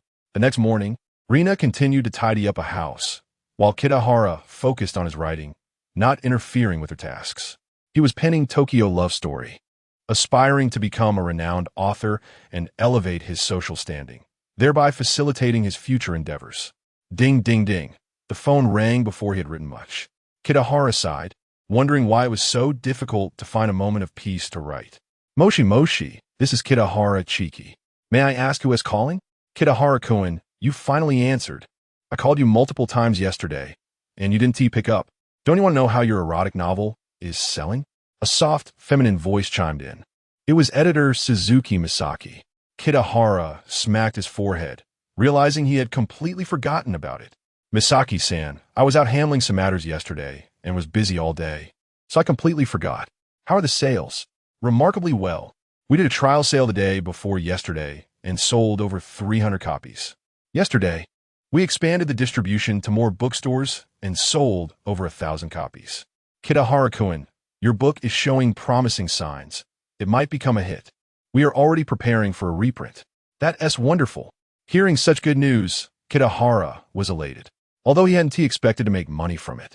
The fact that his hard work was appreciated and sought after by the public was worthy of celebration. It signified that his efforts and talent were recognized. Misaki-san, what is the projected total sales for this book? Kitahara inquired. For now, we estimate between 50 to 100,000 copies. If the sequel maintains its quality and is released timely, it will sustain the book's popularity. In such a case, the sales could be incalculable. Kitahara-kun, you must seize this opportunity. How is the second volume coming along? Have you finished it? Well, not yet. What is the matter? You need to put in more effort. It's been almost 2 weeks. Even if it's not finished, it should be well underway, right? Misaki pressed. Actually, there has been an unexpected situation. I think I should discuss this with you in person. I'm heading to the publishing house now, Kitahara admitted, feeling somewhat troubled. Writing the erotic novel had initially been a spur-of-the-moment decision, a pastime, and he never anticipated it would gain such popularity. Now, however, he found himself in a predicament, entangled in daily chores and complexities. With limited time and aspirations to write a serious literary work, he struggled to find the bandwidth to continue with the Goblin story. After all this time, he had barely written 20,000 words of primitive desires, the unforgettable adventures of a beautiful girl in a goblin cave, and the completion seemed a distant goal. He had intended to take his time, writing a little whenever he felt inspired, but plans had gone awry. As a solution, perhaps he could ask Misaki to ghostwrite for him. Grabbing the half-finished manuscript of Goblin Volume 2, Kitahara hurried out the door, heading for Shueisha Publishing. Before long, he met with the editor. It must be said, every time he encountered this editor, he couldn't help but be captivated. Matsuda Yumi paled in comparison, as did Rina. Kitahara-kun, what is going on? Is that the manuscript for the second volume you have? Misaki asked, her attention immediately drawn to the paper in his hand.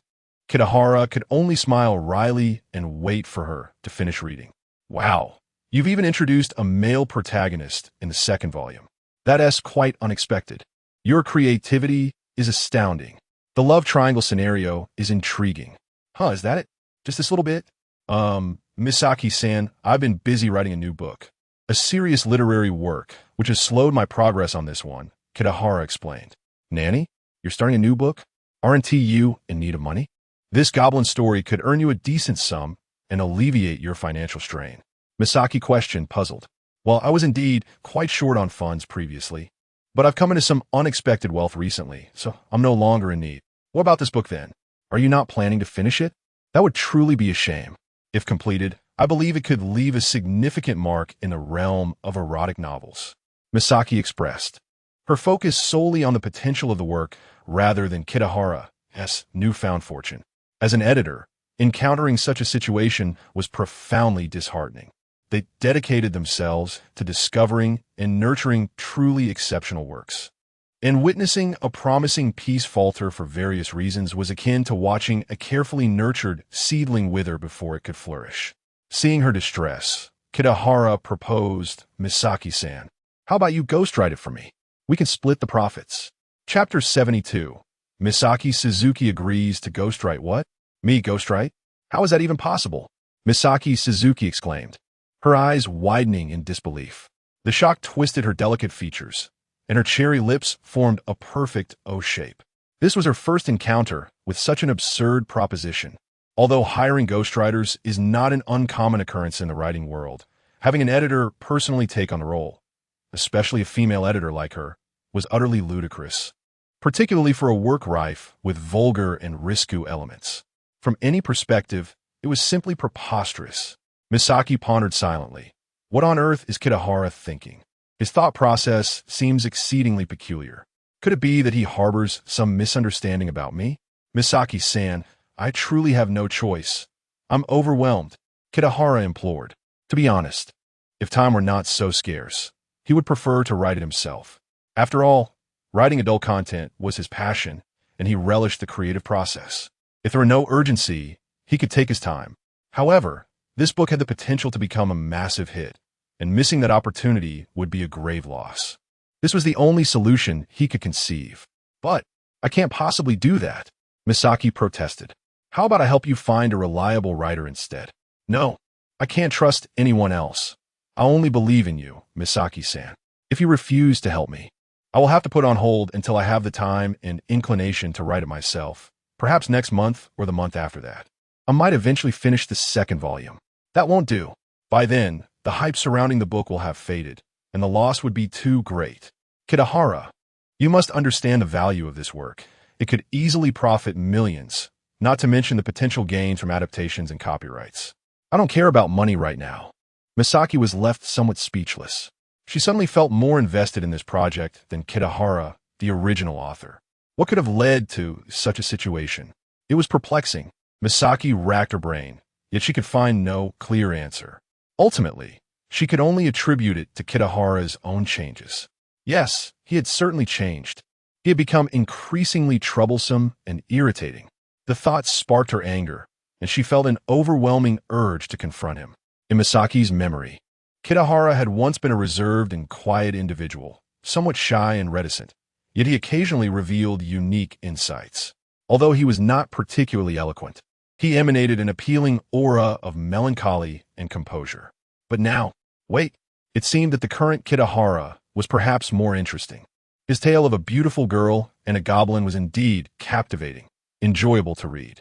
If he wrote it, it would likely be equally intriguing, wouldn't it? Sigh, Kitahara. Are you intentionally putting me in a predicament? How could you possibly rely on me for this? If word gets out that I wrote such material, it would be utterly humiliating. Misaki-san, does that mean you're agreeing to help me? Rest assured, this will remain between us. No one else will know. I swear on my honor. Do you truly believe I can write well? Of course. Misaki-san is a professional. Kitahara, do you harbor some misunderstanding about me? How can you be so certain I can do it well? Misaki felt a twinge of suspicion that Kitahara might have discovered her secret. Otherwise, why would he make such a request? The thought caused her cheeks to flush. She silently prayed that her fears were unfounded and would not materialize, for she alone knew the explicit nature of the works she had penned under a pseudonym. Should this secret be revealed, she would face the embarrassment of social oblivion. What misunderstanding? I trust in Misaki-san's professional abilities. We have collaborated for so long. You know my writing style intimately. I was very pleased with the revisions you made last time. You are the perfect choice for this ghostwriting task. Kitahara insisted earnestly. Upon hearing this, Misaki felt reassured. If that was the case, then it was no problem at all. It appeared she had been overthinking things. She could only blame herself for inadvertently revealing her talent in this area during a moment of excitement. All right, Kitahara, I will help you ghostwrite the sequel to this goblin story. Please provide me with the outline and plot details, and I shall do my utmost to write well. As for the payment, splitting it evenly wouldn't be appropriate. Ghostwriting has its own conventions.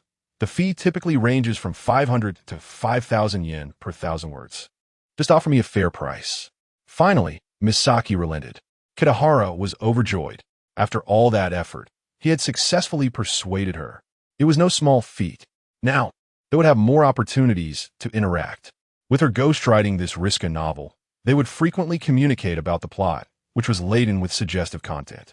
It was only reasonable that something might eventually develop between them, right? After all, when a woman becomes enamored, it often eclipses a man's presence. He doubted Misaki could maintain her composure. No, at the very least, he should offer her the highest ghostwriting fee possible. 1,000 yen per word seemed insufficient. Misaki deserved more. Kitahara declared grandly. All right, save the flattery for later. We can discuss that after I see if I can actually write it. Misaki laughed, her smile radiant. No one has enmity with money, and no one dislikes hearing compliments. In that moment, she found Kitahara quite agreeable, generous, and possessing a certain masculine charm. If the ghostwriting went smoothly, she might even earn a tidy sum. Absolutely, I believe in Misaki-san's capabilities. Now, let me explain the upcoming plot for the second volume. You've already seen the beginning. The latter part of this volume mainly revolves around a girl seeking revenge for love, sacrificing much in the process. She has also grown significantly, especially in her combat skills, which sets the stage for future developments. At the conclusion of this volume, the three beautiful girls will discover a portal deep within a cave. A portal? What lies within? Monsters, of course. Various creatures and beasts, tentacled horrors, and wicked giants. Chapter 73. To his surprise, Kitahara-kun can also paint what exactly is a tentacle monster? Asked Mizuki Misaki. A tentacle monster, as the name suggests, is a creature endowed with numerous tentacles, akin to an octopus, yet it dwells on land. It possesses a lecherous nature and engages indiscriminately, Kitahara explained. Concerned that Mizuki Misaki might not grasp the concept, he noticed paper and pen on the desk and began to draw with swift strokes. Before long, a lifelike tentacle monster emerged on the page. The creature boasted an unsightly body adorned with a multitude of tentacles that appeared both agile and elongated, as if imbued with life. Its large, expressive eyes revealed a glimmer of cunning and greed. As Kitahara sketched, Mizuki Misaki nestled beside him, her gaze fixated on the brush in his hand and the vivid image taking shape before her. With each passing moment, the artwork gradually materialized, leading her to marvel at Kitahara's remarkable artistic talent. The delicate lines, precise composition, and lifelike portrayal filled her with awe. Through Kitahara's strokes, she gained a more tangible understanding of this peculiar creature that had previously existed only in her imagination. It transformed from a mere abstract concept into a visible entity before her eyes. The visual impact deepened her admiration for Kitahara's gift. Kitahara-kun, I had no idea you could paint so beautifully. Your skill is worthy of a professional artist. How impressive! Mizuki Misaki exclaimed, her face radiating admiration. Her eyes sparkled with curiosity and appreciation as she regarded him. This slightly mischievous fellow who consistently delivered unexpected surprises. First, he captivated her with his imaginative stories. And now he unveiled extraordinary artistic prowess. Just how many undiscovered talents did he possess? I only have a slight understanding, Kitahara humbly replied. He had merely sketched casually, without much thought. Unbeknownst to him, the drawing skills awarded by the system proved quite effective, allowing him to impress Mizuki Misaki inadvertently. Observing her intense gaze, Kitahara sensed that her fondness for him had notably increased, even without a system prompt. Well, I take back my previous statement that this reward was useless. It actually holds some value. At that moment, Mizuki Misaki's attention returned to the artwork, her eyes gleaming with excitement. These tentacles are absolutely fascinating. Kitahara-kun, what about the evil giant? How tall is it? I can envision a rough outline in my mind. Approximately 6 or 7 meters, about the height of a 2-story building. Wielding a 2-meter-long spike club, he responded, Nanny? 2 meters? Can Kaori and the others withstand such a blow? Misaki-ne, you need to broaden your thinking. 2 meters is not insurmountable. It doesn't approach Kaori's limits. In my setting, the final boss stands at 15 meters tall, with a weapon 5 meters long. We can place the evil giant at the end of the story as the ultimate trial for the heroines. Prior to that, they will tirelessly defeat monsters in the alternate world, gaining numerous astonishing abilities. For instance, their adaptability will increase, enabling temporary alterations in size to confront various monsters. Sugoi, Kitahara-kun, I understand. Your ideas are exceptional, and the plot is highly reasonable. I must organize this immediately for further study. I must say, Kitahara-kun, you are truly a genius in the realm of erotic novels. Not writing them would be a waste. No, that's not quite right. Writing erotic novels would be the waste. Allow me to take on that task. Rest assured, Kitahara-kun, I will strive diligently. In that moment, Mizuki Misaki felt immense admiration for Kitahara's rich imagination and creativity. She reflected on her inability to conceive such an engaging story, especially one with such striking elements. Indeed, Kitahara-kun was exceptionally gifted. Very well, then I entrust this to you, Misaki-ne. For now, I shall head home. Should anything arise, feel free to call. Let's strive together. Let's strive together. Long after stepping through the heavy doors of Shueisha, Kitahara Chiki's footsteps remained somewhat hesitant, as if an invisible force tugged at him, making it difficult to let go. He reminisced about his youthful days, when he was brimming with ambition and held disdain for those who coveted other spouses. In his eyes, such behavior was a moral decay, akin to the notorious chow thief. How could an upstanding individual descend to such shameless depths? Such violations of ethics were truly contemptible. Yet, as time passed and the years rolled on, his once pure heart matured through the trials of life. The steadfast beliefs and perspectives he held began to subtly shift. Initially intending to return home to write, he changed his mind upon entering a taxi and headed to the Mitsui Sumitomo Bank in Shinjuku. He sought assistance from manager Miyamoto. Before long, he arrived at his destination. Upon entering the bank, he found no trace of Matsuda Yumi, who was likely absent due to illness. As today was a scheduled workday for her, her absence was fortuitous, as he needed to keep this matter hidden from her for the time being. Upon finding Miyamoto, Kitahara spoke directly. Manager Miyamoto, I require your assistance with a particular matter. Certainly, please instruct me, Mr. Kitahara. I wish to purchase a property near your bank. I require a high-rise apartment, preferably newer, spacious, on a higher floor, and well-decorated. Price is not a concern. This property is intended as a gift for Yumi-chan, so it will be best if it is conveniently located for her commute. Additionally, please ensure that Yumi-chan remains unaware of this transaction for now. After outlining his requirements, Kitahara noticed Miyamoto's excitement as he bowed deeply, saying, Thank you, Mr. Kitahara, for your trust. I shall exert every effort to fulfill this request. Then I shall await your good news. Please leave your contact number, Kitahara replied before departing.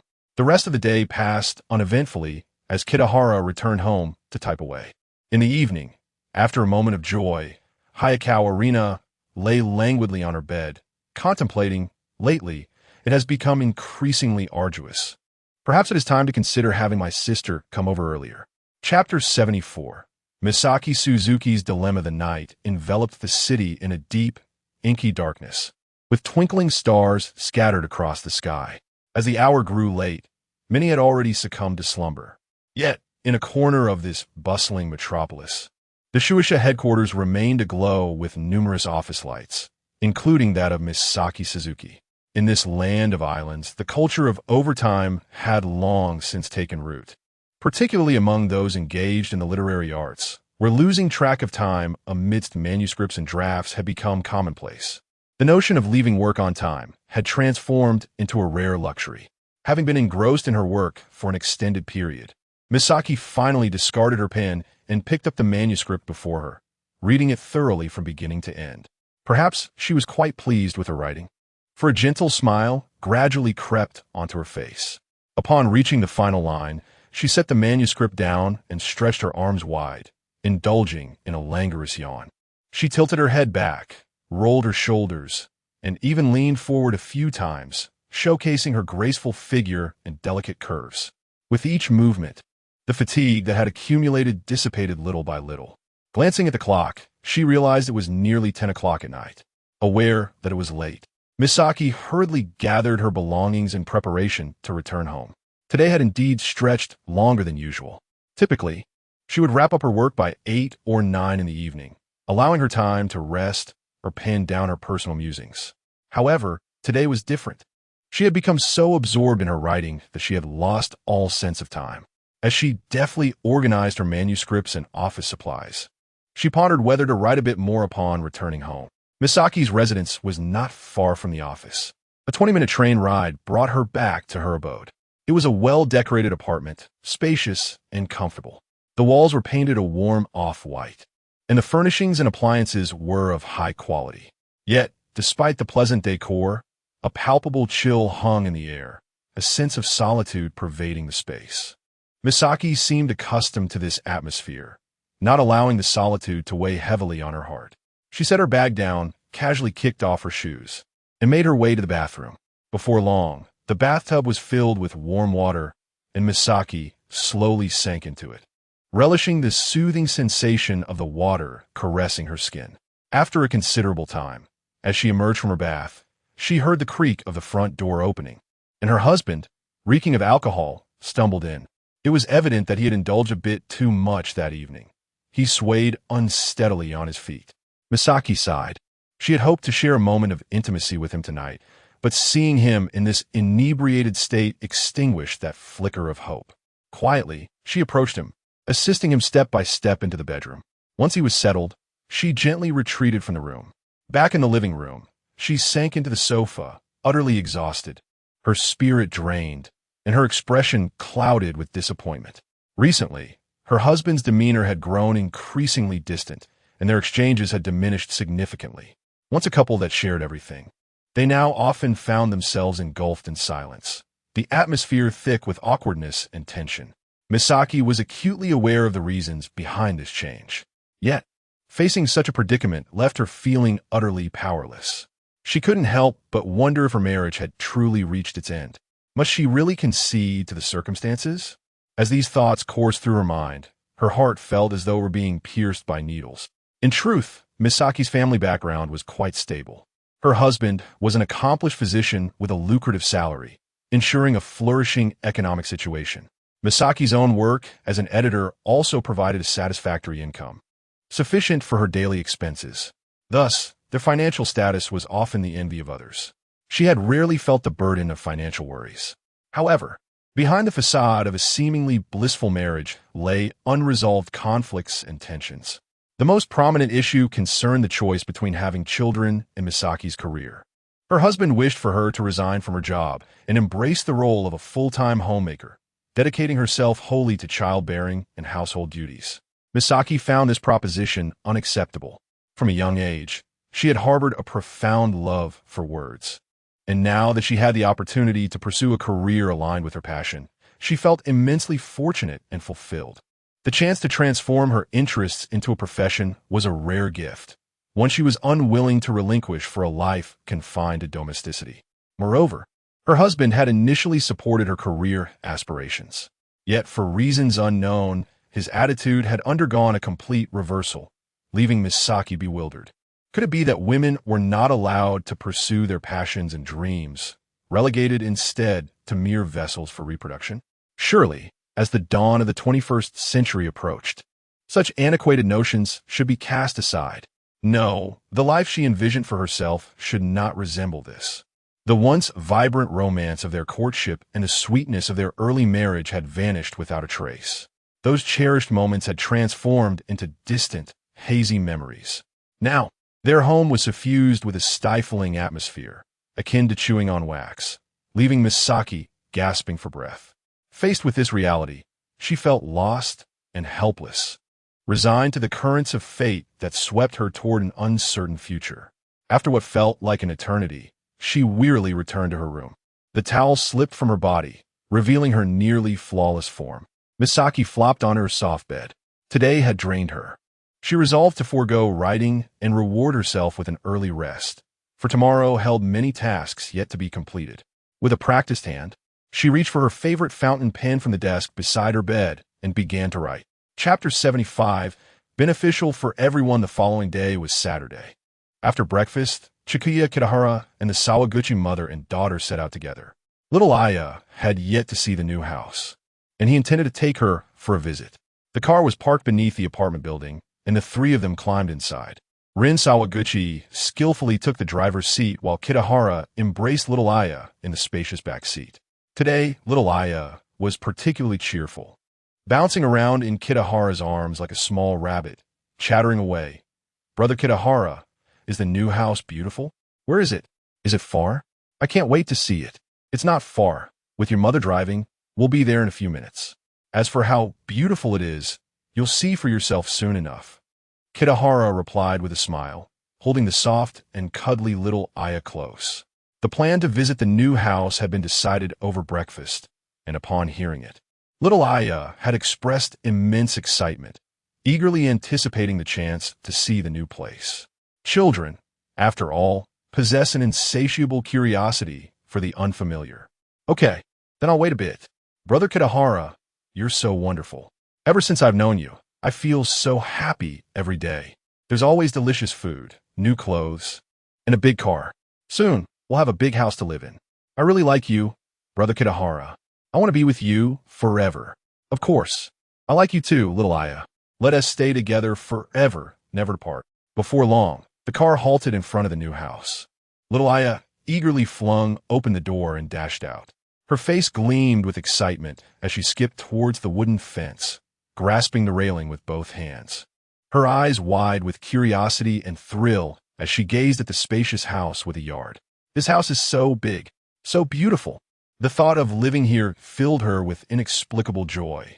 Yet, there was something oddly familiar about it, as if she had seen it before. Especially when her mother opened the gate and she followed inside. Seeing the furnishings, little Aya's expression turned puzzled, her brow furrowing. "Mom, have I been here before? This place feels so familiar," she inquired. Upon hearing her daughter's words, Rin's body trembled slightly, tears welling in her eyes. Striving to control her emotions, she replied, "Familiar? How could it be familiar? Perhaps you dreamed of it? Did you visit it in your dreams?" Clearly, this was a lie fabricated by Rin. Little Aya's feelings were indeed true.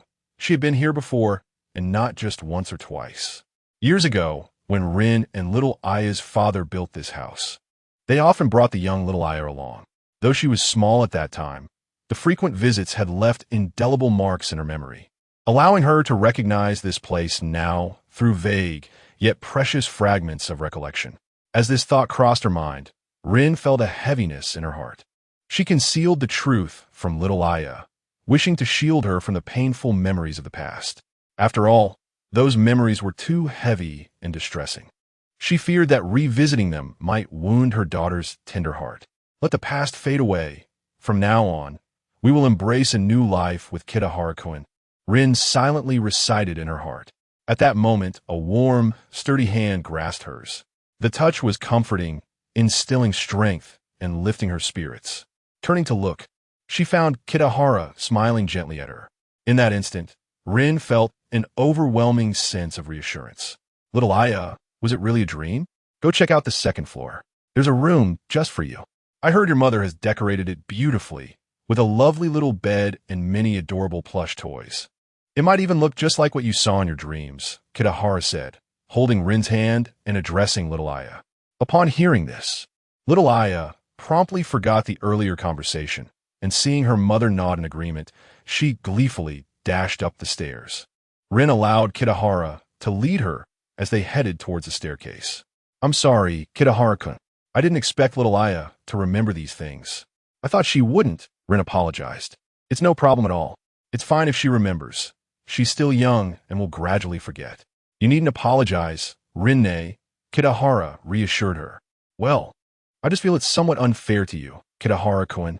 Little Aya and I have received so many blessings from you, and it feels like we are burdening you. Burden? Not at all. I like you, Rinne, and I like little Aya. I'm happy to do this for you. No, Kitahara-kun, let me explain. I intend to have my sister come over earlier to live with us. That's a good idea, Rinne. I fully support it. I remember your sister's name is Reina, right? She's had a tough life, so coming here might be a good change for her. Divorce is a significant matter. It won't be resolved overnight. Let her stay here for a while. It will be lively with everyone together. Kitahara was genuinely pleased. He enjoyed a lively atmosphere. However, Rin shook her head and said, It's not just that reason. Kitahara-kun, I've been feeling increasingly overwhelmed these past few days. I believe my abilities alone are limited. I want my sister to help me. You understand what I mean, right? Do you agree? Kitahara was left speechless. Was this truly not a scenario plucked from an adult novel? Was a dream actually materializing into reality? How absurd. Rinne, how could you possibly think of such a thing? To be honest, you know me. I'm quite introverted and never imagined facing this situation. I might struggle to cope. It's only natural that I want to repay your kindness. Kitahara-kun, of course. There are other considerations, including what you mentioned before, and my sister's happiness as well. I know you are a righteous person, kind-hearted, and traditional. But please trust me, I will handle this matter well, ensuring it proceeds smoothly without causing any extra trouble. Rin earnestly reassured him. In her view, bringing this up now might indeed seem abrupt, and Kitahara's reaction was understandable. Perhaps she had been somewhat hasty. She should allow her sister to come over first, let them spend some time together, and create opportunities for them to develop feelings for one another. However, she was unsure how long that would take, and she felt impatient to expedite the process. After all, this was a situation that would benefit everyone. After contemplating her words for a moment, Kitahara reluctantly agreed. All right, Rinne, I'll give it a try. Chapter 76. The long-term considerations of Hei's Rina. Casting a glance at Hei's Rina beside him, Kitahara could not conceal his admiration. This woman pleased him immensely. Her gentle and graceful demeanor, her captivating beauty, and the mature charm that emanated from her every gesture were all to his liking. Moreover, her thoughtful suggestion was indeed enticing. What more could he desire? Kitahara resolved to reward her handsomely at a later date. Upon seeing Kitahara nod in agreement, Hei's Rina felt a surge of joy. After all, this plan was of utmost importance to her. If it could be successfully realized, it would alleviate her troubles and bring happiness to all. At that moment, Hei's Rina thought to herself, wonderful. Now that Kitahara-kun has agreed, I just need to convince my sister. My sister should be easy to persuade. She has a gentle nature and is easily swayed. Wow, this room is beautiful. I love it. The excited voice of little Aya echoed from the children's room. Kitahara and Hei's Rina exchanged a smile and walked hand in hand toward the sound. The room was adorned with whimsical decorations, reminiscent of a fairy tale, with every detail exuding liveliness and joy. The walls were painted in bright, warm colors, embellished with charming cartoon stickers and artwork. The floor was covered with a soft, colorful carpet, making it feel as though one were strolling through a vibrant garden. There were exquisite wooden furniture pieces, including a bed, desk, and a petite wardrobe, all specially crafted. In one corner, a play area was filled with toys, including colorful building blocks and plush dolls. In short, the room was exceptionally refined in both color coordination and decor, undoubtedly the ideal sanctuary for children. Little Aya was happily engrossed in her play when Kitahara and Rina arrived at the doorway. Her shoes had been kicked off, and with her dress billowing, her tiny feet clad in white tights were unabashedly exposed. Her adorable little feet resembled exquisite works of art.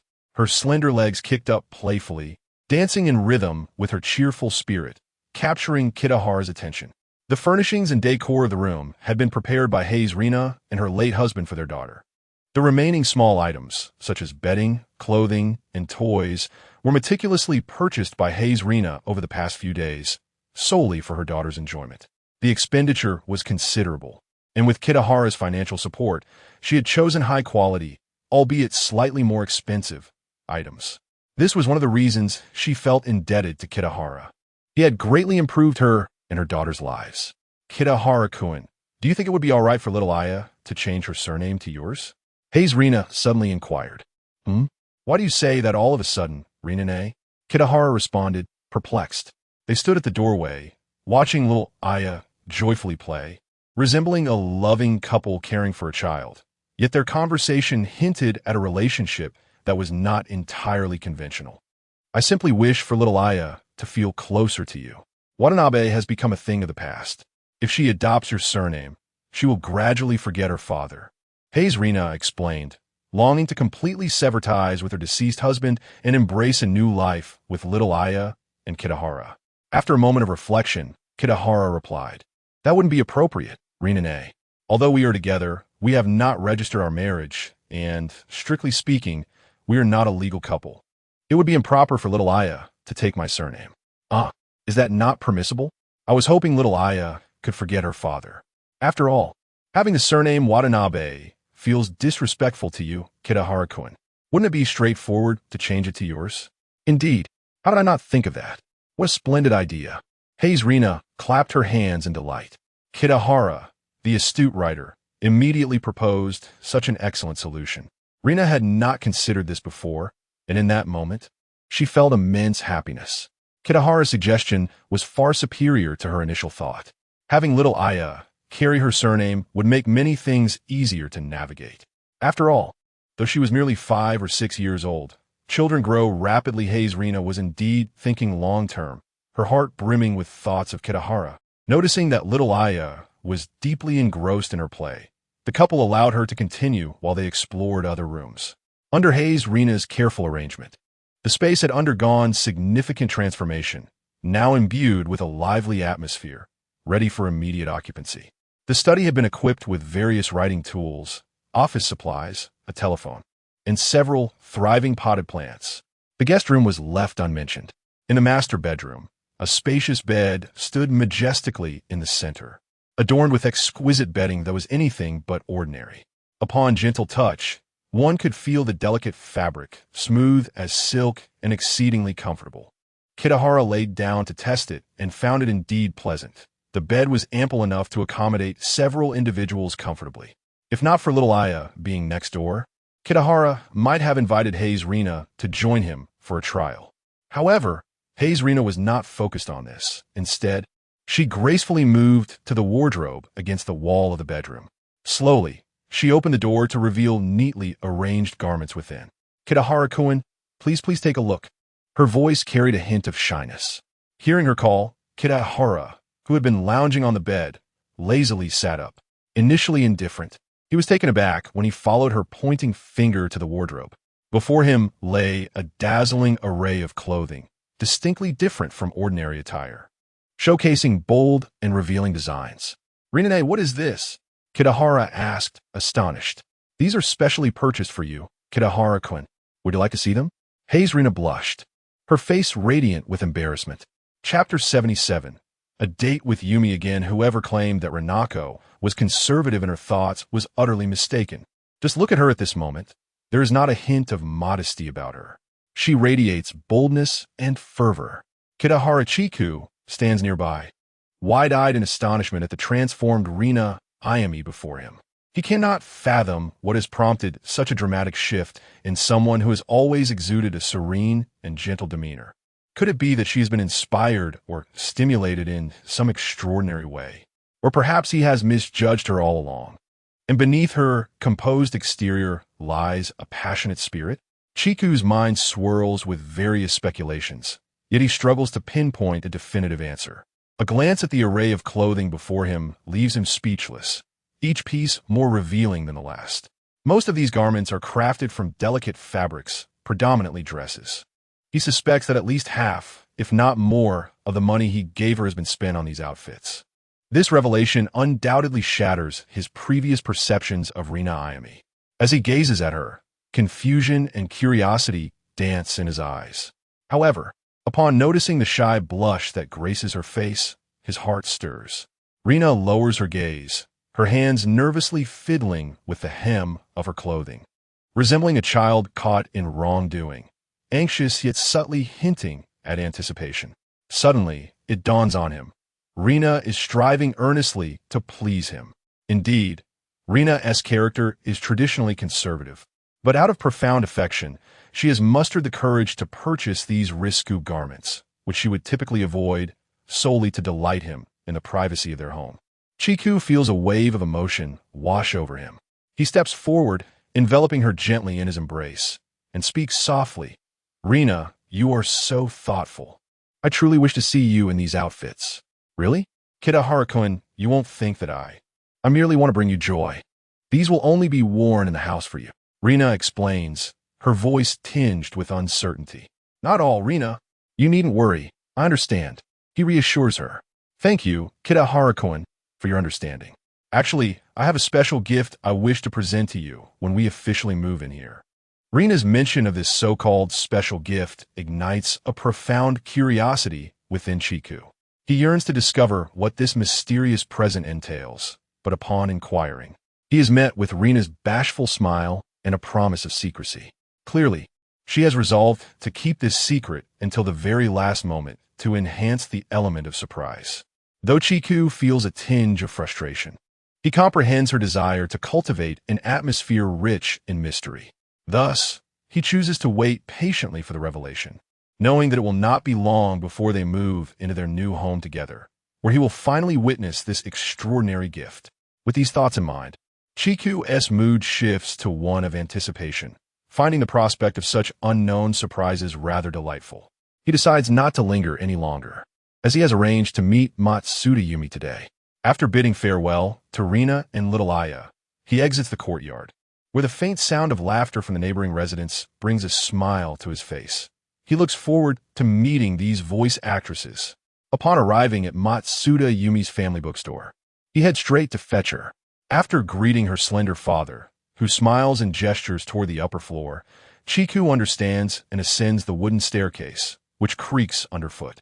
The narrow hallway carries a faint scent of decay, yet it is maintained with a commendable cleanliness. Reaching the second floor, he easily identifies Yumi's room, as the door stands ajar, revealing a girl engrossed in her makeup. Dad, is there something you need? I'm busy getting ready. Don't disturb me. I'm about to meet Kitahara-senpai. Yumi, mistaking Chiku for her father, speaks without turning to look. Chiku remains silent, proceeding into the room. It is only when he nears the threshold that she realizes something is amiss, halting her brow pencil mid-stroke. Ah, senpai, you're already here? Why didn't you say anything before coming in? I'm not finished yet. No need to rush. We can always remove it later, he replies playfully. That one do. I want to present my most beautiful self to you. Yumi insists. As Chiku approaches the blushing girl, his gaze intensifies, seemingly melting her resolve. Just as they draw near enough to feel each other's breath, he gently cradles Yumi's delicate face and kisses her soft lips without hesitation. Initially startled, Yumi soon succumbs to the warmth of the kiss, closing her eyes to savor the moment. Her emotions surge forth like a volcano, and she fervently returns the kiss. Wrapping her arms around Chiku's neck, time appears to stand still, the world around them fading into insignificance as they revel in their sweet and passionate connection. The small room proves too cramped for their unfolding intimacy, and after a brief moment, Yumi hastily finishes her makeup. Dad, I'm going out with Kitahara-senpai. I probably want to be back tonight. Young lovers no longer require the formality of initial dates, shopping, dining, or watching movies. They tend to dive straight into their desires, postponing all else until their primary intent is fulfilled. If time or circumstances permit, other activities may simply be disregarded, often leading to hours spent in hotel rooms. Chiku and Yumi, of course, are no exception. Once outside, he promptly hails a taxi to the nearest luxurious hotel, choosing a suite on the top floor upon arrival. Chapter 78. A new week. Upon hearing Buyuan's words, Matsuda Yumi finally felt a sense of relief. She was a kind-hearted girl, and witnessing the situation here had stirred feelings of guilt and self-reproach within her, making it difficult to find peace. It was a comfort that Senior Buyuan had considered everything thoroughly. She felt as if a weight had been lifted off her shoulders. She could finally relax and take the time to recuperate her strength. Through several interactions, Matsuda Yumi began to develop a clearer and more comprehensive understanding of herself. She gradually came to realize the myriad differences that exist between individuals, which is perfectly natural.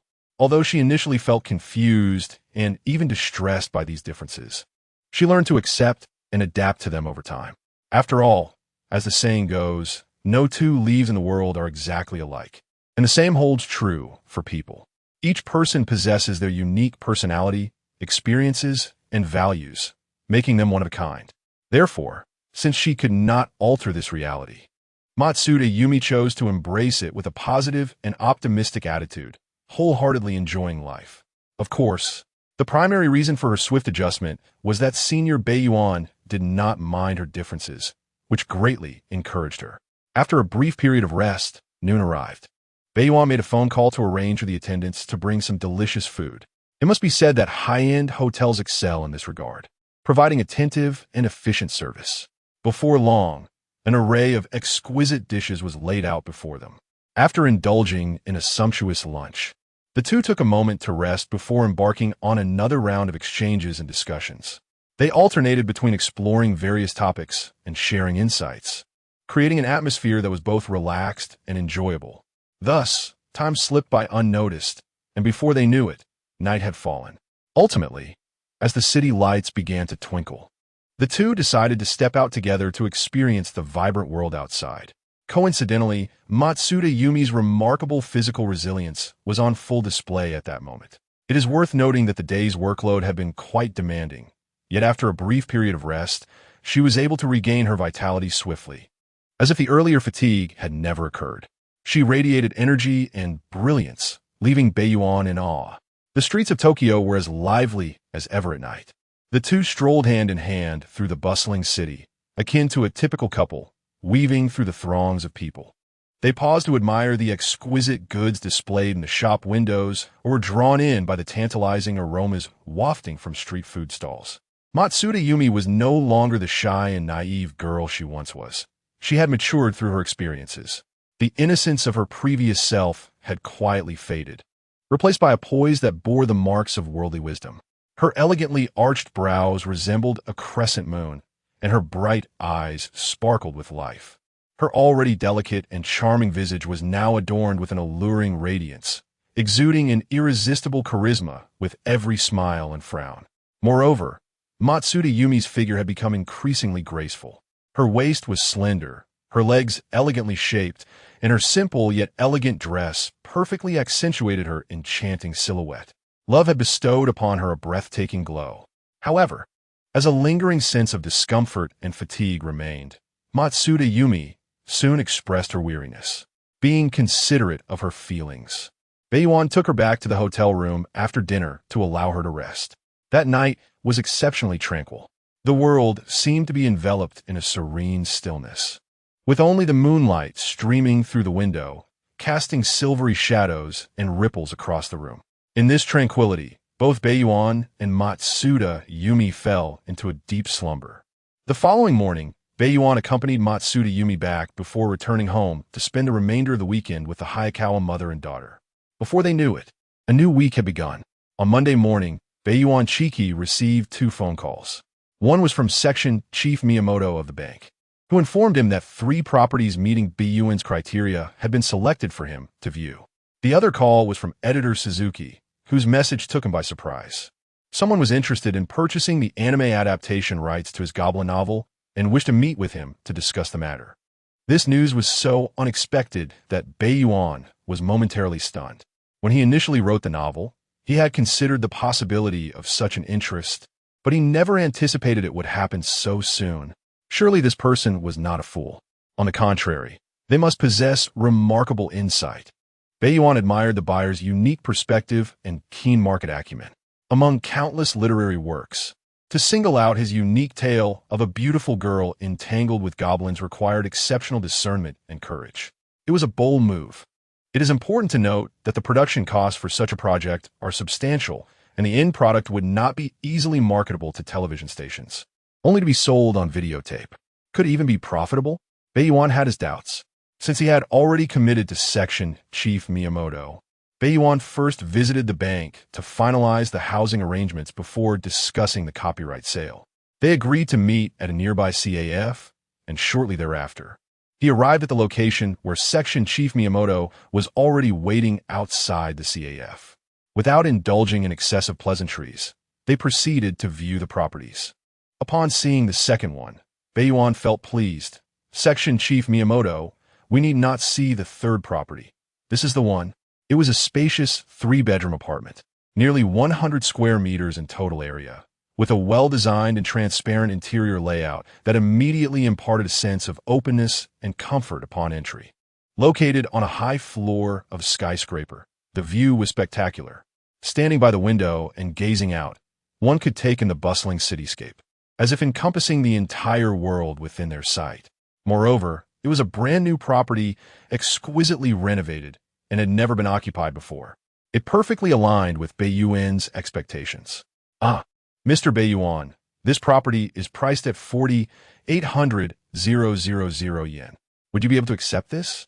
Section Chief Miyamoto inquired respectfully. Yes, as before. I will pay a portion of the deposit first, and when Yumi signs the purchase agreement, I will settle the remaining balance. Also, Mr. Miyamoto, could I trouble you to arrange for a thorough cleaning of the apartment? Certainly. These are trivial matters. Thank you for your consideration, Mr. Baiyuan. I would like to extend an invitation to express my gratitude. When you are free, allow me to host you in Hokkaido for a relaxing hot spring getaway. Chapter 79. The Beauty Bath. To be candid, deep within Miyamoto's heart, Kitahara Chiku is undoubtedly an extraordinary figure. In a remarkably short span, he has acquired 2 expensive properties, a feat that is truly astonishing given his substantial financial resources. For Miyamoto, the opportunity to associate with such an individual and serve him is nothing short of fortunate. Indeed, without expending much effort, he has already secured a considerable commission. Yet, Miyamoto is not content with this. He is acutely aware that fostering a deeper relationship with someone of Kitahara's stature could yield immeasurable benefits for his future endeavors. Thus, he is eager to invite Kitahara to Hokkaido for a bath to strengthen their bond. Yes, a bath. In his view, Kitahara Chiku epitomizes the quintessential dandy. This young writer's flamboyant and carefree demeanor resonates with him, as they seem to share a kindred spirit. Just recently, Kitahara extravagantly purchased a lavish house, gifting it to a beautiful and gentle mature woman whose captivating presence left many smitten. Not long thereafter, he displayed his astounding generosity once more by acquiring a luxurious apartment for one of his subordinates, a lively and charming young girl. Such frequent and lavish gifts to the opposite sex could hardly be described by any term other than that of a libertine. Miyamoto admires him. The world of the affluent is foreign to him, and he considers it somewhat extravagant. However, this is not his concern. On the contrary, he welcomes it, as it brings him profit. He merely wishes to truly connect with Kitahara as a kindred spirit. Wait, what? A bath in Hokkaido?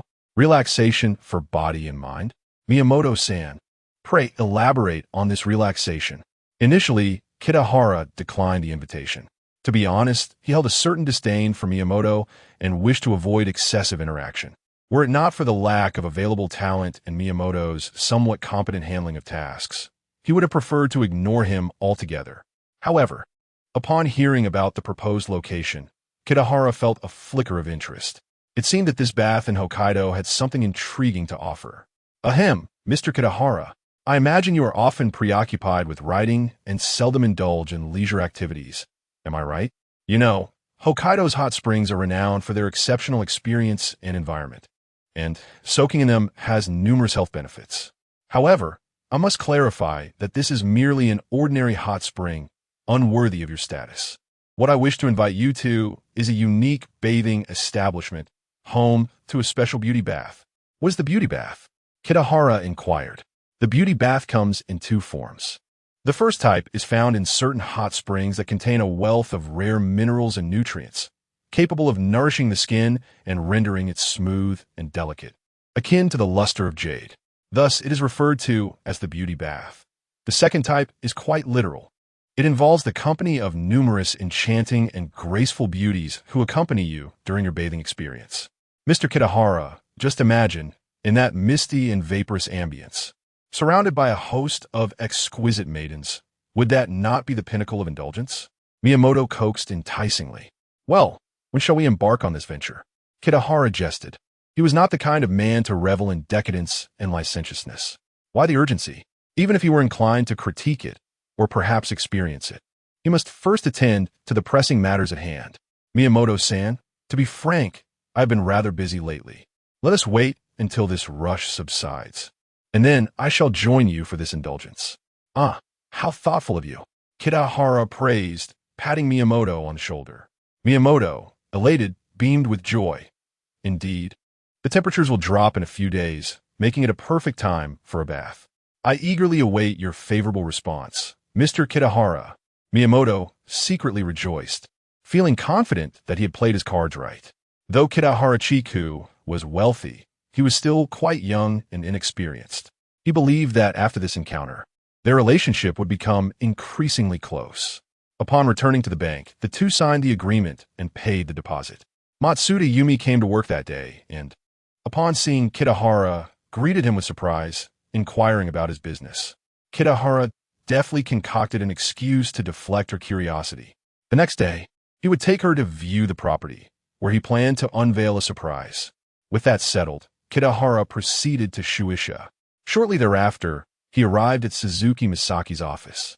After several days apart, Kitahara noticed that Misaki appeared somewhat haggard, her complexion dull and dark circles evident, clearly indicating a lack of adequate rest. You've been burning the midnight oil, haven't you? Misaki-chan, why do you look so worn out? My heart aches seeing you neglect your well-being. His words conveyed profound concern and tenderness, albeit with a hint of exaggeration. Misaki chuckled at his display.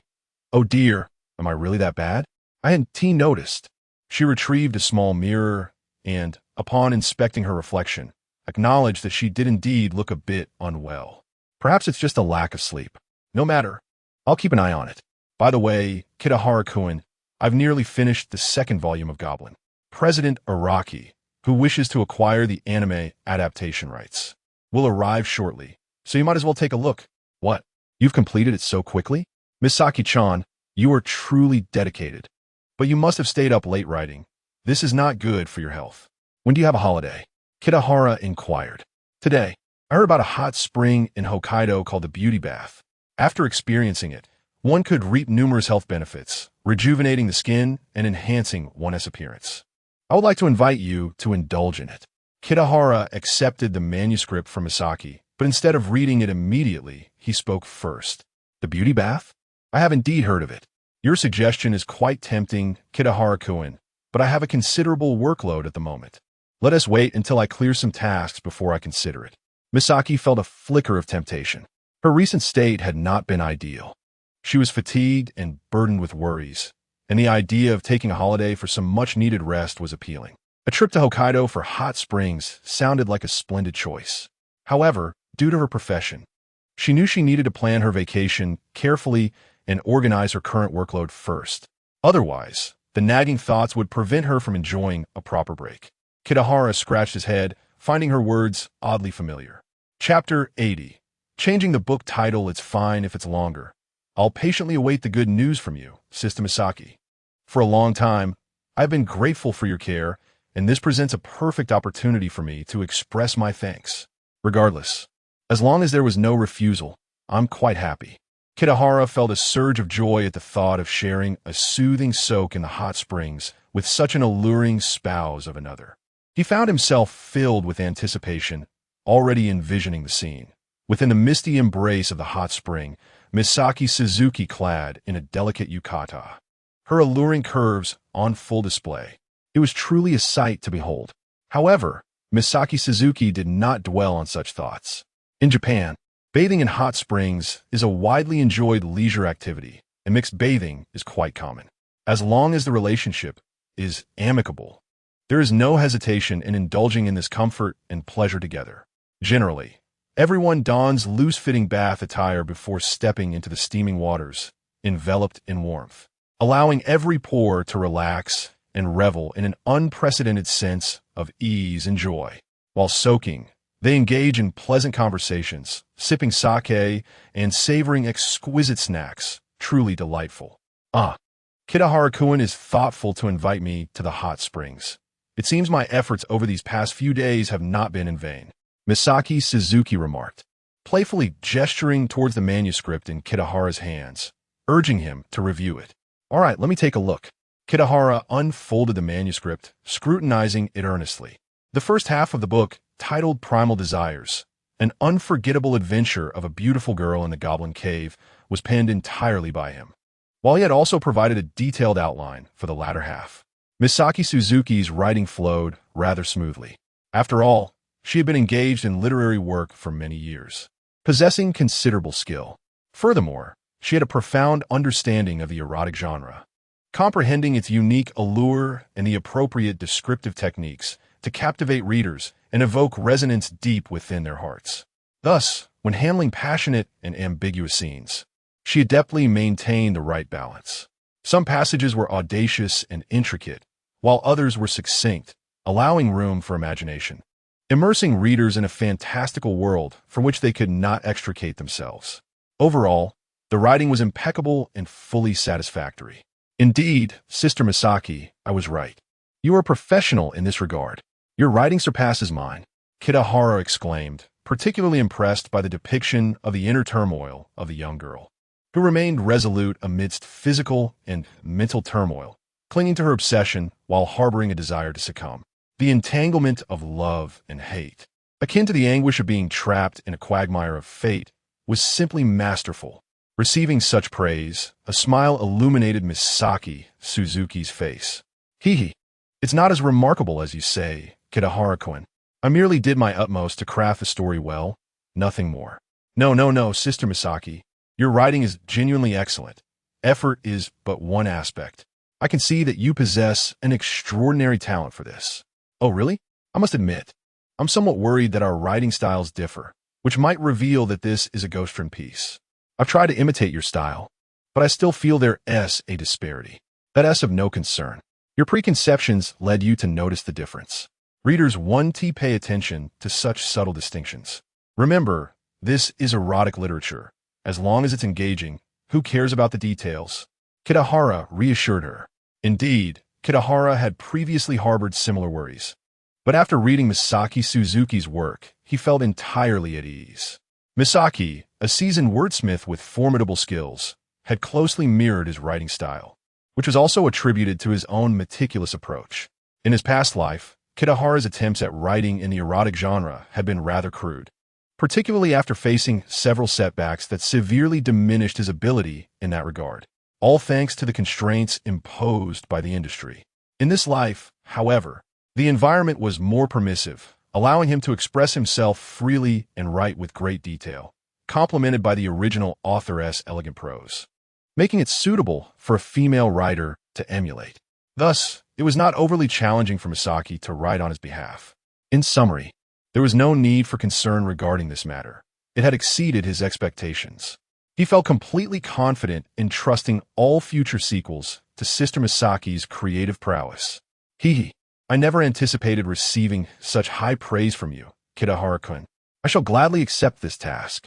Speaking of which, I do enjoy writing. I once fantasized about becoming a professional author. By the way, Kitahara-kun, according to your outline, the story's setting will no longer be in the Goblin Cave, starting from the next volume. Should we change the title, perhaps? Misaki Suzuki suddenly posed a question. Upon hearing this, Kitahara furrowed his brow in contemplation. This indeed presented a bit of a dilemma. With the Goblin tribe having been dealt with by the beautiful girl and the cave now abandoned, retaining the original title would be rather inappropriate, conflicting with the content. It would be best to choose a new title. However, changing the title of a serialized work is considered taboo. It is preferable to make only slight modifications to avoid losing readers while still aligning with the content. After a prolonged silence, Kitahara finally spoke. How about this, Sister Misaki? Let us keep the original title to avoid confusing long-time readers. And we can add a few words to change it to Primal Desires, an unforgettable adventure of a beautiful girl in the Goblin Cave, starting anew in another world. What? You've added so many words. Kitahara-kun, that title is exceedingly long. isn't it? Quite strange. Misaki Suzuki expressed her surprise. Just tell me if it's appropriate and fitting, he replied. It is indeed appropriate and fitting, especially since the future plot unfolds in another world. And the phrase starting anew is well chosen, resonating well with the theme. However, no buts. A longer title isn't illegal. I believe it could attract potential readers even more. Just imagine, if this lengthy title astonishes even you, Sister Misaki, others will undoubtedly be more curious and want to see what the book contains. This, in turn, could positively influence the book's sales and performance. Kitahara asserted confidently. Misaki Suzuki was momentarily speechless, but after a moment, she nodded in agreement. Kitahara had indeed made some valid points. Moreover, there were no legal restrictions against having such a lengthy title. Yet, she had a nagging feeling that Kitahara's approach might set a concerning precedent. Chapter 81. Unreliable, Reliable? After discussing their current situation, the two soon heard a firm knock at the door. A staff member entered, announcing the arrival of President Araki. Upon hearing this, Mizuki Suzuki and Chiku Kitahara rose to greet him, the latter feeling a sense of anticipation about this Araki, curious about his background and what made him so discerning. Surely, he must be extraordinary. As the staff member stepped aside, a tall man with an imposing presence entered the room, clad in a meticulously tailored black suit that exuded formality. He nevertheless emanated a fierce aura that could not be concealed. His hair was cropped short, every strand standing erect like steel needles, giving him an exceptionally spirited appearance. Most unsettling was the tattoo that snaked from his robust neck down beneath his collar, a menacing serpent coiling across his skin, sending chills down one's spine. His face was sharply defined, with strong lines that hinted at an intimidating demeanor. His thick, dark eyebrows slashed across his forehead like swords, and his lips were pressed into a straight line, devoid of expression, evoking a sense of dread. Surely, this was not someone here merely to acquire rights. He seemed more akin to an enforcer demanding protection money. Kitahara felt a shiver of trepidation under the weight of his intimidating presence. Suzuki, unable to bear the sight, retreated 2 steps, seeking refuge behind Kitahara. Initially eager to welcome their guest, the two hesitated to approach upon witnessing his formidable appearance. Yet, it was this very figure who took the initiative to extend his hand for a handshake. "You must be Mr. Nishikawa," he said. "I have long admired your work. It is a pleasure to finally meet you. Mr. Nishikawa, you are indeed a remarkable talent, a true paragon of excellence. I am Araki Sho. It is an honor to make your acquaintance." "Ah, Mr. Araki, you flatter me. You two are quite the paragon of excellence," Nishikawa replied, somewhat taken aback by Araki's politeness as he shook hands and bowed in return. His initial fear dissipated significantly, though he remained puzzled by the man's appearance, suspecting he was involved in some underworld dealings. Could it be that the Yakuza were now seeking ventures in the entertainment industry? Seeing no malice in Araki's demeanor, Suzuki stepped out from behind Kitahara, offering seats and refreshments as the conversation commenced. However, before they could delve into business, Araki produced a booklet from his coat. "Mr. Nishikawa, might I trouble you for your autograph? I am a devoted fan of yours and particularly adore your work, Primitive Desires. You cannot imagine how astounded I was upon finishing it. I humbly request your signature. Mr. Araki, if I may be so bold, are you affiliated with a society?" Kitahara inquired as he accepted the booklet and swiftly pinned Nishikawa's pen name on the cover. "How did you know? My family has been running a society for generations. This is the 3rd generation. What do you mean by asking? I'm not blind," Araki exclaimed.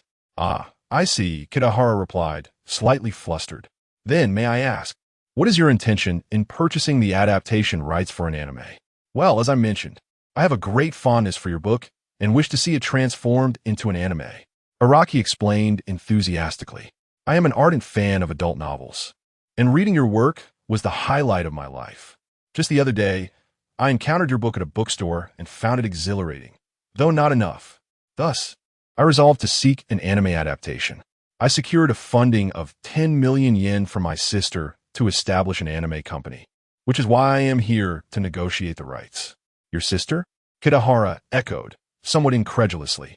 "Indeed, she manages the society now, and I have to ask her for money. Araki continued. By the way, Nishikawa-kun, are you married? My sister is still single. I think you two would make a fine couple. Mr. Araki, let's first discuss the rights, shall we? Kitahara interjected, sensing that something was amiss. After their brief interaction, he began to suspect that Araki might not be entirely sound of mind. It was peculiar that someone would so readily expose their vulnerabilities and even propose familial connections after just a few minutes of acquaintance. Your sister's appearance can't possibly be that remarkable, can it? Is it appropriate to consider such matters after only a short introduction? Kitahara thought, his expression darkening as he deemed Araki unreliable. Let us focus on the matter at hand. I can offer you 300 million yen for the rights. I have inquired, and this is the highest market price available. Araki exclaimed, tapping his forehead in realization. Mr. Araki, you just mentioned having a total of 10 million yen. If you offer me 3 million, will the remaining funds suffice for producing the anime? Kitahara questioned. Roughly, yes. If it falls short, I can always ask my sister for more. Araki replied casually. Mr. Araki, may I inquire how many people are currently employed at your anime company? Kitahara pressed. Just me. Though my sister has lent me a part-time accountant, Araki confessed. Exchanging glances with Suzuki, Kitahara shook his head, signaling that the discussion should end here. Carefully choosing his words, he gently declined. Mr. Araki, this matter requires further deliberation. The rights for adaptation demand careful consideration, and it is of great importance that both parties take their time. What do you mean, Nishikawa-kun? Are you refusing? Araki asked, his urgency palpable. That cannot be. I have already initiated production and spent money. You must agree today. You have already started production? Who did you enlist? Kitahara was taken aback. How can you proceed without securing the rights first? I contracted Kyoto Animation. I outsourced the work to them. ISNT, it is simply a matter of payment for the rights. Araki replied, bewildered. Is 3 million insufficient? Perhaps I can increase the offer? This ISNT merely a financial issue. Kitahara was truly at a loss for words. It seemed he was being cornered. Refusing to sell was becoming impossible. Yet, there was something oddly intriguing about Araki's approach. His entire operation consisted of just 1.5 people, with all tasks outsourced. Strangely enough, Kyoto Animation was indeed a well-known anime production company. In light of that, perhaps there was some reliability to him, after all. At that moment, Araki, clearly anxious, implored Nishikawa-kun, if it's not a financial issue, what is it? Should I have my sister come to negotiate with you? Chapter 82. Agreement to sell adaptation rights. No. Kitahara Chiki vehemently shook her head in refusal. What on earth do you need your sister for? It's utterly pointless. At present, the issue seemed minimal, aside from the peculiar thought processes of the individual opposite her. Araki president, how did you negotiate with Kyoto Animation? How much would it cost to adapt this goblin into an anime? Kitahara inquired with curiosity. They mentioned it could be done for 1 to 2 million yen, or even 10 million, depending on the quality of the final product. I haven't settled on anything yet. However, I believe that 1 to 2 million yen wouldn't suffice. What quality could you expect for that amount? I plan to invest the remaining funds after purchasing the adaptation rights to ensure we create something remarkable. They initially requested a small sum for starting work on the script, character models, and storyboard, but I'm not well versed in these matters. Nevertheless, I sense their professionalism. Such specialized tasks ought to be entrusted to experts. Araki Sho spoke enthusiastically. In response, Kitahara found herself admiring him.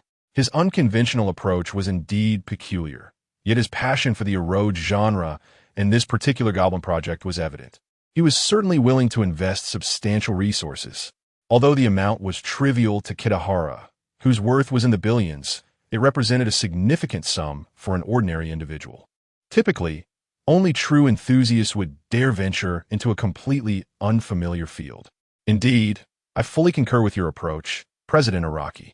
But I must ask, are you not concerned about potential losses? What if you cannot recoup your investment? Kitahara probed again. Losses? Is that even conceivable? Don't all men enjoy this sort of content? I could sell the tapes for 1 to 2,000 yen each, merely the cost of a meal, so they should sell quite well. If all else fails, I'll rally my Yakuza associates and peers to purchase a copy each. If they don't buy, I'll personally market it to them. I'm bound to recover my costs. Ah, how astute of me. With hundreds of organizations in Tokyo and tens of thousands of members, if they all buy, I could strike it rich. Suddenly, Kitahara Chiki regarded Araki's show as quite the talent. The notion of door-to-door sales for adult content was audacious, and she sensed he might genuinely follow through. Ultimately, his earnestness was rare, prompting her to fulfill his wish. Very well then, President Araki. Your sincerity has moved me. I have decided to sell you the adaptation rights to this work. Furthermore, there is no need for 3 million yen. A token of 1 million will suffice, allowing you to allocate more funds towards the anime as production. Whether it was 3 million or 1 million was inconsequential to Kitahara. She found Araki show entertaining and wished to befriend him. Consequently, she made a few gestures of goodwill. Araki's show, upon hearing this, was elated.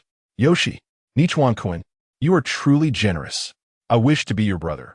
You possess both talent and magnanimity, worthy of camaraderie. Heh, President Araki's character seems trustworthy, Kitahara mused.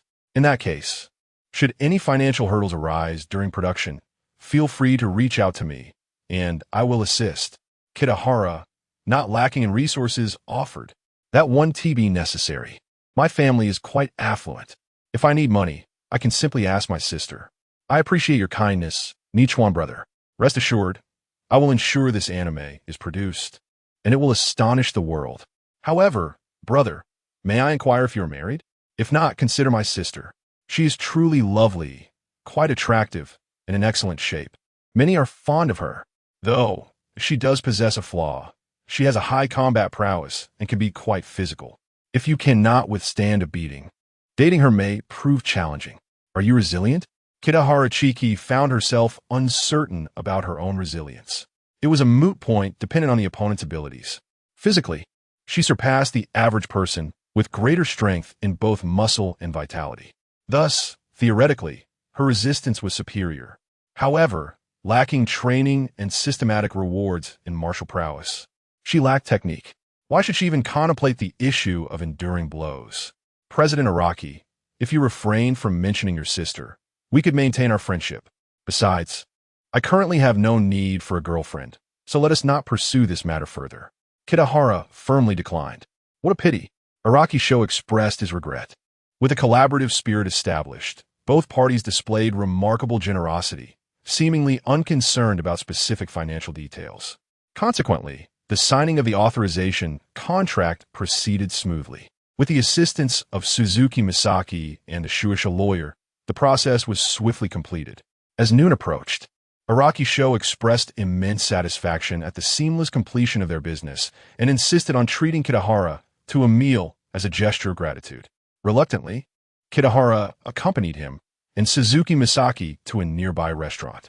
After a lengthy meal, as they stood at the restaurant's entrance watching Araki's show depart with an air of indifference, Suzuki Misaki furrowed her brow and remarked, Kitahara-kun, I fail to understand why you would agree to sell the rights to such a person. Why not? Kitahara countered.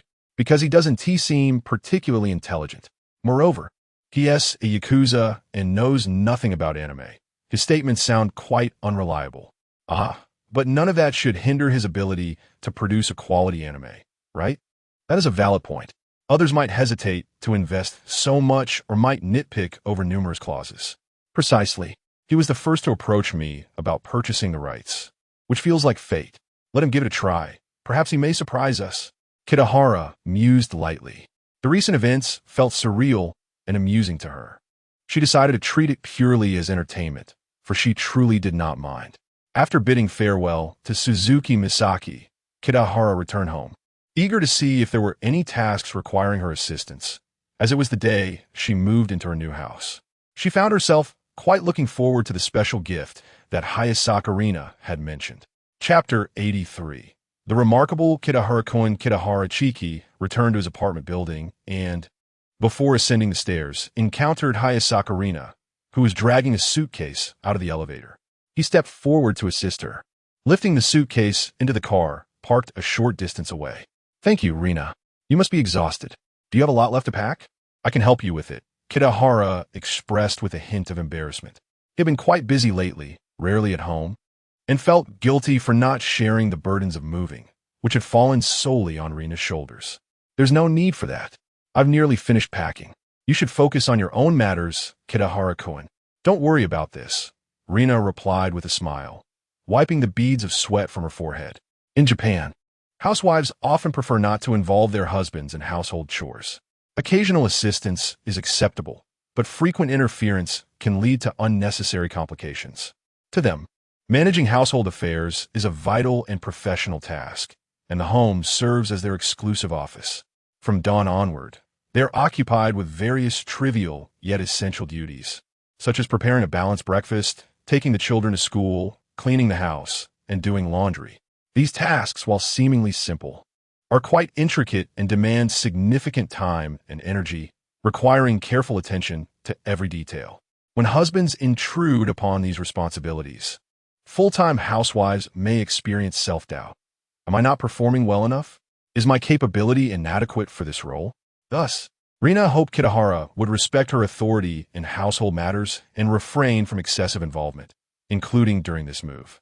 Since the relocation was not particularly complex, merely transporting some minor items such as clothing and everyday essentials, Rina felt confident in her ability to manage it herself. Kitahara, having spent some time in this world, was aware of the social customs here and understood Rina's implications, having heard her express similar sentiments on more than one occasion. Yet, he still struggled to rectify this ingrained habit. Goodness, it's all the fault of those toxic women from my past life, he thought. I simply feel Rina has worked too hard and wanted to lend a hand. Kitahara-kun, you're too considerate. In truth, you needn't worry about this. If anyone has been working hard, it's you. This home is sustained by your efforts. Rina smiled, acknowledging his kindness. Kitahara gently brushed back Rina's hair, an affectionate gesture that made her blush with happiness, especially since they were in public. By the way, Kitahara-kun, you've been quite busy these past few days. Always out and about. What have you been up to? Is everything going well? Rina inquired with concern. Things are all right. I just finalized a deal for a novel's copyright. A company wishes to adapt my book into an anime. That's truly remarkable, Kitahara-kun, she exclaimed. Indeed, there was little left to move. Most of the belongings in the apartment were to remain for now, to be addressed gradually in the future. Kitahara's rented place contained even fewer of his possessions. The furniture belonged to the landlord, with only a few articles of clothing, books, manuscripts, and toiletries to claim as his own. He had been steadily sorting through those items and had already returned the apartment. After a considerable time, Kitahara entered the car and cast one last glance at the familiar apartment building.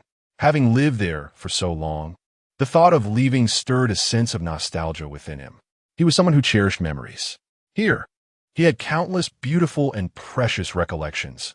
The tender massages from Rina on quiet nights, the delightful laughter of little Aya while watching television, and the lively scenes around the dinner table shared among the three of them. Particularly in that cozy bedroom, they had spent many nights nestled together, deepening their emotional bond. Yet, all of this now belonged to the past. Although those memories remained vivid, as if they had happened just yesterday, time, relentless and unyielding, had swept them away, sealing them within the annals of history. The car roared to life, propelling them forward toward a more promising future. Within the new home, a warm and inviting atmosphere had already taken shape. Rina had prepared an array of ingredients, and upon returning, she donned an apron and hurried to the kitchen. She aimed to concoct an exquisite dinner to celebrate their joyous relocation. Kitahara, sensing her enthusiasm, chose not to intrude.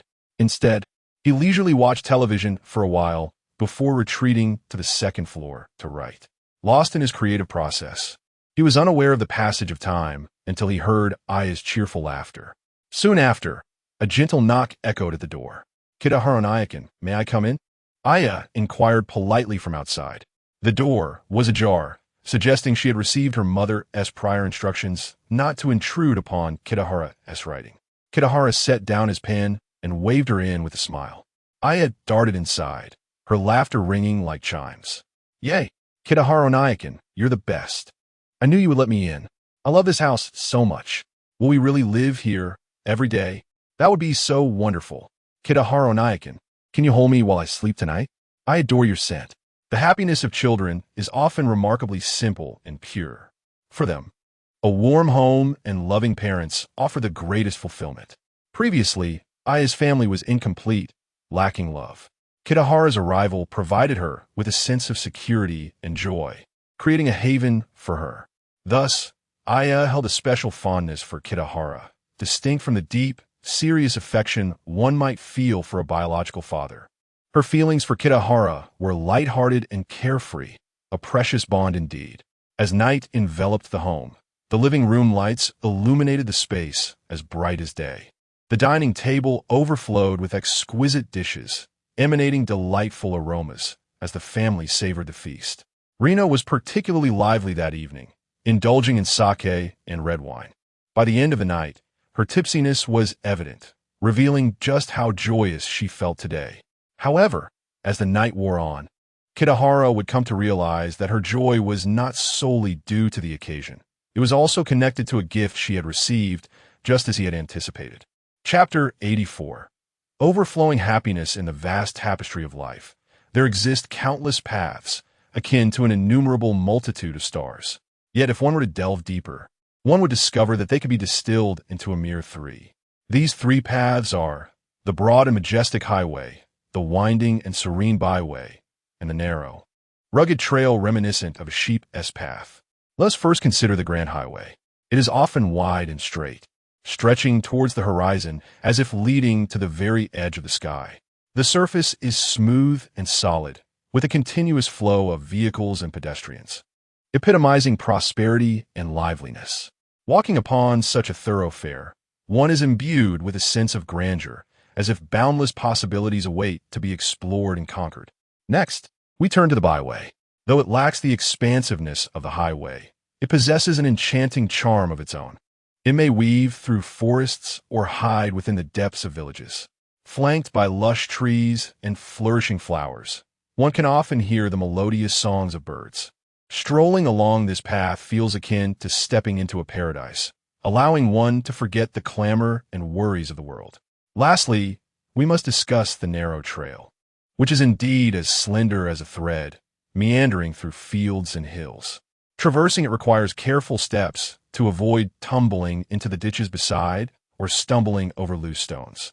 Nonetheless, it is precisely this challenging terrain that enables those who navigate it to appreciate the hard-won nature of success and to cherish the experiences encountered along the way. Should one inquire which path Baiyuan prefers, he might scratch his head in contemplation before eventually exclaiming, "Oh dear, I actually adore them all." Indeed, for Baiyuan, whether it be the broad and smooth highway or the winding and narrow trail, each possesses its unique allure and magnetism. However, prolonged journeys upon the highway may render one susceptible to feelings of monotony and tedium. After all, facing the same expansive straight road day after day, with only subtly varying vistas, inevitably breeds a longing for change and novelty. In such moments, the temptation to embark upon a narrow trail becomes irresistible. As one's feet tread upon the secluded path, it feels as though one has entered an isolated realm. The lush undergrowth and branches on either side gently brush against the body, offering a refreshing and intimate touch. The soft, yielding earth beneath one's feet emits faint sounds with each step, as if the very ground is whispering softly in communion. Along the way, one may encounter a myriad of unknown wildflowers, their vibrant hues decorating the roadside and exuding delightful fragrances. This experience stands in stark contrast to that of the highway. It brims with the thrill of the unknown and the joy of serendipity, leaving one eager to discover what breathtaking scenery awaits just around the bend. Thus, wandering down a narrow trail is indeed a most delightful and enriching pursuit. As night deepens, Rena awakens from her inebriated stupor, her mind gradually clearing from the effects of alcohol. The initial dizziness dissipates, leaving her once foggy eyes now much more lucid, albeit still tinged with a hint of bewilderment. At this moment, her exquisite visage betrays a complex array of emotions. A flicker of pain and discomfort creeps upon her brow, seemingly narrating the unresolved turmoil within her heart. Yet, Amidst this pain and discomfort, an even greater sense of happiness radiates from her being. This happiness does not stem from material satisfaction or external accolades, but rather arises from the profound solace she derives from selflessly giving to the one she loves. It is an emotion deeply rooted in her heart, an experience that defies simple articulation. It is something only those who have traversed similar paths can truly comprehend. Chapter 85. Mother's ankle is sprained, Sister Rina. You have truly worked hard. Looking at the gentle and kind woman before him, Kitahara's eyes brimmed with sincere emotion. Such a warm-hearted, selfless, and grateful person as Rina Azumi is indeed a rare treasure in this world. Every smile and gesture of hers radiates an enchanting charm that makes Kitahara yearn to cherish her. A woman so tender and benevolent must surely be the dream companion of every man. Upon hearing Kitahara's praise, a smile graced Rina Azumi's face. She slightly lowered her head, seemingly a bit shy, but soon lifted her gaze, her eyes soft and gentle as they gazed at Kitahara. Shaking her head gently, she spoke in a soft voice. "It's nothing. I am truly happy to contribute to you, Kitahara-kun." Upon hearing this, Kitahara held Rina Azumi tightly in his embrace, satisfied. As long as she is happy, and everyone is happy, life will be all the more enjoyable. By the way, Kitahara-kun, I forgot to tell you that I've already called my sister and invited her to come over. She might arrive in a few days. Rina Azumi recalled something and conveyed it to Kitahara. He was quite pleased with the news, though also a bit surprised by how soon she would come. That's wonderful. Just in time, since Sister Rina might find it a bit inconvenient to walk lately. Reina-chan can help you out. I mean with the household chores. Yes, Sister Rina. How is Reina-chan's marriage? How come she agreed to come over so readily? Alas, life has been quite burdensome for her. She's coming over to unwind and stay with us for a while. Her marriage is truly distressing.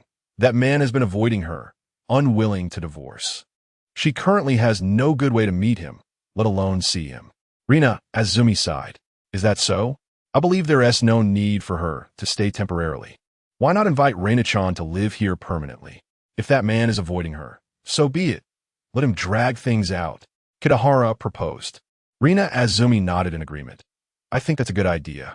Once she arrives, I will talk to her about staying here and not going back. She can find a job here and start new. Actually, not finding a job will be fine too. Reina-chan could help you with the housework and practice her dance. Perhaps indulge in self-care and enjoy life. With my income, I can support you both. Ah, Kitahara-kun, you are truly wonderful. However, this would add to your burden. But it is not merely a burden. One must view things from both sides. It will also bring joy and make our home livelier. Indeed, once my sister arrives, I will persuade her as soon as possible. I am not in a rush. We can take our time. I'm already doubly happy. The following morning, the morning light gently filtered through the gaps in the curtains, illuminating the room. Rina Azumi slowly opened her eyes, though her body felt somewhat unwell. She gritted her teeth and forced herself to rise from the bed. With somewhat labored steps, she descended the stairs towards the kitchen to prepare breakfast for the family. At that moment, Kitahara had also awakened. Seeing Rina Azumi's departing figure, he felt a deep sense of admiration and appreciation. It is indeed rare to find someone so resilient, unwilling to be idle even when feeling unwell. To possess such a woman is truly a blessing. When Ayaka woke up, she noticed her mother's unusual demeanor and thought her mother was ill. She asked with concern, "Mom, what is wrong? Are you sick? Why are you limping?" "Oh, I just accidentally sprained my ankle," Rina Azumi replied, her face slightly unnatural. "You sprained your ankle? How could you be so careless, Mom? That must hurt. Let me blow on it. It will feel better," Ayaka said, her face filled with worry and urgency as she crouched down to examine her mother's foot. This gesture touched Rina Azumi. Her daughter had grown up so considerate and thoughtful. However, this was merely an excuse. Gently shaking her head, she comforted her daughter. "No need to trouble yourself, Ayaka-chan. I'm fine now. You should wash up quickly. Breakfast will be ready soon, and after we eat, I will drive you to kindergarten. Are you really all right? Do you not need me to blow on it?" "No, really it's unnecessary." After breakfast, Rina Azumi took her daughter to school. As Kitahara noticed the time, he too left the house to head to the bank. feeling that today would be a day of rewards. Unbeknownst to him, September had quietly arrived. In Tokyo, the mornings had begun to bear a hint of coolness. This coolness was like a gentle morning serenade, drifting through every corner of the city, brushing against the cheeks of hurried passers-by, bringing a refreshing comfort. On the streets, early rising birds sang joyfully, seemingly celebrating this crisp morning. Upon arriving at the bank, which had just opened its doors, Matsuda Yumi was pleasantly surprised to see her beloved boyfriend arrive early. "Good morning, senpai. You're here so early today. Do you have business to attend to, or did you come specifically to see me?" Matsuda Yumi's lovely face broke into a playful, yet slightly mischievous smile. She was utterly adorable, lifting Kitahara's spirits. Observing her youthful and vibrant demeanor, especially her bright, expressive eyes and the slight upward curve of her lips, Kitahara smiled. "Is it possible that there are two reasons for my visit?" "Huh? What does senpai mean? That sounds so difficult to understand." Matsuda Yumi slightly furrowed her brows. It shouldn't be too hard to grasp, right? Yumi-chan, don't overthink it. Come with me. We need to handle some business. Not far away. Section Chief Miyamoto approached, and Kitahara took Matsuda Yumi's hand, leading her towards him. "Good morning, Mr. Kitahara. All the procedures are ready. We just need Ms. Matsuda's signature, and the transaction can be completed." Miyamoto bowed respectfully. "All right, let us proceed." With a perplexed expression on Matsuda Yumi's face, they entered the VIP room. Much like Rina Azumi's experience before, Matsuda Yumi remained in a state of bewilderment, having unexpectedly acquired a property of astonishing value, an experience that would leave many in shock.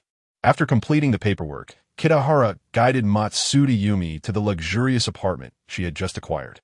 Only then did Matsuda Yumi awaken to the realization of the splendid, spacious, and perfectly situated home that now belonged to her. The thought that this was now hers brought tears to her eyes. Chapter 86. The Happiness of Matsuda Yumi Sr. "Are you truly giving me such a wonderful house?" Matsuda Yumi gazed at Kitahara with her large, glistening eyes, still in disbelief. In a vast metropolis like Tokyo, housing is a rare and precious commodity. Ordinary individuals might toil their entire lives without ever residing in such a place. Like herself, she had always lived in a small room of merely a few square meters. Yet even so, she found happiness in possessing her own independent space. In contrast, many others were unable to enjoy even such a modest haven and were forced to share accommodations, sacrificing privacy and enduring exorbitant rents. The comfort and tranquility she found in her tiny dwelling were already sources of great contentment and joy. Therefore, a house like this, spacious, bright, comfortable, and convenient, was truly the dwelling of her dreams. The mere thought of residing here in the future made her body tremble with anticipation. Of course, the paperwork has already been completed, right? Yumi-chan, are you satisfied with this house? From now on, it shall be our love nest, Kitahara said with a warm smile. Indeed, I cannot be more satisfied.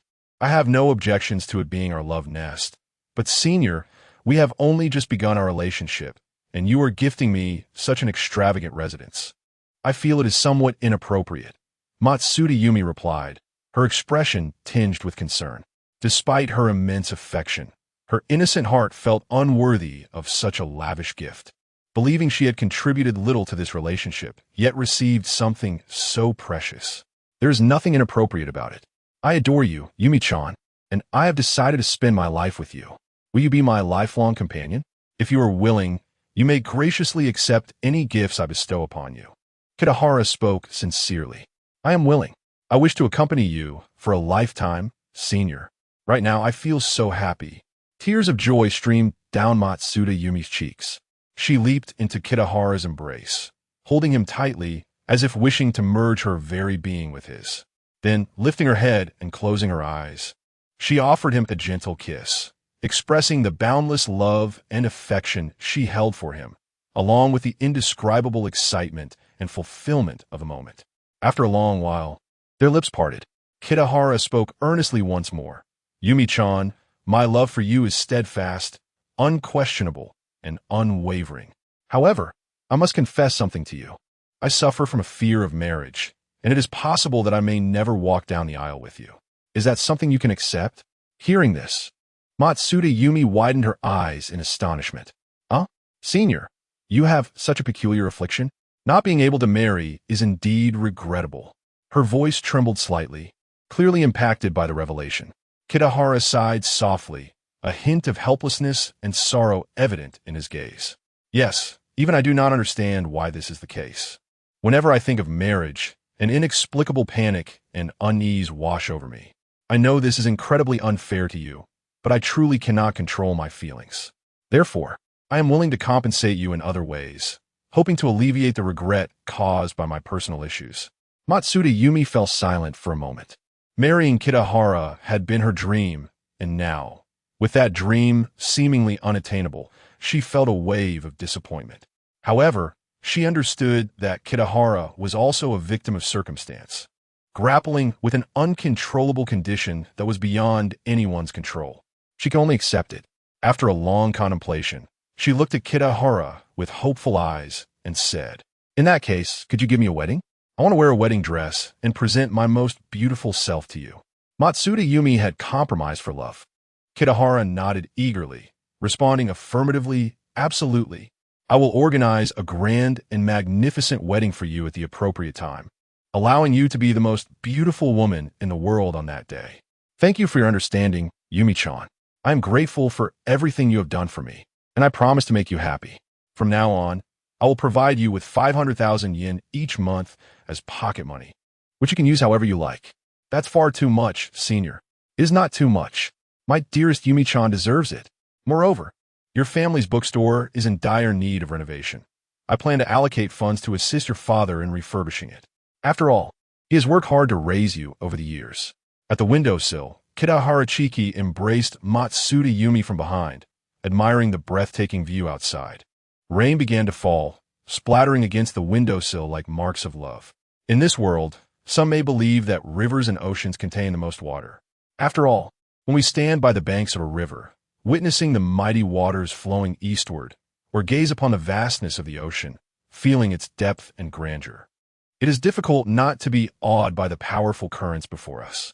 Consequently, in the subconscious of many, rivers and oceans are naturally viewed as the largest reservoirs of water on Earth, assumed to hold vast quantities. But in truth, that is not the case. The greatest reservoir of water is actually found within each of our own bodies.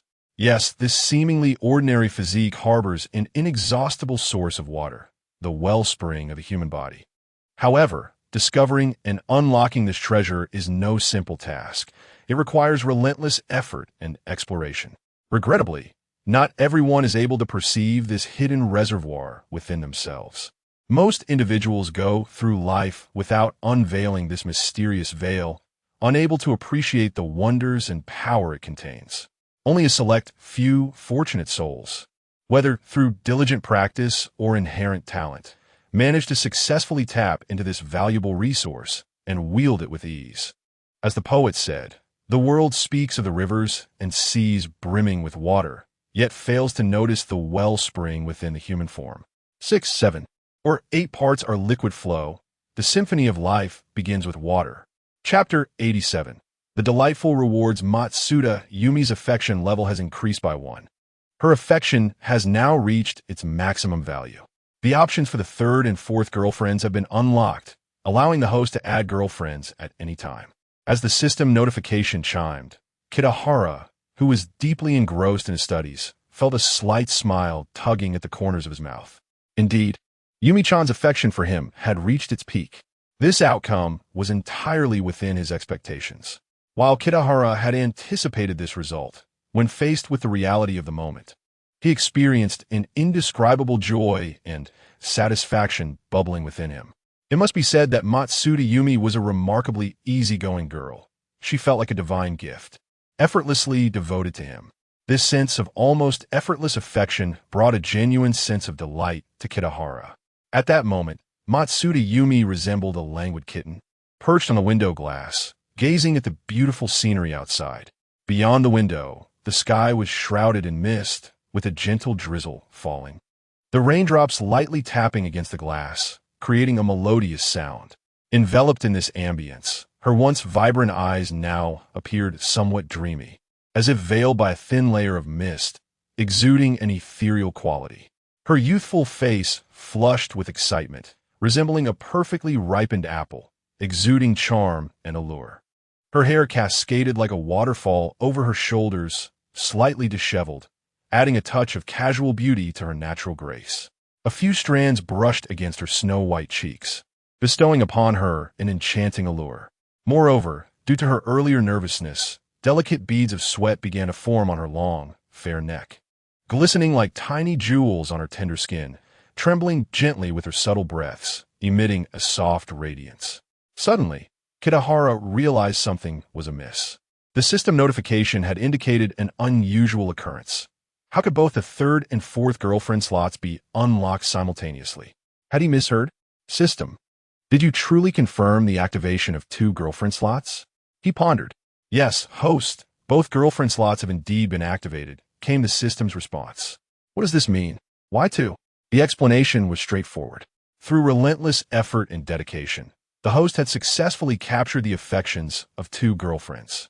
This indicated that he had amassed considerable romantic experience and had gradually mastered refined and adept romantic skills. Therefore, considering his current capabilities, he was fully capable of nurturing 2 girlfriends simultaneously. The system patiently elucidated. Now made sense. Kitahara nodded in realization, a satisfied smile gracing his face. This was indeed a fortunate development. Previously, he had been troubled by the pace of pursuing 1 girlfriend at a time. If they were all as easygoing as Matsuda Yumi, it would be manageable since they would pursue him on their own. However, encountering someone more reserved could waste a significant amount of time, or worse, lead to missed opportunities. Having 2 options was indeed advantageous and manageable. Now, he needed to contemplate the selection of candidates.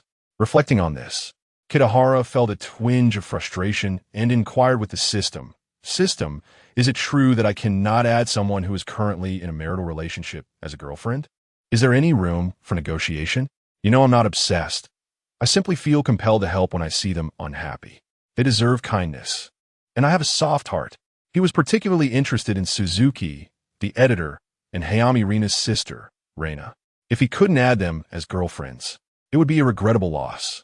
It is possible, although I previously advised against it. If you insist, you may proceed. The system's cold voice carried a hint of resignation. Kitahara was unfazed, elated by the news. System, you're like a true brother to me. I adore you. A system without principles is simply marvelous. Truly commendable, filled with humanity. Indeed, serving the host is not mere rhetoric. Everything is negotiable. He applauded the system's human-like qualities. Thinking of the alluring curves of editor Suzuki and the imminent arrival of Reina, his heart raced with excitement. He was enveloped in boundless anticipation for a promising future. However, Kitahara chose not to rush into adding anyone just yet. This matter required careful consideration. After all, the voice actress next door was also quite appealing, and several girls exuded vibrant energy and enthusiasm. He might explore connections with them as well. System, let me draw for rewards. I wish to use all 3 chances for random selections. Very well. Commencing the draw for special rewards. Drawing complete. Congratulations, host. You have obtained immunity to all viruses. Double hand speed and enhanced charm. Immunity to all viruses. The host's immune system has been fortified, capable of eliminating invading viruses and bacteria. Henceforth, the host shall not contract any diseases, including those of a more serious nature. Double hand speed. The host's dexterity has doubled, enhancing efficiency in tasks such as typing and craftsmanship, allowing for considerable time savings and superior results. Charm enhancement. The host's charisma has significantly increased, attracting more affection and trust from others, providing an advantage in interpersonal relationships. Note, this is an aura that emanates from within, particularly effective in gaining the favor of women. Even those initially wary will find themselves instinctively lowering their defenses in the host's presence, fostering a sense of closeness. Excellent. Truly splendid. The rewards Kitahara received were perfectly aligned with his desires. Each of the 3 rewards held substantial significance, equally beneficial. with immunity to all viruses. He no longer needed to worry about falling ill, ensuring his quality of life and longevity. Minor ailments like colds would no longer trouble him, and even grave illnesses like cancer would never plague him.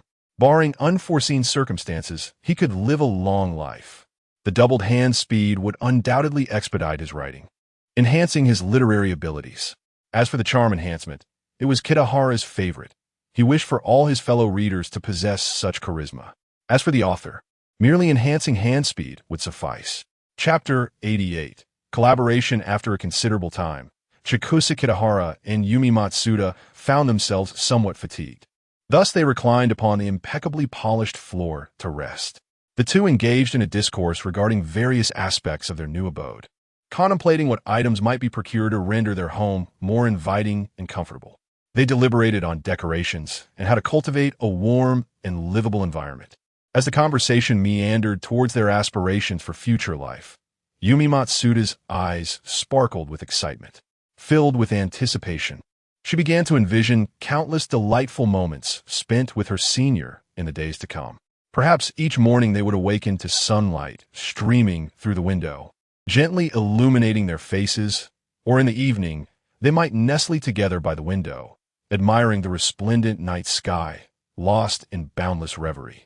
Yumi Matsuda's heart brimmed with happiness and sweetness. Though Kitahara expressed a fear of marriage, he had never indicated a dislike for children. Perhaps in the future, they could welcome 2 children, ideally 1 boy and 1 girl. Such a scenario would undoubtedly enliven their home. She reminded herself to prepare more bedding. Suddenly, a thought struck her. Senior, where do you currently reside? Is it in that luxurious, single-family home? Once we finish here, will you move in with me? Yumi Matsuda's curiosity prompted her to inquire directly.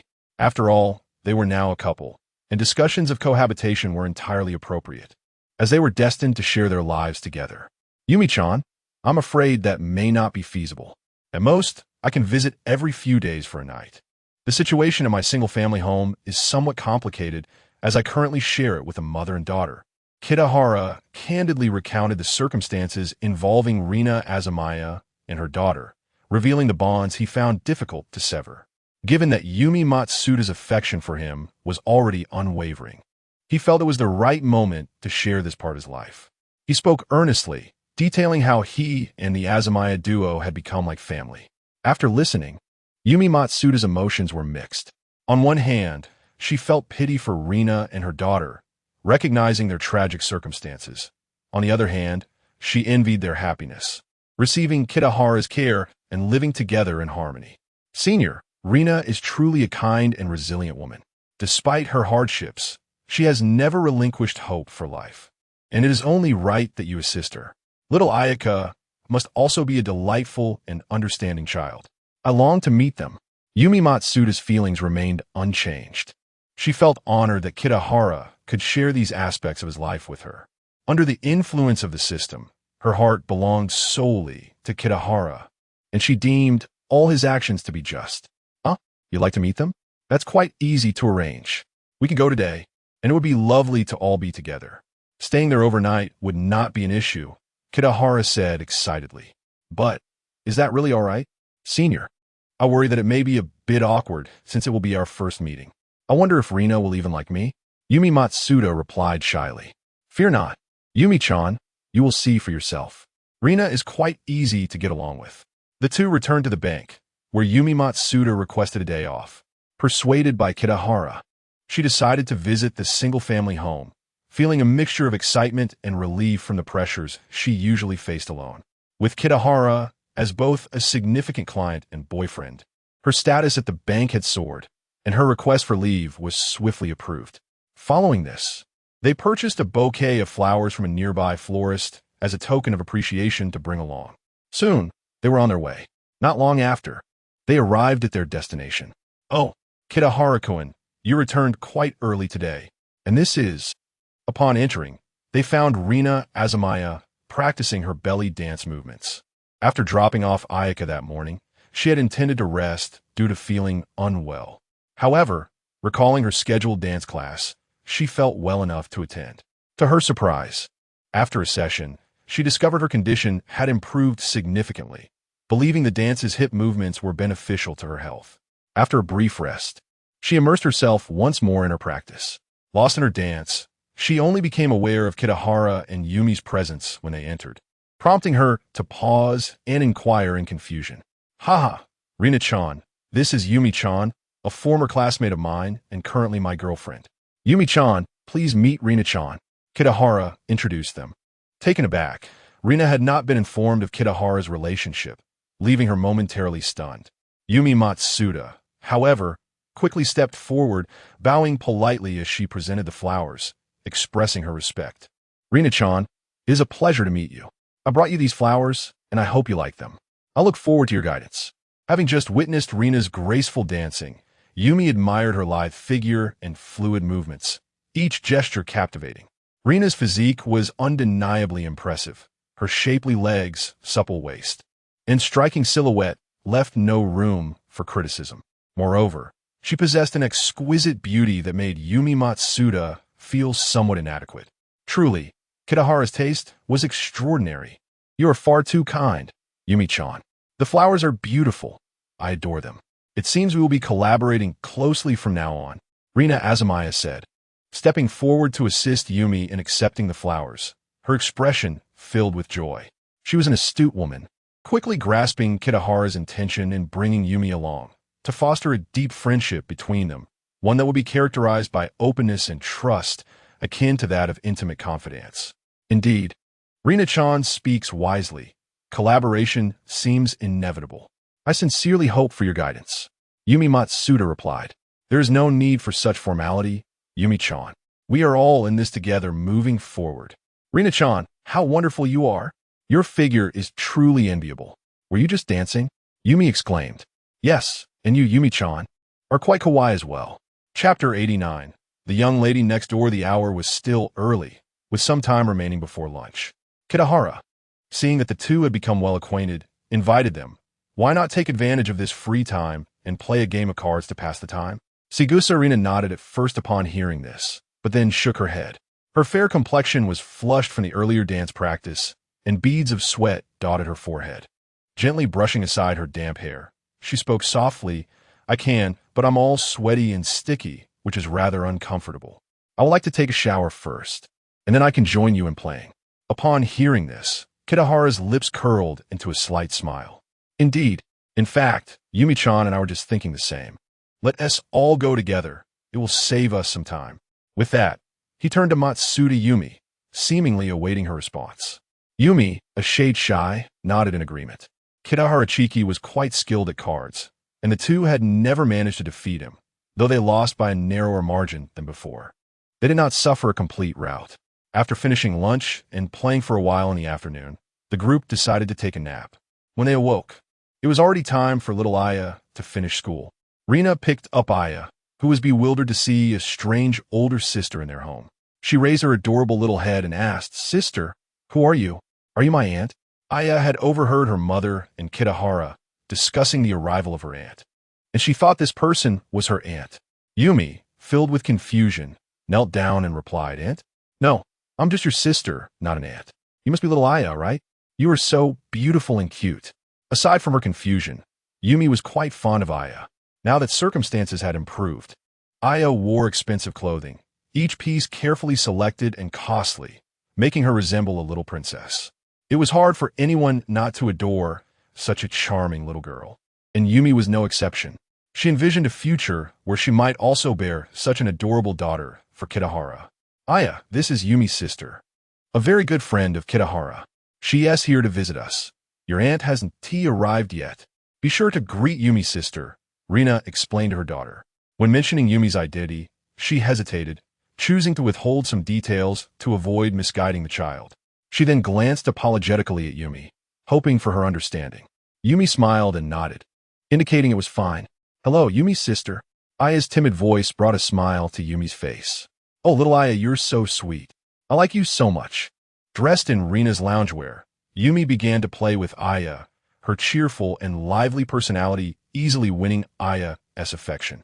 The two quickly became good friends, and Aya even shared her beloved toys with her. Meanwhile, Rina was in the kitchen diligently preparing dinner, while Kitahara was in the study, fervently writing. Everything seemed harmonious and natural. Kitahara found his typing speed had remarkably improved, at least 2 to 3 times faster than before.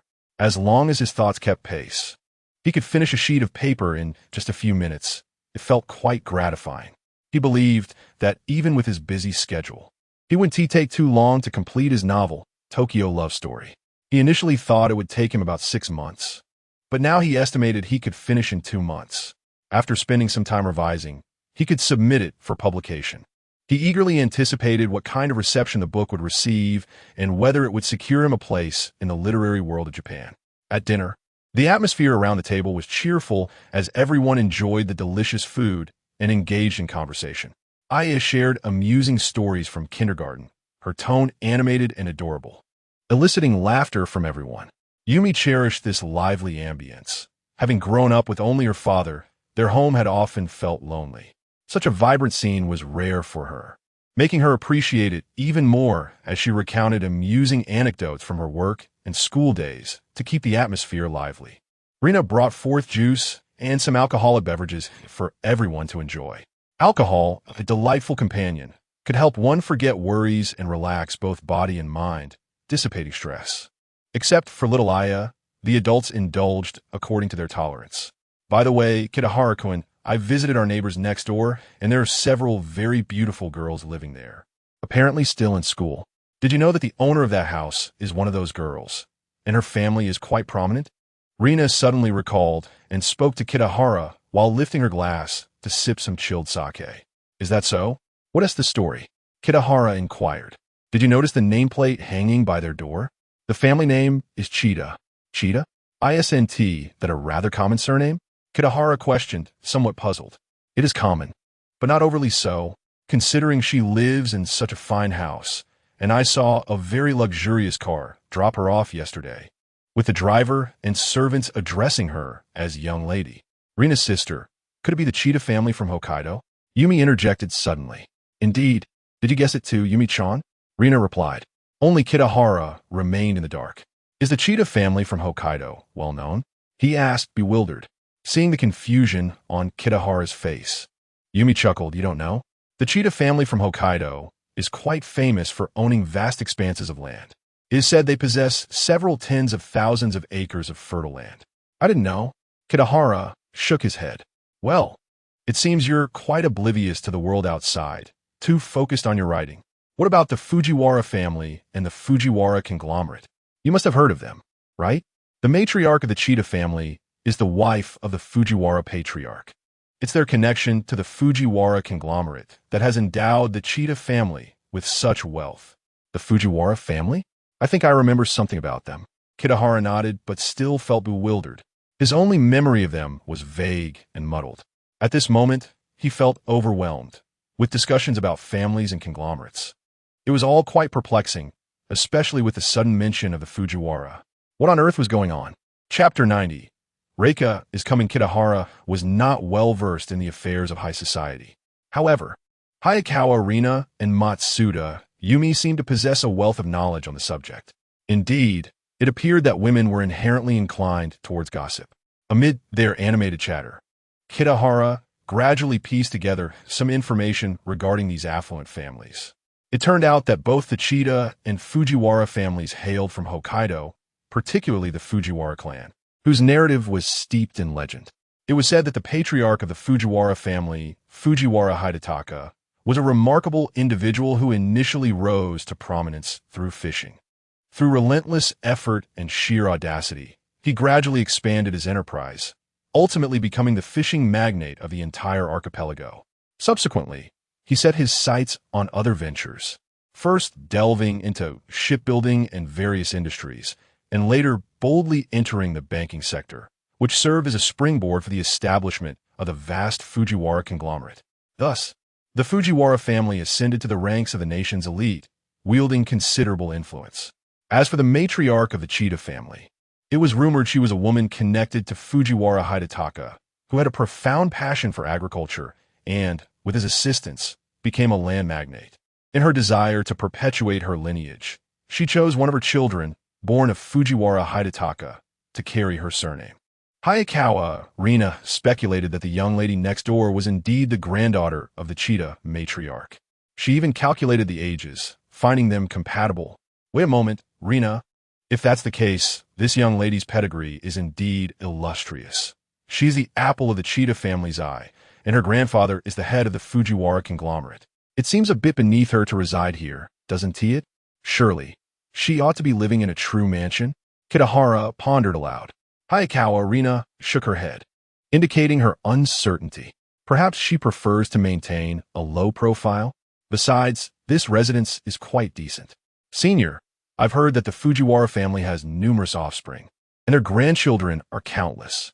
This young lady is of a different surname and may not necessarily enjoy her grandfather's favor. We must consider that aspect, Matsuda Yumi interjected. Kitahara was taken aback. So many children? How many could that possibly be? Surely there must be hundreds. The rumors suggest that the Fujiwara patriarch has extraordinary vitality, having had more than 100 partners throughout his life. Naturally, he must have a multitude of children. As for the exact number, I've heard they keep a registry. Perhaps only they truly know. Goodness, the Fujiwara patriarch is indeed a role model for us all. Regarding the affairs of these affluent families, Kitahara Chiki merely regarded them as tales, distant and irrelevant to him. He held no particular admiration for the cheetah matriarch or the Fujiwara patriarch, as long as they did not disturb him. He possessed a system. He feared no one. Should anyone dare provoke him, regardless of their status, he would not hesitate to respond. Dinner passed in a warm atmosphere. As night fell and little Aya drifted into slumber, Kitahara extended an invitation to Hayakawa Rina and Matsuda Yumi to engage in a game of cards. They played Do-Di-Ju, a game that Kitahara had taught them. Prior to this, Hayakawa Rina and Matsuda Yumi were completely unfamiliar with the game. Do-Di-Ju, being a widely popular card game, is both entertaining and strategic. In essence, it involves two players teaming up against one. However, executing this requires considerable skill, as every card played can sway the course of the game. Players must swiftly analyze the opponent's hands while cleverly employing tactics to confound them. Moreover, they must remain calm, undistracted by external factors, and wholly immerse themselves in this intense intellectual duel. Despite the exhaustion that such prolonged engagement entails, everyone reveled in the enjoyment that the game brought. Unbeknownst to them, as the night deepened, fatigue overcame them, and they succumbed to restful slumber. Tokyo, a city that never sleeps, continued to radiate vibrancy even in the dead of night. The streets were ablaze with lights, neon signs flickering, casting a dreamlike glow over the metropolis. The thoroughfares bustled with vehicles, their horns blaring, engines roaring, and the murmur of pedestrians creating a unique urban symphony. Taxi drivers busily navigated the streets, ferrying homeward-bound patrons. Groups of young people laughed and shared in the freedom and joy that the night offered. Street vendors filled the air with delightful aromas, expertly preparing delectable late-night snacks for hungry patrons. Many areas remained tumultuous, yet within this neighborhood stood a rare oasis of tranquility. Moonlight poured down, gently enveloping the surroundings. As all creation reveled in this serene stillness, everyone enjoyed a peaceful slumber. The following morning, Matsuda Yumi departed for work, while little Aya set off for school. Kitahara Chiki, having no pressing matters, stayed home to write. Hayakawa Rina engaged in her own activities, refraining from disturbing him. At lunchtime, she shared delightful news with Kitahara. Her younger sister, Hayakawa Reika, would be arriving in the afternoon. Upon hearing this, Kitahara's spirit soared. Rina, your sister is unfamiliar with this place. We should go to fetch her. What time is she arriving? Does she have much luggage? Shouldn't we drive to her home instead? After all, Kanagawa Prefecture isn't far. Filled with concern, Kitahara viewed Reika as if she were already a cherished family member, worrying for her safety as she embarked on her journey alone. What if something unexpected were to occur? How helpless she would be. Furthermore, Tokyo's vastness could be overwhelming for someone unfamiliar with its intricate streets, bustling crowds, and complex transport systems. Kitahara was acutely aware of this, heightening his anxiety over Reika's potential fear of the unfamiliar environment. There's no need to worry, Kitahara-kun. My sister is not a child. She can manage on her own. She'll just need to estimate her arrival time, and I'll meet her at the station. You needn't concern yourself so much, Hayakawa Arena replied with a smile, appreciating Kitahara's attentiveness towards her sister. Are you sure? Is it really all right for me not to accompany you? Kitahara still felt a twinge of unease. Chapter 91. A reunion of sisters. Ah, how eager you are, Kitahara-kun. Are you so impatient to meet Reina-chan? If that is the case, you may accompany me to greet her. By the way, my sister is quite lovely. Her beauty surpasses mine, and her figure is undeniably alluring, so much so that I find myself envious. Rina remarked with a smile. Really? Of course. It is a pity that despite her exceptional qualities, she has yet to encounter someone who truly appreciates her. Sigh. Rina gently sighed, a hint of regret dancing in her eyes. Sister Rina, you know there is no one better than I at appreciating women. Rest assured, I will cherish Reina-chan. Kitahara replied. Well then, I shall leave it to you, Kitahara-kun. Ultimately, Kitahara Chiki refrained from personally fetching her to avoid any potential awkwardness. Moreover, he was not in such a hurry. After all, haste can lead to misfortune. Cherishing this rare moment of leisure, he indulged in a brief respite after lunch before retreating to his study to write. As an author, the luxury of uninterrupted creativity is a delight, and before long, he found himself immersed in his work. At 4 in the afternoon, Rina arrived at the Shinkansen station. Standing at the exit, she soon spotted a familiar figure emerging with a travel bag in hand. This girl bore a striking resemblance to her, sharing the same gentle demeanor. Though of average height, her beauty was captivating, and her fair skin was notable. Most striking was her enviable figure, which was both graceful and alluring. However, upon closer inspection, one could discern a subtle veil of melancholy shadowing her exquisite features, like a wisp of smoke that lingered, refusing to dissipate. This sight inevitably stirred feelings of compassion, prompting a desire to soothe the pain hidden within her heart and offer warmth and care. Reina-chan, over here, Rina called out, raising her arm and gently waving. Hi, sister. Not far away, Reina's eyes brightened upon hearing her sister's familiar call. A sweet smile graced her face, and her pace quickened unconsciously. As the distance between them lessened, one could see Reina's long, lustrous black hair fluttering in the breeze, flowing like silken threads. She wore a light blue dress that swayed gracefully in the wind, accentuating her elegance. Before long, Reina stood before Rina, and the sisters exchanged warm smiles, their bond radiating affection and tenderness. Reina-chan, you must be exhausted from your journey. Come, the car is over there. Let's head home. Rina took the travel bag from her sister's hand and grasped her hand, leading her toward the parked vehicle. Did you drive here, sister? I wasn't aware you had a car, Reina inquired. It was a recent gift from Kitahara-kun, Rina replied, her face glowing with undeniable happiness. Wow, Kitahara-kun treats you exceptionally well. I've heard that owning a car in Tokyo incurs significant expenses. Is that true? Reina asked. Yes, somewhat. However, Kitahara-kun is quite capable and does not mind the costs.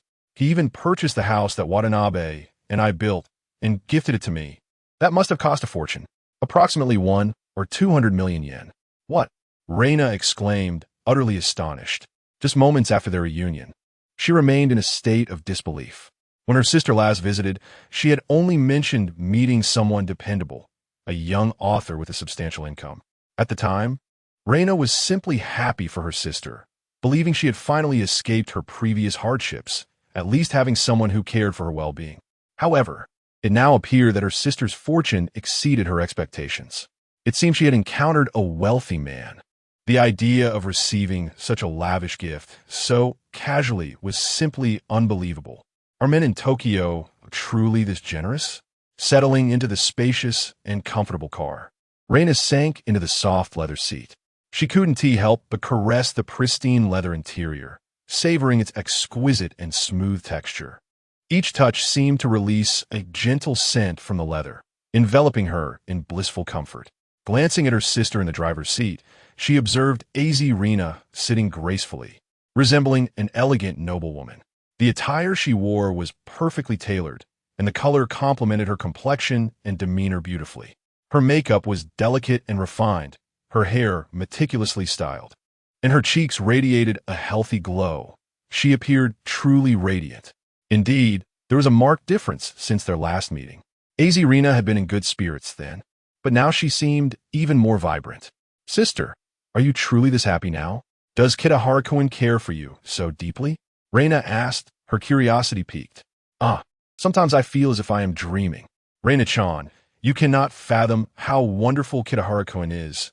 He is simply the epitome of a perfect man, both in temperament and in his ability to provide. He is quite generous when it comes to spending money on me, perhaps excessively so. He also adores little Rina-chan and treats her very well. His capabilities are remarkable, and at times, I feel unworthy of having him. As Azirina drove, she spoke animatedly, her passion evident. "How would you ever feel unworthy? You are incredible, sister. Kitahara-kun must admire you deeply to treat you this way," Reina remarked with envy. In that moment, her heart was consumed by admiration, overshadowed by her own chaotic existence. She pondered why her luck seemed so dismal. Would she ever glimpse the light of happiness? Sensing the shift in her sister's emotions, Azirina comforted her. "Reina-chan, do not fret. You too will find happiness and encounter a prince charming who adores you. Just like Kitahara-kun." "Like Kitahara-kun? Oh, sister, do not jest. I cannot dare to wish for such a thing. Right now, I only hope to meet an ordinary man who would not look down on me and would be willing to live a simple life together." Reina replied with a bitter smile.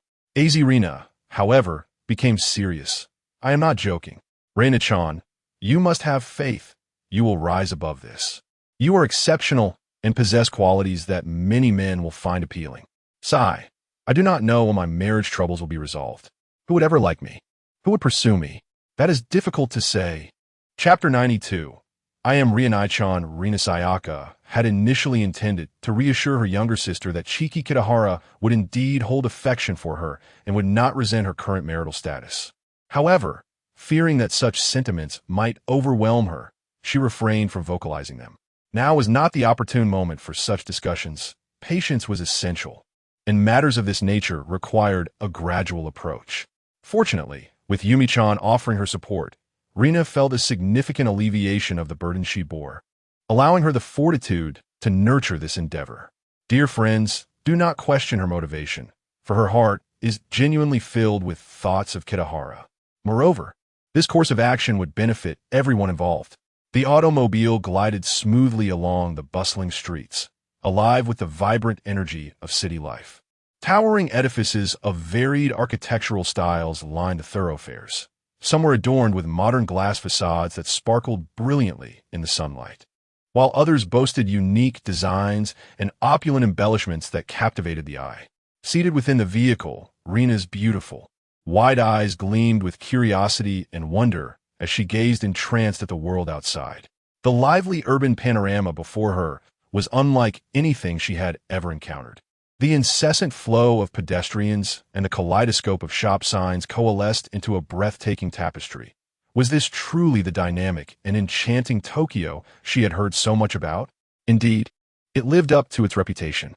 She felt a deep yearning to immerse herself in this vibrant milieu.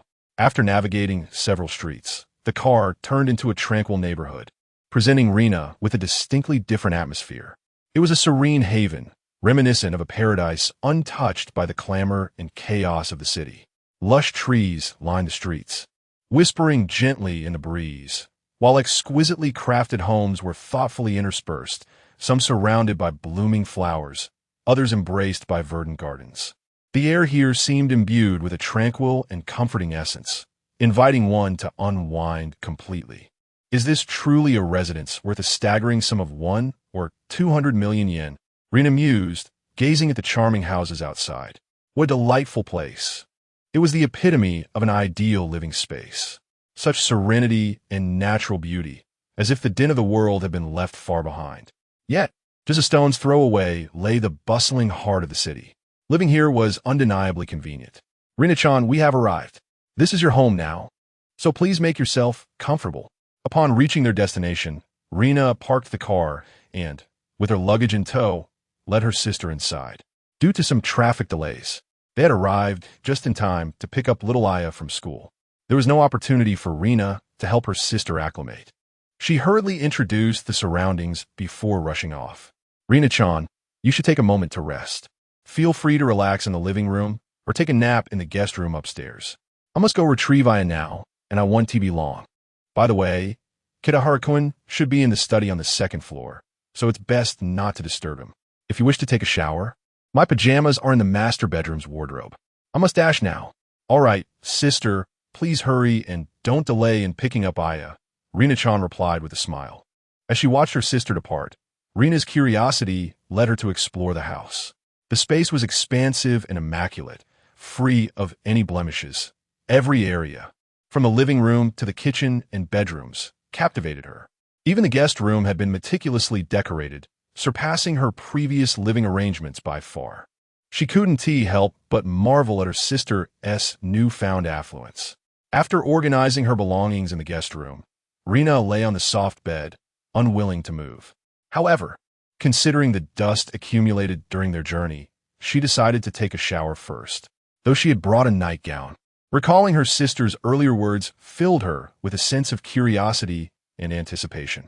She gently pushed open the door to the master bedroom and stepped inside cautiously. Standing in the spacious and elegantly adorned master suite, she reached for the wardrobe's door. In an instant, she was greeted by a vibrant array of clothing. An assortment of alluring garments neatly hung on the hangers. Rina's eyes widened in astonishment as she exclaimed, "Oh my, so many stunning outfits." The wardrobe was brimming with various seductive nightgowns, camisoles, and shorts, each exuding its own unique charm and allure. The bold and innovative designs, coupled with their striking colors, ignited her imagination, envisioning the splendid allure of wearing them. As she beheld this eclectic collection, a thought crossed her mind. Could her sister be so vivacious and distinctive in her home life? It was truly difficult to fathom. The master bedroom featured an ensuite bathroom. Considering that Kitahara-kun was occupied in the study next door, Rina decided to choose a relatively modest nightgown from her sister's collection before stepping into the shower. At that moment, Kitahara-chiki was indeed deeply engrossed in his writing, unable to disengage himself from the narrative. He was on the verge of concluding a significant plotline, his focus unwavering. This manuscript, Tokyo Love Story, had barely progressed beyond the introduction due to frequent interruptions in the past. The story was only beginning to unfold, and the protagonist had yet to part ways. He was currently scripting their separation, portraying how two young lovers, under the weight of reality, were compelled to compromise, remaining confined in their rented room for 3 days. Finally, when the sunlight of the third day streamed through the window, they emerged from their slumber, opening the long-closed door. In that moment, the brightness was almost blinding, causing them to squint. Stepping back into the world outside, they realized they had become strangers, their once sweet memories now distant and blurred. They brushed past one another, neither daring to look back, fearing the sorrow and helplessness reflected in each other's eyes and the unbearable temptation to fall once more into that hopeless romance. Thus, beneath the heavy burden of reality, this young couple, once so deeply in love, ultimately became mere passers-by in each other's lives. At last, Kitahara set down his pen, deciding to leave that section unfinished. After several hours of intense writing, he felt fatigued and in need of a brief respite. Today, he estimated he had penned over 10,000 words, making swift progress and nearing a satisfying sense of achievement. Rising from his desk, he intended to check whether his beloved Rina-chan had arrived yet. He had long awaited this moment, having yet to see her face, and his anticipation was palpable. He wandered downstairs but found no sign of her. After calling out a couple of times with no response, Kitahara surmised she had not yet returned. He then ascended back to the second floor, planning to take a shower to relax his body. However, upon reaching the master bedroom, he heard sounds emanating from the bathroom. At this hour, has Rina not left yet? Chapter 93. Adding Reina as my girlfriend Kitahara-kun. Why are you sitting here? Where's Reina? Have you met her and exchanged greetings? Asked Sawamura Rina as she entered the living room, noticing Kitahara-chiki seated on the sofa. I suppose we have? Kitahara pondered briefly before responding uncertainly. Rina chuckled at his response, bemused by his ambiguous answer. If you met, then say so. You can't just say I suppose. Kitahara-kun, is Reina upstairs? I'll go call her down, so you two can properly greet each other. No, really, we've met already. It's not necessary. Kitahara quickly interjected, wishing to avoid any awkwardness. He guessed that Reina might be feeling just as awkward at that moment. Seeing his reluctance, Rina did not insist further and suggested that little Aya play with Kitahara while she went upstairs. On the second floor, Reina's cheeks were flushed. After a brief ordeal, she had quickly washed up and emerged from the bathroom, retreating to the guest room. The recent events left her feeling disoriented. She was aware that it was a misunderstanding, and Kitahara had not entered intentionally. But how fortuitous was it that she had forgotten to lock the door? Her mind was in turmoil. Knock, knock, knock. Reina, are you in there? I'm coming in. With her thoughts still unsettled, her sister knocked on the door, prompting Reina to shake off her worries. She rubbed her face to appear more composed. Having just arrived at her sister's home, she could not let her sister know about the misunderstanding with her man, lest she misconstrue it as some ulterior motive on her part. Come in, sister. Reina, have you met Kitahara-kun? What do you think of him? He must be a good person, right? Huh? Why is your face so red? Are you coming down with something? As soon as Rina entered, she inquired about Reina's impression of Kitahara-chiki, clearly concerned.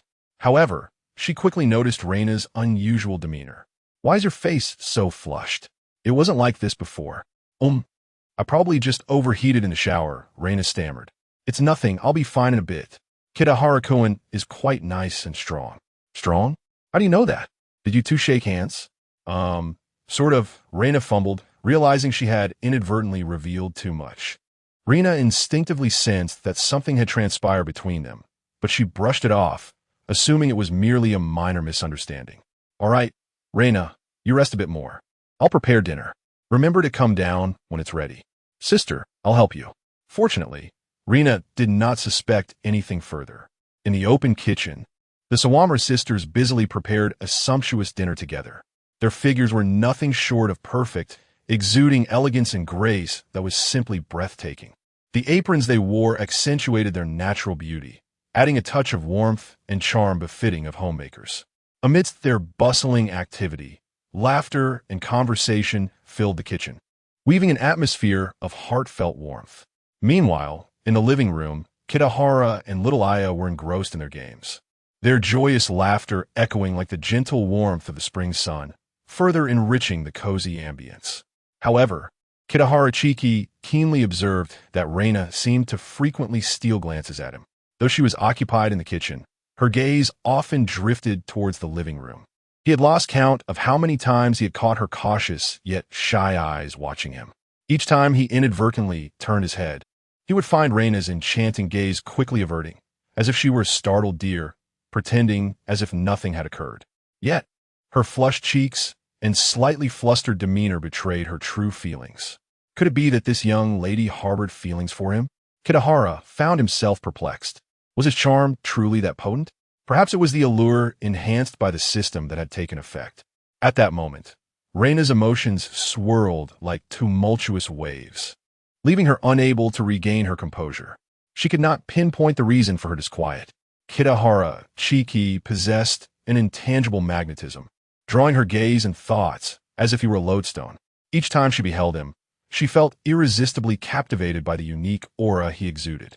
This aura was difficult to articulate, yet it enveloped her in warmth and mystery. It was neither as blazing as the sun nor as cold and solitary as the moon. Instead, it harmoniously merged the strengths of both, giving rise to a charm uniquely belonging to Kitahara-chiki. This special quality evoked an inexplicable fondness within Reina, stemming from an inner yearning for and recognition of some admirable trait. As time passed, this fondness deepened, ultimately evolving into a profound infatuation. Reina yearned to draw closer to Kitahara-chiki, eager to uncover more of his stories and inner world. Sister, tell me about Kitahara-kun. How did you meet? The essay writer, right? What has he published? Reina inquired of her sister. Kitahara-kun is quite remarkable. He graduated from the University of Tokyo. We used to be neighbors. Otherwise, I would have the chance to know someone so exceptional. He has published many books, though I don't often read. Graduated from the University of Tokyo? Truly impressive. System, add Reina as my third girlfriend. Little Aya, feeling fatigued from play, went off to watch television. Kitahara Chiki activated the system to add Reina as his girlfriend. From the first moment he laid eyes on Sawamura Reina, he had made this decision, primarily due to her stunning figure. Her graceful curves and perfectly proportioned physique were neither overly plump nor alarmingly thin. Particularly, her delicate waist seemed to invite a gentle embrace, while her alluring legs boasted smooth, supple skin reminiscent of fine jade. Chapter 94. An Unacknowledged Romance Ding. The host has been successfully registered. Information regarding the host's third girlfriend, Reina Hayami, is as follows. Reina Hayami, age 23. Personality, gentle, kind-hearted, slightly insecure, yet possessing a strong capacity for tolerance.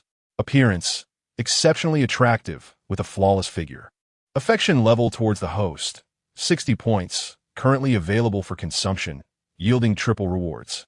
Wish, to swiftly conclude her current marriage and, like her sister, meet an outstanding and normal man like Kitahara-kun. Current emotion, this house is wonderful. Kitahara-kun has such an elegant demeanor. I can't help but want to steal a glance at him. Ah, splendid. Kitahara subtly nodded in acknowledgement, indicating his inner satisfaction and agreement.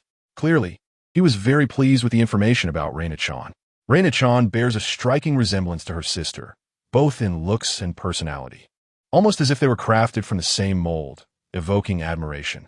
The only distinction lies in their differing life experiences, which have instilled a touch of insecurity in her and shaped her expectations of life.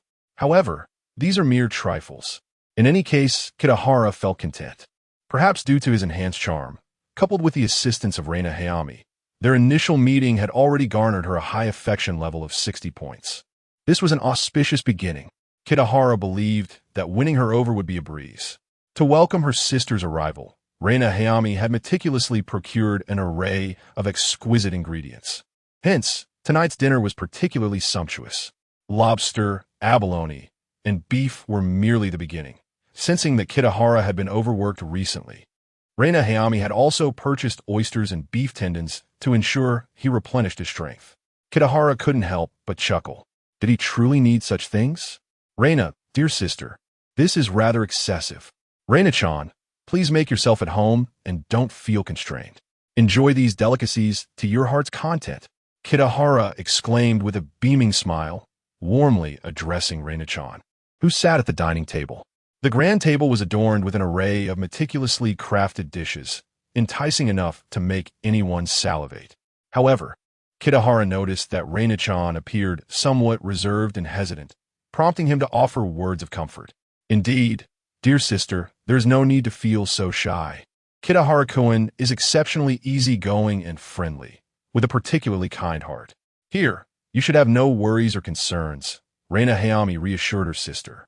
Upon hearing this, Reina-chan's face illuminated with a smile, though it still seemed a bit forced. Thank you for your hospitality, Kitahara-kun and sister. No need to thank us. We are family from now on. Reina-chan, I have heard bits about your situation for your sister. To be honest, I feel deeply pained and sympathetic. I genuinely wish to assist you. Rest assured, you can stay here comfortably, and your sister will show you around Tokyo to lift your spirits. There are many delightful attractions, such as Meiji Shrine and Sensoji Temple. Further afield, there's Disneyland. I previously took Akira and your sister there. If you'd like to go, we could revisit on the weekend, Kitahara said with a smile. Reina-chan, somewhat bashful, endeared herself to him. He surmised that few could resist her charm. Reina-chan appeared flustered. There's no need, Kitahara-kun. I wouldn't want to impose on your time. A simple stroll and some sightseeing would suffice. How can that be an imposition? As I've mentioned, we are family. Kitahara insisted. Yes, Annie, Disneyland is so much fun. Let us go this weekend. I want to ride the Ferris wheel. Akira piped up, her mouth full of food. She had been engrossed in her meal, but perked up at the mention of Disneyland, a place she adored. Aki, don't interrupt. Focus on your meal, Reina Hayami gently admonished her daughter. In truth, Reina-chan expressed a lack of interest in leisure activities, stating, I would prefer to find a job. Idleness breeds monotony. leading to endless wandering thoughts. If I had a job, it might fill my days with purpose. I just wonder how the job market is in Tokyo and whether I can find something suitable. After taking a bite, Reina-chan hesitated before speaking. Reina Hayami perceived her sister's mindset as problematic, objecting, "Working is exhausting. Reina-chan, you shouldn't seek employment. The job market in Tokyo is tough, and earning money is challenging, especially for women. Why not join me for beauty treatments, dance classes, or cooking and flower arrangement courses? Learn how to be an exemplary housewife." "Huh, sister, who am I supposed to be a housewife for?" Reina-chan retorted. "Reina-chan, what kind of job are you looking for? Have you worked before? What was your major in college?" Kitahara Chiki noticed the discrepancy in the sisters' perspectives. Reina-chan did not share her sister's desire to be a full-time housewife. She likely harbored her own professional aspirations or felt uncomfortable living under someone else's roof without contributing, prompting a wish to earn her own income and gain some financial independence. Thus, Kitahara refrained from further persuasion and instead inquired about her background, hoping to assist. "My sister studied painting and previously taught children how to draw," Reina Hayami interjected, as she was somewhat aware of her sister's circumstances. "Yes, I majored in fine arts and worked for a while after graduation, but I resigned after getting married. I had initially considered being a full-time housewife. A fine arts major? What a coincidence." Kitahara mused inwardly. An immature thought struck him. The idea of a project titled The Sky of Destiny could be brought to life, not as a novel, but as a comic. "Reina-chan, can you draw comics? Have you ever considered pursuing work in that field?" he inquired. "Comics? I had thought about it before, but I'm unsure of my abilities. It's been a couple of years since graduation, and I've become somewhat rusty. I'm afraid I might not pass an interview." "No interviews are necessary. I have a story I would like you to illustrate. To put it simply, I would like to hire you." "Nanny? Kitahara-kun isn't joking, is he? You want to hire me to draw comics?" Reina-chan was taken aback. "Yes. What is wrong with that?" Kitahara replied with a smile. But I worry I might not meet your expectations." "What kind of story is it?" "Fear not, Reina-chan. Simply pour your heart into the drawings. To be candid, I have some artistic knowledge and can offer guidance. As for the story, in the distant sky, at the end of the heavens, there lies an unacknowledged romance." Chapter 95. Kitahara-kun's generosity. Kitahara Chiku did not expect that Reina-chan was an artist. What a delightful coincidence. The painting skills he had recently acquired could now be put to good use. Since Reina-chan was seeking employment, this opportunity presented itself perfectly. The book Sky of Fate could undoubtedly be transformed into a comic. If she illustrated it for him, their interactions would surely flourish, deepening their understanding and enhancing their feelings for one another. Kitahara surmised that Reina-chan's artistic abilities were of a modest level, which would be ideal as he could guide her through the process. It was simply perfect. In the distant sky, at the edge of the firmament, an unacknowledged romance. As expected, Kitahara-kun proved to be an exceptional writer. Even casual remarks from him carried profound significance. Just these few words evoked a sense of melancholy beauty, making one yearn to explore the tale further. "Kitahara-kun, please share this story with me." Early on, Reina paused her meal, resting her hands on the table, her beautiful eyes wide with eagerness as she gazed at him. At that moment, her curiosity about Kitahara Chiku and the story he had just recounted was palpable. Reina-chan's affection level increased by 1. Had her affection increased by 2 points merely from that? She hadn't done much. It was surprising to see Reina-chan so intrigued. "Very well, I shall give you a brief overview. It is a narrative that intertwines familial love, romance, and personal growth." Kitahara proceeded to outline the story, his choice of words meticulous and refined, crafting a tale that was both exquisite and tinged with sorrow. Given his current literary prowess, this was not a daunting task. It was indeed a heartwarming and touching story. Reina-chan listened intently, fully engaged. Once Kitahara finished, she sighed. "So, would you be willing to illustrate this story?" he inquired. Can I really do it?" Early Reina's eyes sparkled with hope, yet were fraught with self-doubt. She did not believe her drawing skills were sufficient to bring such a story to life. Faced with such a splendid narrative, she felt timid, fearing she might ruin it. "Reina-chan, you must believe in yourself. If your skills are lacking, You can improve through diligent practice. In truth, success does not come easily. Aside from a few exceptionally gifted individuals, most achieve their accomplishments through relentless effort and by seizing every opportunity. Therefore, I believe you should at least give it a try. Kitahara stated earnestly. Upon hearing this, early Reina felt deeply moved. His words resonated with wisdom, and the opportunity was indeed rare. She had adored drawing since childhood and had once dreamed of becoming a manga artist. However, as she grew older and faced more setbacks, her confidence waned, and she abandoned her aspirations. Yet now, Kitahara's encouragement shone like a beacon in her heart. Thank you, Kitahara-kun. I'm willing to give it a try. Early Reina declared with newfound determination. Kitahara Chiku smiled with satisfaction. Then let us begin tonight. In the Shinjuku district at Matsuda Bookstore, while the Kitahara family enjoyed their dinner in harmony, Matsuda Yumi and her father were also having their meal. However, compared to the abundant feast at the Kitahara household, the Matsuda father and daughter's meal was rather meager, consisting solely of 2 servings of eel rice. Hey, Dad, we can't keep eating eel rice all the time, can we? I know you adore eel, but eating it 6 times a week is a bit much, don't you think? Matsuda Yumi complained as she shoveled rice into her mouth. Bored? How could I ever tire of it? I could eat it for a lifetime. Matsuda Bongo replied, savoring a tender piece of eel, delight evident in his voice. The previous night, when his daughter did not return home, he had not stayed at the bookstore, but had spent a fulfilling night at Kumi-chan's house, enveloped in a world brimming with love and warmth. Kumi's silky, soft gaze sparkled with profound affection, and her gently upturned lips bore a captivating smile, all of which left him utterly entranced. When Kumi lightly rested her hand on his shoulder, he felt her gentle touch, akin to a spring breeze caressing his face. Her presence radiated a subtle fragrance that lingered in the air, refreshing his spirit. Kumi whispered sweetly in his ear, each word resonating like a melodious hymn, enchanting beyond measure. Her voice was infused with care and affection, melting his heart into a pool of warmth.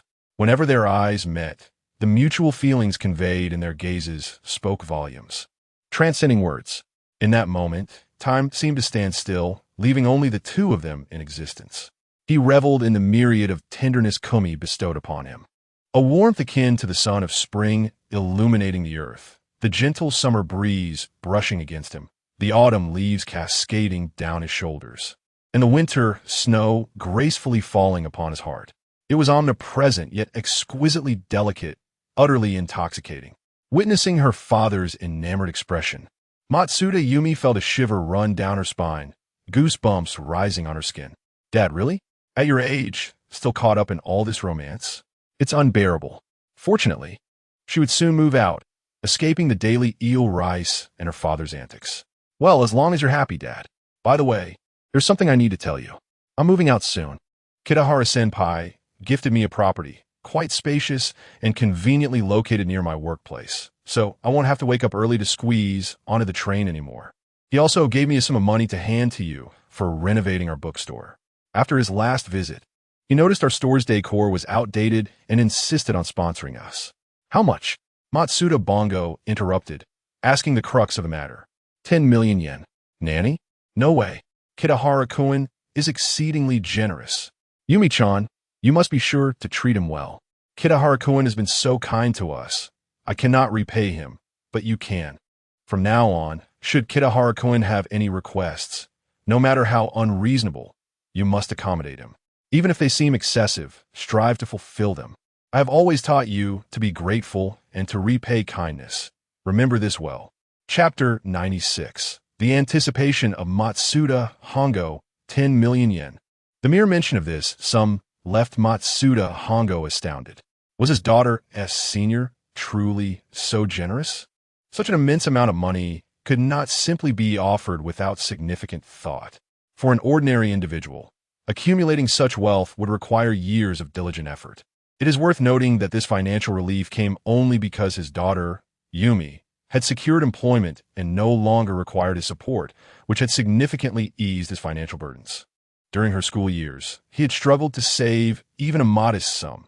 Otherwise, the bookstore would not have been in such disrepair. After all, serving my senior is my duty. No reminders from my father are necessary. He has treated me with such kindness. So it is only natural for me to dedicate myself wholeheartedly, Yumi asserted, her conviction unwavering. Her heart was entirely occupied by Kitahara Chiki, leaving no room for anyone else. Observing her earnestness, Matsuda Hongo felt a swell of pride. His daughter's sense of gratitude and her understanding of the need to reciprocate kindness filled him with reassurance.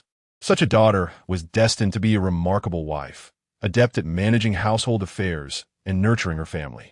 Reflecting on his role in her upbringing, Matsuda Hongo felt a deep sense of fulfillment. Despite the challenges they faced, witnessing Yumi's gradual growth and transformation made every sacrifice worthwhile. He understood that children, much like seedlings, require nurturing and careful attention to flourish into mighty trees. Now, as Yumi blossomed into a young woman, her admirable qualities filled him with pride. He firmly believed she would undoubtedly radiate her own brilliance on the path ahead. By the way, Yumi, did you just mention that Kitahara-kun gifted you an apartment? What kind of place is it, and what is its value? Matsuda Hongo recalled the earlier conversation, his attention now shifting from the sponsorship for renovations to this more significant matter. In Tokyo, even a modest dwelling was not inexpensive. To gift an apartment so soon after their acquaintance was indeed remarkable. It is a high-end apartment, a 3-bedroom unit, approximately 100 square meters, valued at over 40 million yen, Yumi replied nonchalantly. 40 million yen? Yumi, are you telling me Kitahara-kun simply gifted you such an extravagant property? Matsuda Hongo exclaimed. Disbelief etched across his features. Kitahara's generosity seemed almost beyond comprehension. Father, do not be so surprised. It is merely 40 million yen. To Kitahara-senpai, it is insignificant. Haven't I mentioned that he'd previously purchased a property worth over 100 million yen? What? He is that wealthy? No wonder. Matsuda Hongo mused, contemplating the potential of writing novels. Could it truly be so lucrative? Perhaps he should explore this avenue himself. A flicker of ambition ignited within him. A yearning to acquire wealth and escape the confines of his dilapidated bookstore, envisioning a life of comfort in a spacious, well-lit home. Observing Kitahara's success at such a young age, Matsuda Hongo felt a resurgence of hope. He possessed experience and foundational skills. He should never have relinquished his aspirations. With renewed determination, he resolved to embark on his own literary journey. Yumi, I have some matters to attend to upstairs. Please watch the store for a while, and do not disturb me unless necessary. After hastily finishing his meal, Matsuda Hongo ascended to the second floor. Halfway up, he paused. Turning back, Yumi, regarding the renovation funds, you mentioned Kitahara-kun has already given them to you, correct? Where are they now? They're in my bag. I withdrew them from the bank to bring home. I'll give them to you now, Yumi replied, retrieving a thick bundle of cash from her purse. The stack, consisting of 10,000 yen notes, was substantial. Handing the money to her father, Yumi felt a sense of joy, fulfilling her wish to help him renovate the bookstore. She had initially planned to save gradually to assist him, but this moment had arrived sooner than she anticipated. Yes, all thanks to Kitahara-senpai. Oh, how wonderful. Please remember to express my gratitude to him, Yumi. Also, make arrangements to move out soon so I can commence renovations. I'll be renovating the second floor as well, so there won't be a room for you. Embracing the weighty bundle of cash, Matsuda Hongo felt an overwhelming joy. He began to envision a brighter future. His daughter was finally grown and about to start her own life, and soon, he hoped, Kumi would join him. The thought of her gentle and considerate nature intensified his anticipation. In the future, Kumi would no longer need to toil over selling yo rice. She could help organize the bookstore and manage the finances while he devoted time to writing. If he could earn substantial wealth. Kumi's daughter was also growing up. The lives of the Matsuda father and daughter experienced a profound transformation due to the presence of Kitahara Chiki. Previously, they led a tranquil and mundane existence. Matsuda Hongo managing the bookstore daily, while Yumi, an ordinary bank employee, commuted tirelessly. Their simple life brimmed with warmth and serenity. Yet, due to Kitahara, an extraordinary series of events and challenges unfolded in their lives. At this moment, the architect of their fate, Kitahara Chiki, was painting in his study. Beside him sat the gentle and graceful Reina. With unwavering focus, Kitahara immersed himself in his art, while Reina's eyes sparkled with admiration. Resting her chin on her hands, she alternated her gaze between the artwork and its creator. Chapter 97. Little Reina, you have grown up after finishing dinner. Kitahara Chiku invited Reina to follow him to the study. He understood well that showcasing his talents would be an excellent way to bridge the gap between them and cultivate a deeper fondness in Reina's heart. The study, being a relatively secluded space, would facilitate the potential for something to blossom between the two young individuals. Indeed, his intuition proved correct. In the study, time seemed to slow as an indescribable atmosphere of intimacy enveloped them. They sat close together, their breaths intertwining, and it felt as if a unique sentiment was quietly taking root between them. Reina sat beside Kitahara, her beautiful eyes fixated on his focused figure as he painted, admiration and appreciation shimmering in her gaze. As moments passed, she gradually found herself captivated by Kitahara's exceptional artistic skills, unconsciously drawing nearer to him. Kitahara's painting technique was indeed remarkable, having reached an unparalleled level with the aid of the system. His memories from a past life also served as a wellspring of inspiration. He merely needed to reference the visuals from Yuan no Sora, sparing him the need to compose original scenes. He had once been utterly enamored with this work, often immersing himself in it to the point of losing track of time, fervently critiquing it through the night. His unwavering passion for art and unique insights led him to repeatedly contemplate the plot, characters, and artistic expressions within, deepening his appreciation and ultimately enriching his creativity. Before long, several character sketches materialized under Kitahara's deft hand. Each illustration possessed its own distinct characteristics, vividly depicting key scenes and personages from the narrative. There were independent portraits of the male and female protagonists, capturing their physical traits and essence with exquisite detail. One illustration portrayed the male lead cycling leisurely with a female lead across vast fields, the gentle breeze tousling their hair and garments, enveloping them in a romantic and ethereal atmosphere. Another displayed the two embracing tightly in a cozy indoor setting, their profound affection palpable through delicate strokes. Each piece seemed to narrate a captivating tale, evoking a sense of longing in those who beheld them. Reina, look, these are the protagonists of our story. Their images have come to life. You can draw based on these representations. I will draft the story outline for you in the coming days. There is no rush. Take your time to familiarize yourself and find your rhythm, Kitahara gently remarked, showcasing the sketches to Reina. All right, Kitahara-kun, Reina deep-bleed. Her expression momentarily dazed as her thoughts wandered elsewhere. Realizing her lapse in focus, she added, I never imagined you possessed such remarkable artistic talent. Have you formally studied painting? I haven't formally studied. I was captivated by it for a while and just experimented on my own, Kitahara replied dismissively. Is that so? How unbelievable. Just through personal exploration, you have achieved such mastery.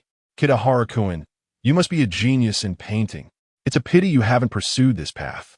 I believe if you dedicated yourself to it, you could become one of the foremost painting masters in our country. Well, of course, being a writer is even better. Writers enjoy a higher social standing and more stable incomes, Kitahara countered, his humility evident.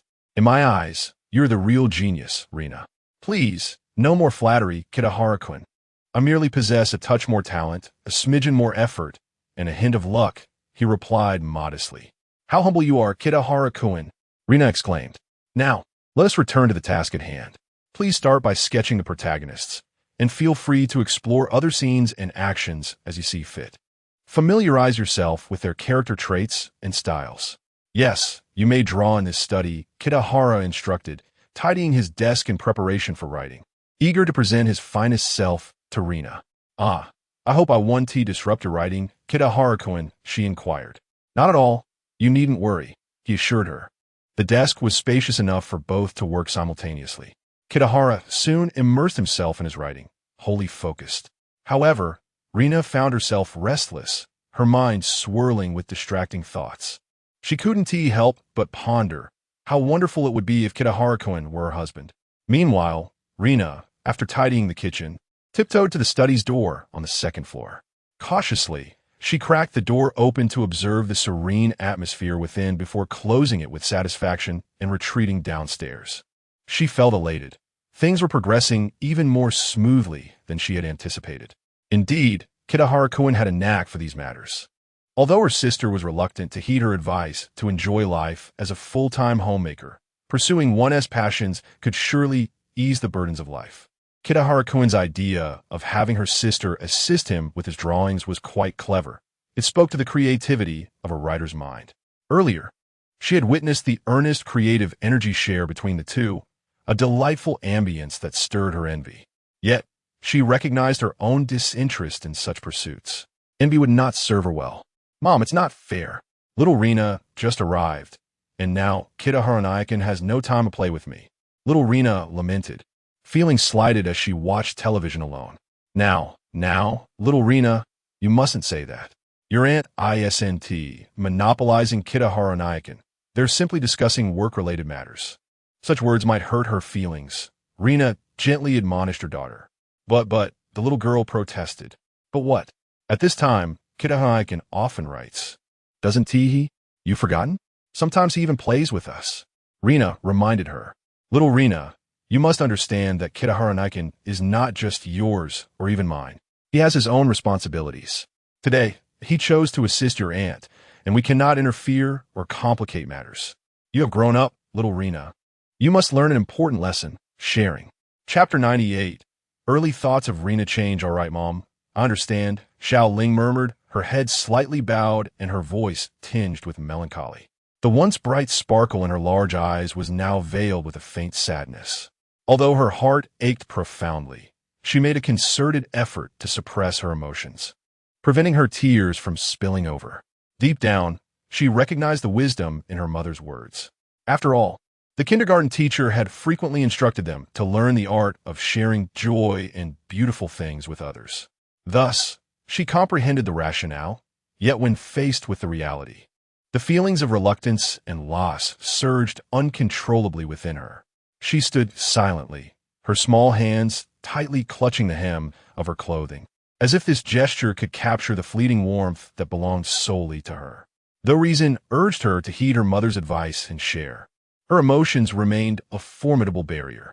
Nevertheless, Hao Qiang was acutely aware that she could not act impulsively. She must bear the weight of this understanding with her petite frame. Seeing her daughter in such a state tugged at Rina's heartstrings.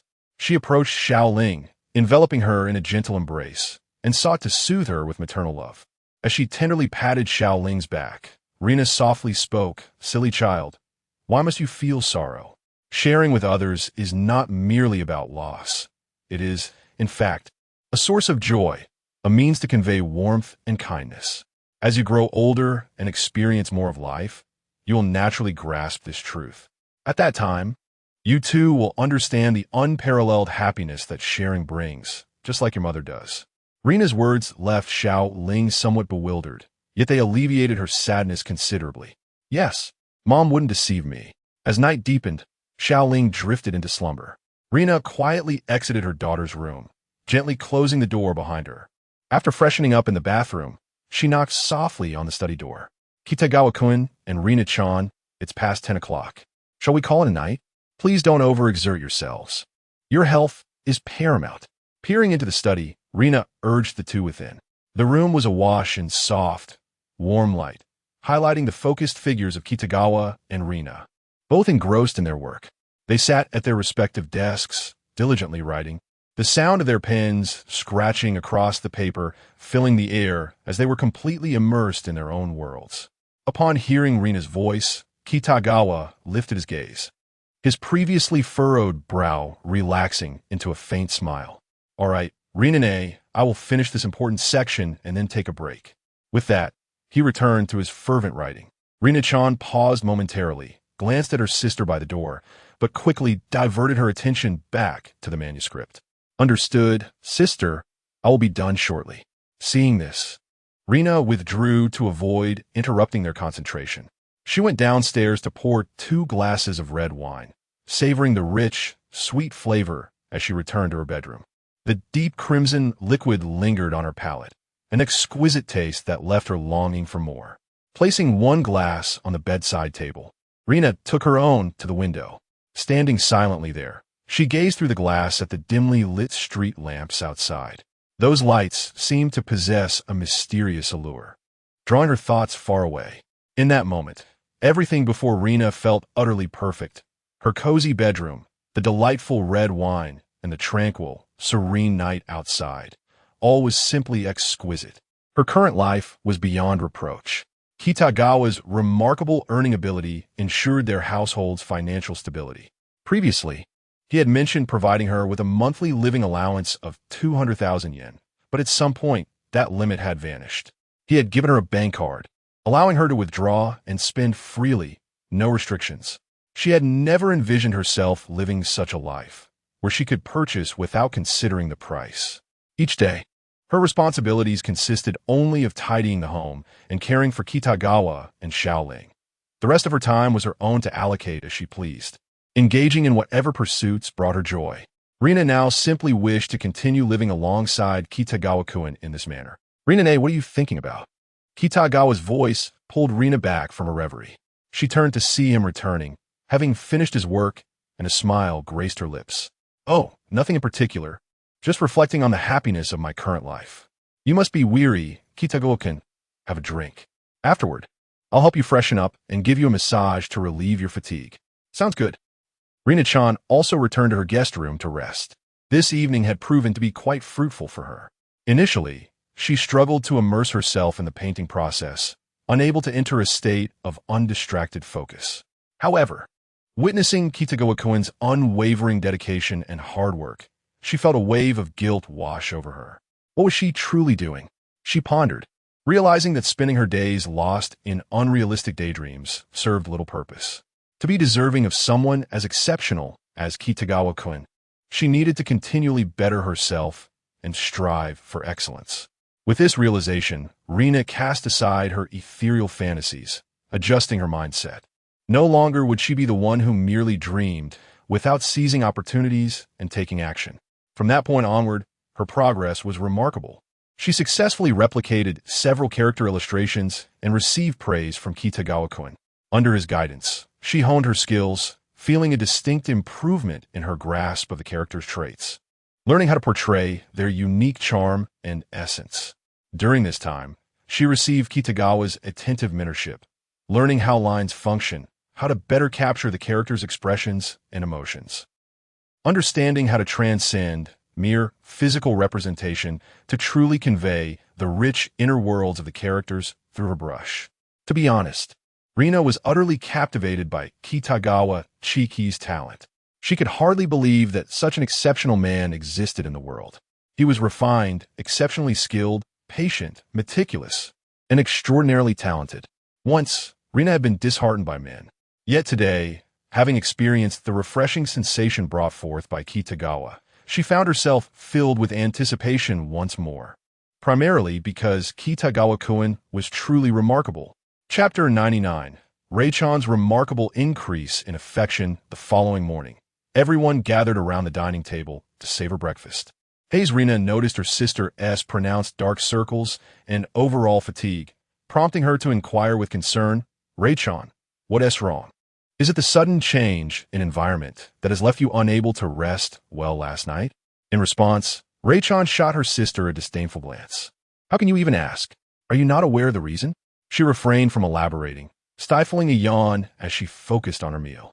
Feeling somewhat foolish, Rina offered an awkward smile, realizing her own culpability, and chose not to press further. Indeed, she had intentionally caused Rei-chan's distress the previous night, though her intentions had been benevolent. After finishing breakfast, Rina invited her sister to accompany her. "Rei-chan, let us go drop off Shuko at school, and afterward we can indulge in a full beauty treatment.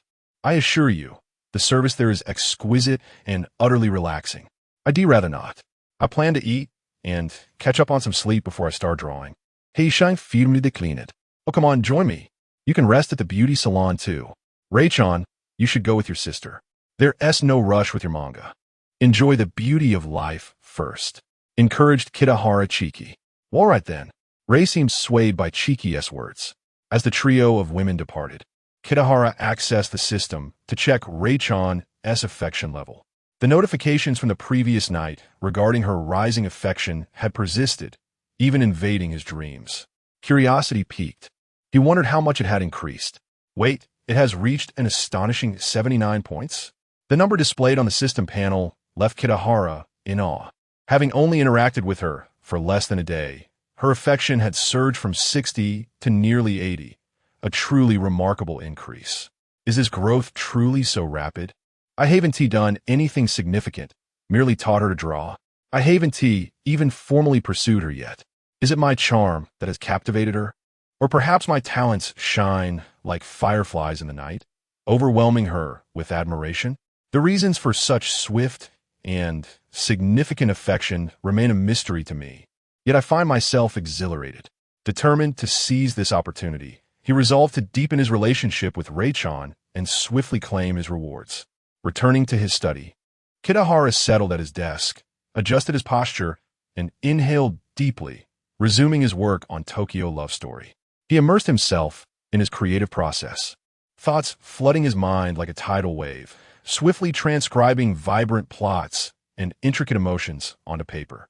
Time slipped by unnoticed as he became lost in the world he was crafting, oblivious to his surroundings.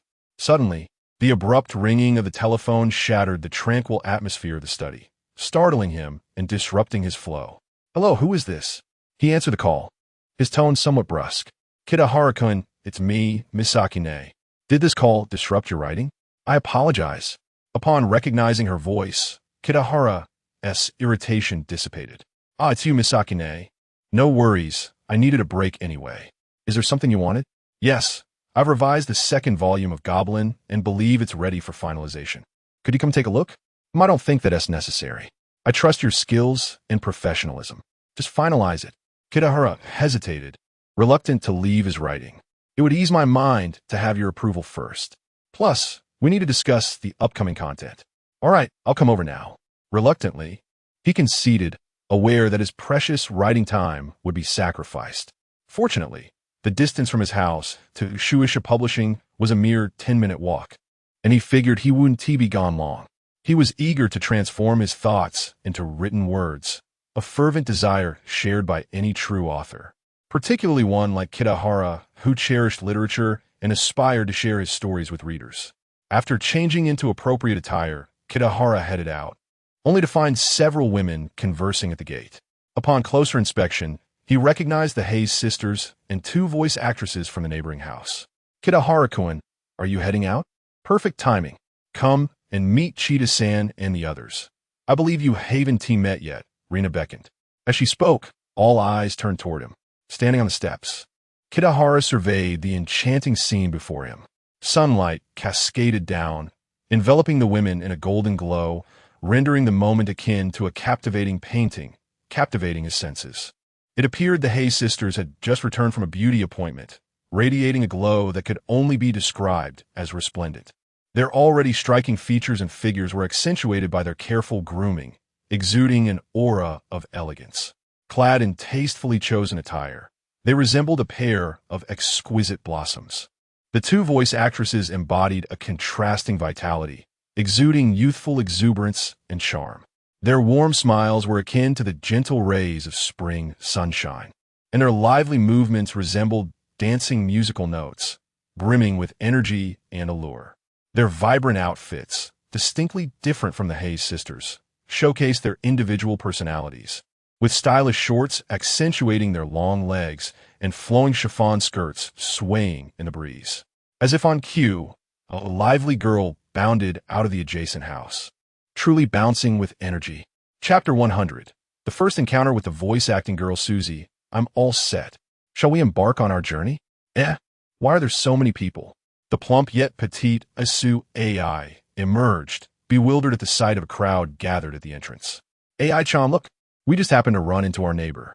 Let's chat for a moment. Also, Mr. Kitahara is just leaving. You have always admired his works, haven't you? You've never had the chance to meet him. So, come and say hello." Cheetah explained to Asu AI, pulling her closer. Now, the gaze directed towards Kitahara Chiki increased in number. Ah, I was just heading to the publishing house to take care of some matters. Rina-chan, you're back. Kitahara greeted with a hint of bashfulness, feeling slightly overwhelmed by the attention from several young ladies. Hello, everyone. Indeed, I just returned with my sister and happened to run into Ms. Cheetah and her friends, Rina said. Kitahara-kun, let me introduce you. This is Ms. Cheetah. The quiet one is Misa-chan, and the lively one is AI-chan. I hear AI-chan is one of your fans. Hayami Rina introduced the neighboring girls to Kitahara. He nodded slightly in acknowledgement, while the girls bowed respectfully, as authors are highly esteemed in Japan, and his identity served him well in this moment. Hello, Ms. Cheetah, Misa-chan.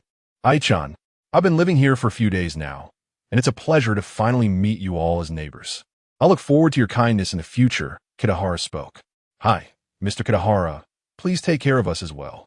It's an honor to meet you, Mr. Kitahara. Kitahara-san, I absolutely adore your works, listening to the rain sing, watching the flowers fall, and listening to the insects chirp. I've read them multiple times. What a coincidence that we become neighbors. Would you mind giving me an autograph? Of course, I'll make sure to sign for you when I have the opportunity. Thank you, AI-chan, for your appreciation of my work. The girls took turns greeting Kitahara, and to his surprise, one of them was a fan of the original author. What a coincidence, he thought, gazing at the youthful girl, feeling an increasing sense of familiarity akin to meeting his junior, Yumi. It seemed she had a remarkably high initial favorability, one that could easily be pursued. Can't you sign it now? Ai-chan feigned up out. Ai-chan, you can't do that. Didn't Mr. Kitahara mention he has important matters at the publishing house? We shouldn't delay him. Cheetah Susan gently tugged at AI-chan's sleeve, advising her. AI-chan always acts like an immature child, oblivious to the circumstances. She often finds herself in awkward situations like this. Well, I do have matters to attend to, but I promise to fulfill AI-chan's request. How about this? I'll visit your home in the afternoon or evening to sign for you. Kitahara replied with a warm smile. Upon hearing this, AI-chan nodded eagerly like a chick pecking at grains. All right, Mr. Kitahara, we'll be back around 5. I'll wait for you. As everyone had their commitments, the conversation was brief, and they bid farewell. Regrettably, Kitahara and the girls were headed in different directions, which left him somewhat disappointed. Otherwise, they could have conversed further and deepened their understanding of one another. He found himself quite fond of the innocent AI-chan and even contemplated adding her as a girlfriend. Yet, he was also intrigued by Susan's beautiful legs. Wow, Mr. Kitahara has such an excellent demeanor. He seems incredibly kind and has such an elegant presence, truly befitting of a writer. As the sunlight bathed the street, illuminating the figures of the 3 youthful girls, AI-chan skipped ahead like a cheerful bird, excitedly chattering away with her companions. Her bright, sparkling eyes radiated joy. I feel that way too. Mr. Kitahara indeed possesses an exceptional aura. Misa nodded in agreement. Cheetah Susan concurred, absolutely. Mr. Kitahara gives me the impression of an ancient scholar. I've never encountered anyone with such an aura before. Exactly, especially when he smiles. It's captivating. My heart races. I adore him even when he isn't smiling. That serene and restrained elegance is simply irresistible. AI-chan, are you smitten? Cheetah Susan teased. Yes, I believe I have fallen for Mr. Kitahara. How can there be such a perfect man in this world? It feels like fate brought us together. He the author I admire and now my neighbor. It must be destiny. Asu AI's eyes sparkled with hope, her delicate face slightly flushed as she spoke. Really, AI-chan? Are you serious? Didn't you dream of marrying into a wealthy family? Has that changed? Misa inquired, bewildered. Who needs a wealthy family when Mr. Kitahara is so charming? Besides, he must be quite affluent too. They say authors earn a good living. Susan, how much do houses here cost? If Mr. Kitahara can buy a home here, he must be financially well off. Indeed, the average house here costs around 200 million yen. You're absolutely right, AI-chan. Mr. Kitahara is likely not short on cash. Cheetah Susan affirmed. See, he can afford a 200 million yen property and is so young. He is bound to ascend to greatness. He already meets my criteria. She chuckled. However, Those two older sisters clearly share a special bond with Mr. Kitahara. AI-chan, don't you mind? Misa hesitated to ask. Why should I mind? Isn't it normal for talented men to be surrounded by beautiful women? Aren't wealthy individuals typically accompanied by a bevy of admirers? Asu AI replied matter-of-factly. For a long time, Asu AI had harbored dreams of successfully marrying into a wealthy family. She invested considerable time and effort researching the lifestyles and emotional worlds of the affluent. Gradually, she became desensitized to such matters and accepted this reality at her core. To her, as long as she could ultimately achieve her cherished goal, everything else was trivial. She simply yearned to be among the wealthy. Deep down, she had already prepared herself to navigate such complex situations. Now, her only concern was whether Mr. Kitahara would take a liking to her.